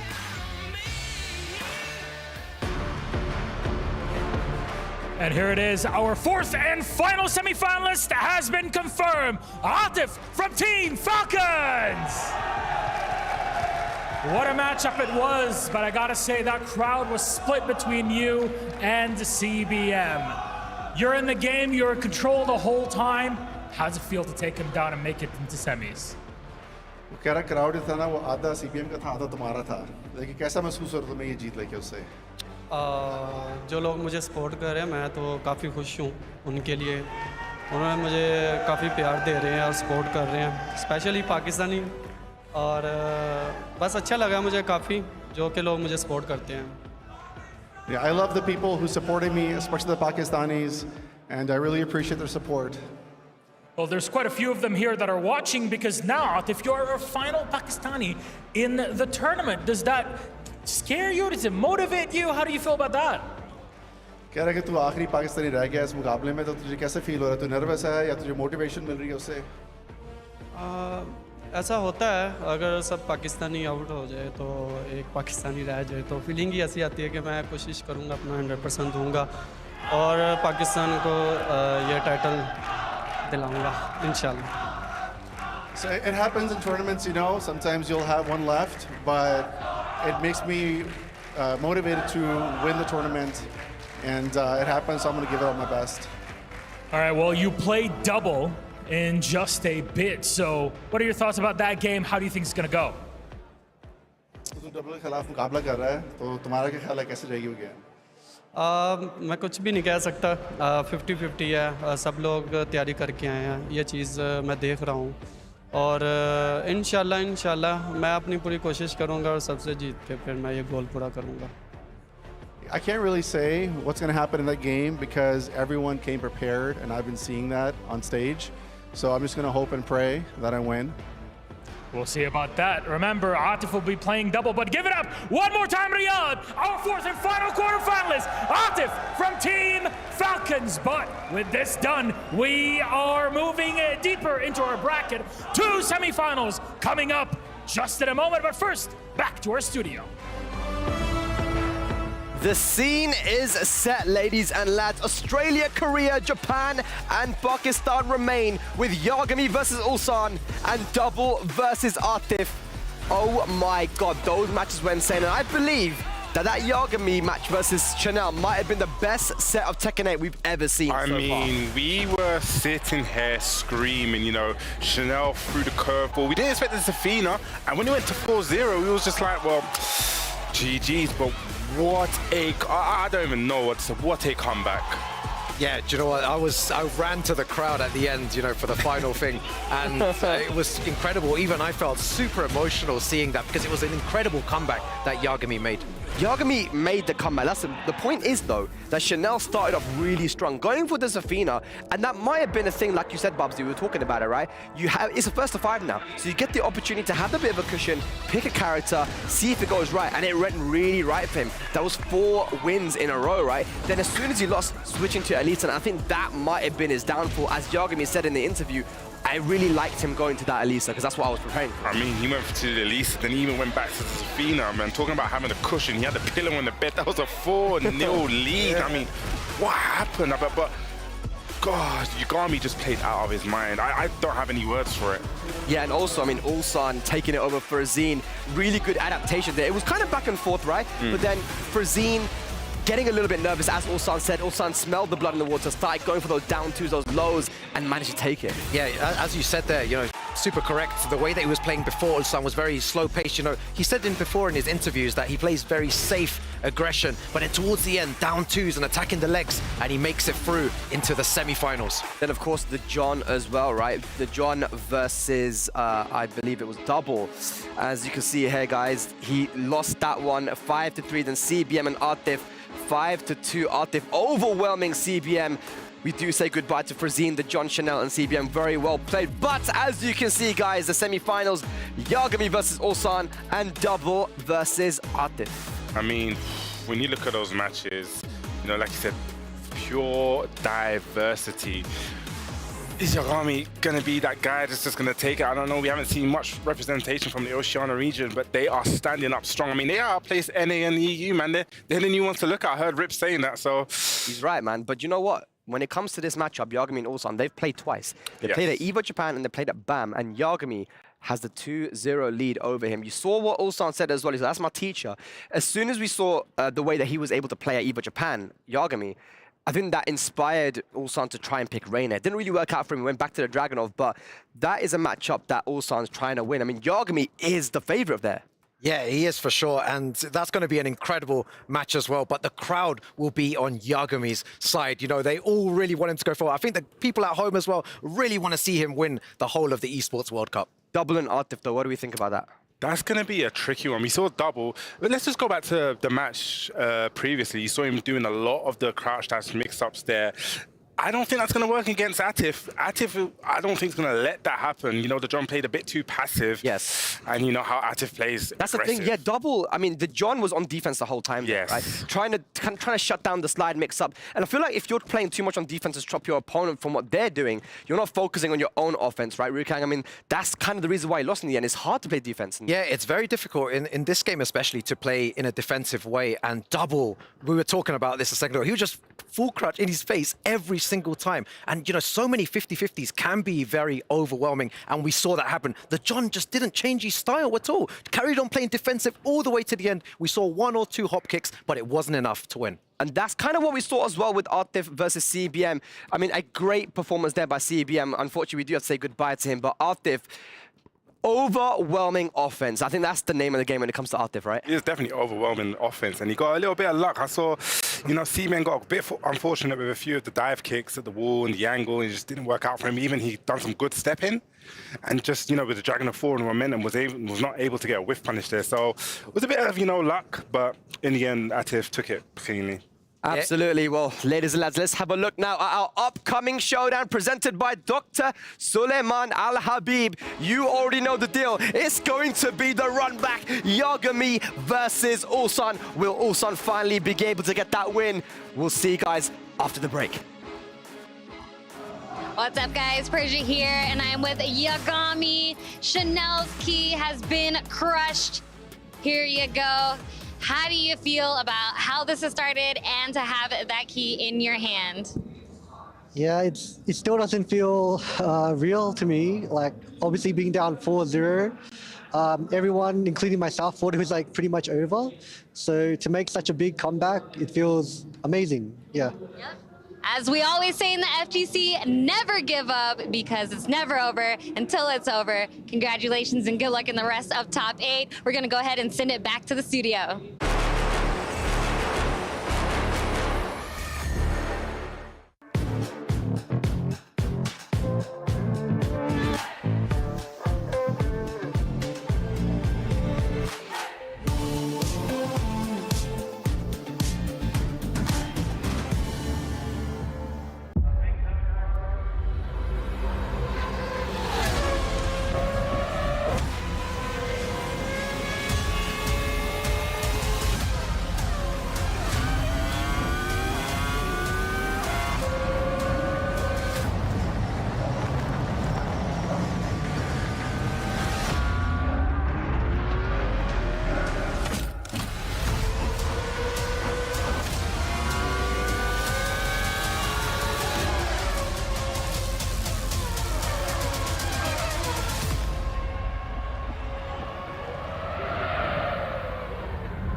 Ready, set, go.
Congratulations, Ulsan! You've advanced to the semifinals and you have the crushed key of Farzin. How do you feel about having this key in your hands and advancing?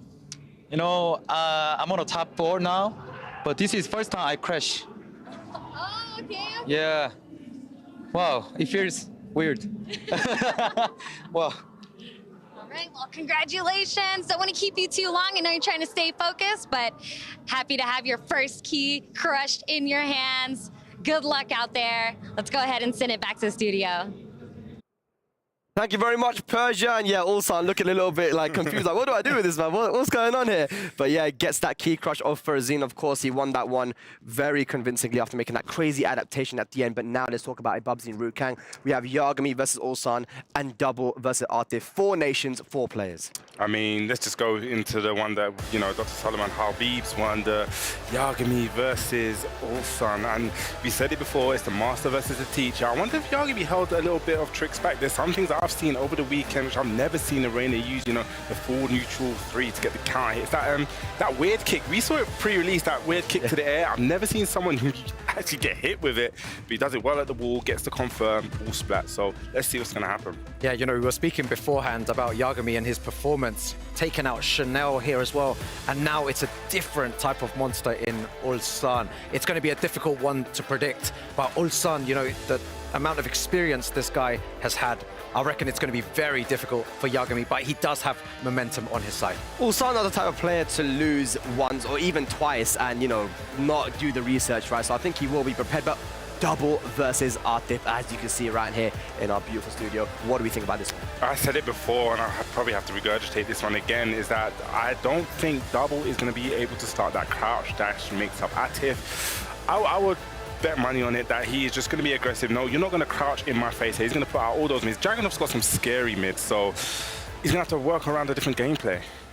Yeah, it's going to be hard as well. You know, seeing him crouch in people's faces and using that mix-up was good against, you know, all the previous opponents, but it's going to be interesting to see what Artif does in this situation. It's definitely something to look out for, you know, for the viewers at home. It's going to be 2 people trying to assert their offense, right? And sometimes, you know the saying, a good offense can be a good defense as well, right? If you're the one that's pushing the pace, then it's going to be very difficult for Double to start his thing, but you always got to be careful, you know, when it comes to Double, he's got that 10 frame, he used it really, really well. Talking about Double, though, we have Persia with Double right now with an interview.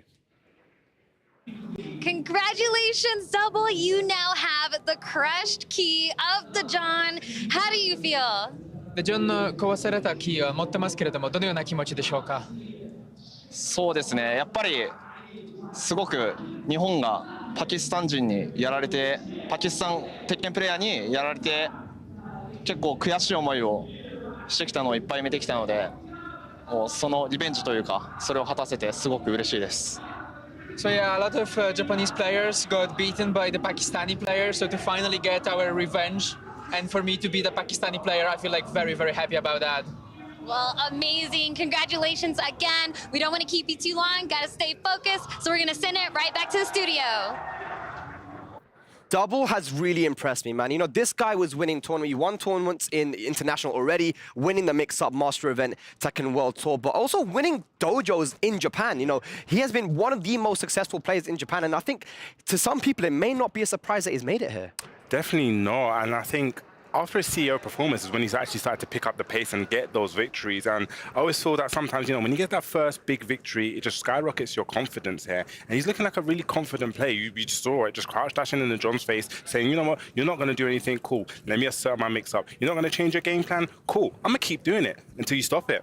Yeah, it's a very good way to play as well. And one thing to notice as well is that if Artif does get too offensive, you know, Double can use down forward too, and, you know, the 10 frame counter hit launcher in heat to get, you know, momentum and to take it from Artif. It's going to be crazy to see. You know, one funny story as well, Al was actually, you know, walking down, you know, when I saw him earlier on, and I said to him as well, I was like, who do you think is going to win? And he was like, Double, 100%. No way. Wow. He actually said it. And then I said to him, am I allowed to mention this, you know, in here? And he was like, no, please don't mention it. So hold on, so you mentioned it. It's quite late into the game now. You know, I think he didn't want me to say that beforehand, but he's already advanced very, very far. And it's going to be interesting to see if Double takes the whole tournament. But let's talk about it, guys. Our upcoming showdown is going to be Yagami versus Ulsan. What kind of mindset does Ulsan go into this match with? You know, he's already lost twice to him. How do you approach this? Just don't go 4-0 up.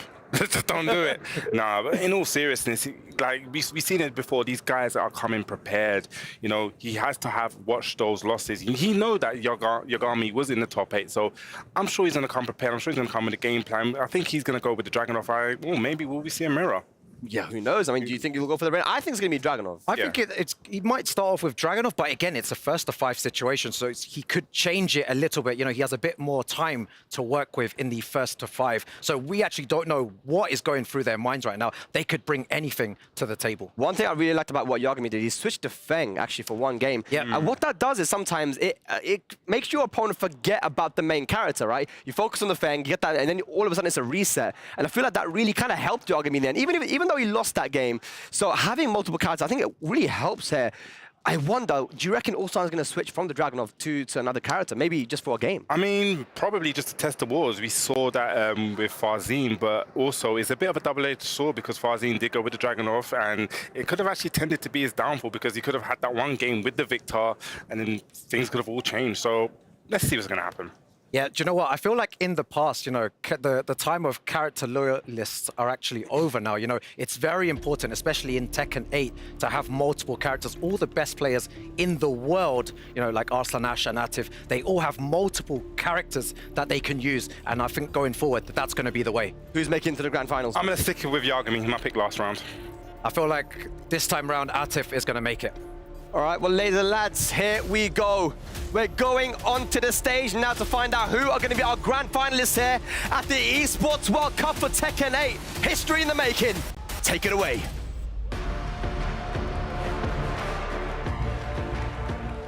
We are down from 32 to our final 4. Australia, Korea, Japan, and Pakistan. Of course, all great nations, but only one nation can prevail here at the Esports World Cup. It's a hell of a time. It's taken us these 3 days to get here. There's a lot of matches, a lot of things back-to-back for our players, but they've gone through the gauntlet, at least to this level. We've separated the great from the amazing, but one more set.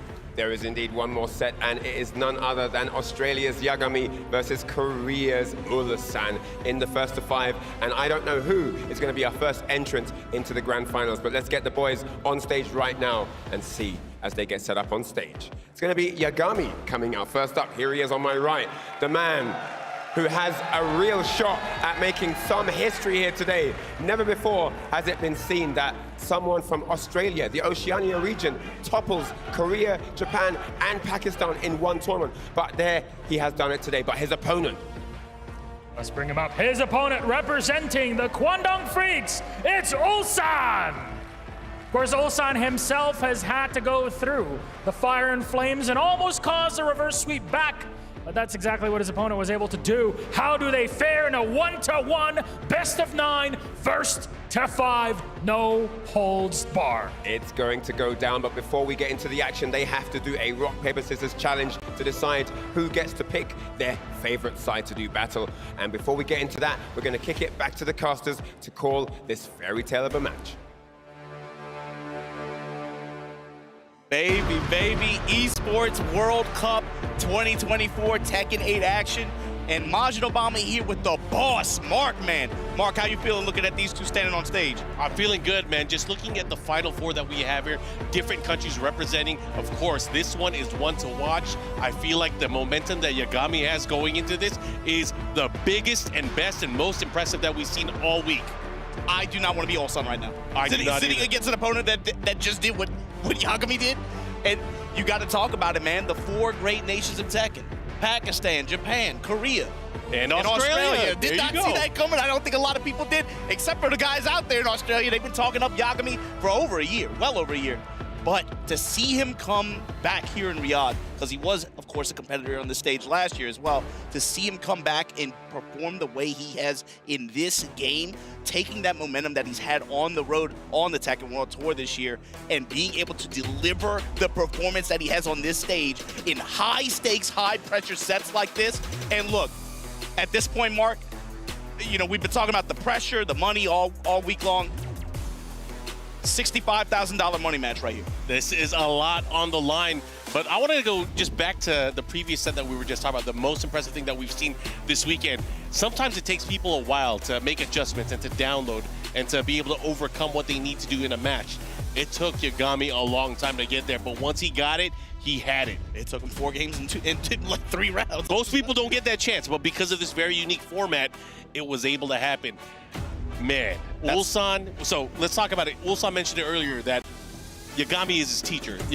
Ulsan used to use Reina. He wrote off Reina, but of course he saw the performance with Yagami and he wanted to give Reina another chance before eventually dropping her and moving on to Dragunov. But he has the utmost respect for Yagami. That's right, you heard Spag, Rukang, and Bubsy talking about it. Evo Japan, Ulsan was on the Azu Center train, Yagami rolls him. He shows up in Australia, now he's on the Reina train. Yagami's taught him everything he knows, Yagami rolls him again. So now, at this point, Ulsan's changed again. What has he learned about what Yagami brings to the table?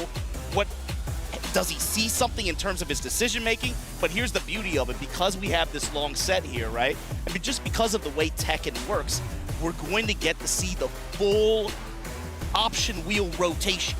So much of this is about changing up strings, changing up string timing, and then once your opponent adapts to that, then you start working in the other options. Then it just rolls back around itself. You get to see that full experience back and forth.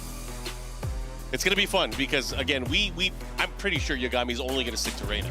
However, this gives Ulsan, and Ulsan is a multi-character kind of player, it's going to give him some chance to kind of figure things out. You know, this is something that I saw Chanel do, and I saw many of the other players do in our top 8 so far. They started with a different character, just, you know, test the waters. Obviously didn't go back, didn't work, had to go back to formula.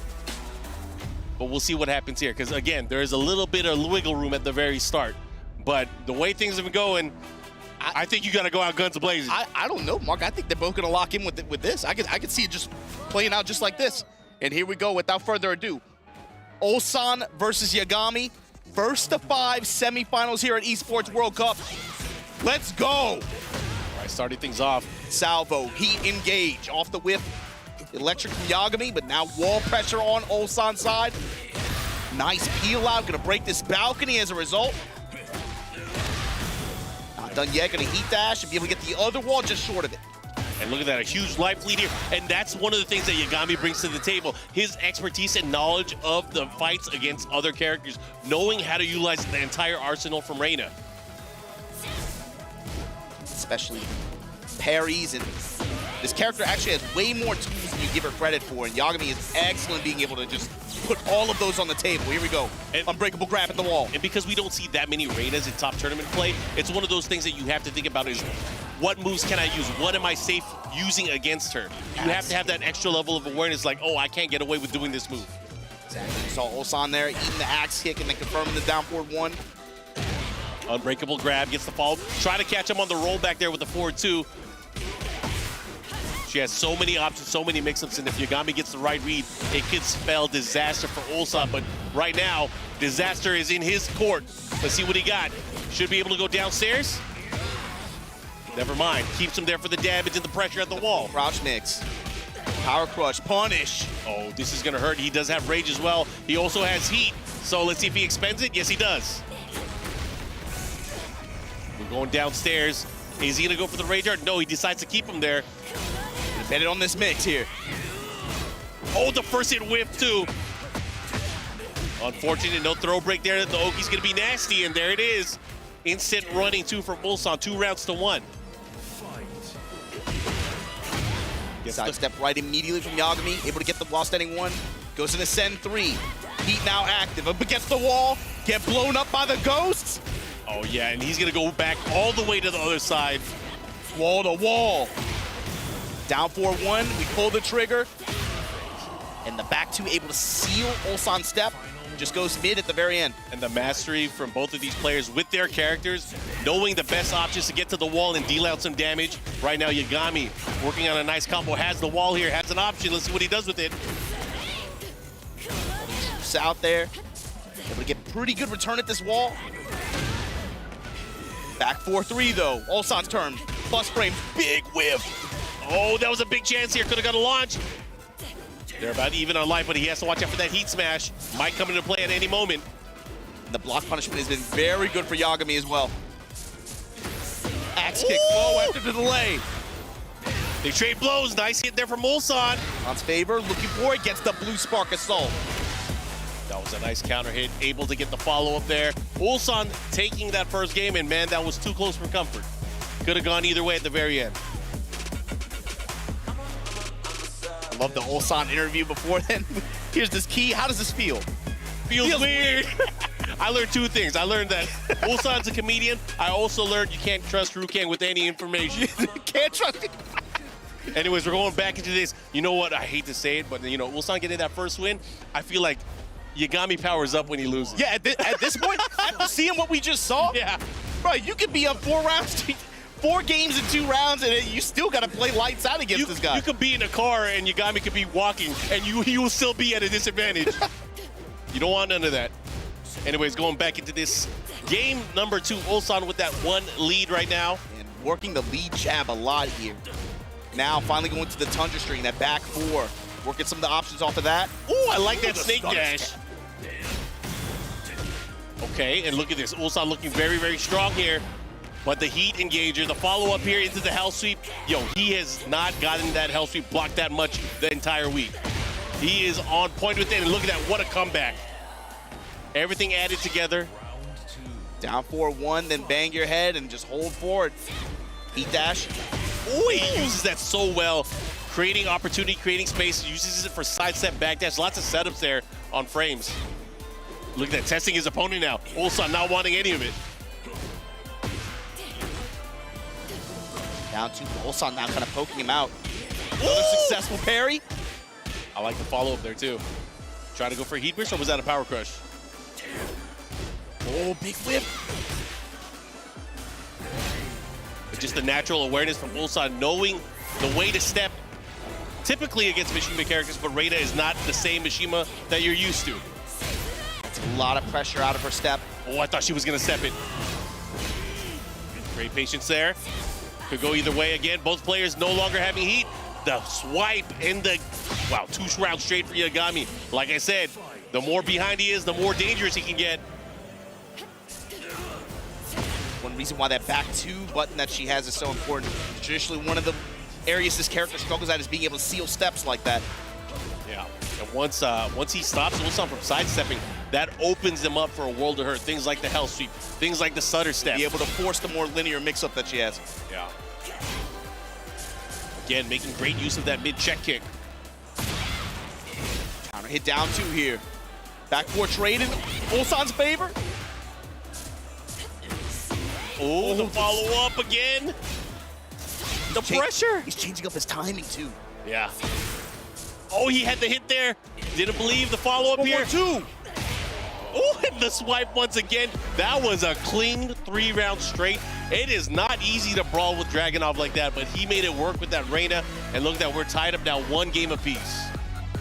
Again, awesome usage of back 2 from Reina. Of course, that homing mid. And it's not just about running right in the whole time either. He's really poking him down with a lot of other tools. And the other thing too is, in some situations, he's been able to get some successful sidewalks on Ulsan, left some pretty big openings.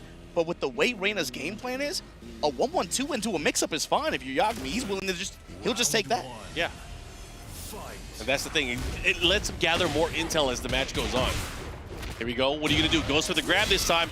This time going for the War God kick. Puts a little bit of chip damage on him as well. Yeah. War God kick, great option. It does hit grounded as well. Safe. And again, here comes Yagami. Heat engage. His mid pressure has been fantastic. Just running the down 4-1 string. And that's the thing, Ulsan, he's so used to just waiting there, waiting to react, waiting for an opening, and Yagami is chasing him down, but already just naturally by movement, pushing him towards the other side of the stage. Sometimes not even having to attack. And here you go, big down forward 1 into the follow-up, heat engage. And another successful parry, 1-1-2, just take your 1-1-2. If you have high-value jab string potential like that, Yagami is willing to run it into the ground. Ulsan with a chance here, and of course, the stance 4. Dragunov, that scythe, that leg kick, it is the Grim Reaper's scythe, an extension of your soul. Last thing before you die, is that flashing heel. Nice, pushes him towards the wall here. Oh, this is a good position here for Yagami, gets the wall splat. Oh yeah, this is what you want right here. Oh, keeps him there, and that's gonna kill him. That's gonna be done. Absolutely. He dash mix, stomp, and punch. And Yagami now trying to take this 3rd game. Damn, he's looking strong. Now we are in a potential final round, and you know what that means. The lava is lit. Oh, this is where they fought Bastion. In one X-Men, this is where they fought him. You gotta watch out. The follow-up here goes for the grab once again. That. Down 2. Persistence, trying to wear down the resistance. Ab able to interrupt the armor attempt. Back 4-3, Tundra. That's one of the things we haven't really seen too much from Ulsan is the use of the back 4. But this time, able to find its mark here. Tying it up. Final round here in game number 3. In a long set, look for that to change and develop too. Oh yeah. He's gonna sidestep along with his opponent. Create these opportunities right now. Big opportunity for Dragunov to get a huge life lead. And there it is. Sends him to the skies. Activate. Great toe kick. Again. Crouch jab. Yagami not deterred. Oh, and oh my God. No way. We've seen him do it before. Can he make a comeback from this situation here? Ulsan goes back to the default game plan, trying to poke him out. Hangs on here in game 3, 2-1 advantage. He doesn't look comfortable, man. He does not look comfortable. He's thinking about these things. Well, it's just I think for him, he knows he's in for a ride, right? He's in for a ride. You can't take your foot off the gas pedal at two games to 1. It's not just him that has to pace himself. It's us in the booth. Yeah. And everyone in the crowd as well. We got a lot of Tekken to go. Again, this is a race to 5. Especially, that's got to be in everybody's head playing against this guy. Seeing how that Chanel set went down, you cannot rest easy. Step left immediately from Ulsan. Again, just going to the default drag game plan. And running the lead jab, running those stand forward, back 4. Man, he's doing such a great job, too. Down 4-1, and there it is. Ooh! Parry that shit. Send 3 push. Yeah, I got the send 3 follow-up here, the heat engage. Now they're both fighting fire with fire. Let's see what they do.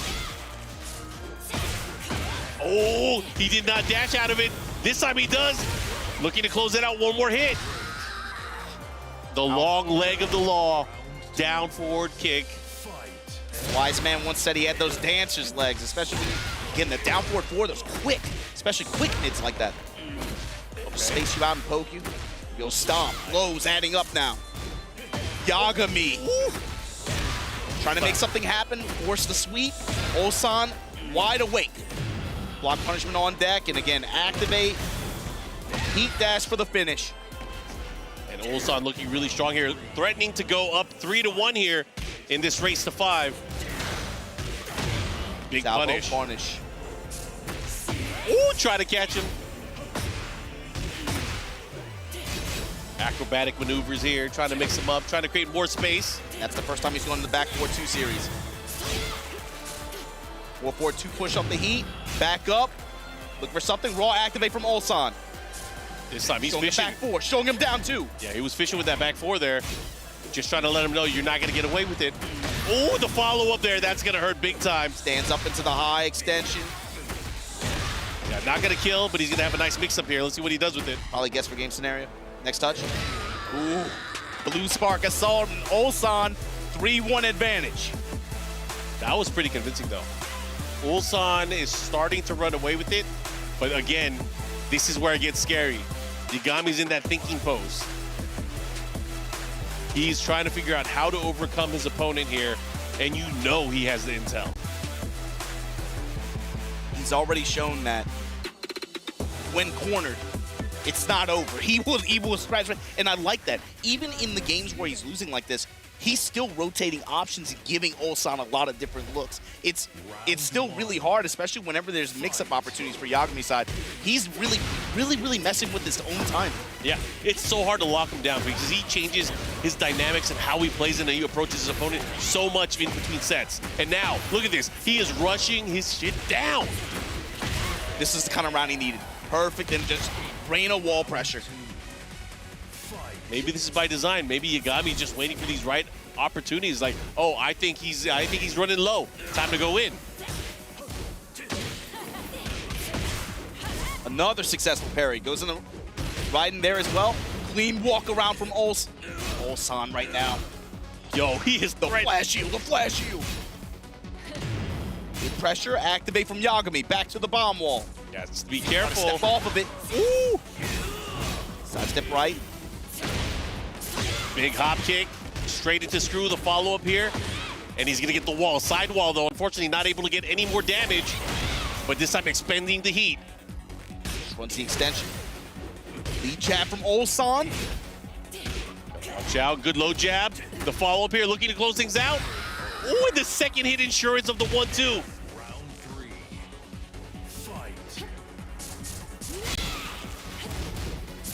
And again, right now, Yagami fighting, but he's dealing with some of the hardest pokes to deal with out of Dragunov. Ooh, gets the follow-up too, that's guaranteed. Did not get the punish in time, that's unfortunate. And here comes Ulsan. Back four, locked and loaded. Jab pressure. Mid, counter hit down two, normal down two. Gotta watch out, he doesn't have as much life left. There's the heat smash, the follow-up. And more drag gameplay. Ulsan looking really strong right now, threatening to go up 4-1. A deficit that is not too scary for Yagami. He likes to play in the pocket. Yeah, at this point, he's like 4-1 as no big deal. I've had worse. I got you exactly where I want you, Ulsan. You never had me. Activate through the pressure here. Oh, the hesitation, but the quick reactions from Ulsan to get the counter at 1-1. Oh, you got a Wavoo, I got one too. Oh, it goes for the one grab. The follow-up here. The wall, though, this is huge. Nice low jab. Oh, that was so smart. And just like that, Ulsan is up 4-1 versus Yagami. But like you said, Mark, believe it or not, on the side of Yagami, he's got to be like, hey, I've been in worse situations before, but look at how far we made it. This is warfare. War in the pocket. He's ready to do this. Shout out to the crowd, of course. The lovely people here in Riyadh. Happy to see all this high-level Tekken from many players from around the world. It's come down to this. We're down to our final 4 players, and only one of these 2 players that you guys see on the stage will be moving on. Right now, Ulsan is up 4-1, and we're in Yakushima, the wide open stage here. Wide open. Round 1. Yo, he switched the fit. This is the first time we've seen him use this fit.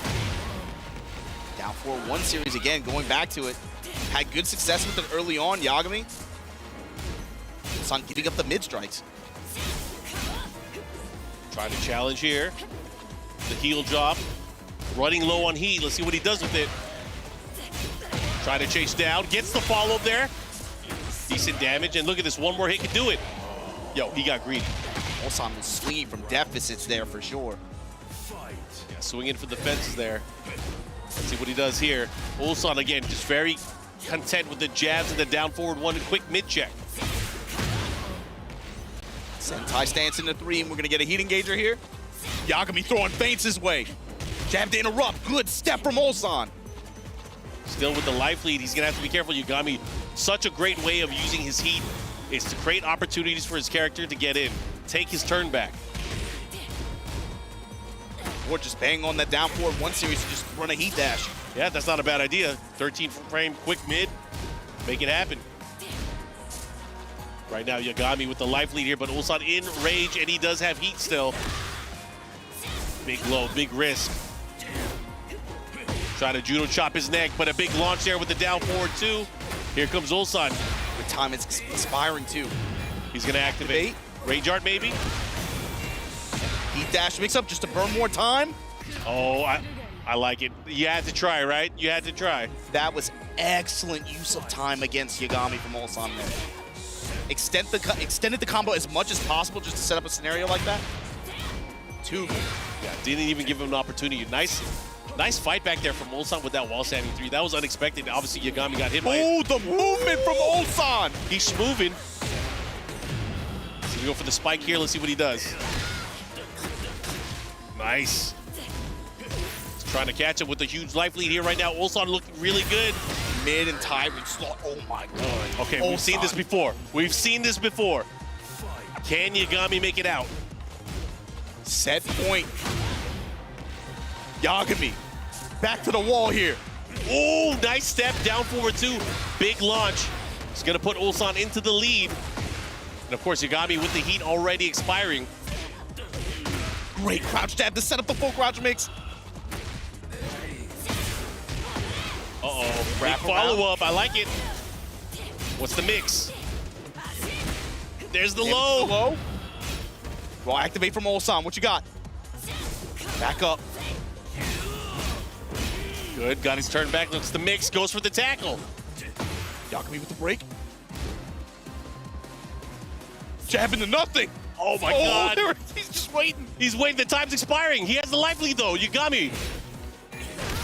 Oh, the big glow, oh, The big not glow. again. And the down two Razor to put Ulsan in grand final of Esports World Cup for Tekken 8. That was a huge win for Ulsan. And unfortunately for Yagami, after his stellar performance throughout today, yesterday, and even the day before, he is now out of the tournament. But man, Australia, you did well. Nah, I mean, you got to give it up. Yagami, I think so far, he's talking a tournament to me. Insane performance. It probably delivered one of the, I'm gonna say it, in my opinion, that's the best set of Tekken 8 I've seen. It was good stuff. Breakthrough performance, of course. But you can see some of the highlights from this set that we just had between Yagami from Australia and Ulsan from Korea. It was going back and forth early on, but slowly and surely, Ulsan using that strength of Dragunov to really start creeping away, taking that lead. And there's some takeaways too from Ulsan on how you can play a long set. Even when it was not successful, he constantly would be changing his approach, changing his timing, and giving Yagami different looks in how he wanted to play the match. So that Yagami could never settle in and just play static in one way and expect the same results like that. And then at the end, fine, Ulsan says, okay, I'm just gonna go back to what was working before. It was rough, but either way, both of these players played out of their mind, and Ulsan is going to have a chance now to win everything. I'm excited to see it. You know he's been waiting for a moment like this, but let's go to the stage and see what he has to say for himself after that match.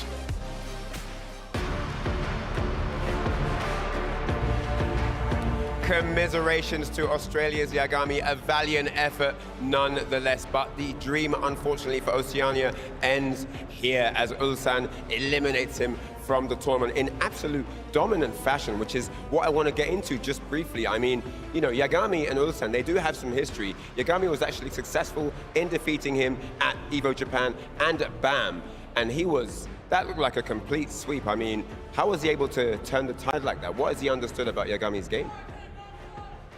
I think the Reina got a nerf, and that's why I stopped to play Reina now. And I play now Dragunov, and it makes this lizard now. That makes all the difference. All right, all right. So you heard it there. No translation needed on that one.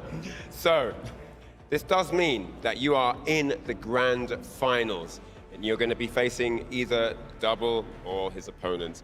My question for you now: do you have a preference on who you go up against?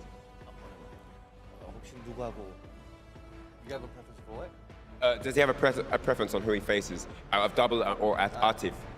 Double 아니면 Atif? Anyone. Anyone? Bring it on. Yeah, both. Bring it on. Both okay. Both okay. Yes. I love that. I love that.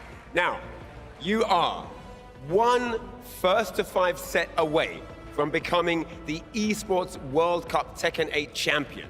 You got to have some emotion about that. How do you feel about that potential right now?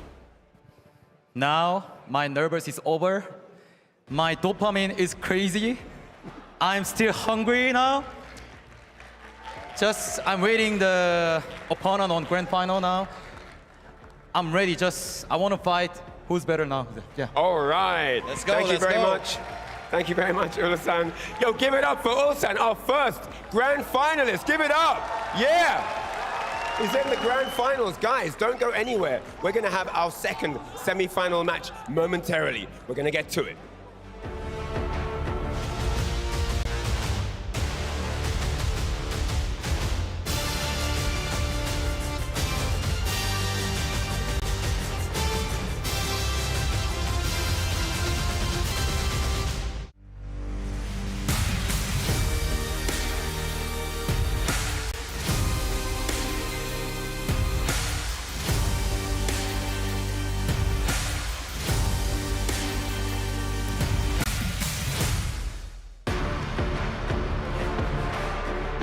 breaking scenes here at the Esports World Cup. Our first grand finalist has been sealed into his coveted slot. But who's going to be joining him? I don't know.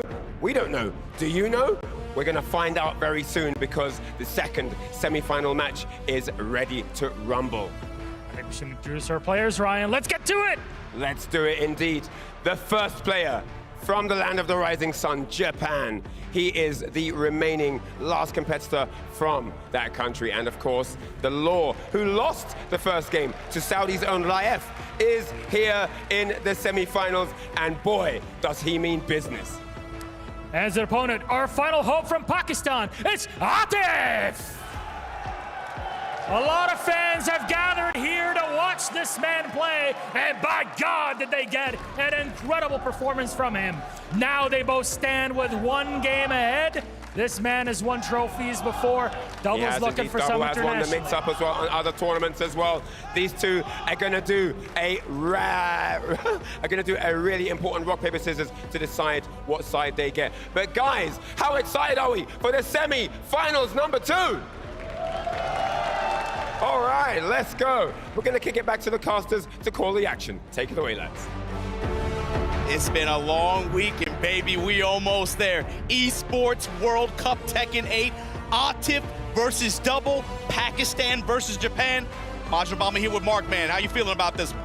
I'm feeling good. I feel like this is going to be a very important one. We were talking about it when we saw in the lower bracket earlier today, out of phase number 2, Atif playing those short sets. If he got into the first of 5s, he would be a menace, and that menace is here now. After that initial loss in group stages, it felt like determination on his side, and with the way he's played to get to this point, yeah, I feel like that was an almost end-game scenario. Once you get to the first of 5 scenario against this dude, it's going to be rough. But Double also suffered loss early on, but in double jeopardy scenario, and then after that, I don't think a lot of people outside Japan really had him penned to be, you know, and it's not as though he hasn't shown that he's able to. When he shows up on big stages and he's playing well, he can play, clearly he can play with the best of them and win. And the thing is here now, this is going to be the ultimate test because this is not even grand finals. This is for a trip to grand finals, and Double's chance now is to go up against one of the world's best players in Atif. And I think this is a test too of how the Japanese community operates, right? Against a character and player like this one who, at this point, the JP scene has been trying their best to break down on some level. You know that he has a line chat with the advice of at least 50 different players right now. Because he's staring down, man, this is going to be a tough one to get over in a first of 5 set like this. But Double, the original JP Wonder Kid, the speed star. Oh yeah, you got to remember too, Atif has been one of those players that has been in the spotlight on the global Tekken scene for at least a few years now. So there are sights set on him. People are studying his gameplay. They are studying how he started transitioning his style into Tekken 8. And of course, he's taken the world by storm. Yeah, we're in a completely different phase of this story, right? It's not the come up arc anymore. Now, target on your back. Everybody in multiple languages, multiple regions is looking at you right now. Double, show us what you've learned. Show us. I love the interviews too. You saw Osan, the light, right? It feels weird to hold a man's soul in my hand. Double? No, this is about revenge. Revenge, and it feels good. Let's go. Starting it off here, this is a race to 5. Japan versus Pakistan. Here we go, starting things off. Double with the huge life lead here, gets the Dragon Cannon. Good return off that low parry. And he's pressing. He is in Atif's grill. Great reactions there. I like how Double has been playing. He was in his face using the Dragon Slide, then he backed up and hit him with the chucks. He's not giving him consistent pressure there, but just threatening the options, putting it in Atif's head. Let's see how that develops throughout the set. Because there's no way Atif, with the tools that Drag has, is going to just let that rock. Yo, when the Speed Star, with the quick low parry, gets the follow-up at the wall here, drops the combo, but he still has the positioning. That's what's important. Atif working to fight his way out, does not have heat activated yet. However, if he does, this is where it gets crazy. Double with your back to the bomb wall, get blown up. Oh, and this is gonna hurt too. He still has the heat dash cancel as well. Opts to use it. Here's the follow-up, gets the other wall. No, he doesn't. Oh, but the last hit there, that scythe does so much damage, that heel drop and the follow-up there with the down 2. Tied up on rounds. And again, Spark Assault, right back at you with the slide. I can't believe he just woke up and slide like that. That was crazy. Unexpected, obviously. Big Assault pickup here from Optic, though. Activate with the wall. To the spine. Oh my gosh. And again, you get up wrong, you are dead. Dragunov delivering here. 2 rounds to 1 versus double. Both of these characters, man, when they have the wall, especially wall with tornado, both of these characters can make you bleed and just end rounds very quickly. Activate. Nice. Double now. Good wrap around there to get the bomb blast. And he caught him. Got him with the counter hit. Nunchucks to follow up here.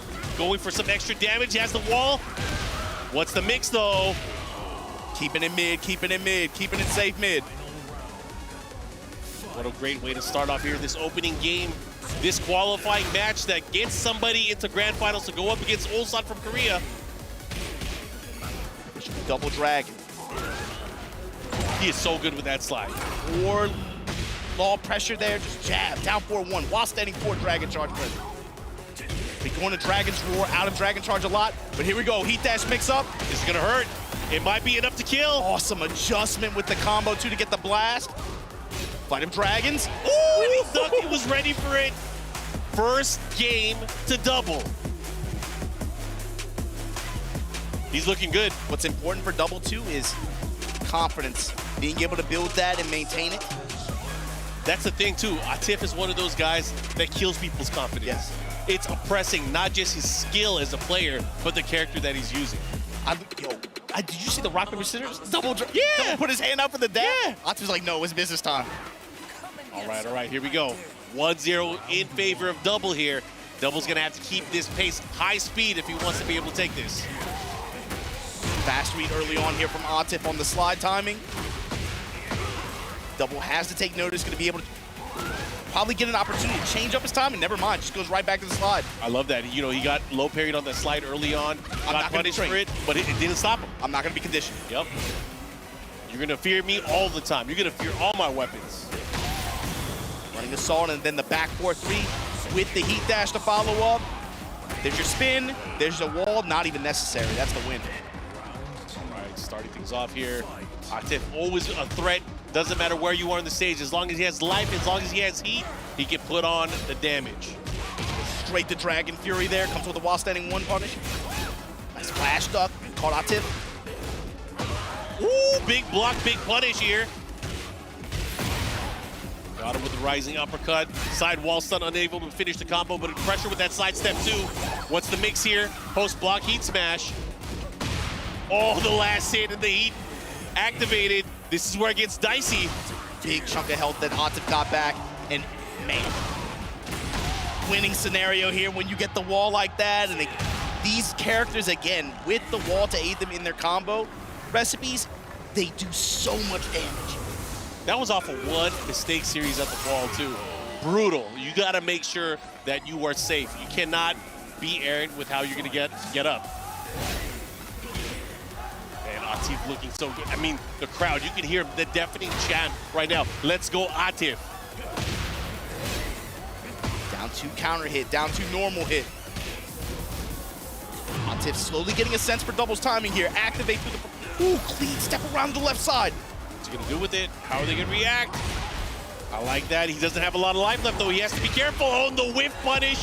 Atif, 3 rounds straight. Super convincing. Yo, he is solid. Ice in his veins right now. Yeah, Double's gonna have to. He's gonna have to adjust here. Don't let that get you down. No, I like his posture, the way he looks right now. He knows he went into this knowing what it was, right? You know you're in for a fight. Everybody knew what it was. This guy, and even the guy on the other side of the bracket, in long sets like this, I think everybody was looking at this tournament and saying, Atif in first to 5, he's one of those players where it's like, man, that's a potential win con. Great sidestep there with the back 4-3 follow up here. Yeah, keeping it moving clockwise, back 4-3. Ooh, that could have been worse. I like how he tried to challenge with the 4-3 to get out of there, but now he has to deal with the gamut of mix-ups coming from Atif. Oh, what a whiff, and what a punish there from Atif. He's starting to run away. Obama, I'm not liking how this Getting is more and more comfortable with doubles timing. And a big chop to the neck. Cocked hammer. And you're at the wall too? Oh man. You're gonna bleed for this. Activate. Now what are you gonna do? How are you gonna deal with it? You gotta be very wary. And again, he's content with going for that. He wants that option. He wants to pressure his opponent. Oh, and it's gonna be done so. That is 5 rounds straight so far. Optic is starting to run away here. Double still fighting, going for the slides. But big down 4-2 challenge on wake up here from Optic. Now pushing to the other side of the stage. That's the first time Optic responded with just a wide open uppercut like that. The doubles, again, up close pressure that he was presenting. Now we run the back 4 series. Heat smash at the wall, back 4-2 again. On the back 1-2, the follow up here, looking to close it out. Again, another 3 rounds straight for Atif. He is looking unbeatable at this point. I hate to say it. We're not even close to the end. We've seen what can happen in these long sets, but Double has quite the hill to climb. Double is the speed star, but right now it's looking like Atif is the one with all the speed in terms of his adjustments and how he's maintaining control, taming this beast that Double is. He's going back to the action. Atif is the one playing with speed here, and it's at a hard mid call out now, the uppercuts. Unsafe uppercuts with no fear. I know you're trying to run that pressure on me, that law pressure. I do not care. All right, I like it here. Trying to fight out of it again, but again, he's risking his life. Oh, he actually went for a down 2-3, got punished for it, but man, he tried to get him. I gotta respect it. And Atif is getting a lot more return out of sidestep at close range as well. Look for Double to adjust by trying to go with some of those more passive tracking options that Law has. All right, big damage early on here, giving Double an opportunity, but Atif making great use of that low to open up and take his turn back. Parallel to the wall here. Side swapping slide here. Salvo with the heat dash. And again, the flash shield to interrupt. Big opportunity here for Double. He's gonna get big damage. The follow-up here, the jab series at the wall. One mix-up can do it. Dragon Hammer. The follow-up here goes for the mid-check. Oh no, Atif has him by the wall. Did he hit a button? He did. And that is unfortunate for Double. All that work to lose the round, and now another unprecedented round. He has not lost a round in quite some time now. This is almost 3 straight games, okay. That time, Double adjust. Sees the timing that Atif has, wants to challenge with uppercut, punish, and now we're scrambling. Activate. Activate, counter-activate. Oh, Mickey up, here we go. Nice damage here from Double, goes for the slide. Slide, nunchucks, and mid to close out. Double now. Signs of life, trying to change up his timing as well. And one of those, again, one of those answers, kind of putting that on the table. This might check your step. Run up low parry. He's eyes wide open here. Dragon Cannon gonna cue the explosion. Activate. Now my time to put this wall pressure on you. Rotate around, back 4-3. That's super unfortunate. Wall throw. The splat, this is gonna hurt. Oh, and the follow-up, he's dead. He is dead. Well, Atif does not care. He's just gonna kick you in the chest. Yeah, he's like, you like that? I got 15 more. He's just gonna put his boots in your chest, man. All right, so again, he tried. He fought hard in that last game, but it was still not enough to extinguish that flame that is Atif and that Dragunov. Man, this is a tough one. Anyways, going back into the matchup here. 3-1, and that was a quick 3, by the way. Atif. Yeah, just again, the speed of his adaptation, and then it's like he's just like, I understand. Double, it's his opportunity. Time to adjust here. He has to create some opportunities for himself. Play maybe outside of the box. He went for a slide there. Got interrupted before he was in the airborne state. Dragon's Roar, fishing with that down back 3. Atif with no response, but again, the back 4 series. Starter push you to the wall. Back 4-3, no duck. Willing just hold guard. Throw is good for Atif, and then the mid to catch him in the back. That was great use of his offense there towards the end. Let's see what he does. Double's gonna have to be very wary of this. Tries to pop out with the Shaolin spin kicks. No touches. Here he comes, gets the big counter hit. He should be able to push towards the wall. Misses the follow-up, that's unfortunate there. Potentially a great miscalculation. Yeah, when Back he's in 4-3. heat, he goes for the back turn low kick. He doesn't want to expend the nunchuck because he doesn't want to use the heat. Wants to save it. He has the heat dash cancel still. Goes for it, trying to finalize the follow-up. There it is, he gets the round. Great combo, great adjustment. Great challenge too, just hop kick. Oh my God, so confident going for that right uppercut there, but drag it out with the big counter hit. Activating once again. And oh my God, ignition switch. What an attack. Oh, and he has it back to the wall still. Nice 1-2-3 to get out of there. Goes for the legend kick to create some space. Dash up down 2. Activate from double. Caught him, counter hit, the follow-up. Let's see what he does. Looking to close it out. He has the wall and the rage art. That should be enough. Double gets to breathe. Live another round. Has the advantage as well. One more round here. Can put him back on the scoreboard in a 3-2 deficit, but it's a long way to go still. Yeah, him getting one more round makes a big difference in this set. Going down 4-1 versus time, bringing it up at least 3-2.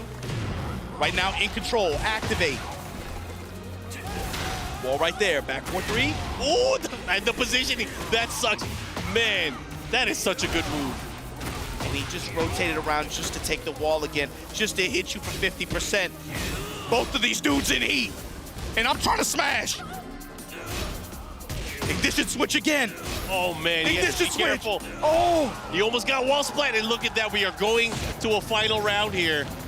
Huge round. This could be either 4-1 or 3-2. Yo, the crowd is screaming.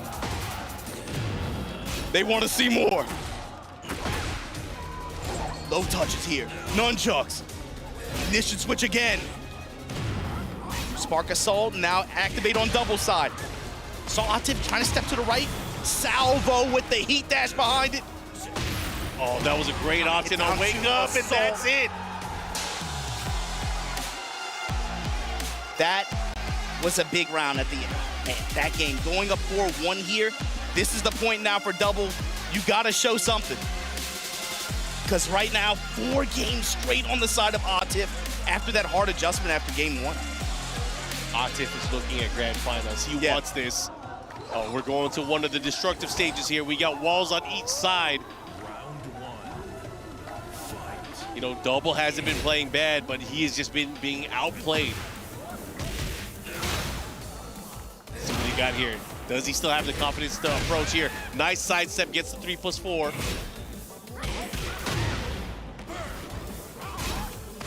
Earns the activation here. Goes for the big poke, but gets chopped in the neck.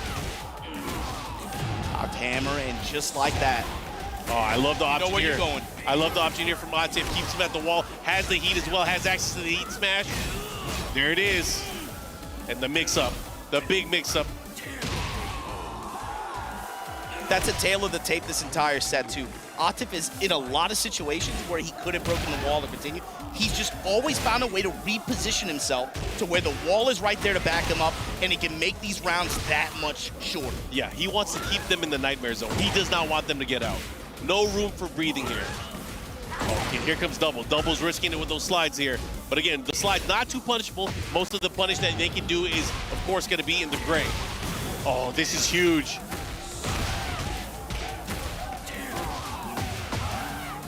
Is he dead? Oh my God. You spoke anything. You materialized it, Mark. Set point for Atif. Grand finals on the cusp. Almost there. Double fighting for his tournament life. Activate, but Double already rotating around. Just takes the uppercut with punish. Has to make something happen here. Big chance here. I like the options there. Nunchucks down back 3. Finally get Dragon's Roar. That was an interesting option. He gets him with the wild setting 4. the cancel, and look at this, another round here. Double, living to fight another day. Yeah, but fighting with a sense of urgency, finally. But look at Atif. Here we go. Parry option, finds a low, while standing forward, low again. Back 4-2. The deep hatchet, activate. And he gets the break. Smash the follow with the break. Yo, he might be done so. Yeah, we're not done yet, we're not done yet. What's the mix? He gets him. With the razor to close it out. Atif, look at that. You know he was locked in that set, but here's the thing. We still got one more set to play out. The job ain't done. If you're Ulsan, if you're Atif, you know it's not over yet. You still got one more set to play. And I got a feeling a lot of people, again, had these two pegged to make it to the end anyway. Hey, for the two players that have tied for third today, Double and Yagami, you got to give it up to these players. Hey, world-class players. Congratulations. Yeah, congratulations on the big check, but also thank you for representing with that great Tekken play. But man, Atif now securing his spot, representing that Falcons, representing Pakistan, and he's going to the grand finals to fight off against Ulsan. Man, that was wild. You guys can see those highlights. It looked like a close fight early on, but slowly but surely, Atif dragging out, really representing and showing the mastery that this guy has. Hard adaptations and a lot of, he really just ran that Tundra string into the ground. It was back four all day. It was bad. It was the challenges that he had in the middle of the set on the uppercuts whenever Double wanted to threaten with his pressure, but also sidestep really opened up for Atif as well. A lot of opportunities he got out of that, and Double was just not challenging him enough for that. Yeah, and it was clean play all around. Atif looking really strong. I wish him the best of luck. And let's see what he has to say going in the grand finals. Back to the stage.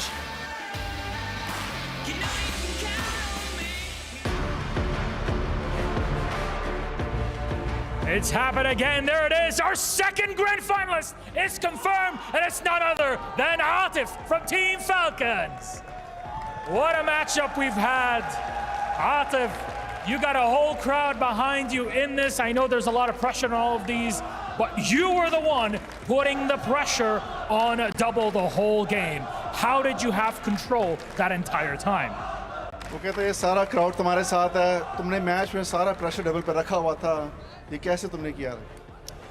मैं headphone use कर रहा था, मुझे कोई भी sound नहीं आ रहा था। मैंने अपनी गेम खेलनी होती है और मेरा जो गोल है मैं सबको ये शेयर बार बार कर चुका हूँ। इंशाल्लाह मेरी पूरी कोशिश है। बाकी जो भी क्राउड का होता है वो मुझे फ़िलहाल इस तरह कोई भी फील नहीं होता। He said, I had my headphones on, I couldn't really hear the crowd because I have to focus on my own game, but I do appreciate the crowd, whatever they chant for me, whatever they cheer for me.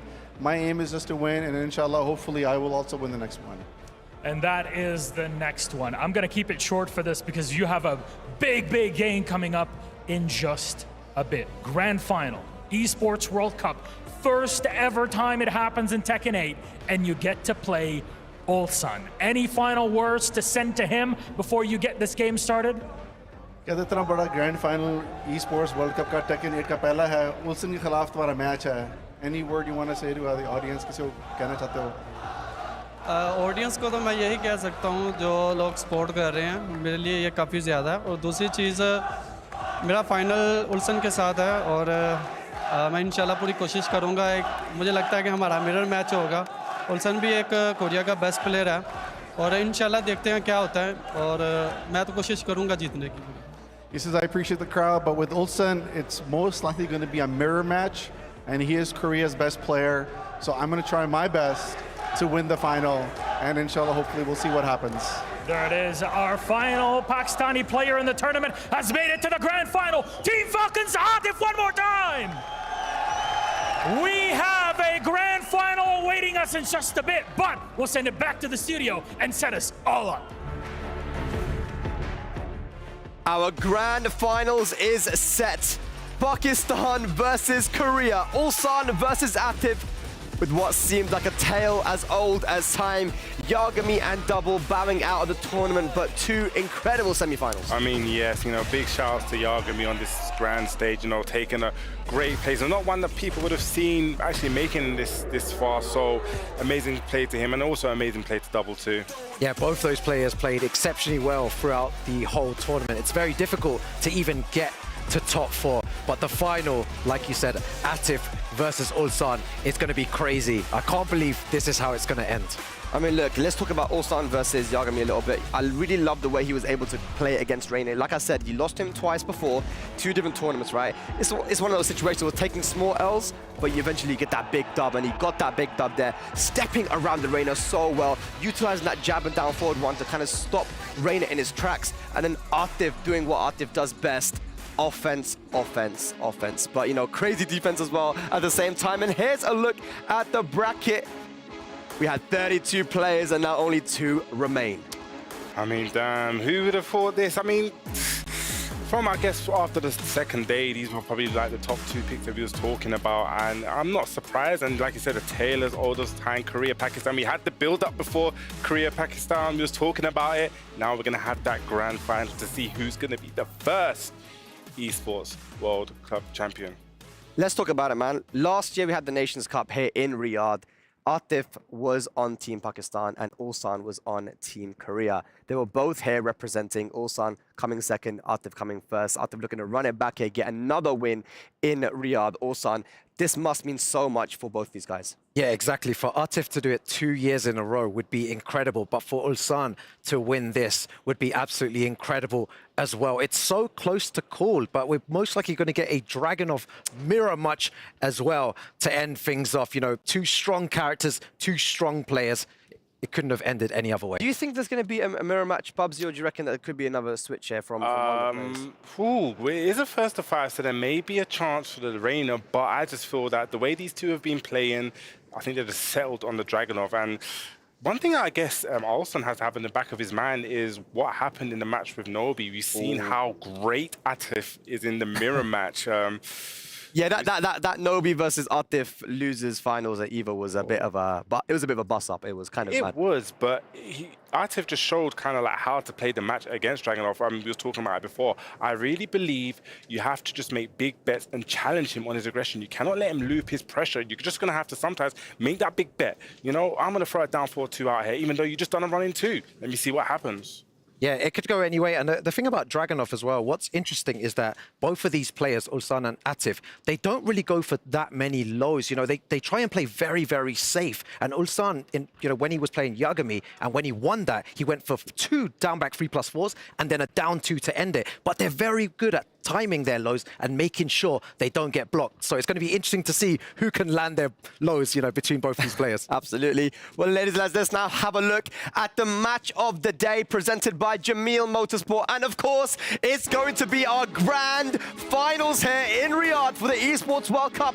Ulsan and Atif. We're going to take a small break and we'll see you soon.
You ever wondered how a Hollywood movie is shot?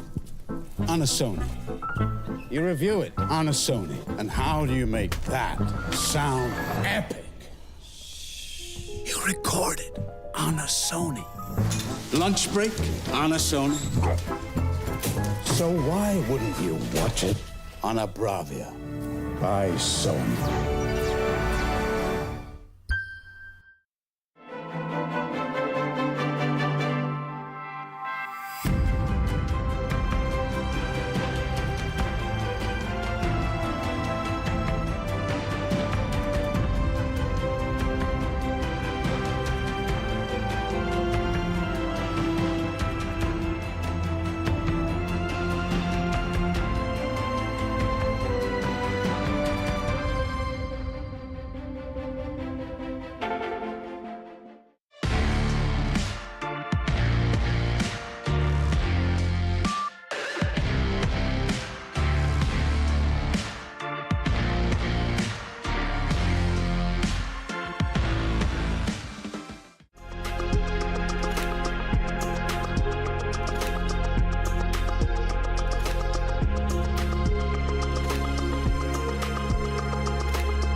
Ladies and lads, welcome back to the Esports World Cup here live from Riyadh, Saudi Arabia.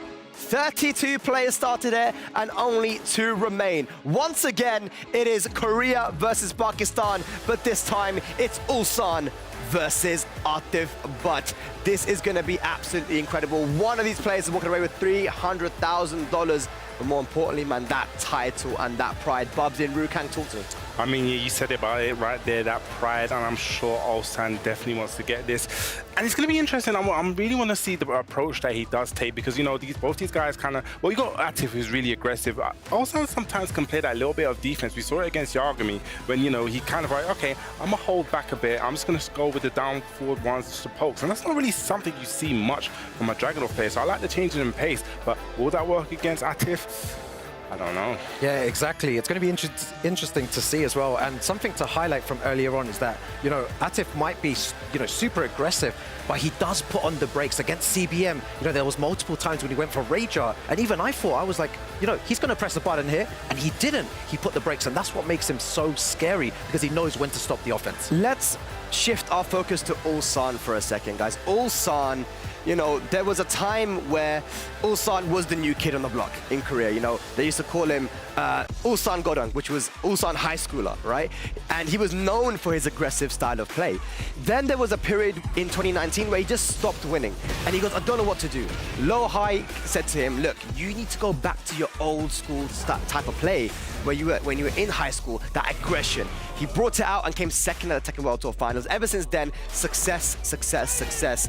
And, you know, once again here in the grand finals of the Esports World Cup. I mean, it's definitely no surprise. I remember actually when he came down to UFA, and we actually just had a talk with him and just hearing his mindset behind Tekken. And some of the things he was saying, I think he was just talking about reactions and the different things he was saying. You could tell that he thinks about the game in a way, way deeper mindset. And also, I'm not surprised that he's improved, taken his way to the top, and we're going to see him here in the grand finals.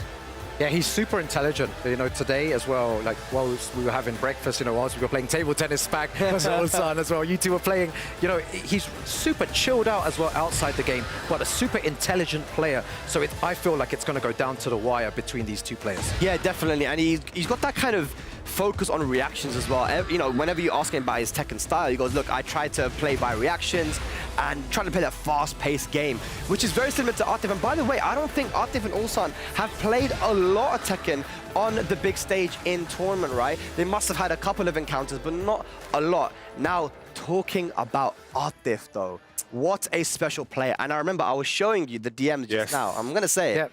Arslan Ash in 2019, you know, when he wasn't as well known, I was talking to him about, you know, who are the other guys in Pakistan that we need to look out for, that, you know, deserve a sponsor, that someone I can help out with. And he said, Atif Butt is my favorite player. This is from my DMs. He goes, Atif Butt is my favorite player. I've played against Chanel, I've played against Lee, and I'm telling you, this guy is the best player in the world.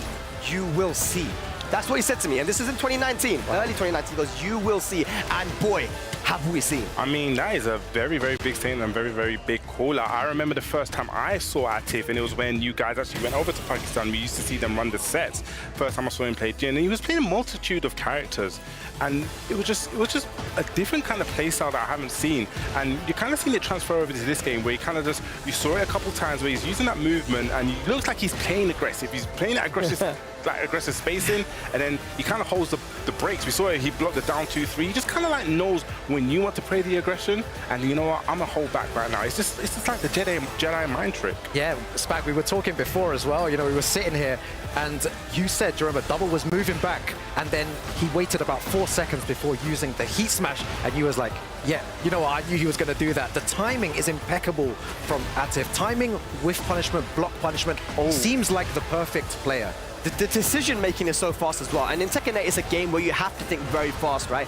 And he thinks and makes these crazy, perfect decisions so quickly, as we see in the replays here. And it's one of the reasons why the players around the world really rate him highly. And it's why Kokoma said in the interview pre-Esports World Cup, I don't want to play against him. It's why John Ding, after losing the grand finals of the Tekken World Tour Finals, when we spoke to him outside, he said, I didn't lose to Akuma, I lost to Atif. They can tell, you know, at this level that the guy is special, right? But this is going to be cool because we have two very special players, Korea and Pakistan, and you know just how proud both these nations are when it comes to their Tekken.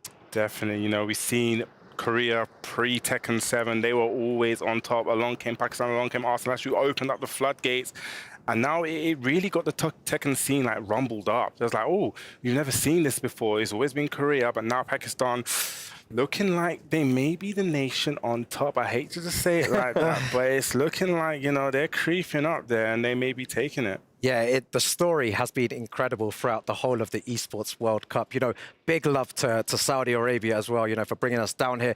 You know, since, you know, before I really wanted to come down and bro, this place is absolutely amazing. From the first interaction off the plane to now, the kindness from the people here has been great. And to finish it off like this, you know, Pakistan versus Korea in this match, what a weekend it's been. What a testament it is as well to these guys and their level. You know, Tekken 8, we were listening to Arslan Ash talk about, you know, in the interview pre-Esports World Cup tournament, he was saying that I'm actually more scared of pool matches than I am actually versus someone like me, because I don't know what to expect, and it seems so easy to be able to get upset in this game, but we're still seeing that consistency when it comes to certain players like Ulsan, Atif, and even Arslan and some of these guys.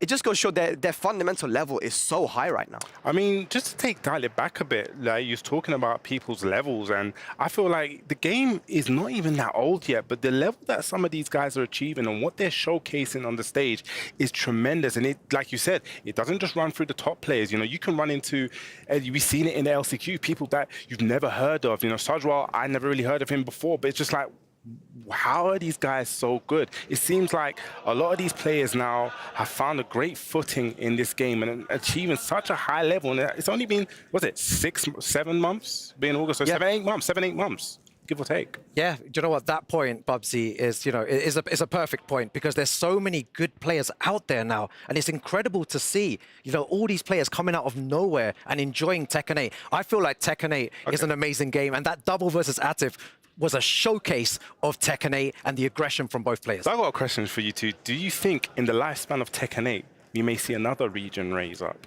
Who knows, man? Like I said, and it's on Twitter, I said Saudi Arabia for me was a region where they've been playing Tekken for a very long time. They got players out here that if they start traveling internationally, getting that experience, you know, against all the different regions and play styles, they could definitely rise up to the top. I mean, that was my call out from before. Ivory Coast as well, I was able to travel down there this year. But right now, it's the Pakistan and Korea show. Let's focus our attention on that grand finals. Bubsy, what are you expecting here for this first to five? I'm expecting here, right, it's a style of aggression. Someone's going to want to assert their dominance first, and then it's going to be like, you know, okay, I've spoken to this off stream about fighting against Dragunov. I really feel that you have to challenge him. I really feel that you have to, you know, make him not loop the pressure. But I've seen these guys adapt. You saw it in one of the matches before when I think it was Ulsan, he went for the full crash, down 1-4 low, and then straight after just on the shoulder, because he's like, you know, I know you kind of want to challenge here, but sometimes I have to keep it frame tight and not be afraid to do so.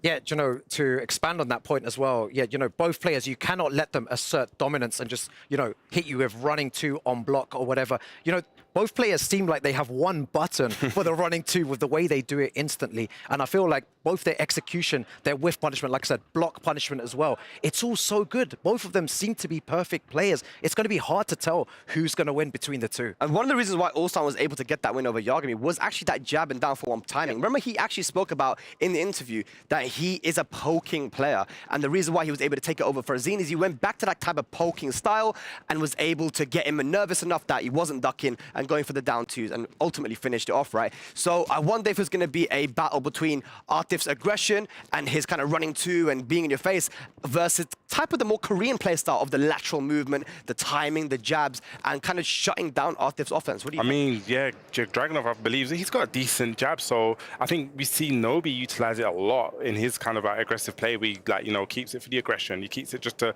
you know, keep him out. So, and I guess with the running twos, you're probably going to put it out there. But one thing I want to say also that's great with Ulsan that I've seen is his timing on the running twos. He will do this thing, and it boggles me. He'll be in your face, like, he'll stutter. He'll start, and he does it like 4 times, and then when he hits it, it's a counting hit. I'm like, dude, like, what?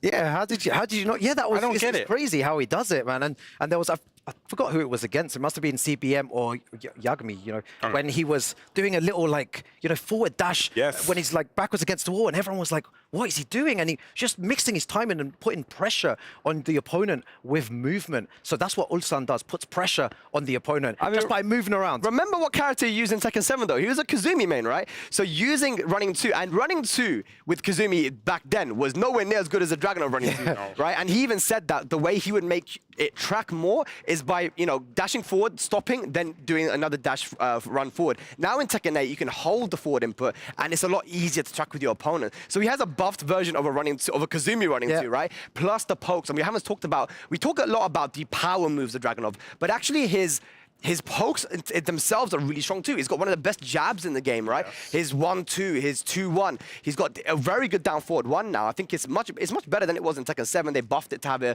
better hitbox and a little bit better tracking. So, you know, it's all about what is Ulsan going to do here versus Artif? Does he go to that type of Kazumi playstyle, just keeping it simple with the down 2s, jabs, down forward 1s? Because it seems like that Artif puzzle has been very hard to crack, man. I mean, no one's cracked it apart from Arsenal Ash, but... John Ding as well. Oh yeah, sorry, I totally forgot John Ding. Yeah, he really asserted a really dominant 50-50 game. Does Dragunov have that dominant 50-50 game?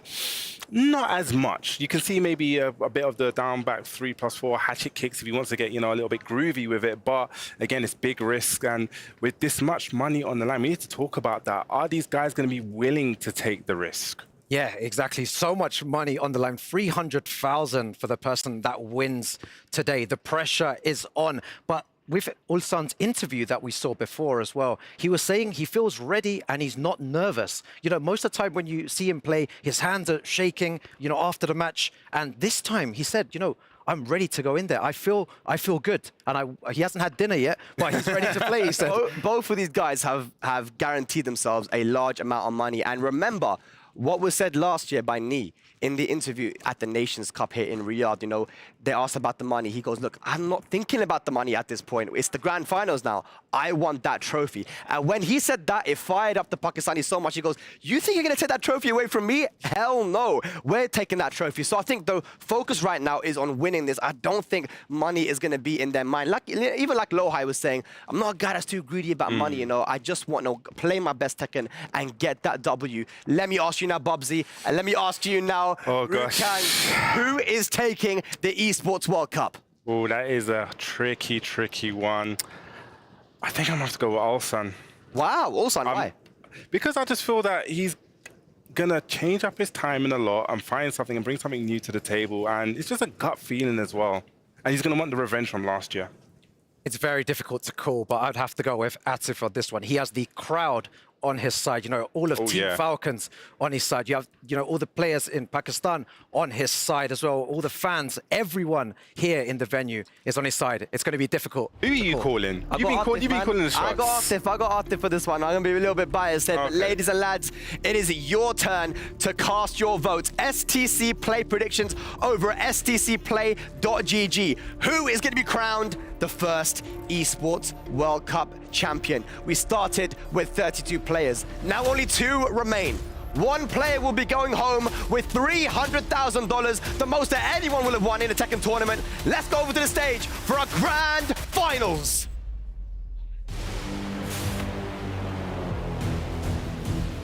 Taken मेरे लिए सब कुछ है क्योंकि taken ने मुझे बहुत ज़्यादा कुछ दिया है। पिछले काफ़ी टूर्नामेंट जीत चुका हूँ और काफ़ी टाइटल ले चुका हूँ, जिससे मैं एक मिडिल फैमिली से हूँ। तो टेकन ने मेरी लाइफ काफ़ी चेंज किया, जो कि मैं टेकन वर्ल्ड चैम्पियन रहा, गेमर्स 8-1 टूर्नामेंट जीता हूँ। I beat eslr and Nee.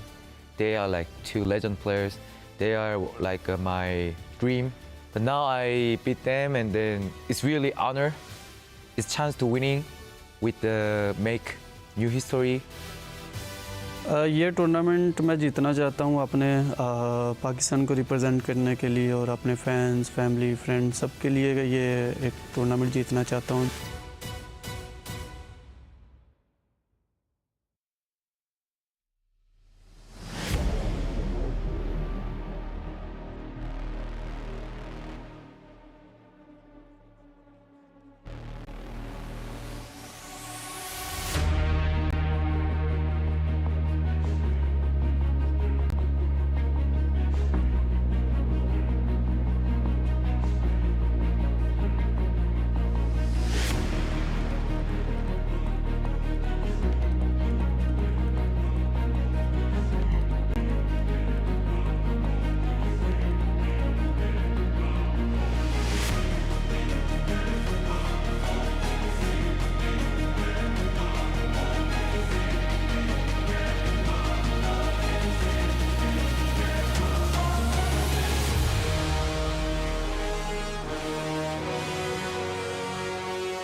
So Tekken friends, fans, and family, the wait is finally over. Ladies and gentlemen, it's time for the Esports World Cup Tekken 8 Grand Finals!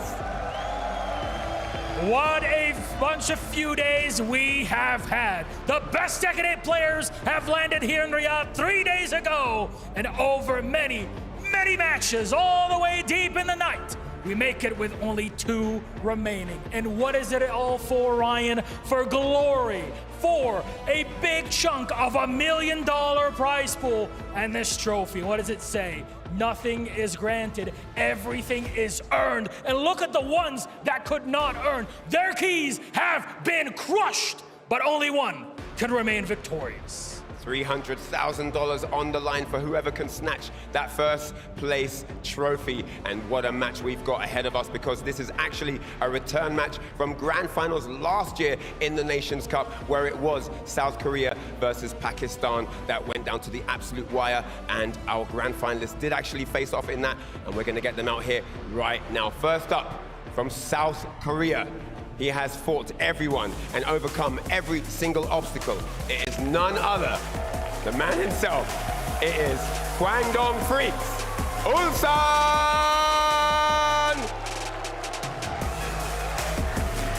This man has overcome everything, qualifying in BAM Australia, but he's got his work cut out for him in this final first to 5 affair here in the Grand Finals of the Esports World Cup. It can't be a game without 2. So let's bring in his opponent, representing Team Falcons, Optic! The last and final Pakistani hope has it all on the line. The man has tasted gold before, and he looks for more here on the Tekken 8 stage at the Esports World Cup. What a man, what a legend. And some would say he's the man that keeps that fire rolling, the next generation of the best players Pakistan has to offer in Tekken. Now, I want to hear from the crowd here. I can hear them roaring Atif's name, but I want to have a little vote from the crowd here. Guys, in the audience, if you want Kwangdong Freaks Ulsan to win, make some noise.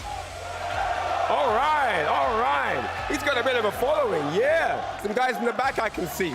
All right, but if you want his opponent, Team Falcons, Atif to win, make some noise. Oh my goodness me. That sounds like it's been decided by the crowd. They know, oh my goodness me. But we've got to get to it, guys. Let's have the boys come in. Ulsan, step over here, my young man. Step over here.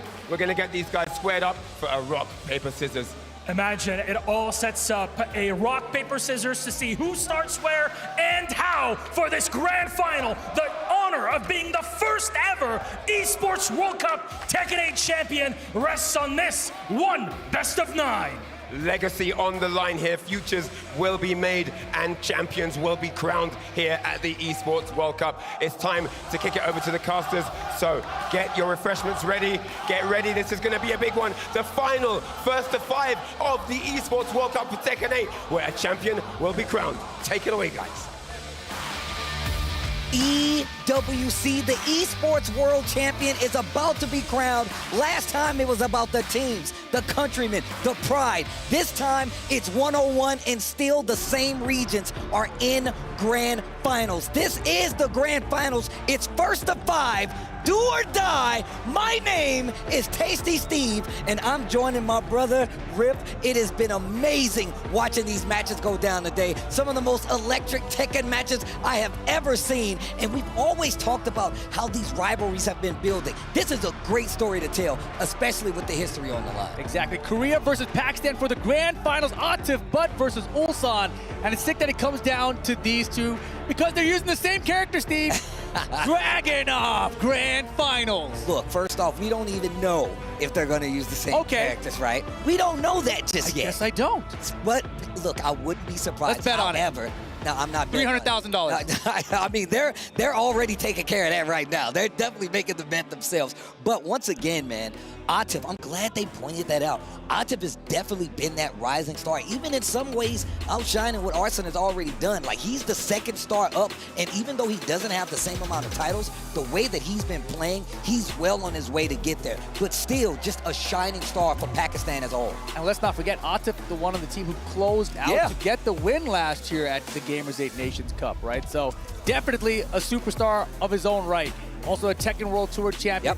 Ulsan, the one who's trying to make a name for himself. So he's got plenty of wins, right? We've seen that, but nothing this big, right? He was second place as a Tekken World Tour champion. He was second place to the Tekken World Tour Championship to Chikarin back in 2019. Yeah. Can he win this? He was second place here at the Gamers 8 Nation Cup last year. Look, I mean, I'm always reminded when I remember Ulsan had to take his military leave, and legit he asked me, he was like, hey man, I'm not sure if I want to go do this now. I'm like, yo man, handle your business. When you come back, Tekken will be here. And now you have a brand new Tekken, and he is just as strong as he has ever been. The thing is, this is a brand new front, and it's all new threats out there, even stronger threats. Threats like Atif, threats like Arslan. They are just so prominent when it comes to competition here. And obviously, like we said before, man, we've seen how these players from Korea are taking this. They're taking this personally. They definitely want to knock these guys out. And it's time to kick things off. Here it is, the grand finals of the Esports World Cup. Atif versus Ulsan. And it is definitely a Dragunov match. All right, here we go. It's a race to 5, Steve. All right, here we go. Oh, wow. The third dimension coming into play already. And a crazy life lead. Half-life already gone, gets the clean launcher. Atif making his presence known already with a clean, full life bar up there. Let's see if Ulsan can turn his first rounder around at least. Never mind. We're going to start it off with a perfect, and that is not a good way to go into this grand finals. I mean, Atif has momentum. He just got off the sticks last, right? So he's warmed up. He's good to go. Look at this step again. This is exactly the way he got the launcher in the last round. Side step down forward 2. Here comes the combo. This time off-axis combo, so not going to get as much damage out of it. Well, look, I'd say, if anything, one thing you can take away from this match is just, you know how to fight Dragunov towards the end. Atif doing a lot of sidestepping to get around some of these big moves that we've seen so effective in his game throughout this entire EWC. And he's literally just dancing around Ulsan in some of these situations. In another round on the board. Once again, it is first to 5, but Tekken 8 is a fast game. Blink and you might miss it. Blink and you might get hit. Blink and you might miss a match. I think I blinked.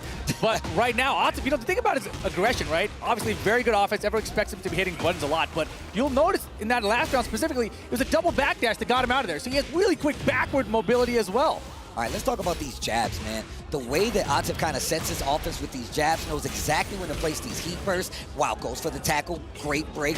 Nice heat smash of his own. Not going to be the end of the round. Ulsan trying to make something happen in this first game, and that's going to be one round on the side of Ulsan. That back 4-3 from Dragunov. We've seen it all day, all tournament long perhaps. But, oh wow, there you go. Sidestepping and actually getting the punish on the running too. So many other players, when it goes past them, they're unable to chase it down and get the full punish. Kind of reminds me of that 3-2 Asusena, man. That's what it kind of reminds me of. He can punish it, but you got to call it out correctly. Yeah, that was well played. But right now, Atif, big lead, looking to close out game number 1. Got the down 2. Ulsan challenges on the frames. I like the little bait right there. Oh, right in the side of the neck. Big damage coming up. And rage. Plus, he's going to get back the rest of his gray life. Puts himself in heat. He's trying to close out on this next series. And he can if he does it properly. Takes the Oki. He blocks it and goes for the heat smash. We're tied in this first game of grand finals. It didn't look like it was going to end up with the final round for game 1, but here it is. Counter it, throw broken. Hands off, bro. 1-2. Running 2 with the pressure now. Nice. Yeah, again, Ulsan challenging with while standing forward after getting hit by that down 2. Got to watch out for that. Atif's going to be able to step afterwards in case, and they both try to step there that time. One of the things I was talking about, nice launch, I was talking about when CBM was fighting Atif. He wasn't using down forward 1 with Jin. And we're looking at Ulsan uses down forward 1 with Dragunov. Making sure he stays right in front of him, gives you a chance to kind of react to its sidestep and make Atif opposing Dragunov change his approach, but here we go. Gotta watch out, Atif's a lot of heat. Beautiful timing and spacing there. Got Atif to do the 1-2 first and got the whiff punish there. And this is the thing that's crazy though.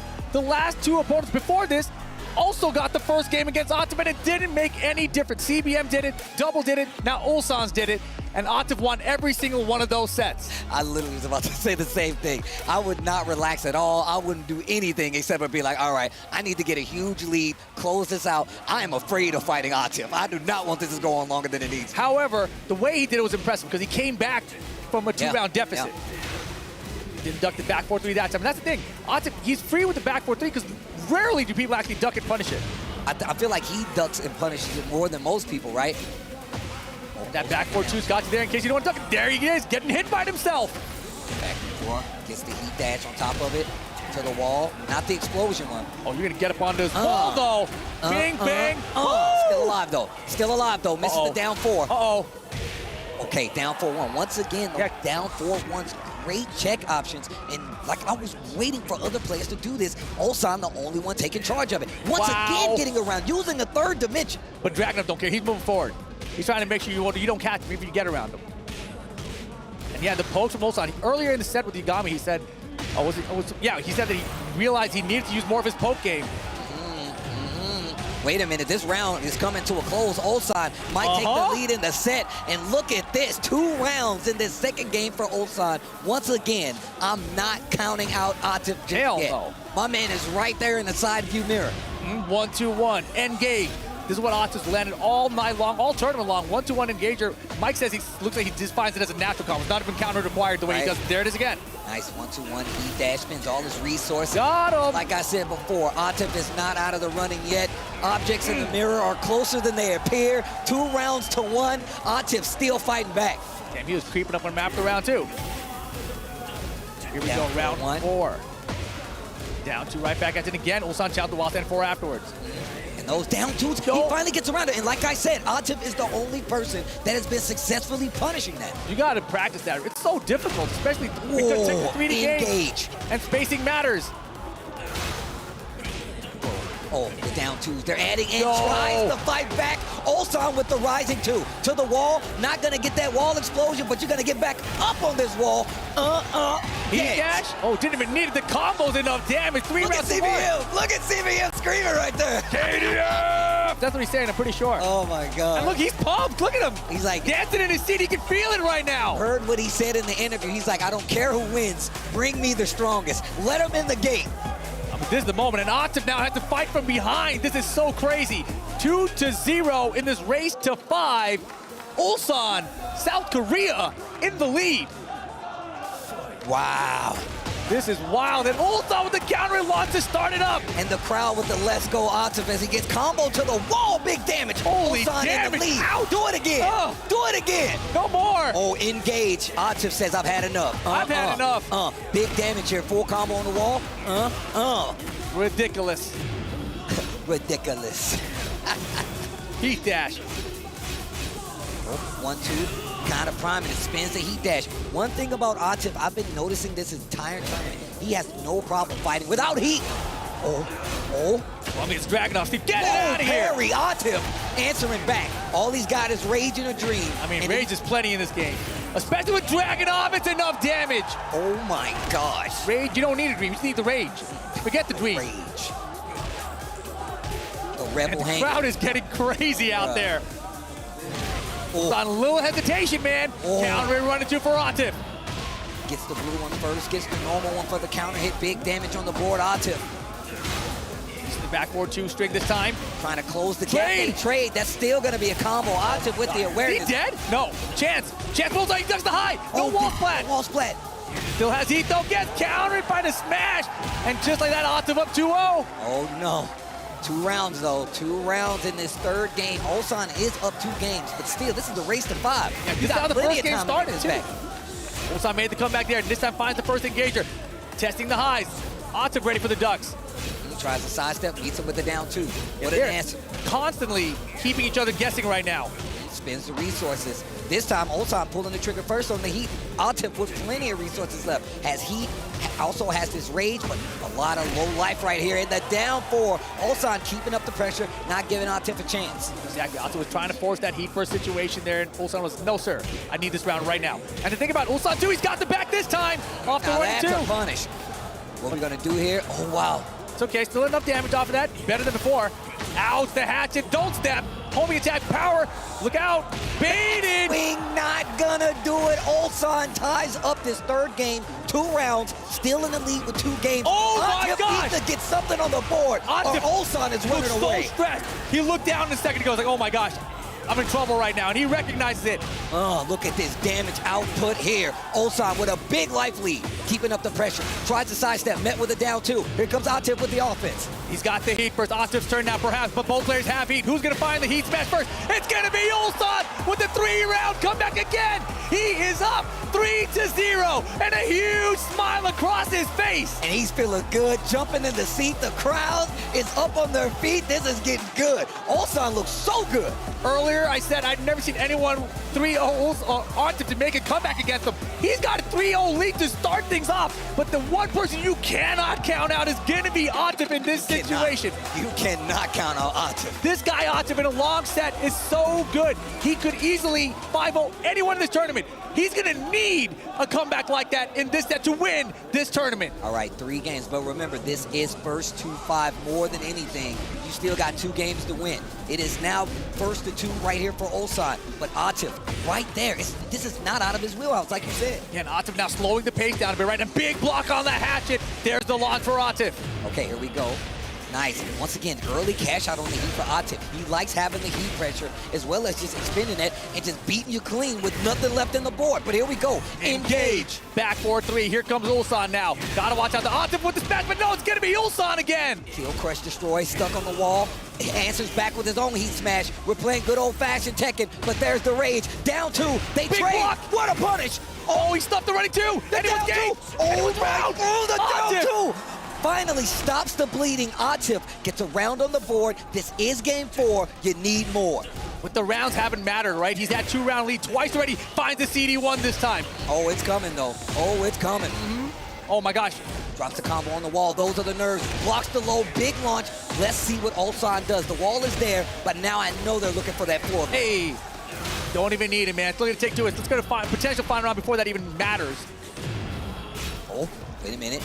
Both in heat right now. Trying to find that 1-2-1. He recognized the counter. He smashed off the step again. What a call out. This guy Ulsan returns the favor, gets a round on the board. He beat him to the punch with the heat smash, and this time getting the tackle. Will he get the extension? Get off him. Got the counter hit, but it wasn't enough. Oh, engage. Force to go forward for Atif now, trying to mount some offense here. He's had a couple of strong rounds, but really, Ulsan's always regained control. Oh my God, that sneak into that low rising 1-2, counter hit, tackle again. He's successfully broken both with of the these. QCF4, doubled it up. Oh my gosh. Ulsan looking at a 4-game run. No way, dude. No way. 1-1. Engage again. Ulsan run away with the nice step in the wall stand too. Here comes Atif. Hey, Atif gets the launcher, and now let's see what he does. Catches out with the heat, breaks the floor. We're going downstairs. A trip down memory lane. Oh no. Good block. Oh, what is this defense from Ulsan? Wow. Playing, it seems like I don't even know how you describe this. He's just playing so well. Give down it the to the bottom floor. And Ulsan still has heat. He's found the heat smash so many times in this situation. This time does not get it. Atif with the blocks. He's got rage and heat. Atif, can he close out here? Nice jab from Ulsan. Another one. And the down. Oh my 4-0. Ulsan needs one more game. Look at him. He's 1 game away from $300,000, Steve. And look at the shoulders all pumped. He's been waiting for this big win for so long, I feel like. We talked about how many second places, but look at him now. But look at the day we've had today. This is not the first time someone's had a 4-0 lead. That's true, that's true. It is not the first time. He's got to close it out. He needs one more game. And Atif, he has the character select screen open. He could potentially switch characters. Look, I talked about how close he is, but look, if you can read this sign, you're probably driving too close. I'm never counting Atif out. I'm never counting Atif up. Well, let's see what happens. Game number 5 incoming. Is Atif gonna get swept in the grand finals of Esports World Cup? Let's find out. We're headed to Sanctum. Man, 4 games to none. Ulsan with quite the lead. The crowd is involved. They're trying to power him up here. Oof, running 2. And after such a dominant performance here at EWC, this is just amazing. Like, look at this damage. Oof, the slide. And Ulsan, he's just with Atif at every step of the way. But look at Atif bringing it back down, tying up the life. Jab there. First not gonna work out. There you go. Gonna work just fine. Gets the wall. Nothing comes from it though. QCF4 is blocked, and the Rage Art is definitely gonna hit. Oh my God! He's probably dead. He stole the whole round. He's probably dead. Yo, Atif back on the board. Stops the bleeding. I told you can't count him out yet. I told you can't count him out yet. He got the round. Oh my goodness, it's looking like Ulsan's tournament. Oh God. Down 2. Answers with the Rage Art. Atif looking a lot better. This is crazy. Atif looking a lot better. He's getting smoked still. Ulsan. In the back, on the side, it doesn't even matter. This is crazy. Down jab, down 2. Back and forth. It's crazy. Sidestep once again. Ulsan looking for something for Atif, but he didn't give it to him. Down 4-2. Clean launch here. There's Atif. There he is. He's trying to fight back. He still has heat. Here it comes. Extend the combo with it. Get to this hard wall break. Now you can find a heat smash that's going to break it as well. Great. 1-2-1 though. No heat to activate. And look at his Ulsan in the back. Will the Rage Art hit? Oh it does! My God, that's gonna hurt. He's not dead though. He might be dead. I don't think he's dead though. Raw Rage Art hit. No combo. I don't think he's dead. Told you he's not dead. God. He's still alive. Atif. Whoa, what a duck. But it doesn't matter. Tournament point for Ulsan. And CBM is on his feet right now. Down 2. Atif, give me some more games. Give me more games. Insanity right now. Ulsan, Half-Life Bar lead, and heat active. Down 4. Look at this. Oh my God, that's more than a Half-Life lead. Commits to the 1-2-1. Ulsan, a series away from closing out. Becoming your EWC champion, the 1-2-1. He dash a guess away. Ulsan is your EWC champion of Tekken 8. Killing Atif's dream. A crazy run comes to a close. A new dream begins. Korea takes it over Pakistan, and this is a story of a lifetime. Revenge for Korea this year as Ulsan takes out Atif. Ulsan, your Esports World Cup champion. The last key to Crush, he said he's been missing Crush keys, but look, I'm gonna tell you right now, you can't say anything to what Atif has accomplished here. If you look at the 3 days we've been playing Tekken 8, Atif has been the biggest tank, the biggest threat to everyone, but the champion is gonna be Ulsan holding up that trophy, the lion's share of that $1 million.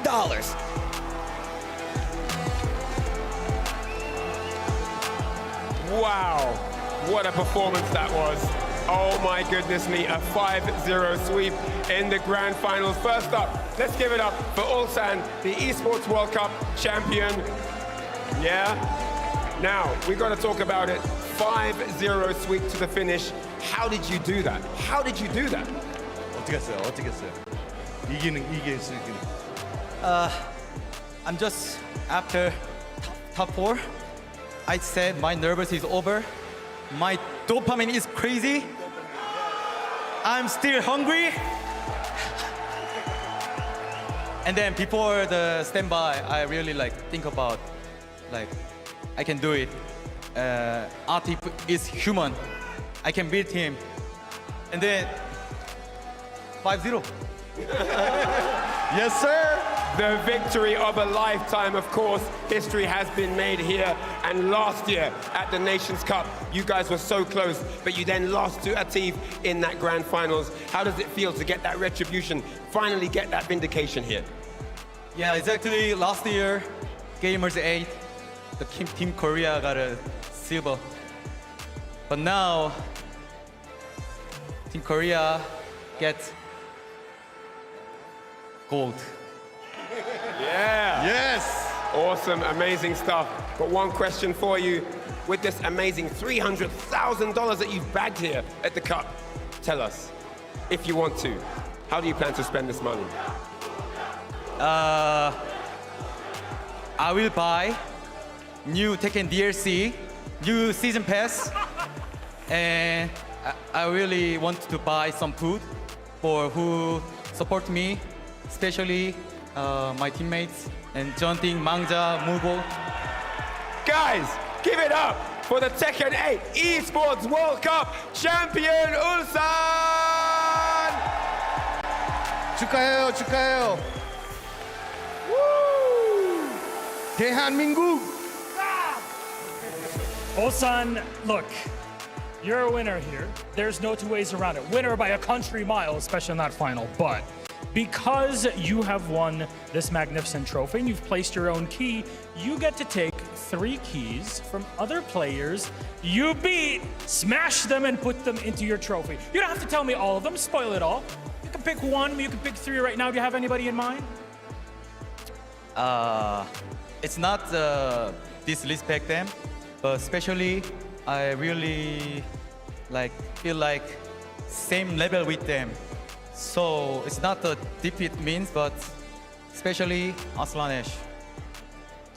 All right. You know, there's more meaning to it, I understand. Of course, the baggage from last year's Nation Cup, but I mean, this is a huge bit here, and I really have to give it up for you because now you get to take the frame and set it into our totem. You've become the first ever Esports World Cup champion for Tekken 8, and your name will be forever here in Riyadh.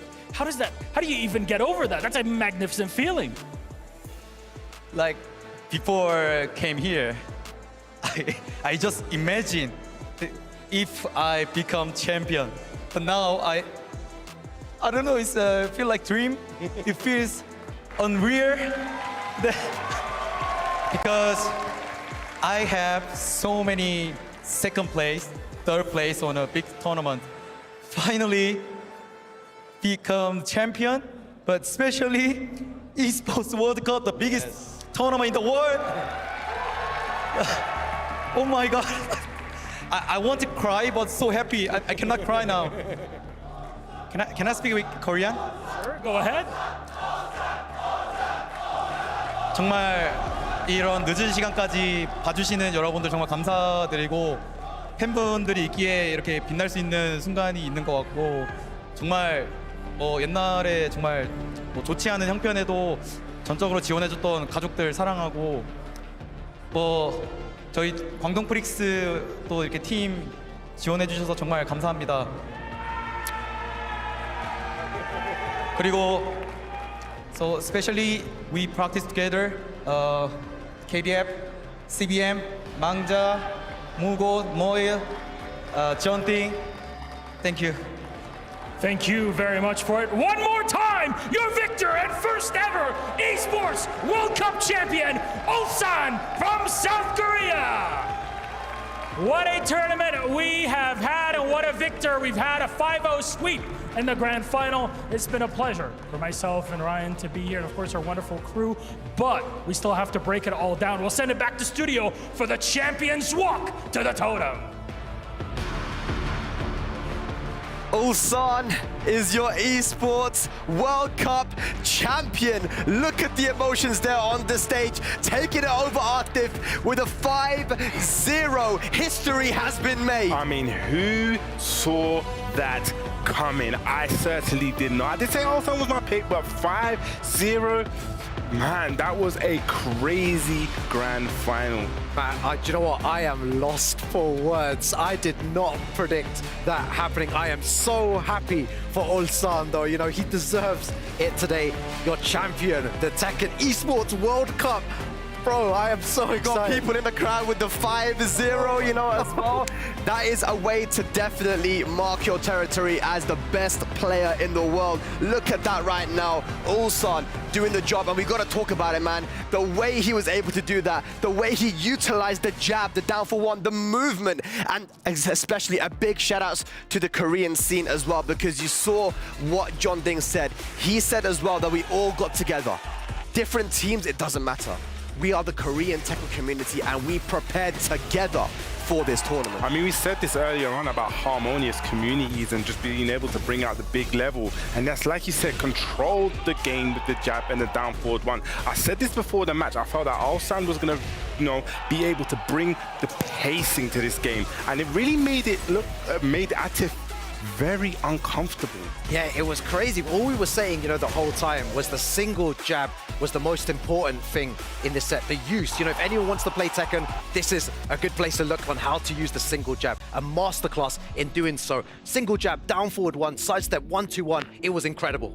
we saw it stuff out so many of the running twos as well. It was just crazy. Just did not get offense. And then we started seeing him trying to go for the down twos, but it's like Ulsan was scouting. He was already 2 steps ahead. It's the mind game, right? And the timing. It's all about the timing. We said before the grand final started that it was going to be a battle between Artif's aggression, trying to get in, trying to get his offense started, versus Ulsan utilizing that jab. And of course, when you get hit with that jab, you can't really do anything. You know, jabs are very, very plus on hit. So in that situation, you know, Ulsan controlled the pace of the game, which we don't usually see versus Artif. And do you think it may have been a thing where pressure now, because we know Artif can play the match. Look at him walking through there. We know Artif can play the match, but it just did not seem like he could get anything started. And when he did, Ulsan, like you said, with that jab, just taking it away.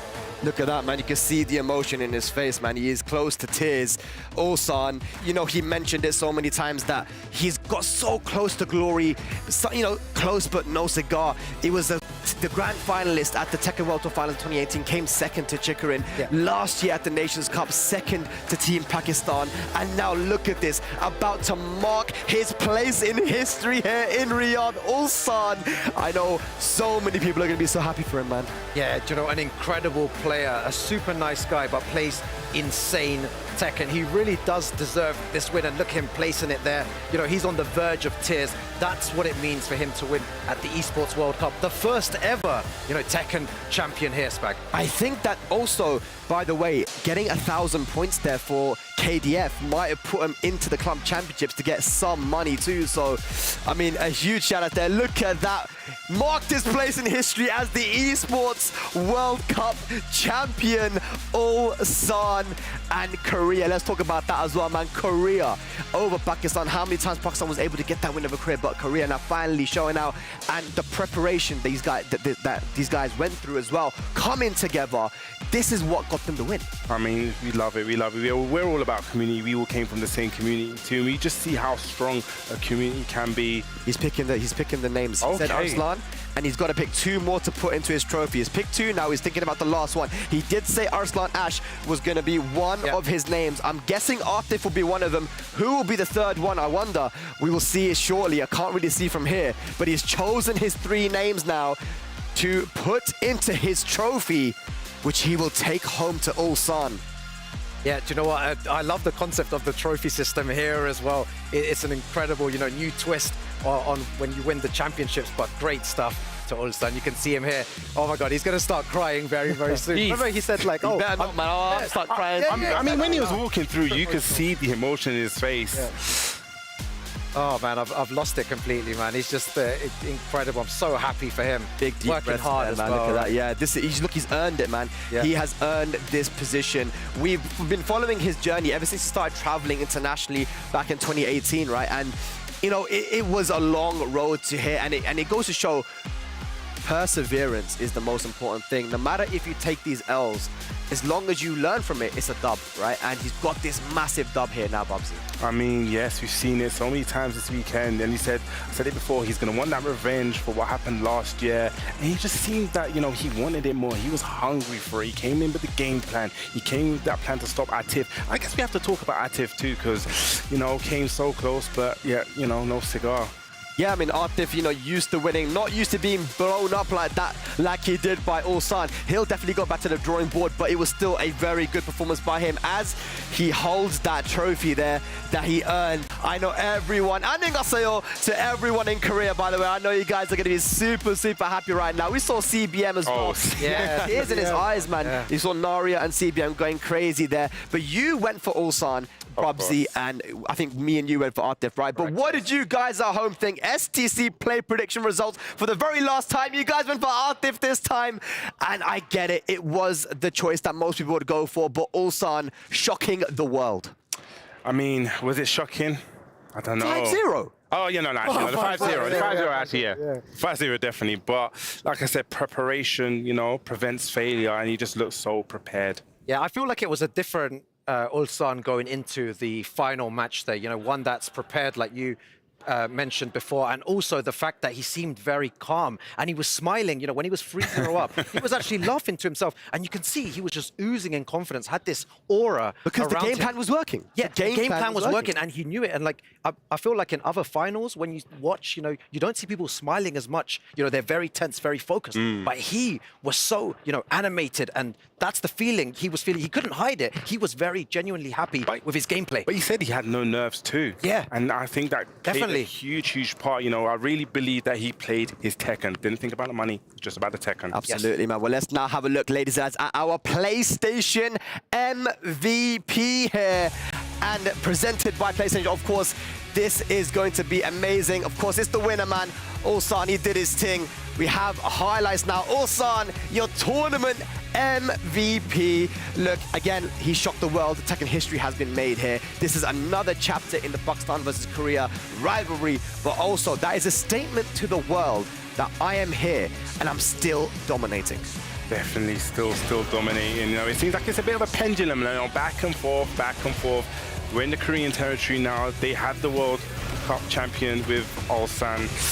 What's going to happen next in the storyline? Oh my God, it's just the storyline has been Look at the reaction, look at the reaction. Yeah, CBM there. This is so great. We've got Mangjang, got CBM Naria. Oh my God. Huge reaction. I love that. Moment, it'll go crazy as well. He's like, let's go, let's go. Oh my God, it's so nice to see. This is what you said as well, Rukang, right? The, you know, the animation that we saw from Ulsan when he was winning. He was like, yeah, take the headset off. Look at it. He's like, getting the crowd hype. Yeah, and it shows, you know, when you're, I guess this is look, maybe a new way of playing, you know, being happy with your playstyle and not being so tense in the game, because so many people are so, you know, focused, and you could see their not even relief, bro, just the confidence and the aura. He was like, that pop-off was like, yeah, I knew I could do this. And one interesting statement as well, he said Atif is human. You know, he didn't look at him as like, you know, someone crazy at one of the highest level of Tekken players. Yeah, definitely. As soon as you start thinking about, you know, someone is, oh, he's so good, then you've kind of already lost the set, right? Yep. Something that Joker's always said as well, that everyone is beatable. Everyone's human, right? And that's exactly what Ulsan went in with that match, right? And he said, look, I ain't got nerves anymore. I've gotten really far here in this tournament. I'm just going to play my Tekken. And I think it really helped that he's been on that stage before. He's been on the biggest stage in the grand finals, and he's fallen short. And when you fall short like that, you go back and you think, okay, what can I do next time? And he had that experience, he brought that experience, and it made it work. I mean, we've seen it this weekend about with the experience. I think a few of the players, you know, shout out to everyone that qualified for here.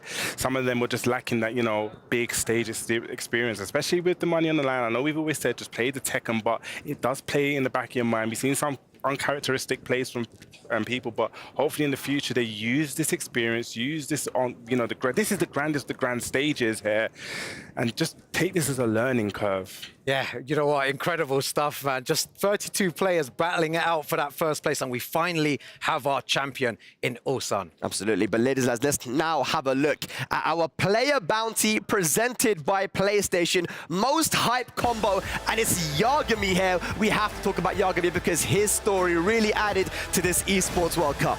I really feel that he, apart from, I think he's probably the most standout performer. I know Ulsan did win, but I think for someone as an underdog, who's someone that didn't expect much from, I definitely give it to Yagami.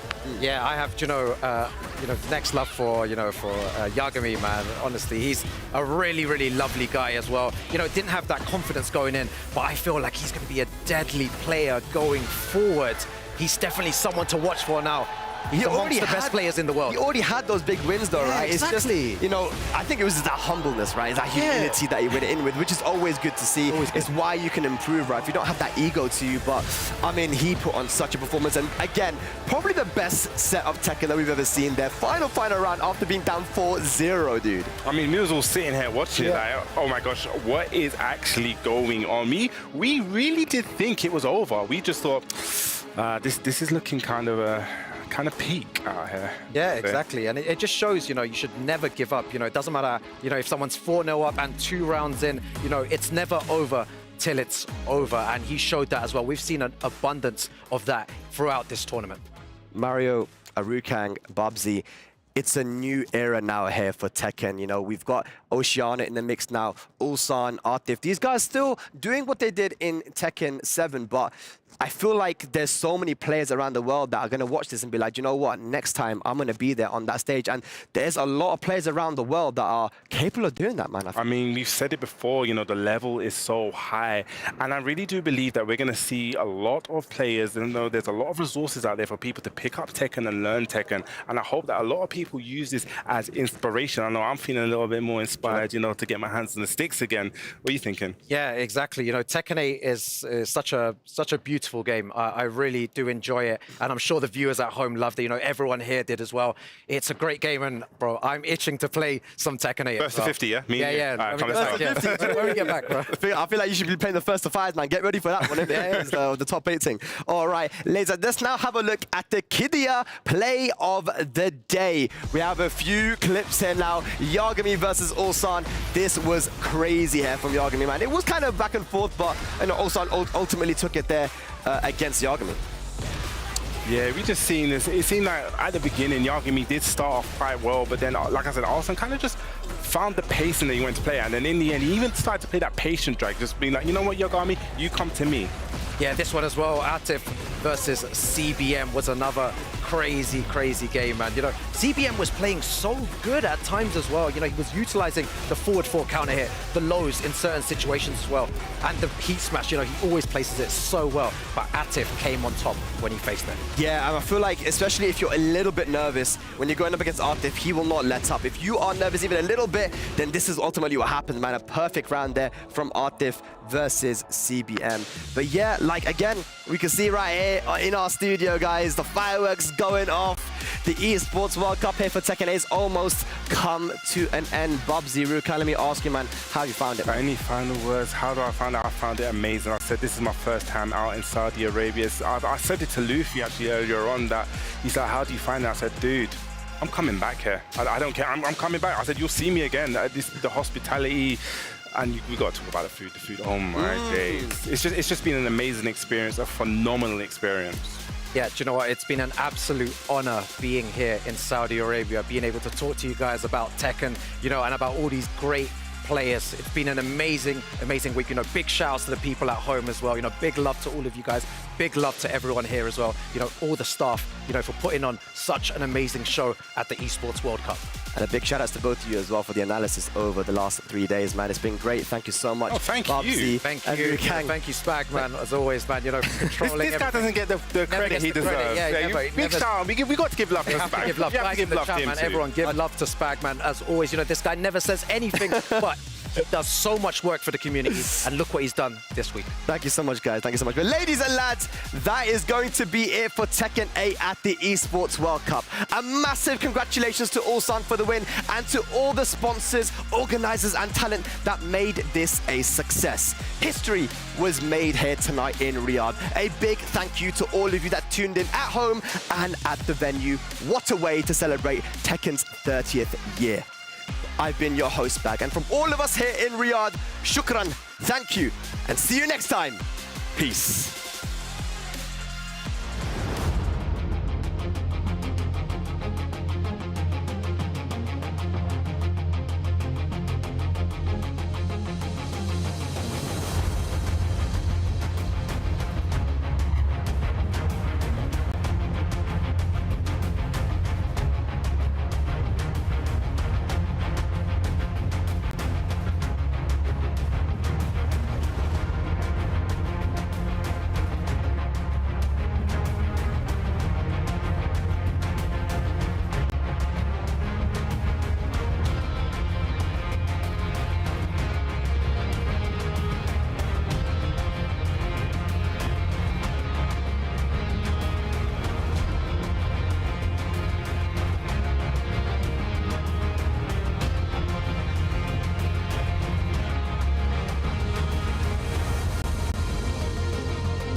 go.